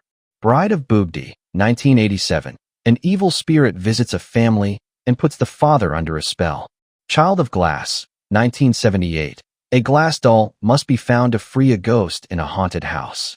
The Gunno Mobile, 1967. A multimillionaire and his grandchildren encounter gnomes. He deeds the forest to them. Halloween Hall of Fame, 1977. Jack-o'-lanterns come to life. Halloween Treat, 1982. Cartoons about Halloween, followed by Haunted Halloween, which discussed the origins of Halloween. The Misadventures of Merlin Jones, 1964. A genius uses hypnotism and ESP, which backfire. The Richest Cat in the World, 1986. A wealthy man leaves his fortune to a talking cat. Disney and its mob connections. When the author spoke to the co-authors deeper Illuminati alters about Disney, their reaction was that Disney had been described to them as a syndicate within a syndicate. They said that while in the Illuminati, they were aware that Disneyland had its own government, its own rules, its own police force. They were a crime syndicate within a syndicate. This was later verified through research. One Disneyland security supervisor said, "There is no constitution at Disneyland. We have our own laws. If Disney guards choose to, they can become physically rough with people and assault them as they see fit. Detainees are often thrown into tiny cells at Disneyland without access to a phone, toilet, or water. The judicial system turns a blind eye to Disney police actions. Many people pay Disney to get their children out of a Disney holding cell and never receive due process. This has gone on for decades and is almost a daily occurrence. The Anaheim Police Department is very close with Disney's private police force.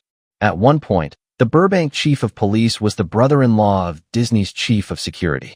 Recently, when a couple filed a wrongful death suit against Disney World in Florida, the state surprisingly backed away from its usual protection of Disney's autonomy.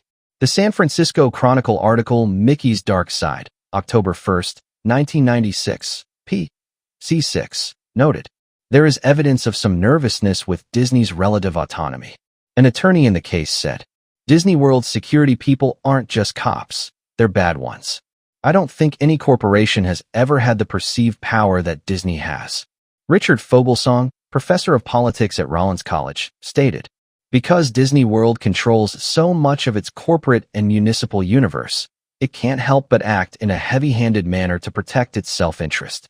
They have immunity from state and local land use law. They can build a nuclear plant, distribute alcohol. They have powers local communities don't have. Do they abuse it? In my opinion, yes. Disney's new city, Celebration, has no elected government. Because the city is unincorporated, the mayor is appointed by Disney. Several Disney quasi-government bodies control the residents. The Celebration Residential Owners Association binds residents to a Declaration of Covenants, written by Disney, which dictates rules such as no more than 2 people may sleep in the same bedroom. No pickup trucks may be parked in front of homes. Disney officials may forcibly remove pets they dislike. Disney has also deceived residents with shoddy construction and by operating the school with Disney-appointed personnel. Still, many residents praise the town, those who do not soon leave. So much for the American tradition of self-government. Traditionally, the mob crime bosses held a yearly summit. In 1928, they met in Cleveland. In 1929, they held their secret yearly conclave in Atlantic City. In 1931, they held their secret annual conclave at Wappingers Falls, New York. At the Wappingers Falls meeting, attended by about 300 overlords and soldiers, the heads of the family clans discussed their crime agendas. They decided where the first national mafia convention would be held. Once the mafia was able to hold their yearly private national meetings, they could coordinate their activities and decide such things as A. The direction of national and internal operations and long-range plans. B. The promotion of new bosses. C. Decisions on turf, rank, commodities, and cash. D. Alliances or disputes with the Mishpucha, Triads, FBI, Illuminati, etc., and how to work together. The mafia clans would leave the annual summit meetings and carry out their assignments until the next year, when they would review successes and failures, receive new assignments, and set new short and long-term goals. In 1927, the Mishpucha worked with the mafia to hijack a bootleg shipment of whiskey traveling from Ireland to Boston for the Kennedy Illuminati family. Most of Kennedy's guards were killed in the shootout, and J.P. Kennedy had the widows of the guards begging him for financial assistance. Billy Graham's good friend, Mafia Chief Joseph Bonanno, was one of the bosses who attended the yearly conclaves. He also met with John F. Kennedy in the winter of 1959. John Kennedy was known to have said that mobster Sam Giancana worked for the Kennedy family.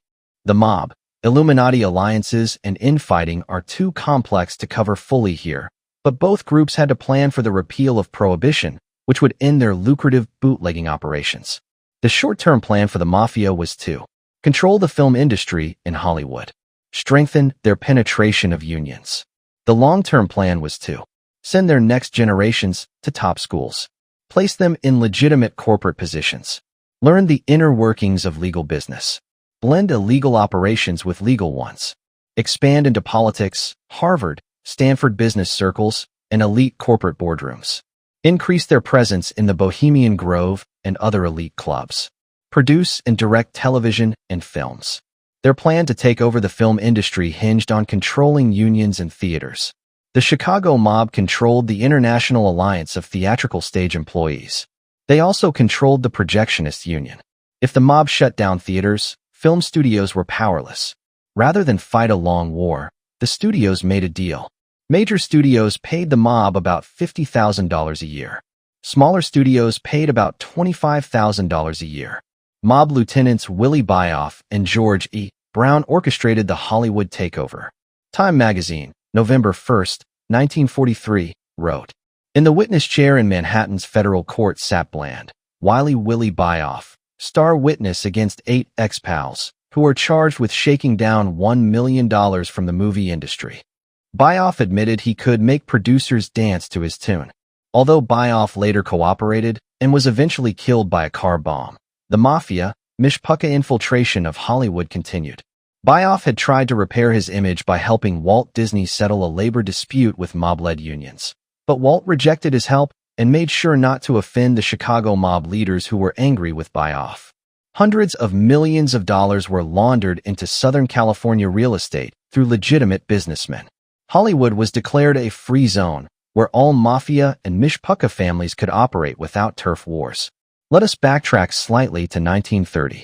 Columbia distributed Disney cartoons from 1930 until 1932, when Disney switched to United Artists because Columbia was not paying Disney the money they owed. In 1930, Harry Cohn, president of Columbia Pictures, got Disney off the financial hook with Powers by intimidating Powers with street toughs carrying a legal suit. If Disney was not indebted to the mafia before, he was at that point. Biographers have long been puzzled about why Disney went into such a traumatic depression after Harry Cohn helped him. Tough guy Cohn made sure Walt knew who was boss. His attitude was that Walt should be grateful to be paid anything at all for the cartoons he supplied to Columbia. After this, Walt would lock himself in his room and weep uncontrollably for hours. He became impossible to work with. He could not focus and would stare out the window for long periods. Biographers blame Walt's behavior on his wife's pregnancy. They also blame it on his friend Ub Iwerks leaving the company. But Walt had treated Iwerks poorly for years, and deep down he must have known why Iwerks left. To claim that Walt wept for hours every day because he might become a father is difficult to accept. When Walt was asked years later why he was so depressed, he said it was the stress of the financial situation. I had a nervous breakdown. Costs were going up. Each new picture cost more to make than we had figured it would earn. I cracked up. This author suggests that part of Walt's breakdown may indeed have been the financial stress, but also the realization that he had come under the heel of the mafia. They had the power to make or break him. He had no choice but to surrender to their overwhelming ability to blackmail or destroy him, or else leave the business entirely. This placed Walt in a position where his two strongest traits collided. His overwhelming obsession to be his own boss. His creative obsession with animation, tied to his ego and psychological needs. His mind could not give up independence or creativity without deep anguish. He was saddened knowing he would have to submit to the big boys. Just when he needed emotional support, his wife was pregnant and his best animator had left. These events alone do not explain the long, intense nervous breakdown Walt experienced. Biographers note that Walt was reluctant to have children and was impotent with women, including his wife, much of the time. His sexual difficulties may help explain his secret sexual habits. Walt's Masonic brother Carl Laemmle offered Walt a good deal to help him recover from Harry Cohn's control, but Carl wanted the copyright to Mickey Mouse in return. Walt refused. Instead, Walt signed a contract with Joseph Schenck of United Artists, one of the mafia's illegal drug kingpins. In 1935, the mob's drug dealer Joseph Schenck founded 20th Century Pictures, which later merged with Fox in 1938 to form 20th Century Fox, whose board included Illuminati kingpins William Randolph Hearst and Malcolm McIntyre. Joseph Schenck's brother Nicholas Schenck and Marcus Lowe merged Metro Pictures and Goldwyn Pictures and appointed Louis B. Mayer as head. Meanwhile, MCA, headed by Illuminati kingpin Lew Wasserman, gained a monopoly over the American film industry through secret backroom deals with Ronald Reagan's Screen Actors Guild and Petrillo's American Federation of Musicians. By the way, Lew Wasserman tried to revive Reagan's acting career in the early 1960s. Frank Sinatra and Walt Disney were both friends of Ronald Reagan, and all three believed in mind control. Ronald Reagan and Petrillo worked with the mafia's NCS Council of Nine, including Anthony Accardo and Sam Giancana, which at one point divided the U.S. into 24 mob territories. After Joseph Schenck went to jail, briefly, he was replaced as president of 20th Century Fox by Spiros Skouras. The FBI and American intelligence turned to the mob for assistance as the U.S. entered World War II. Perhaps Walt Disney's mob connection added momentum to his recruitment. Walt attended a number of American Nazi meetings prior to Pearl Harbor. Based on Walt's personality, the author believes he may have been on assignment rather than a Nazi sympathizer. Still, one of Disney's pre-Pearl Harbor cartoons displays a swastika. Disney's Epcot resorts are close to the mob-controlled Atlantic City Boardwalk and its nightclubs. The resort was designed by Robert A.M. Stern. The author does not know about Robert Stern personally, but notes that there are programmed multiples and Illuminati members within the Stern family. At Walt Disney World, the nightclub there was originally named Cage, and later renamed 8 Tracks. The Comedy Warehouse, a nightclub at Pleasure Island in Walt Disney World, opened on May 1st, 1989, and has used slave comedians as well as individuals involved in mind control abuse. On February 11, 1987, the Walt Disney Company was reincorporated in Delaware. Delaware is the only state that allows total corporate secrecy.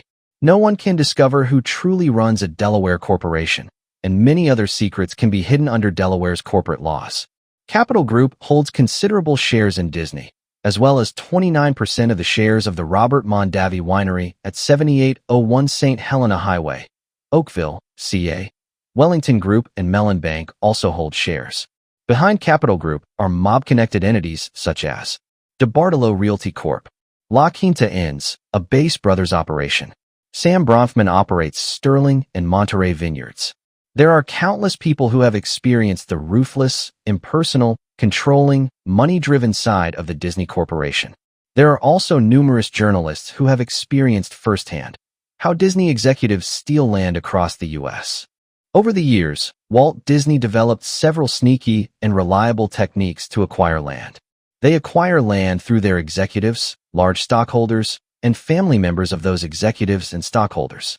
After all the deals are made in an area, and after everything is lined up over time, these people then turn their land over to Disney. Disney works with government officials and bankers to arrange special deals so their plans succeed. Once everything is in place, the corporation announces its plans and moves forward. This method has been used repeatedly. For example, the American History theme park in the Onassis Civil War battlefield area of Virginia. Disney acquired acres there and had access to at least 1,200 more. In November 1994, after a new Virginia governor was elected, the Disney's America project was announced. Virginia almost instantly voted for funding transportation and infrastructure improvements to make the theme park viable. Disney also set up 3 banks in Napa, California. These banks made loans to old families in the valley. The trusts and wills for these families were prepared by Stanford University graduates. These individuals sat on the boards of these banks or were connected to them. They charged large fees and knew every trick in the book to rob people of their estates and living trusts.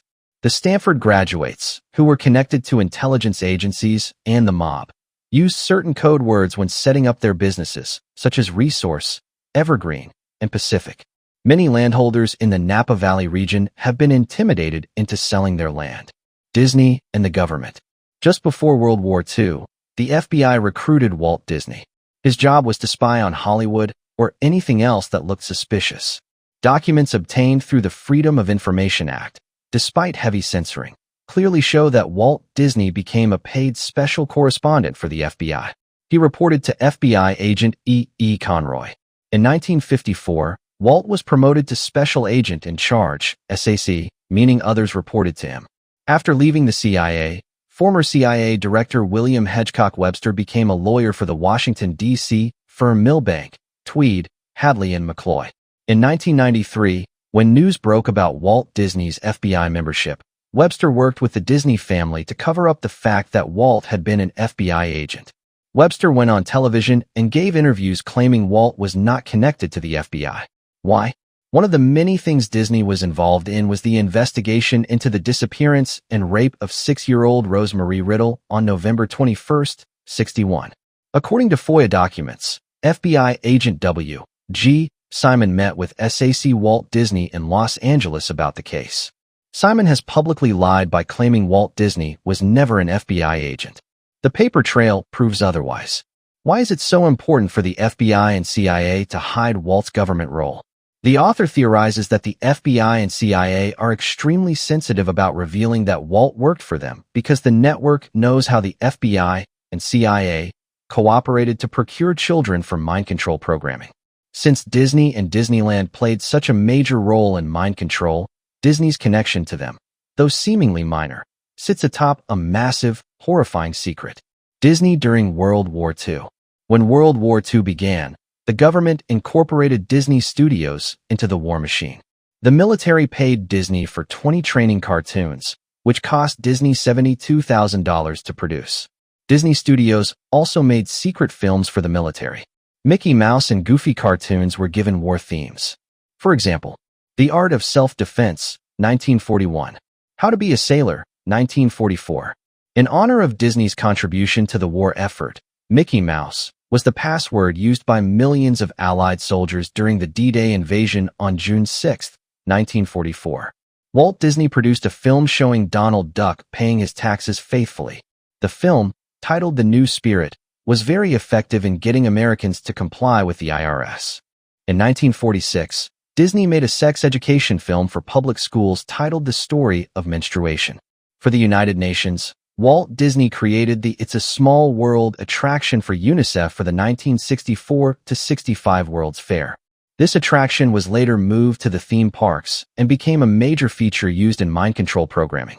After learning about the enormous amount of mind control programming conducted in secret tunnels at Disney, as well as in public facilities, it makes more sense why Soviet Premier Nikita Khrushchev was denied a visit to Disneyland by the U.S. government due to security considerations during his 1959 visit.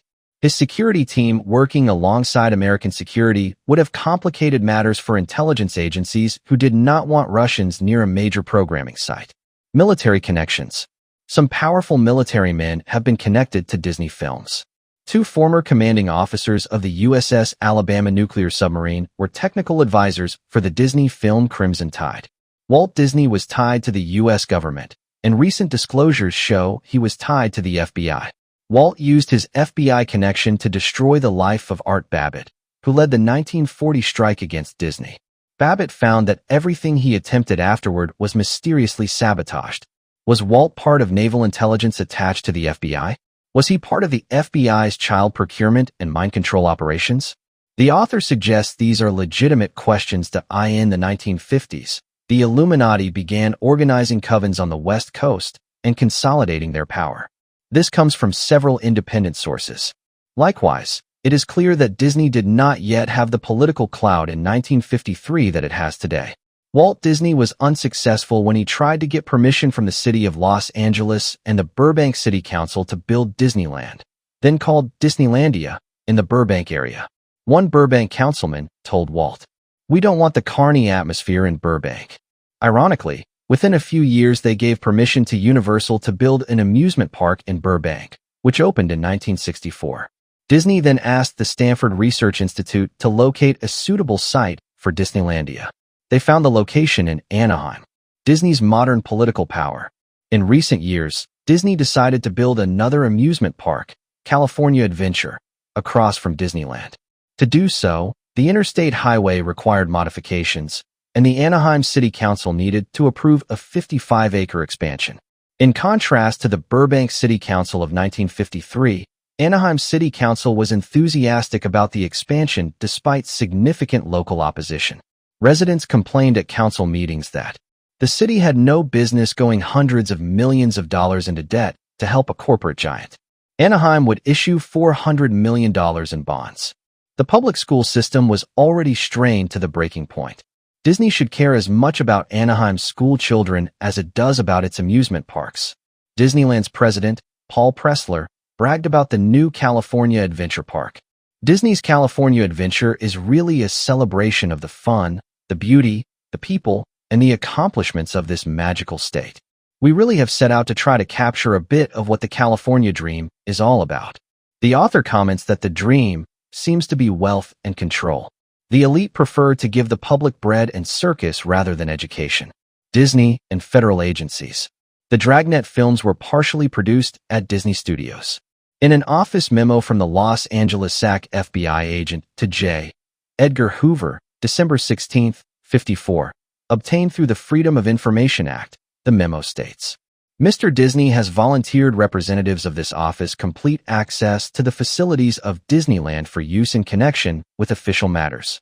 Historically, we now know that Disney's official matters included mind control operations, Disney and Mind Control. Once the reader understands the programming scripts, it becomes obvious that Disney's Adventures in Wonderland TV show contains mind control elements. Within minutes of watching one morning, the author saw a white rabbit create a world in your mind using a ring. Alice going through mirrors. A white rabbit reading a book to a little girl. The show telling viewers, the white rabbit is our only hope. Deep altars of Illuminati slaves, programmed for espionage, blackmail, seduction, and assassination, are conditioned to live in a fantasy world and never touch reality. Much of this programming has occurred at Disneyland.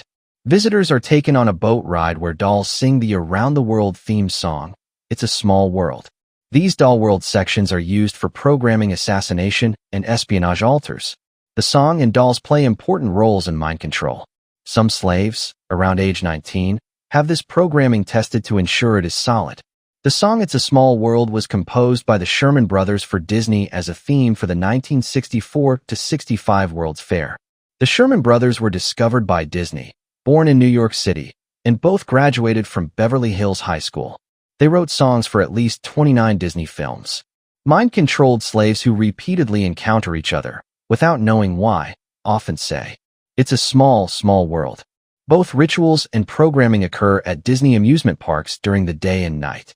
This audiobook was uploaded by Hidden Whispers Revelation on YouTube. Please subscribe and like the video to support this work if you enjoyed listening. Traditionally, the mob crime bosses held a yearly summit. In 1928, they met in Cleveland. In 1929, they held their secret yearly conclave in Atlantic City. In 1931, they held their secret annual conclave at Wappingers Falls, New York. At the Wappingers Falls meeting, attended by about 300 overlords and soldiers, the heads of the family clans discussed their crime agendas. They decided where the first national mafia convention would be held. Once the mafia was able to hold their yearly private national meetings, they could coordinate their activities and decide such things as A. The direction of national and internal operations and long-range plans. B. The promotion of new bosses. C. Decisions on turf, rank, commodities, and cash. D. Alliances or disputes with the Mishpucha, Triads, FBI, Illuminati, etc., and how to work together. The mafia clans would leave the annual summit meetings and carry out their assignments until the next year, when they would review successes and failures, receive new assignments, and set new short and long-term goals. In 1927, the Mishpucha worked with the mafia to hijack a bootleg shipment of whiskey traveling from Ireland to Boston for the Kennedy Illuminati family. Most of Kennedy's guards were killed in the shootout, and J.P. Kennedy had the widows of the guards begging him for financial assistance. Billy Graham's good friend, Mafia Chief Joseph Bonanno, was one of the bosses who attended the yearly conclaves. He also met with John F. Kennedy in the winter of 1959. John Kennedy was known to have said that mobster Sam Giancana worked for the Kennedy family. The mob, Illuminati alliances, and infighting are too complex to cover fully here, but both groups had to plan for the repeal of Prohibition, which would end their lucrative bootlegging operations. The short-term plan for the mafia was to control the film industry in Hollywood, strengthen their penetration of unions.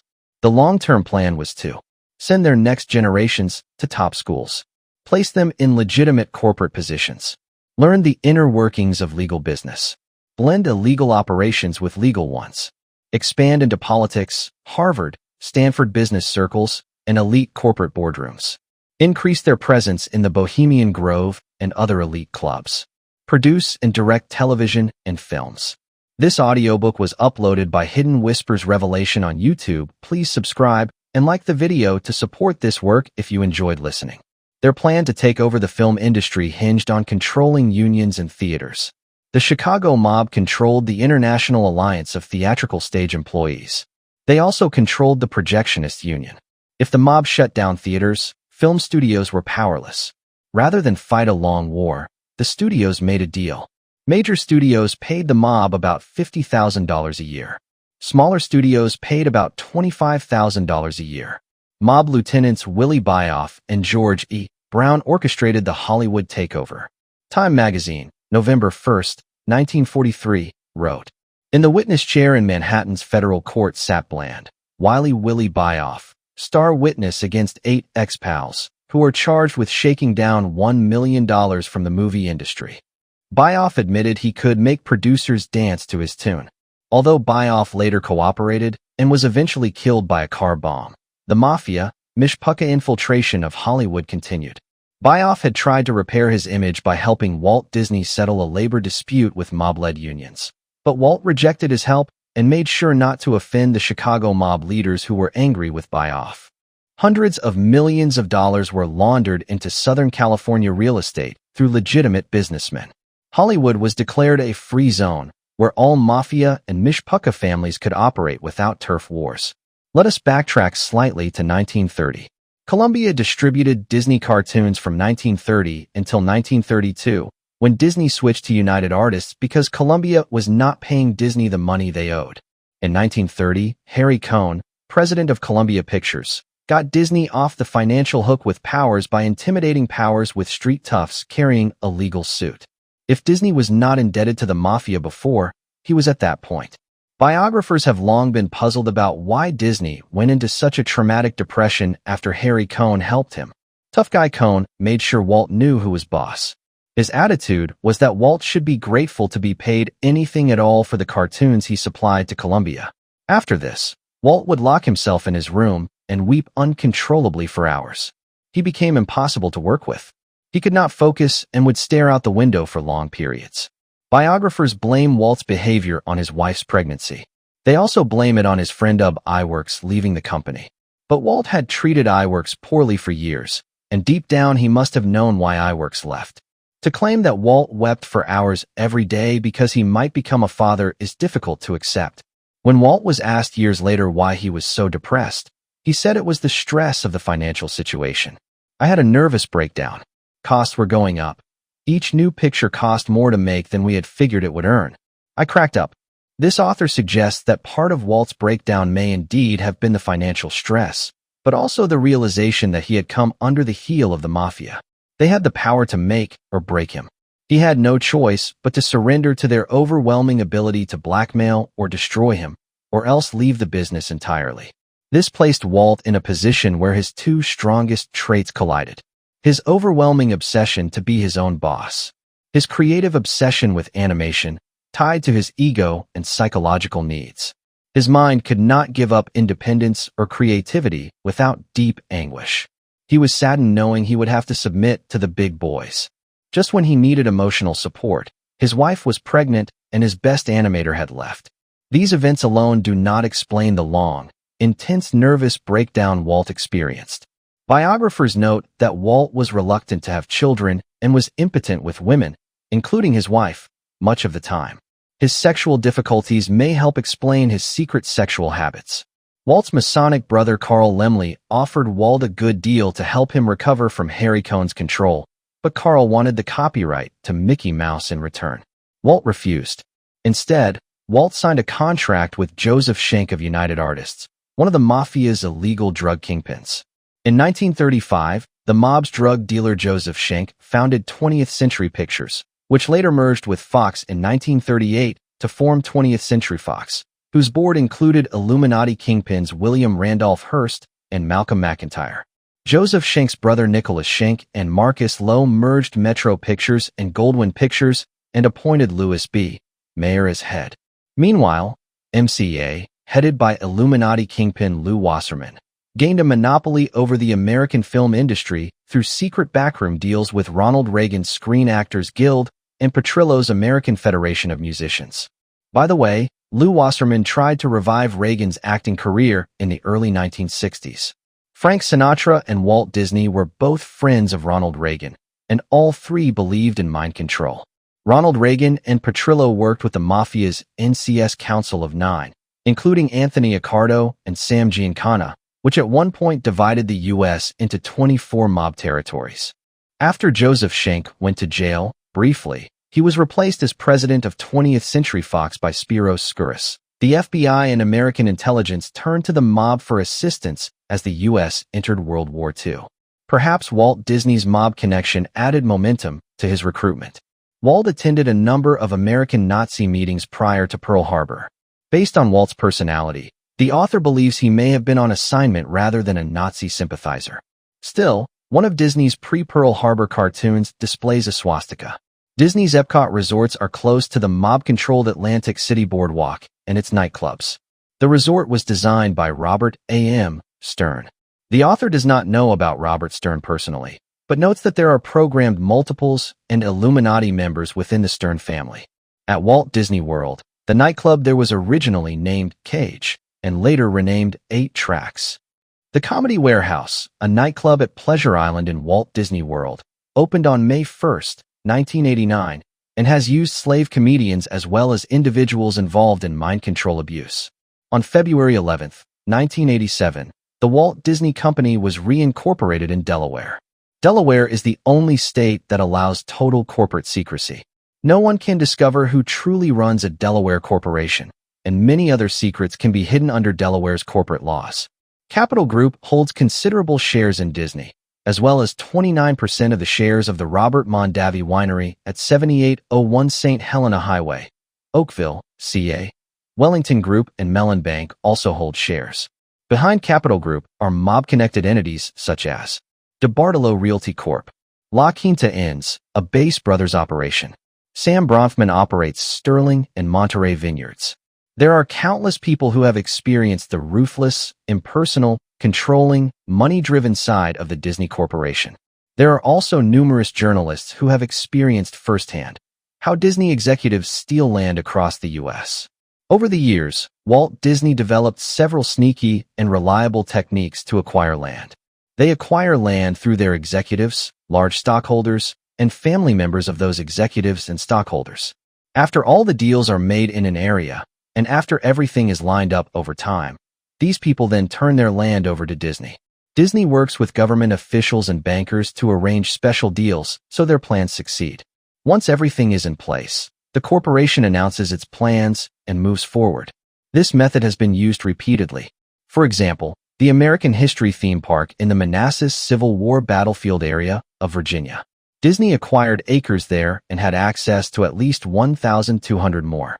In November 1994, after a new Virginia governor was elected, the Disney's America project was announced.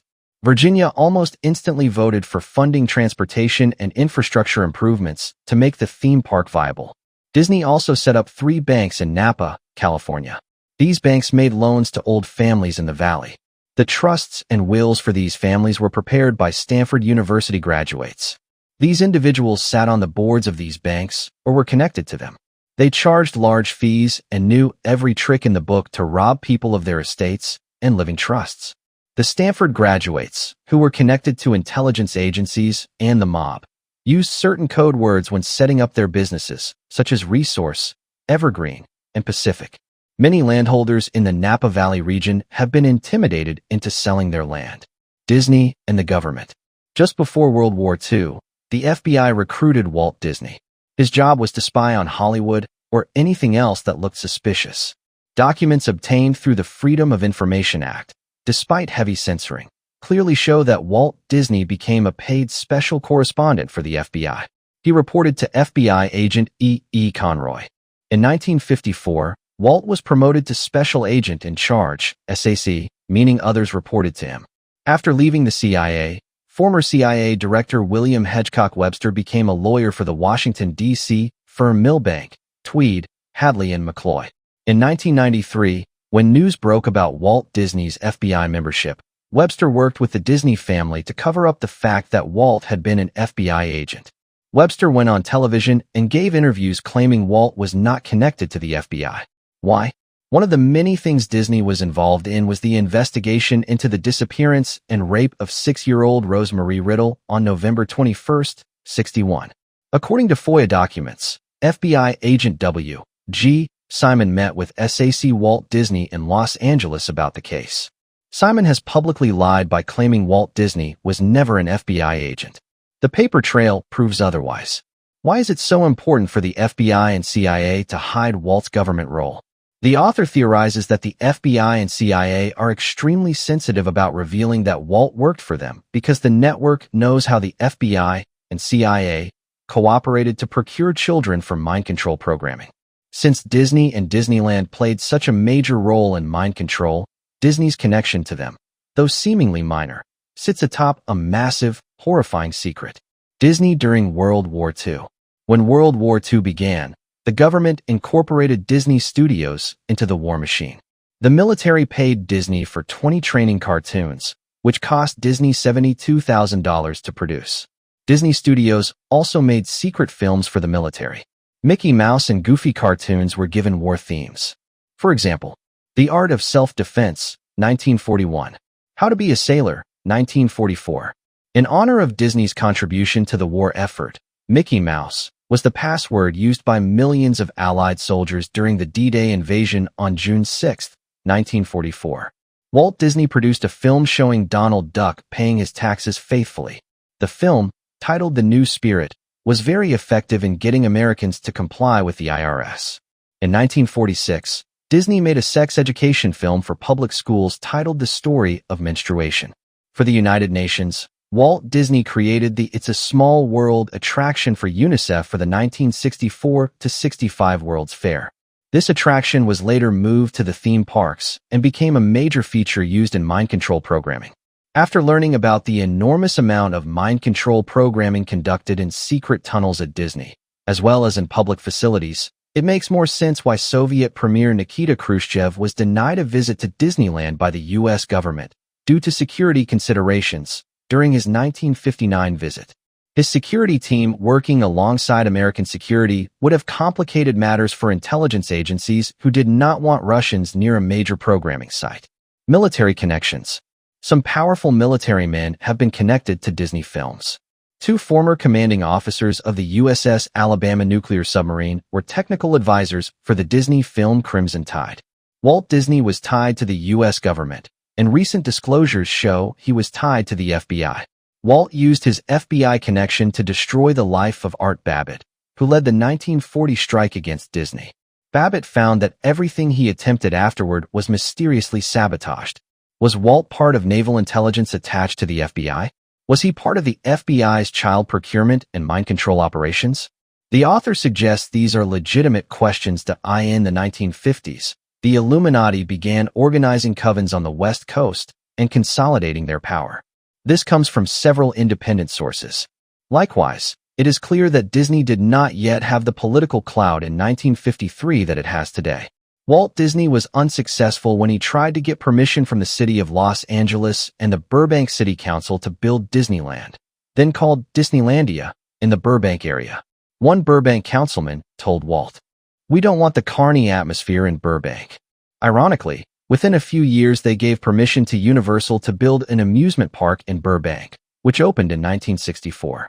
Disney then asked the Stanford Research Institute to locate a suitable site for Disneylandia. They found the location in Anaheim, Disney's modern political power. In recent years, Disney decided to build another amusement park, California Adventure, across from Disneyland. To do so, the interstate highway required modifications, and the Anaheim City Council needed to approve a 55-acre expansion. In contrast to the Burbank City Council of 1953, Anaheim City Council was enthusiastic about the expansion despite significant local opposition. Residents complained at council meetings that the city had no business going hundreds of millions of dollars into debt to help a corporate giant. Anaheim would issue $400 million in bonds. The public school system was already strained to the breaking point. Disney should care as much about Anaheim's school children as it does about its amusement parks. Disneyland's president, Paul Pressler, bragged about the new California Adventure Park. Disney's California Adventure is really a celebration of the fun, the beauty, the people, and the accomplishments of this magical state. We really have set out to try to capture a bit of what the California dream is all about. The author comments that the dream seems to be wealth and control. The elite prefer to give the public bread and circus rather than education. Disney and federal agencies. The Dragnet films were partially produced at Disney Studios. In an office memo from the Los Angeles SAC FBI agent to J. Edgar Hoover, December 16, 54, obtained through the Freedom of Information Act, the memo states, Mr. Disney has volunteered representatives of this office complete access to the facilities of Disneyland for use in connection with official matters. Historically, we now know that Disney's official matters included mind control operations, Disney and Mind Control. Once the reader understands the programming scripts, it becomes obvious that Disney's Adventures in Wonderland TV show contains mind control elements. Within minutes of watching one morning, the author saw a white rabbit create a world in your mind using a ring. Alice going through mirrors. A white rabbit reading a book to a little girl. The show telling viewers, the white rabbit is our only hope. Deep altars of Illuminati slaves, programmed for espionage, blackmail, seduction, and assassination, are conditioned to live in a fantasy world and never touch reality. Much of this programming has occurred at Disneyland. Visitors are taken on a boat ride where dolls sing the around-the-world theme song, It's a Small World. These doll world sections are used for programming assassination and espionage altars. The song and dolls play important roles in mind control. Some slaves, around age 19, have this programming tested to ensure it is solid. The song It's a Small World was composed by the Sherman Brothers for Disney as a theme for the 1964-65 World's Fair. The Sherman Brothers were discovered by Disney, born in New York City, and both graduated from Beverly Hills High School. They wrote songs for at least 29 Disney films. Mind-controlled slaves who repeatedly encounter each other, without knowing why, often say, "It's a small, small world." Both rituals and programming occur at Disney amusement parks during the day and night. Disney, Rockefeller, and behavioral science. Stephen Rockefeller and Walt Disney traveled and spent time together with Dr. Hadley Cantrell, an establishment expert on human behavior. See There Was Once a Time of Islands, Illusions and Rockefellers, New York, Harcourt Brace Jovanovich, 1975. When Walt Disney began Walt Disney World, he sent Card Walker to the Florida Capitol to request quid pro quo, and the governor granted it. This meant Disney's property in Florida was under Disney's jurisdiction. They had their own laws, their own police force, their own hospitals, their own tax rate. No outside authority could interfere. Disney World's finances were untouchable and hidden from the state. Never had so much power been granted to a corporation. Disney World became a crime syndicate within a syndicate. Disney's private CITY within a CITY. Disney amusement parks function like cities within cities. They have their own security forces, their own policies, laws, their own surveillance systems, their own underground infrastructure. Local police allowed Disney security to handle their own turf. Some security personnel wear plain clothes, have clean-cut hair, and carry communication devices. Their headquarters contains TV monitors showing live feeds of exit points and other locations. America's Most Wanted has a large file on children kidnapped at Disney amusement parks. One mother, separated from her child after getting off a train, frantically told a guard her child was missing. One mother, who became separated from her child after getting off a train, frantically told a guard her child was missing. The guard told her that the child had already been taken underground. The mother was not allowed to go underground to retrieve her child. She was forced to wait until the child was brought back up. This is one of many stories that have circulated about children being taken into Disney's underground tunnels. A former Illuminati slave who had total mind control mentioned that a tunnel entrance was located at the Matterhorn Mountain at Disneyland. The Matterhorn was opened by Walt Disney and his close friend Richard Nixon, who rode in the first car down the mountain. Disney productions have given the Illuminati cover to bring together illusionists, magicians, and special effects artists without raising suspicion. Some of these men applied their talents to programming children. For example, Disney special effects artists created 16 realistic-looking cadavers for the 1989 film Gross Anatomy. Walt Disney Incorporated has teamed up with Los Alamos and Sandia Labs, two groups heavily involved in mind control and population control research, to develop body scans, branding systems, and access codes for visitors to Disney theme parks. Each Disney theme park, Disneyland, Disney World, Euro Disney, etc., has vast underground facilities. These underground areas allow workers to reach ride areas through tunnels. They also contain wardrobe design and repair units, fitting rooms, restrooms, cafeterias, security units, computer systems, freight ramps, utility encasements, large connecting tunnels, programming rooms. The underground areas also house their own power plants, water systems, and police forces. Disney employs thousands of people at multiple locations. People come and go 24 hours a day. 3 shifts keep the parks running around the clock. Night crews maintain and repair the parks for the thousands of visitors who arrive each morning. Disneyland is a natural prop for carrying out mind control. The items they sell are also natural props, such as the Goofy watch, $19.95, which has hands that move backward to confuse a slave about the time. Was Walt Disney aware of how Disneyland was used for programming? There is no doubt. Disney spent many nights at Disneyland and had an apartment at the firehouse near the train station on Main Street. At night, if he was not occupied elsewhere, he would roam the grounds of Disneyland, scribbling notes on his distinctive blue paper for workers to follow the next day. The notes would say things like, "Replace these flowers. Move that bench. Prince of the Magic Kingdom, page 25. Walt Disney knew everything that went on in his Magic Kingdom. The Epcot Center and Disney amusement parks market all kinds of occult triggers, crystals, rainbows, wizards, etc., that reinforce programming. The Epcot Center has 2 glass pyramids along with its Journey into Imagination. Disney World has the island of Atlantis on its submarine tour. Fantasyland is one of the most used areas of Disneyland for mind control purposes. It includes carousels, merry music, a castle, boat rides, storybook characters. Sleeping Beauty Castle, with its blue turrets and gold spires, is the central visual landmark of Disneyland. Visitors cross a drawbridge to enter it. Inside Fantasyland are Illuminati programming sites such as the Mad Hatter Teacups, the King Arthur Carousel Horses, Snow White's Forest. In the far corner of Disneyland's New Orleans Square is the Haunted Mansion. This mansion is designed to frighten and overwhelm the senses. It has an ingenious layout and many special effects and illusions. Realistic ghosts, a screeching raven, howling voices, and other frightening elements greet the visitor.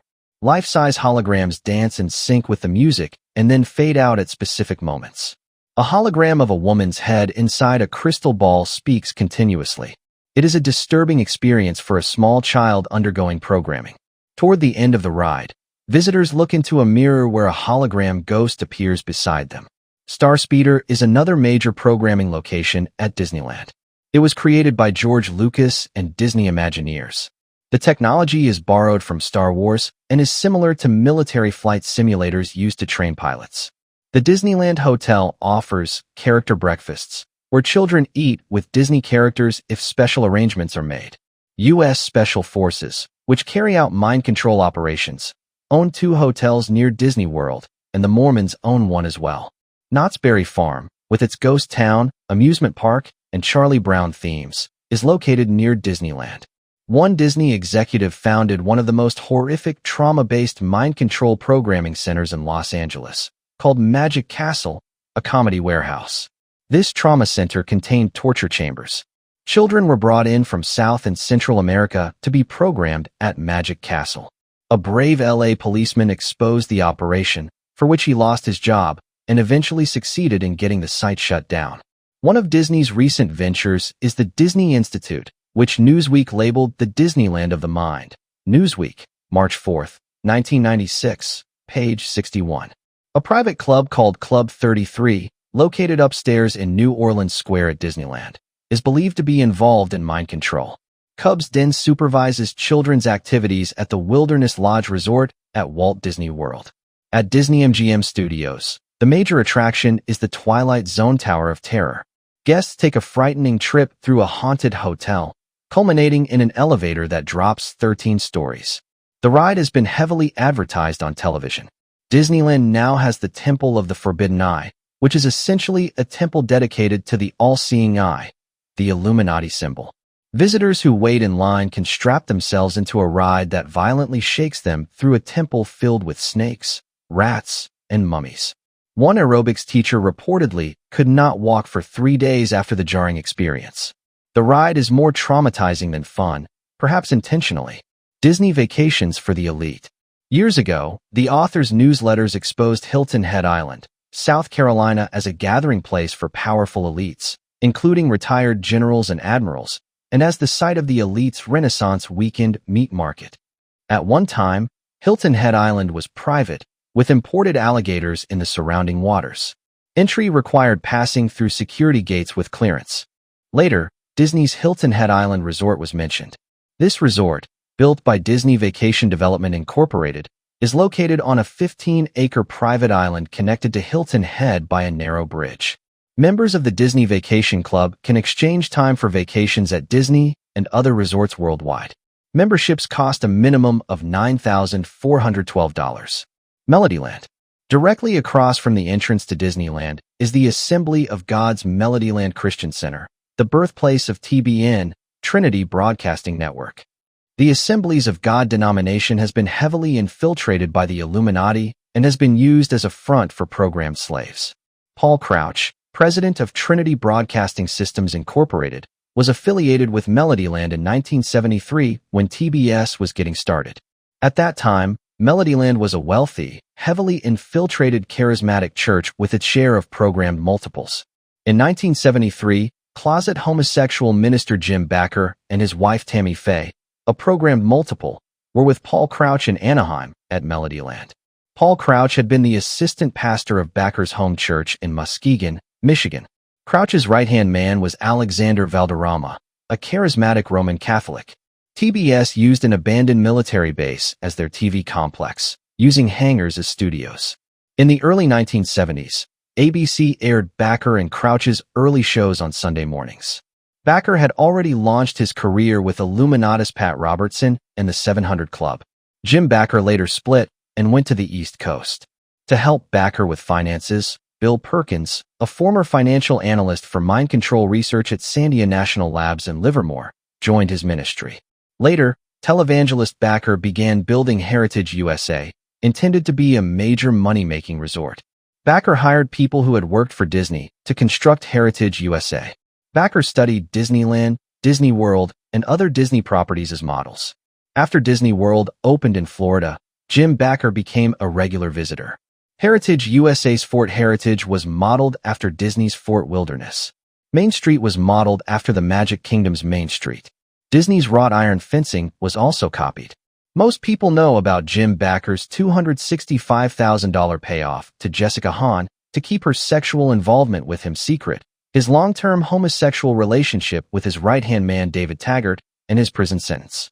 James Orson, named after Orson Welles. Backer was from Muskegon, the same place freed mind-controlled slave Cathy O'Brien came from. He was born premature and had unusual family circumstances that raised suspicion. While Cathy O'Brien was programmed through the Catholics, Jim Backer was part of another denomination involved in programming, the Charismatic Assemblies of God. His grandfather, who lived next door and with whom Jim spent much of his childhood, was known in town as a huckster and nicknamed Kingfish, after the manipulative character on Amos and Andy. Tammy Faye grew up in poverty in International Falls, Minnesota, in the home of her stepfather and mother. Besides having a shopping demon, she suffered from phobias and mental problems, consistent with someone who endured programming. It is worth noting who came to Jim Backer's defense when he was under attack. On Thursday, October 4, 1984, when Jim was being criticized, his show featured 6 people giving endorsements and praise. Ronald Reagan, Dale Evans, Robert Schuller, Oral Roberts, Billy Graham, Rex Humbard. The author states that all of these individuals are Masons, except possibly Rex Humbard. Robert Schuller, Billy Graham, and Oral Roberts are Christian ministers who participate in using and handling mind-controlled slaves. These 3 ministers also participate in secret satanic rituals. The last few paragraphs provide only a sketch of the intimate relationship between Disney mind control and the charismatic movement's use of trauma-based total mind control. Disneyana for the programmed and obsessed. For people who have been programmed with Disney-based conditioning, and for those obsessed with Mickey Mouse and all things Disney, there is a group called Disneyana. Disneyana was organized in the 1980s and consists of people who are almost cult-like in their devotion to anything authentically Disney. Some members even tattoo their bodies with Disney characters to express their devotion. The group holds its annual convention at the Contemporary Resort in Florida. One Disneyana attendee said, "We collect to keep the good feeling inside." Another said, "This is why. It's all about love." The author states that some of the men obsessed with Mickey Mouse and Disney memorabilia are programmed multiples. One of Kenneth Anger's occult friends possessed the world's largest Mickey Mouse collection. Who is Kenneth Anger? Kenneth Anger, a member of Anton LaVey's Magic Circle and later the Church of Satan, is an occultist and underground filmmaker. Anger, who chose the last name Anger, was raised on the Wizard of Oz books. His biographer, Bill Landis, writes that the Oz books laid the groundwork for Ken's attraction to Crowley, the occultist who would rework Rosicrucian thought into his own magical system. Anger was obsessed with Aleister Crowley's life and magic. As a child, he danced with Shirley Temple in competition after she became a child star. Anger loved the OTO's solar phallic religion and was also obsessed with Mickey Mouse. He spent time studying his friend's massive Mickey Mouse collection. Anger cast his film Lucifer Rising by telling occult friends and acquaintances they could live out their goddess or god power trip fantasies by acting for him. The British government's National Film Finance Corporation funded the production. Famous occult musician Jimmy Page created the soundtrack. Anger played the Magus in the film and modeled his Magus role after Mickey Mouse in Fantasia. Lucifer Rising also opens with Fantasia-style volcano imagery. Another of Anger's well-known films was Invocation of My Demon Brother. Mind control features in Disney movies. The elements intentionally placed in Disney films for mind control purposes would take volumes to describe.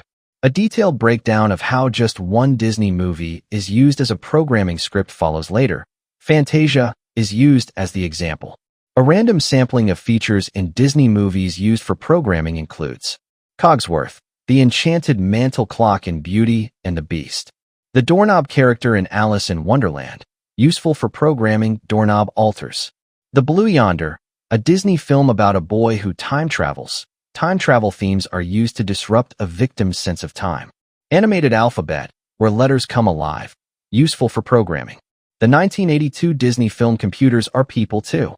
All Illuminati members the author knows who have trauma-based total mind control were taught to astrally project and study on the astral plane. A Disney film that portrays this is Goofy Over Dental Health, an educational film released in 1991 and again in 1993. In it, Goofy places a magical toothbrush under a child's pillow, causing the child to astrally project to a dentist's office to learn about dental hygiene. Illuminati alters believe that trees and flowers are alive. The 1932 Disney film Flowers and Trees tells a story about two trees who fall in love. The film portrays the occult belief that trees can talk and sing. Internally, altar systems are constructed with singing trees and flowers that represent people and serve as altars.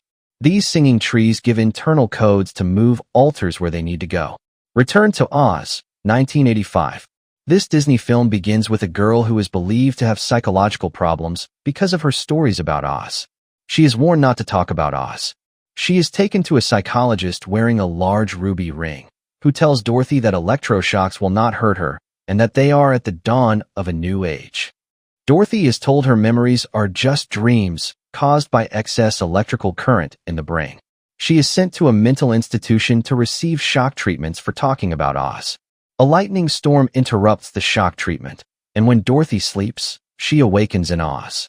In Oz, she goes through many mind control scenarios, ruby slippers, mirrors, identity confusion, and eventually encounters the evil Mombi, Princess of Oz, who keeps Ozma, Dorothy's twin, as a slave. Mombi casts a spell and traps Ozma inside a mirror. Sci-fi author J.D. Ving, in her Return to Oz novelization, writes on pages 211 to 212. Dorothy gazed at herself in the mirror, seeing her own reflection, and remembering the moment when she had looked at herself and seen someone else there, someone so like her that it could have been her sister. Parts of the film were shot near Stonehenge, England. Disney has produced several Oz-themed films, all used for programming. Tron, 1982. In Tron, a young computer genius enters an altered state and becomes a computer program. After defeating the MCP, he returns to the real world. This is simply a programming script. A special effects team created a 3D world, demonstrating how skilled Disney's effects artists are at making illusions seem real. This film alone should show people the extent of their mind control capabilities. Magi, Mathematical Applications Group Incorporated, was one of the groups that created the graphics. Disney later released 3 videos of New Adventures in Wonderland episodes, all used for programming. The Alice in Wonderland theme is one of the most important programming scripts used by the Illuminati. The Wonderland programming script is used to create internal worlds, dissociation, and identity fragmentation. The Disney version of Alice in Wonderland is especially effective because of its surreal visuals, nonsensical logic, and dreamlike transitions, all of which mirror the dissociative states programmers want to induce. The Disney film Alice in Wonderland, 1951, contains numerous elements used in programming. The White Rabbit, who represents the programmer. The falling down the rabbit hole, symbolizing dissociation. The Mad Hatter, used for insanity-based programming. The Queen of Hearts, used for punishment and fear conditioning. The Mirrors, used for mirror-splitting programming. The Talking Flowers, used for internal landscape construction. The Cheshire Cat, used for invisibility and identity-shifting programming. The film's chaotic logic, shifting environments, and unpredictable characters make it ideal for creating internal confusion and dissociation. Disney's Alice in Wonderland is used in conjunction with other programming scripts such as The Wizard of Oz, Fantasia, Peter Pan, Snow White, Sleeping Beauty. Each film reinforces different layers of trauma-based mind control. The author notes that Disney films are intentionally designed to be used as programming scripts. The bright colors, hypnotic music, surreal imagery, and emotional manipulation all serve to reinforce dissociation and internal compartmentalization. The Wonderland programming script is one of the most widely used because it is so effective at creating internal worlds that feel real to the victim. Programmers use the film to install internal landscapes, internal characters, internal rules, internal punishments, internal guardians. These internal constructs help maintain control over the victim long after the initial trauma. The Disney Corporation continues to produce films, shows, and attractions that reinforce these themes. The author argues that this is not accidental. It is part of a long-term strategy to normalize dissociation, fantasy, and escapism in the general population while providing ready-made scripts for trauma-based mind control. The author had seen a girl walk through a mirror, the 3 lives of Thomasina mentioned, and a little ditty, I'm a little teapot, where a person becomes a teapot. They also had an under the umbrella scene. This was all pure programming, right on TV. Of course, they show the White Rabbit as a central figure. ABC, under the auspices of Disney, produced a lengthy 140-minute film Wild Palms, which depicts Illuminati mind control and life. One reader of Volume 2 stated that the Wild Palms movie would have made no sense except that, having read the Volume 2 book, the movie made lots of sense in the light of Volume 2's revelations. The film depicts how children are kidnapped, switched at birth, programmed via TV cartoons, programmed to kill, and taught to use stun guns, etc. The film depicts Illuminati bloodlines and arranged marriages. Although the name Illuminati is not used, if viewers substitute the name The Fathers for Illuminati Fathers, they will get an insider's view of life at the top. The main controllers are addressed by their slaves as Papa, Daddy, or Mother. This is true to life. A person exposed to the Father's states, "One day we will wake up and discover we don't own this country and no one will care." The movie states that events are not happening randomly. The movie shows an underground tunnel system with an entrance hidden by a swimming pool. Quite a few actual programming codes were said during the film, for instance, down, down, down through the pool of tears, and we're going to go down the yellow brick road now. The movie was created by Bruce Wagner, who obviously is an insider concerning trauma-based total mind control. The fact the movie was made shows the arrogance of the programmers' belief that their criminal acts in programming thousands of little children will not be exposed, and that people will be too stupid to realize that what is put out as fiction is actually mirroring what is happening. It's like they believe their own script that if people did find out, no one will care. Because so much of the Illuminati programming involves the creation and programming of 3 altars linked into trinities, it is not surprising that Disney has helped such triad programming with a series of movies about threesomes, including 3 Blind Mouseketeers, 3 Little Pigs, 3 Little Wolves, 3 Lives of Thomasina, The 3 Musketeers, 3 Ninjas, 3 Orphan Kittens. For Mickey Mouse programming, they came out with Through the Mirror, where Mickey Mouse steps through his bedroom mirror and ends up in another world, altered state. Not all of the Disney movies that have mind control programming themes were released to the public. One unreleased cartoon had Penelope fleeing from a sinister-looking grandfather clock, which is carrying her to another world, and another scene where Penelope tries to hold on to someone who personifies the wind. George Lucas, who directed Star Wars, a movie planned by the Illuminati and used for Illuminati programming, also directed Disney's movie Captain EO. Captain EO, who looks like a demonic entity, goes to rescue the Queen, who resembles the harlot described as Mystery Babylon in the Bible. The Queen is in captivity simply because she and her people believe in black and white, which represent good and evil. When they renounce such a belief, they are saved by Michael Jackson, in actual life a mind-controlled slave, playing Captain EO. It's a new age witchcraft film through and through. By the way, Michael Jackson has gone to Disney amusement parks many times, sometimes in disguise. It is public knowledge that his Jehovah's Witness family has been very abusive mentally and physically to their children. Disney has put out several movies on how the mind works, such as the educational film The Brain and Nervous System in 1990. Their film Runaway Brain is a cartoon where Dr. Frankenolly transplants Mickey's brain into a monster's body and vice versa. A 1994 film, Puppet Masters, shows the government's secret office of scientific intelligence trying to save the U.S. from aliens who live in human bodies. In recent years, Bette Midler has been Disney's main actress. In Volume 2, it was exposed that she is possibly a Monarch mind-controlled slave.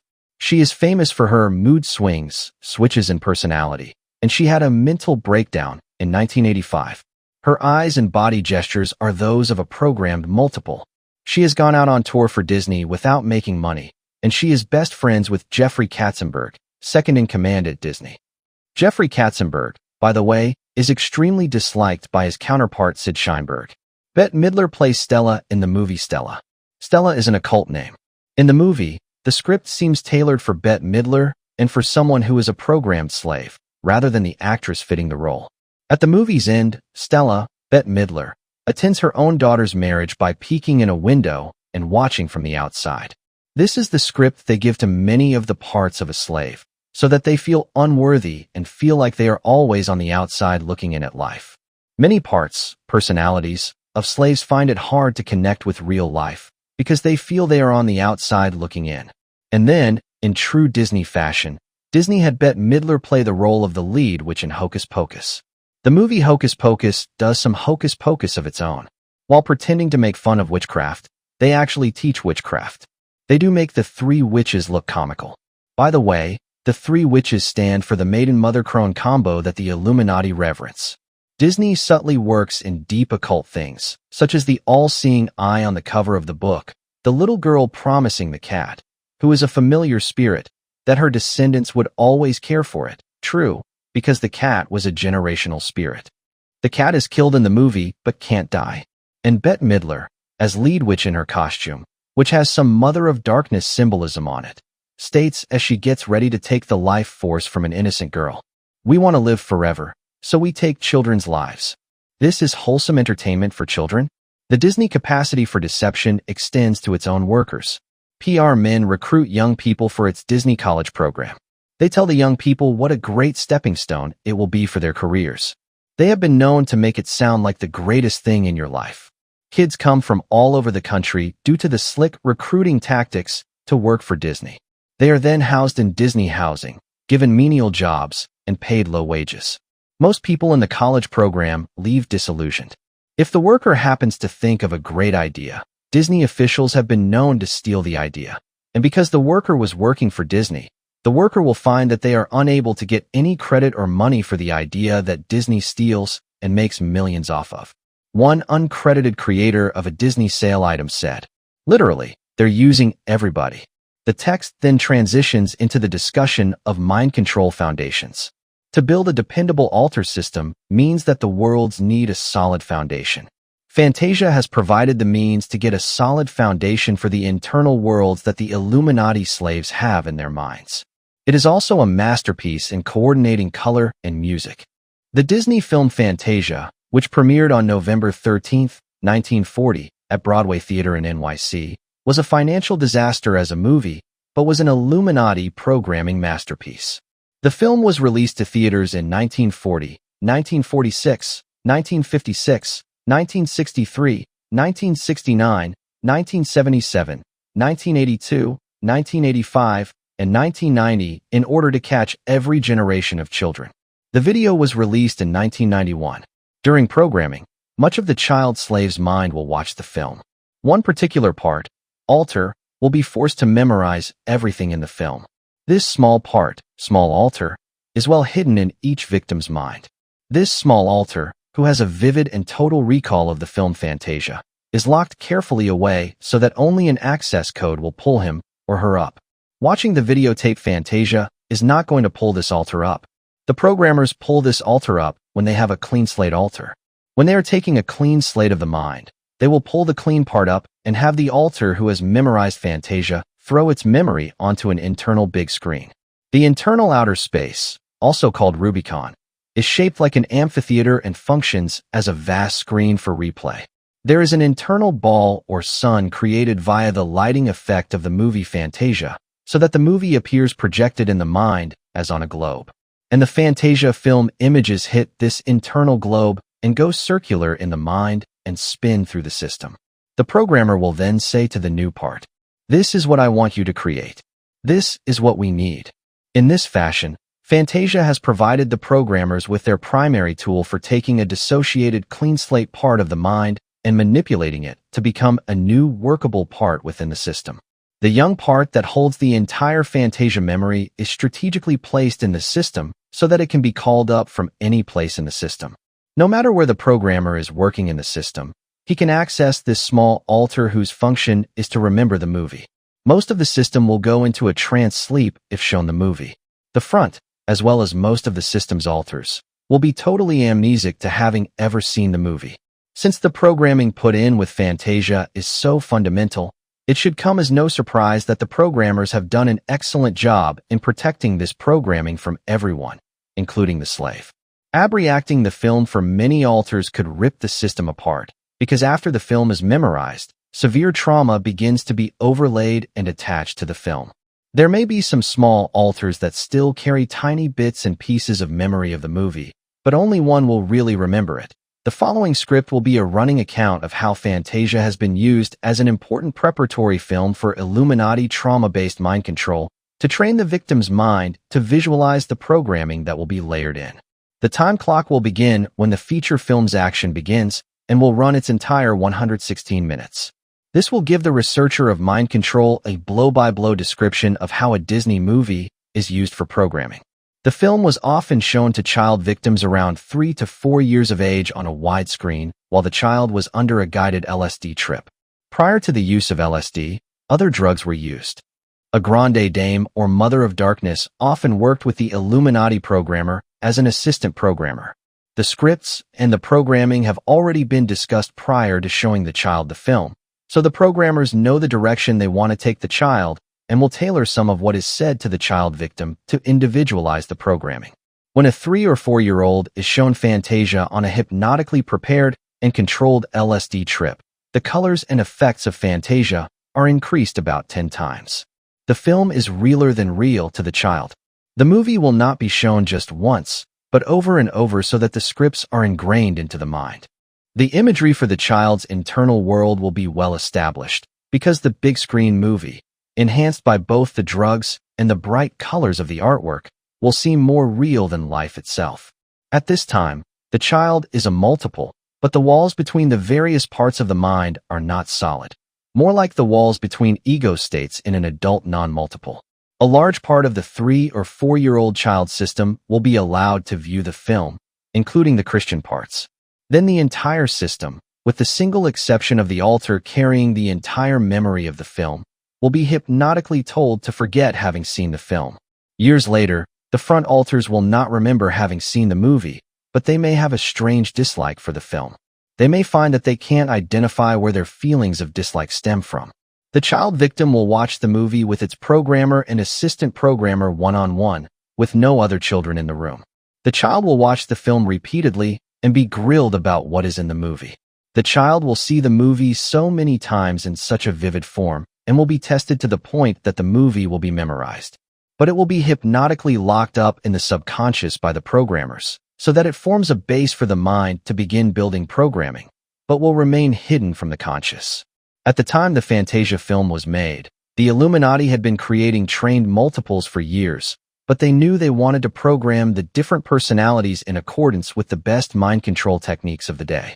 For this reason, the Fantasia film was planned ahead of time so that it could serve as a programming aid. The film is silent, almost no words, except for music, so that it can be used for hypnotic visualization, allowing the Mother of Darkness and the programmer to fill in the programming script verbally. One more reminder.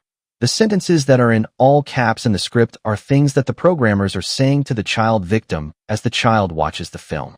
Bear in mind that the child watches the film over and over, so not everything indicated in this script by caps will necessarily be said in one showing. Clapperboard beginning of the minute-by-minute breakdown. 00 minutes. Curtains open. Action begins with an orchestra. The conductor, upon a step pyramid, is the center of the scene and is shown to be the center of authority. Master programmer Dr. Joseph Mengele liked Fantasia because he was a musician and violinist. Mengele, Dr. Green, liked Bach, Beethoven, and Schubert and orchestra music. He enjoyed taking what he liked and using this music to make slaves. He would portray himself during programming as the conductor, and all the orchestra were his children. The film allows for repetition of this theme. 0.5 minutes. The instruments begin playing. The musicians are silhouettes which cast shadows upon the wall. Alters will often see themselves in this fashion too, as merely a shadow or silhouette. 1.5 minutes. The MC, named Taylor, begins talking. He begins grooming the viewer. He says the film may suggest to your imagination geometric figures floating in space. 02 minutes. The MC says there are 3 kinds of music. He says some music is to create definite stories, some to create definite pictures, and some music exists for its own sake. 2.5 minutes. The MC introduces us to absolute music. 3 minutes. He states that abstract images that might pass through your mind. Music will suggest other things to your imagination. The Philadelphia Orchestra begins playing Toccata and Fugue by Bach in the background. As a cartoon for children or adults, the film has already lost the normal audience at this point. There is no way Disney could have escaped realizing that the film starts out losing the normal audience. 3.5 minutes. The conductor is standing out and everyone else is a silhouette with shadow mirror images, like so many of the altars become. Leopold Stokowski is now standing as the rising sun rises. This is an allusion to sun worship and the sun rising in the east. The music is going up and down, and this music at this point is used to train the child to go up and down the trance ladder. That is, to go deeper or lighter in trance. 4 minutes. The conductor opens his hands and waves them in an Illuminati hand signal. The music begins. 6 minutes. A row of violinists play. They are merely silhouettes with shadows. 6.5 minutes. A harp scale is played in the background that is used in the programming. Triggers are attached to this harp scale, or the harp scale is used as a foundation identifier for a piano scale. More children can be taught the piano than the harp, so this scale is usually transferred to a piano scale. 7 minutes. A series of 3 musicians is shown. 7.5 minutes. The conductor, the programmer, becomes invisible. The assistant programmer will ask the child, "Who is green?" Green becomes invisible. 8 minutes. First, lines representing bows are shown. The violinists are invisible, then the Golden Gate Bridge. Remember the bow, not the violinist. The bow lines flashing on the screen represent energy. 8.5 minutes. Colored discs are flashed onto the screen. The lights are represented to the child victim as. That's Dr. Green's orchestra. Geometric shapes and flashes of lines explode onto the screen. Concentric rings that will pattern the concentric worlds appear. 10 minutes. The assistant programmer will say, "You are his star," as stars flash on the screen. Many hidden altars, parts, are stars. Swirling lines appear, then colors, then more concentric lines. 10.5 minutes. Worlds within worlds are shown. Water is shown. Concentric circles, the pattern for the internal worlds, appear. A varying number, 5 or 7, of castle-like structures materialize and then disappear. These will form the pattern for some of the internal castles. A quick flowing yellow line comes down the center of the screen. That's the yellow brick road. 11.5 minutes. Lots of stars emerge. 12 minutes. Various worlds are shown, and an illusionary castle. Lots of stars are shown, which will be how the victim models many of their altar parts. Lots of purple stars appear, representing royal star altars. 12.5 minutes. Spiral splotches of cloud-like colors appear and disappear in dissociative colors. This is the kingdom of the gods during programming. The assistant programmer takes the opportunity to ask, "Whose orchestra?" This scene is used for the internal heaven where the kings are. Then the camera shows the conductor finishing. 13 minutes. The programmer has finished building his basic worlds. 13.5 minutes. The MC talks about Tchaikovsky's Nutcracker. 14 minutes. 13 circling lights come into view, circling around and around. The 13 lights are something like 4 yellow lights, 3 white lights, 4 orange, 2 blue, something like this. They don't have to be all the different programming colors at this point, because that programming will come later. Stars turn into fairies. A fairy with lots of fairy dust whirls around. Make a wish. The slave will be told later on. Create what you want. Flowers grow into butterflies. Hypnotic music plays as the fairy throws fairy dust. Soon, the fairy spins a web. 15 minutes. The Kabbalistic tree of life is made with lights, and then the many colors of the ribbons are flashed quickly on the screen. A compass image is very quickly flashed. 16 minutes. Lights multiply on the screen, and a spider web appears in the background. There are lots of stars which shine as lights in a spider web. Stars will serve as altars in programming. The spider web serves as a system within the system. There are several shots of multitudes of stars on a spider web. 16.5 minutes. There is an explosion of light with a splintering effect, which will fit well with an electroshock later on to create altars. Around and around go 6 big mushrooms dancing, with a little one trying to participate. The programmer will point out that the mushrooms are a family. When the splintering effect is done with real electricity in the future, the mind will splinter into a family. 17.5 minutes. Concentric circles appear in water. Flashing petals emerge as if dissociation is spreading through the water. The flowers are the top spinners. See the pages and deeper insights on spin tortures to create spinner families. They dance, then float away in bubbles of dissociation. A family of spinners, the programmer will say. See, they spin you into bubbles, into nothingness. There is lots of dancing shown by the spinners. Everyone is dancing to the top. The child victim's head will be wobbling back and forth from the influence of the drugs and dissociation at this point. 19.5 minutes. When the family of fish makes a star, the assistant programmer says, "See how sad they are." The fish dance in circles and hide behind veils. The fish made its own bubbles, and you can make your own bubbles too. 21.5 minutes. The child is trained to trance at the hypnotic figure 8s that appear in the water. This type of scene will put the deeper alters of an active slave to sleep. The movie here is being used to teach symbols, which will be important in the programming. Assistant programmer. Look, you're just floating. Float, float, float, sleep. See, she went right into the center of the trance state. You dance round and round and round, and where we end up you'll never know. 22 minutes. Lots of bubbles begin appearing. They will be used in the programming to assist the child in protecting its mind from the traumas. The assistant programmer may have a bubble toy to make bubbles in her hand as a game to play with the child. The child will be trained and programmed to put its memories into bubbles and let them disappear. Why would you want to go into the bubble to get away from the darkness? There are many bubbles. This is what we want you to do. At this point, the film is showing different colors of bubbles, for instance, gold bubbles. This trains the child's mind to identify different colors of bubbles.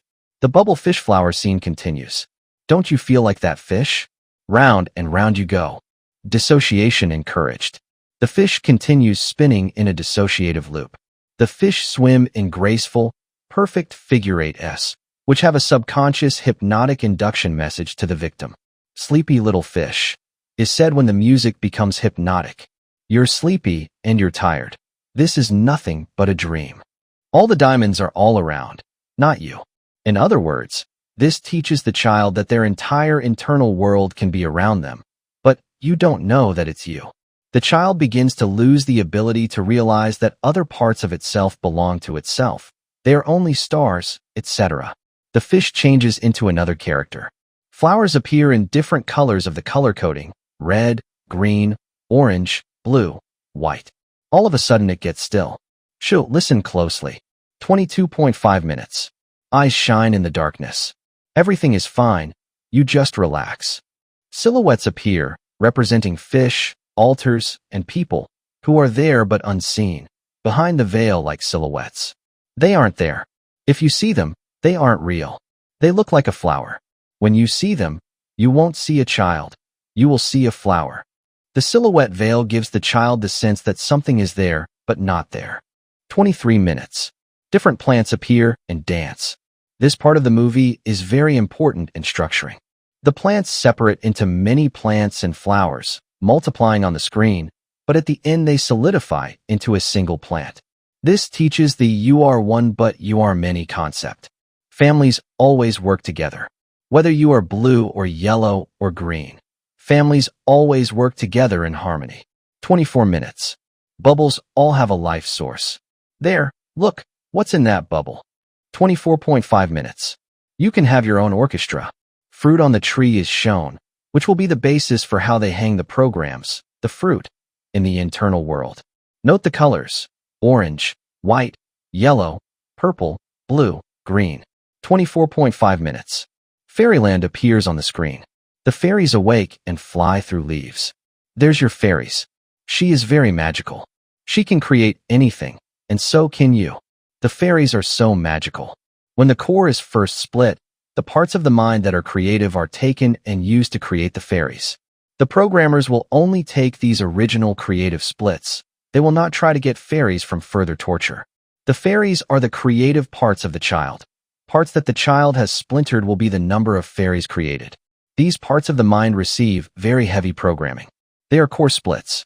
If readers remember on page 87 of Volume 2, it refers to a core protector-coded creation. That altar was a fairy, a core split. Not only does this creative part make things magically for the system, it protects the core. Does that help people understand how the core can be so creatively protected? For more understanding about the core, see Cisco's very deep article on the core. Fairies are assigned to part of an altar system. The child of 3 or 4, who watches Fantasia, has had their core locked away at 2.5. The core stars have not been locked away yet and have access to her energy. When the system is built, the stars are locked away and become the core's guardians. They will act like the core to protect her. The real value of the fairies comes when the core's stars are locked away and the programmers have to depend upon the creative power of the fairies. 24 minutes. A vine, which represents a system's double helix, lights up one leaf after another.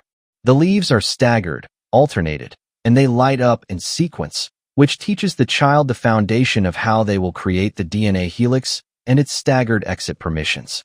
25.5 minutes. The leaves are now floating up and down, like the altars will learn to do. Some fall to the ground and die. This is the point where the story of the oak tree will be added in for programming. When the Illuminati programmers want to destroy an altar, they can use the chandelier.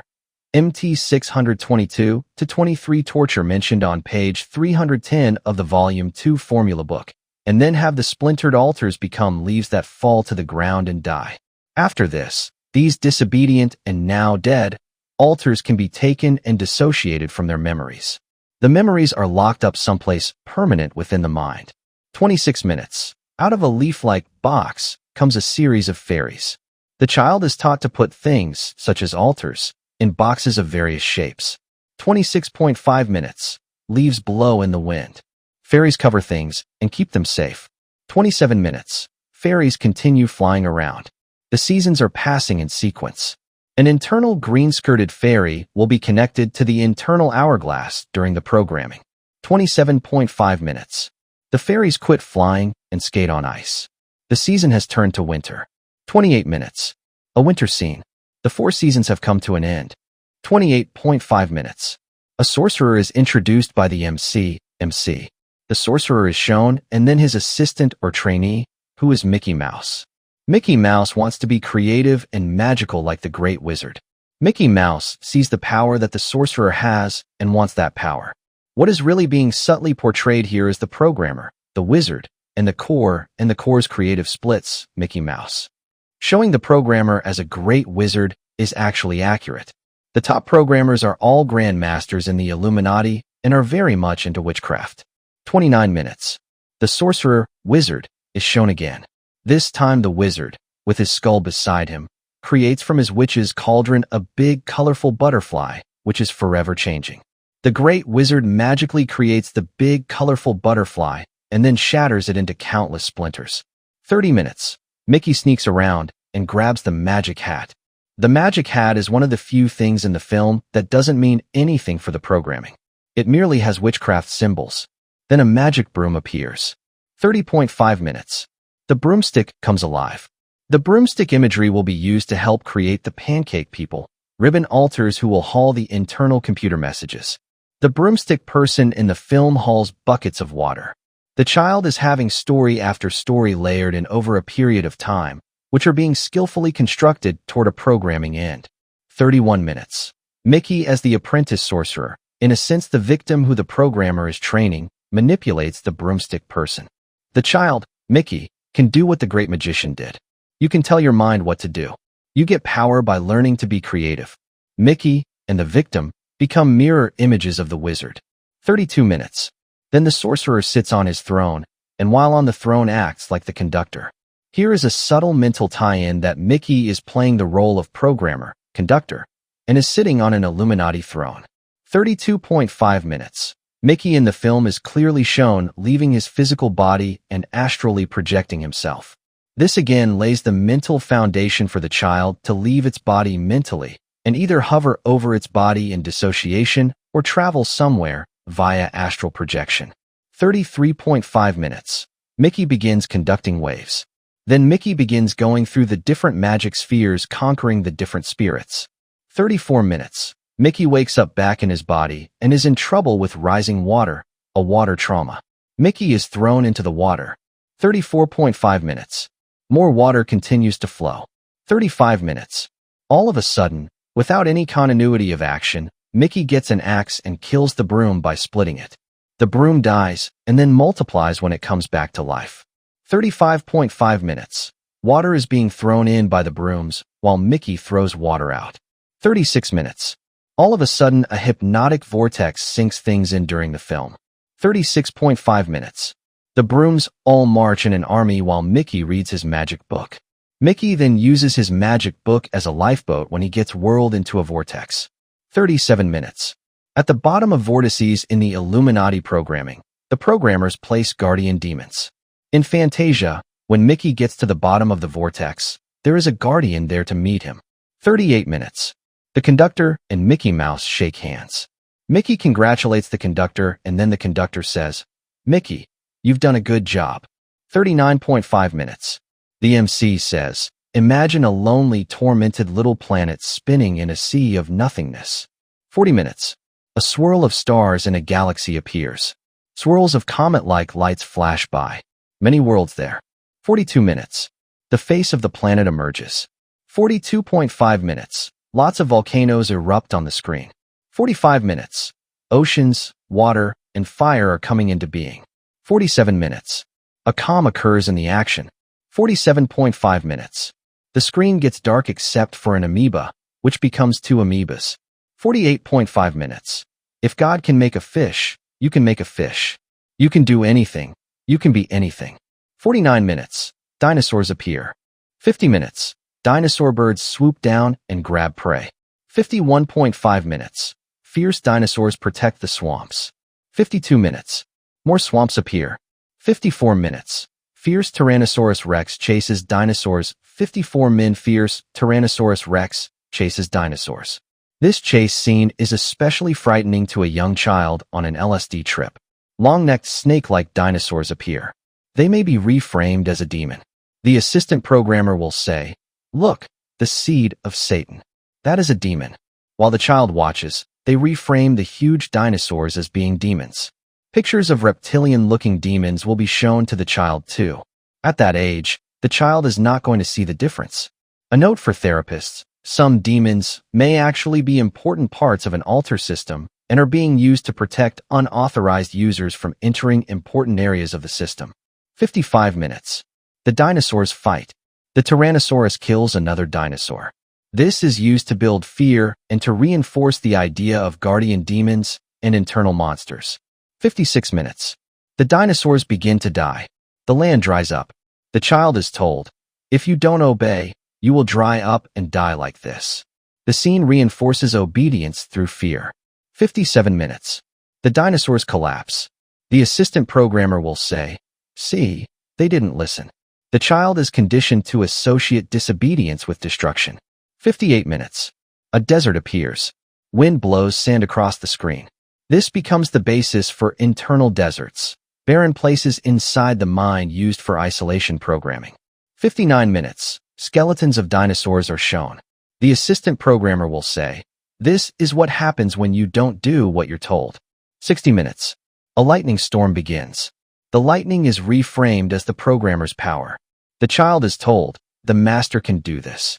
61 minutes. Rain begins to fall. The child is told that the programmer controls the storms, the rain, the lightning, reinforcing omnipotence. 62 minutes. The MC returns and introduces the next segment. The child is brought back to a calmer state, so the next layer of programming can begin. 54 min. Fierce Tyrannosaurus Rex chases dinosaurs. This chase scene is especially frightening to a young child on an LSD trip. Long-necked snake-like dinosaurs appear. They may be reframed as demons. The assistant programmer will say, "Look, the seed of Satan. That is a demon."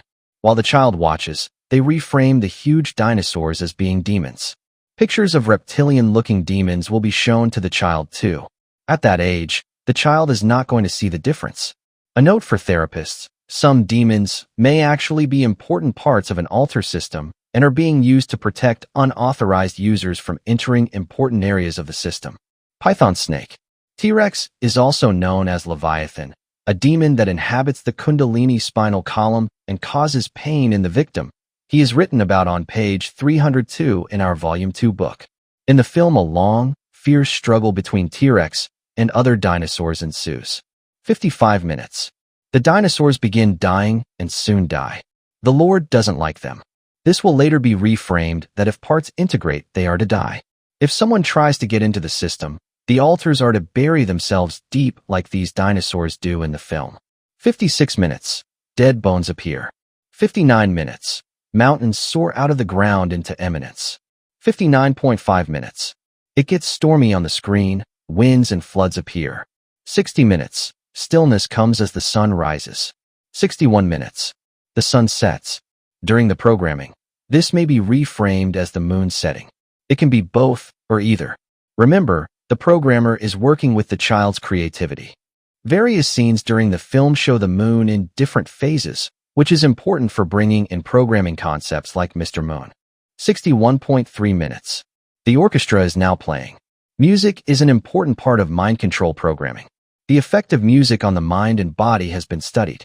Music can double the heartbeat, accelerate the respiratory rate, make that rate irregular, enhance perception, lower the threshold for various sensory stimuli, change blood pressure and circulation, and alter the muscles in the body. Dance music and march music done by orchestras change muscle response. Music is also a great way to cause dissociation. 62.5 minutes. The MC introduces the soundtrack, who he says is an important person for Fantasia, who can be seen around the Disney studio. When Mr. Soundtrack appears, he is simply a vertical line. The MC says he is an important screen personality. The groundwork is being laid for a person being even a line. The MC states that each sound creates a picture. 63 minutes. The MC encourages the personified soundtrack to not be nervous. Then a sound is made like an electrical shock, and the line develops a splotch of color in it. During the programming at this point, an electrical shock would be applied to the child. 63.5 minutes. The harp is asked to sound. The harp begins playing a scale, and the line becomes double eighths and snake-like spirals. The child will be taught to dissociate when seeing such double eighths. This audiobook was uploaded by Hidden Whispers Revelation on YouTube. Please subscribe and like the video to support this work if you enjoyed listening. 64 minutes. The violin begins going up and down. Each of these instruments is going up and down the scale, like do, re, mi, sol, la, te, do. The music is used to teach the altars to go up and down the helix, which is figured in this part of the film. As the music goes down, an altar is taught to go down in trance, and as it climbs higher, the altar will trance higher. All these instruments, violin, flute, bass, bassoon, are being used to teach altars how to work in the system. The MC describes the flute as very pretty. 64.3 minutes. A trumpet begins playing and the colors, yellow, orange, etc., begin showing. 64.5 minutes. When the bassoon plays, the MC says, "Go on." Drop the other, go to the shoe, which translates to go to the ground, the deepest trance level. The following is the double pyramid with a helix up the middle that appears when the bassoon plays. This configuration is very important to all these Illuminati altar systems. 65 minutes. The drum plays and some other percussion instruments play. These are taught to the child as the cult's heartbeat. They will hear this sound internally for many years to come. Then some sounds that have a shattering effect, symbols, like broken mirrors, are made in the film. 65.5 minutes. As the sounds take place, a line is made with a pyramid at the top. This is laying the groundwork for the system's structuring. 66.5 minutes. The MC laughs and talks about Beethoven's Pastoral Symphony, Beethoven's Sixth. The screen comes alive with magical unicorns of different colors. Then Pan, a Satan-like figure, appears playing his pipes, and soon lots of little pans, little demons, are playing their pipes. The little pans, demons, play and dance with the unicorns. The orchestra plays again. 67 minutes. Pegasus, the mythical Greek winged horse, flies in. As a mother at home, she takes care of little ones on the screen. She is a protector in the programming. 68 minutes. Fantasy is fun. Fantasy is a game you play. Mother teaches you. See how Mother is a teacher. See the black and white horse. They always fly together, but are separate. They are flying over the clouds. Over the clouds, into the blue yonder. The child is rewarded for what it has to do with the game of fantasy. That's your reward for doing what you are to do. You can learn to fly over the clouds. The child feels rewarded by the game of fantasy. 69 minutes. A castle appears as Pegasus flies around. This and other castle scenes will help the child develop the imagery for the spiritual castles that the child will build internally. Then they swim in the water. See the mirror images. Water can be glass. During the programming, mirrors are put into the internal system. A mirror can be a piece of glass, the surface of a pond, or an asphalt runway. When the programming is complete, underneath the water or the runway lurk demons. 70 minutes. Waterfalls emerge and issue forth. The waterfalls are used by the programmers to erase all the slaves' memory of what was done to them. The child will be told at the end of watching Fantasia, and this will be said at other programming events too. Just remember the good. Just remember the fantasy. The fantasy is given so that the subconscious can rest in peace after the programming. The child is told, wash yourself clean. 70.5 men. The little girls appear as girl centaurs, half girl, half horse. See, the little girls are horses. 71 minutes. Then a scene appears where one girl centaur braids another girl centaur's long hair. The Illuminati teach their slaves to braid their memories. They braid their memories up and then lock them in. All the daddy memories will be locked up and braided and then locked for good. 72 minutes. Male centaurs appear. They are near water and make mirror images in the water. 72.5 minutes. A crown is placed on a female centaur and two doves. During the Illuminati death, burial, and resurrection ceremonies, lilies are used for crowns and doves are used. These are significant programming/ritual symbols.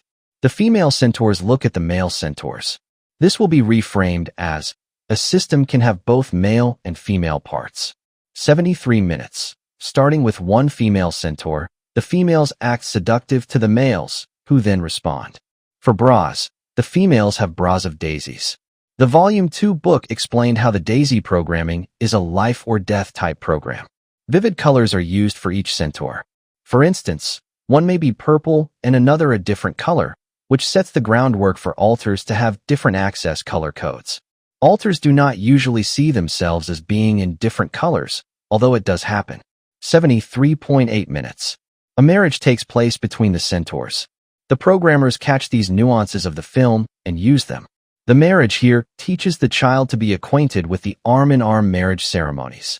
Remember, the programmers are dealing with clean slates that must be taught from the ground up. In the next few minutes, the cherub children will watch sexual body language, and the child victim is also picking up on enticing sexual body motions.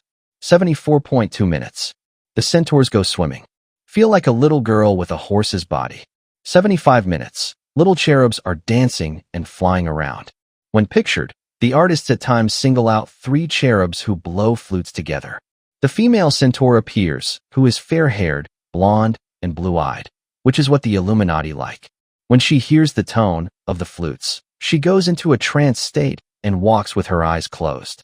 This imagery is used to teach altars that when they hear certain tones, they are to go into a trance state and do certain things. The little cherub turns into a heart, and when no one is watching, goes into the tree. In programming, this part is the keeper of the tree. Notice how everything is veiled. The assistant programmer will point the cherub out to the child. Look at what he did. 76.5 minutes. A curtain then shrouds the scene. The curtain appears to be tree-like. More bubbles appear, and more water. All the mythical creatures on the screen begin to dance and be merry and have a feast. 77 minutes. See the feasts, see the banquets. The feasts are okay. The banquets are okay. 78 minutes. The leaves are falling. Blood like wine is drunk at the feast. See the blood. See the little devils pop up. The only human in this Disney scene is honored. This is done to teach the altars that humans and animals can mix, that they can be accepted for what they are. Even if they think they are an animal or something else, they will be accepted at the cult's feasts. These scenes are all for internal programming. By the way, one of the pretty female centaurs makes a sexual pass at the fat human, who then chases her. Must please the master. 80 minutes. A scary storm comes up, and Zeus and the Greek gods appear. Better fear it. He's a god. You'd better fear him. He throws lightning. This demon who throws lightning is named Furfur. He also makes thunder and strong winds in the system, the altar system's worlds. Readers can learn more about this demon, named Furfur, in Cisco's second part of Deeper Insights in the article on Programming, Foundations, Destruction of. 81 minutes. Lightning bolts are thrown from heaven. 81.5 minutes. All the little cherubs run for cover in fear. 82 minutes. Pegasus the Protector flies in to protect everyone, especially a newborn Pegasus. The wind is personified as a two-headed blowing person. This two-headed Janus wind comes storming through the heavens. The programmer will often place his own voice in the wind. The Greek god, internal demon, throws a lightning bolt. 83 minutes. See the gods. The child is learning what to make internally. Zeus then relaxes and goes to sleep. 84 minutes. More vivid colors form. Familiarize yourself with all the colors. The film at this point is teaching the child to stay in the framework of the programming for safety. To go outside the programming is terror. The child is learning to fear the godlike demonic guardians. 84.5 minutes. The fantasy world is coming alive. It is a happy fantasy world. A goddess in the sky makes a rainbow emerge. This is the rainbow goddess of the programming. 85 minutes. All the happy unicorns and cherubs fly over the rainbow. The unicorn is derived from Old British paganism, where the lion represented sun worship and the unicorn represented moon worship. This is why the royal arms of the British royal family have a unicorn on one side and a lion on the other. Sexually, the unicorn represents androgyny. During programming, the horses, Pegasi, unicorns, and centaurs shown in the Fantasia movie become the foundation upon which the Illuminati programmers build the nightmare altars, beasts of burden who carry in altar systems memories. These are logical, no-emotion altars who are early splits and who are programmed after the child is verbal. 86 minutes. More rainbows and lots of bubbles come into view. The film has done an excellent job of showing how the Furfur god of thunder protects the rainbow. Once an altar has gone over the rainbow, they cannot come back because a demon protects the rainbow. The rainbow is also protected by altars who fear the gods. After seeing Fantasia, the therapist can understand why the little child protector altars have fear about these gods. The master, who represents Furfur, in the movie swallows the rainbow. If an altar looks internally for the rainbow, he or she will only find stars, because the protector will come up and say, "I swallowed the rainbow." The rainbow is kept well hidden internally. This scene is used to teach altars how to go over the rainbow. You go over the rainbow. You have to put all your memories in the bubble. You can't take anything over the rainbow into fantasy land. 86.5 minutes. Apollo, the sun god, comes out. 87 minutes. A big mother spirit who fills the whole sky is now shown by Disney. She hangs over the rainbow. When a system is built, this is indeed what they put in. I'll go to sleep in the film. 87.5 minutes. Arrows shoot the stars into the heavens. This is more programming imagery. When you look for the rainbow, you see stars. 88 minutes. The conductor finishes again. 88.5 minutes. The next setting is a Venetian nobleman's, a duke's, palace. Curtains appear. The use of curtains is spoken about in our previous books. 89 men curtains open. An ostrich begins dancing and gets others to ballet dance. 90 minutes. The ostriches begin dancing in a circle. This is laying the groundwork for what the cult family does. The assistant programmer may tell the child, "See, it's okay to dance together. Dancing is acceptable." The programmers will not directly tell the child that this represents the cult family. Fantasia portrays Satan as a terrible, powerful being. 91.5 minutes. The ostriches are eating grapes. They are looking in the pool and they are seeing themselves. 92 minutes. Hippos come out of the pool. It's okay to be different. It's okay to be strange. Use your creativity. The hippos begin to dance and prance. 94 minutes. Elephants appear and are having fun and blowing bubbles out of their trunks. The programmers may be blowing bubbles with the child. The programmers like to mix love and hate, kindness and sadistic behavior. That way the victim has a hard time separating love from hate. If you ask many slaves about daddy, they will tell you that they had fun with daddy. They are right. They had fun intermixed with sadistic torture. Bubbles continue to lift off. One of the bubbles has a fish in it. This is imagery for the bubble programming. The child victim is trained to dump their bad memories into bubbles and let them float away. The therapist will notice that many victims feel like they are floating. They have an unreal feeling. The bubbles are floating their bad memories away. 98.5 minutes. A new setting, and the hippos are hypnotically sleeping.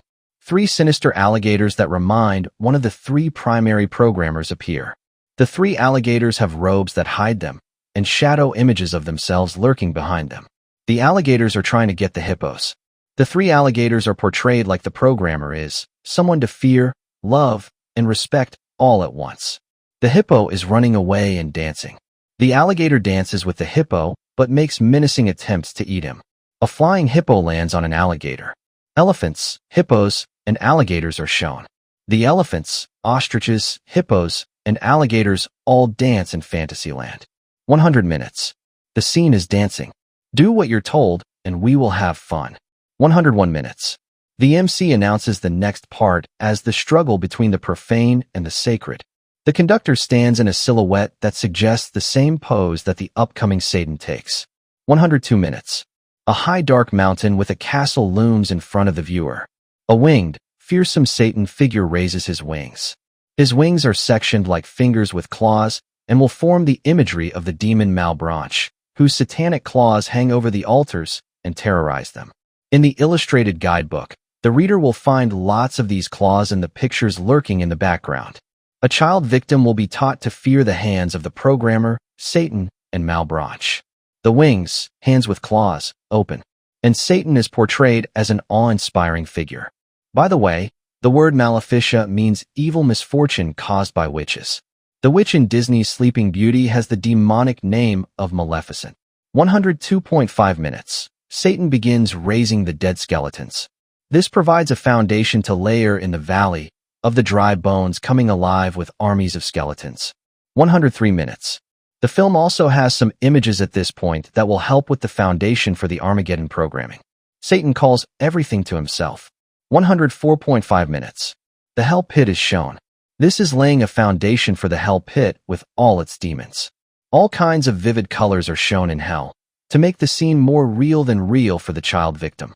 Satan smiles as demons burn in hell. No matter what color you are, if you are not good, you'll end up there. 105 minutes. That's what happens if you're bad. You're thrown into the Hell Pit. 105.5 minutes. 3 beautiful lady demons begin to dance in a circle. All of a sudden, these demons take on their Luciferian form. One becomes a goat. 106 minutes. The demons continue to dance with powerful Satan watching over them. The Hell Pit and the demons are portrayed in vivid, scary graphic depictions. The hellish fire and the ghoulish dancing of its occupants continues for what seems a long time. When God finds out how bad you are, look at what he'll do to you. 107 minutes. Satan is portrayed by Disney in all his evil dark majesty. 107.5 minutes. Bells begin to ring, and the demons slink away, and the dead return to the earth to their graveyards. 108 minutes. Ghosts return to the graves. Soft music begins to play. Ave Maria by Schubert, which was written for the Catholic Church, begins playing. 109 minutes. Satan folds himself into a mountain. Do you see Lucifer anywhere? No. You only see a mountain. 110 minutes. Lights shine as if they are a column of moving people who are walking with lights, and then some walls appear. 110.5 minutes. An arched bridge appears with its mirror image. The column of silhouetted people who continue walking have mirror images in the river. The assistant programmer will be telling the system, which the front parts will hear, time for all the good children to go to church. It's okay to go to church. Go serve God. 113 minutes. An opening, a vertical sliver of light, comes from what appears to be doors opening up. There is a mirror effect in the way the doors open, which will facilitate making mirror image front worlds. A whole new world opens up, which will be the front system's world. Both the front altars and the deeper ones will be told to forget the movie. Later, when a system is better programmed, the programmers will pull up the front altars and have them walk through these doors into the light. When they are hypnotically taken through these doors into the light and away from the fear and darkness of the kingdom of Satan, They are hypnotically told to close those doors and never look back. The kingdom of Satan has been shown in detail and in great length. The kingdom of Satan has been shown as powerful and fearful. Satan is shown as a mighty power that is to be feared. The kingdom of light is only shown as a place, as a refuge from evil. It is not shown to be good. It is not shown to have power or intelligence. It is simply a place to go to escape the fear of Satan's power. This is all the programmers really want the church to be. It will be a stabilizing balance to let the mind recuperate from the hell of the programming. But it is not intended to be seen as greater than Satan and his kingdom. 115 minutes. The film ends with a peaceful gaze at heaven.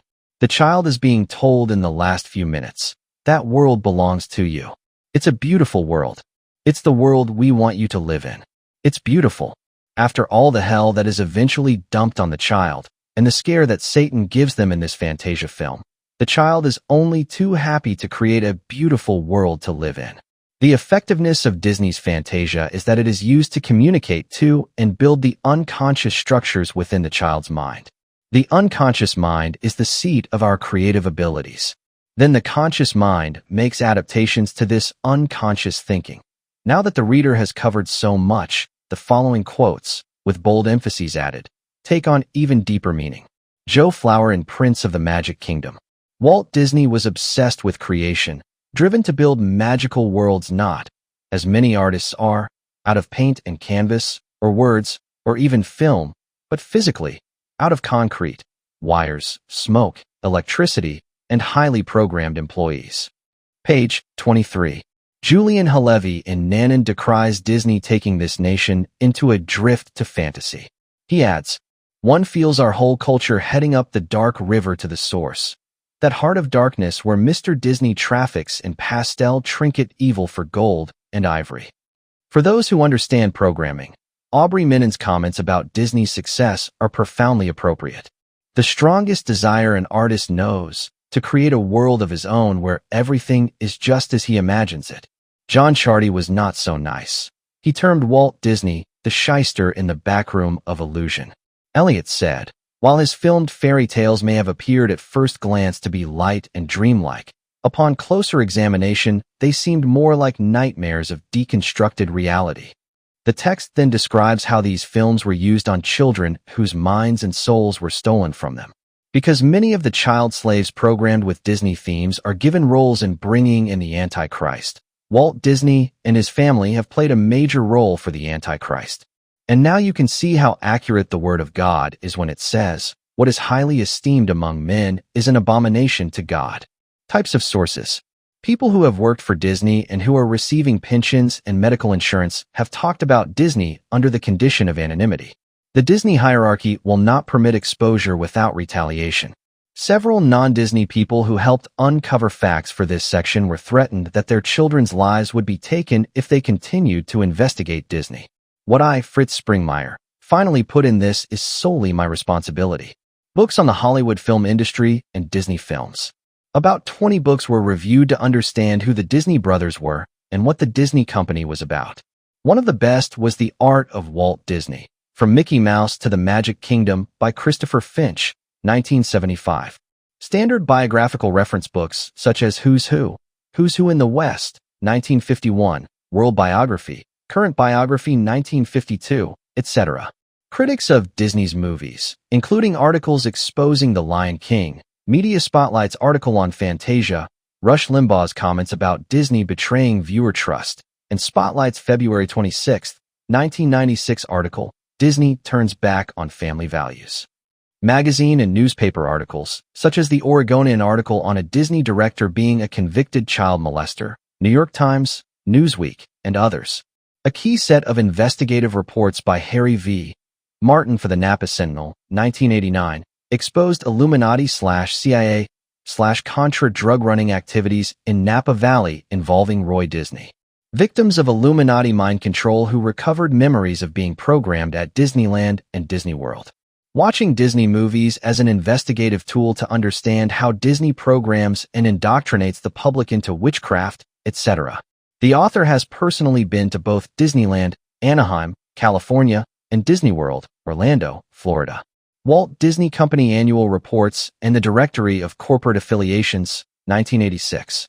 Books specializing in Disneyland details, such as Disneyland and Beyond, The Ultimate Family Guidebook and Walt Disney's Disneyland by Martin A. Sklar. A 27-page booklet Disneyland Park and Southern California, 1996, repeatedly refers to Disney Magic. Partial bibliography. Cleaned and formatted. All content preserved. Books. AAA. Disneyland Park and California. 1996. Walt Disney Company. Annual Reports. Aletta M. Free Blind Mice. New York, 1991. M. To the End of Time. M. Controllers, A Hypnosis of Alien Government Mind Control Programming. 1990. Current Biography, 1952. Directory of Corporate Affiliations, 1986. Elliott, Mark. Walt Disney, Hollywood's Dark Prince. New York, 1993. Finch, Christopher. The Art of Walt Disney.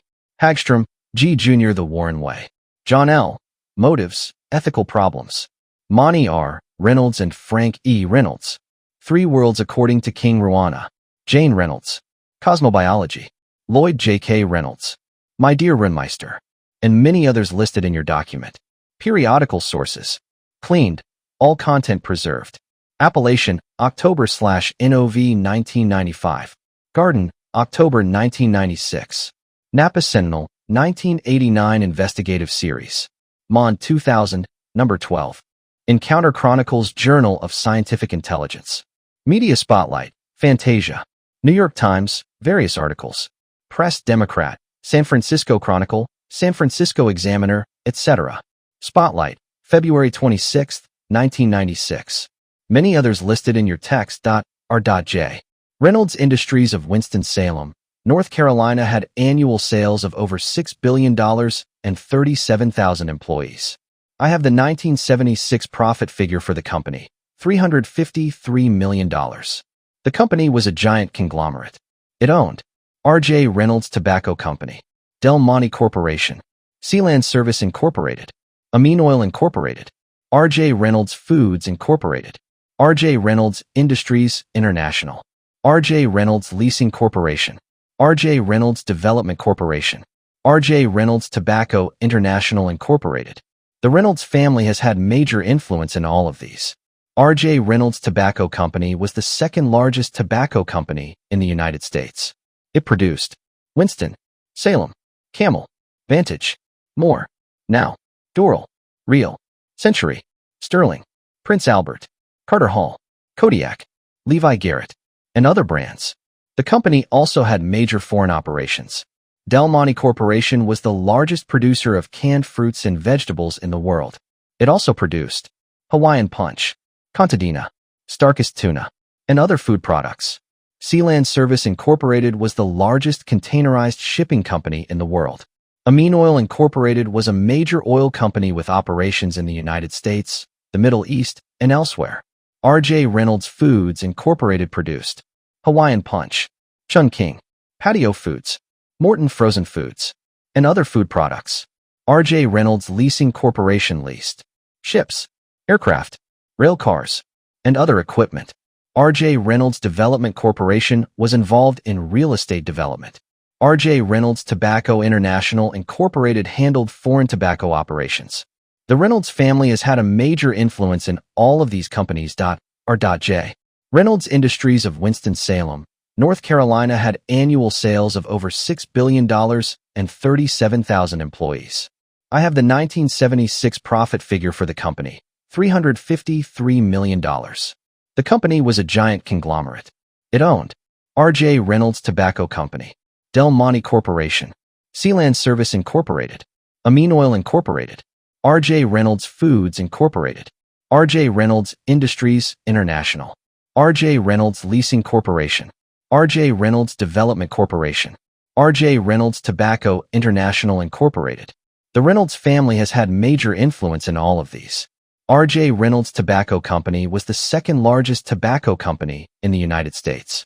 It produced Winston, Salem, Camel, Vantage, Moore, Now, Doral, Real, Century, Sterling, Prince Albert, Carter Hall, Kodiak, Levi Garrett, and other brands. The company also had major foreign operations. Del Monte Corporation was the largest producer of canned fruits and vegetables in the world. It also produced Hawaiian Punch, Contadina, Starkist Tuna, and other food products.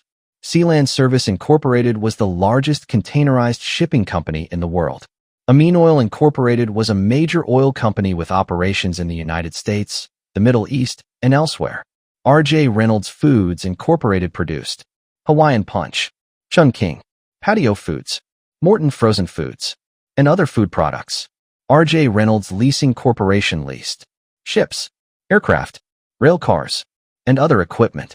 R.J. Reynolds Development Corporation was involved in real estate development. R.J. Reynolds Tobacco International Incorporated handled foreign tobacco operations.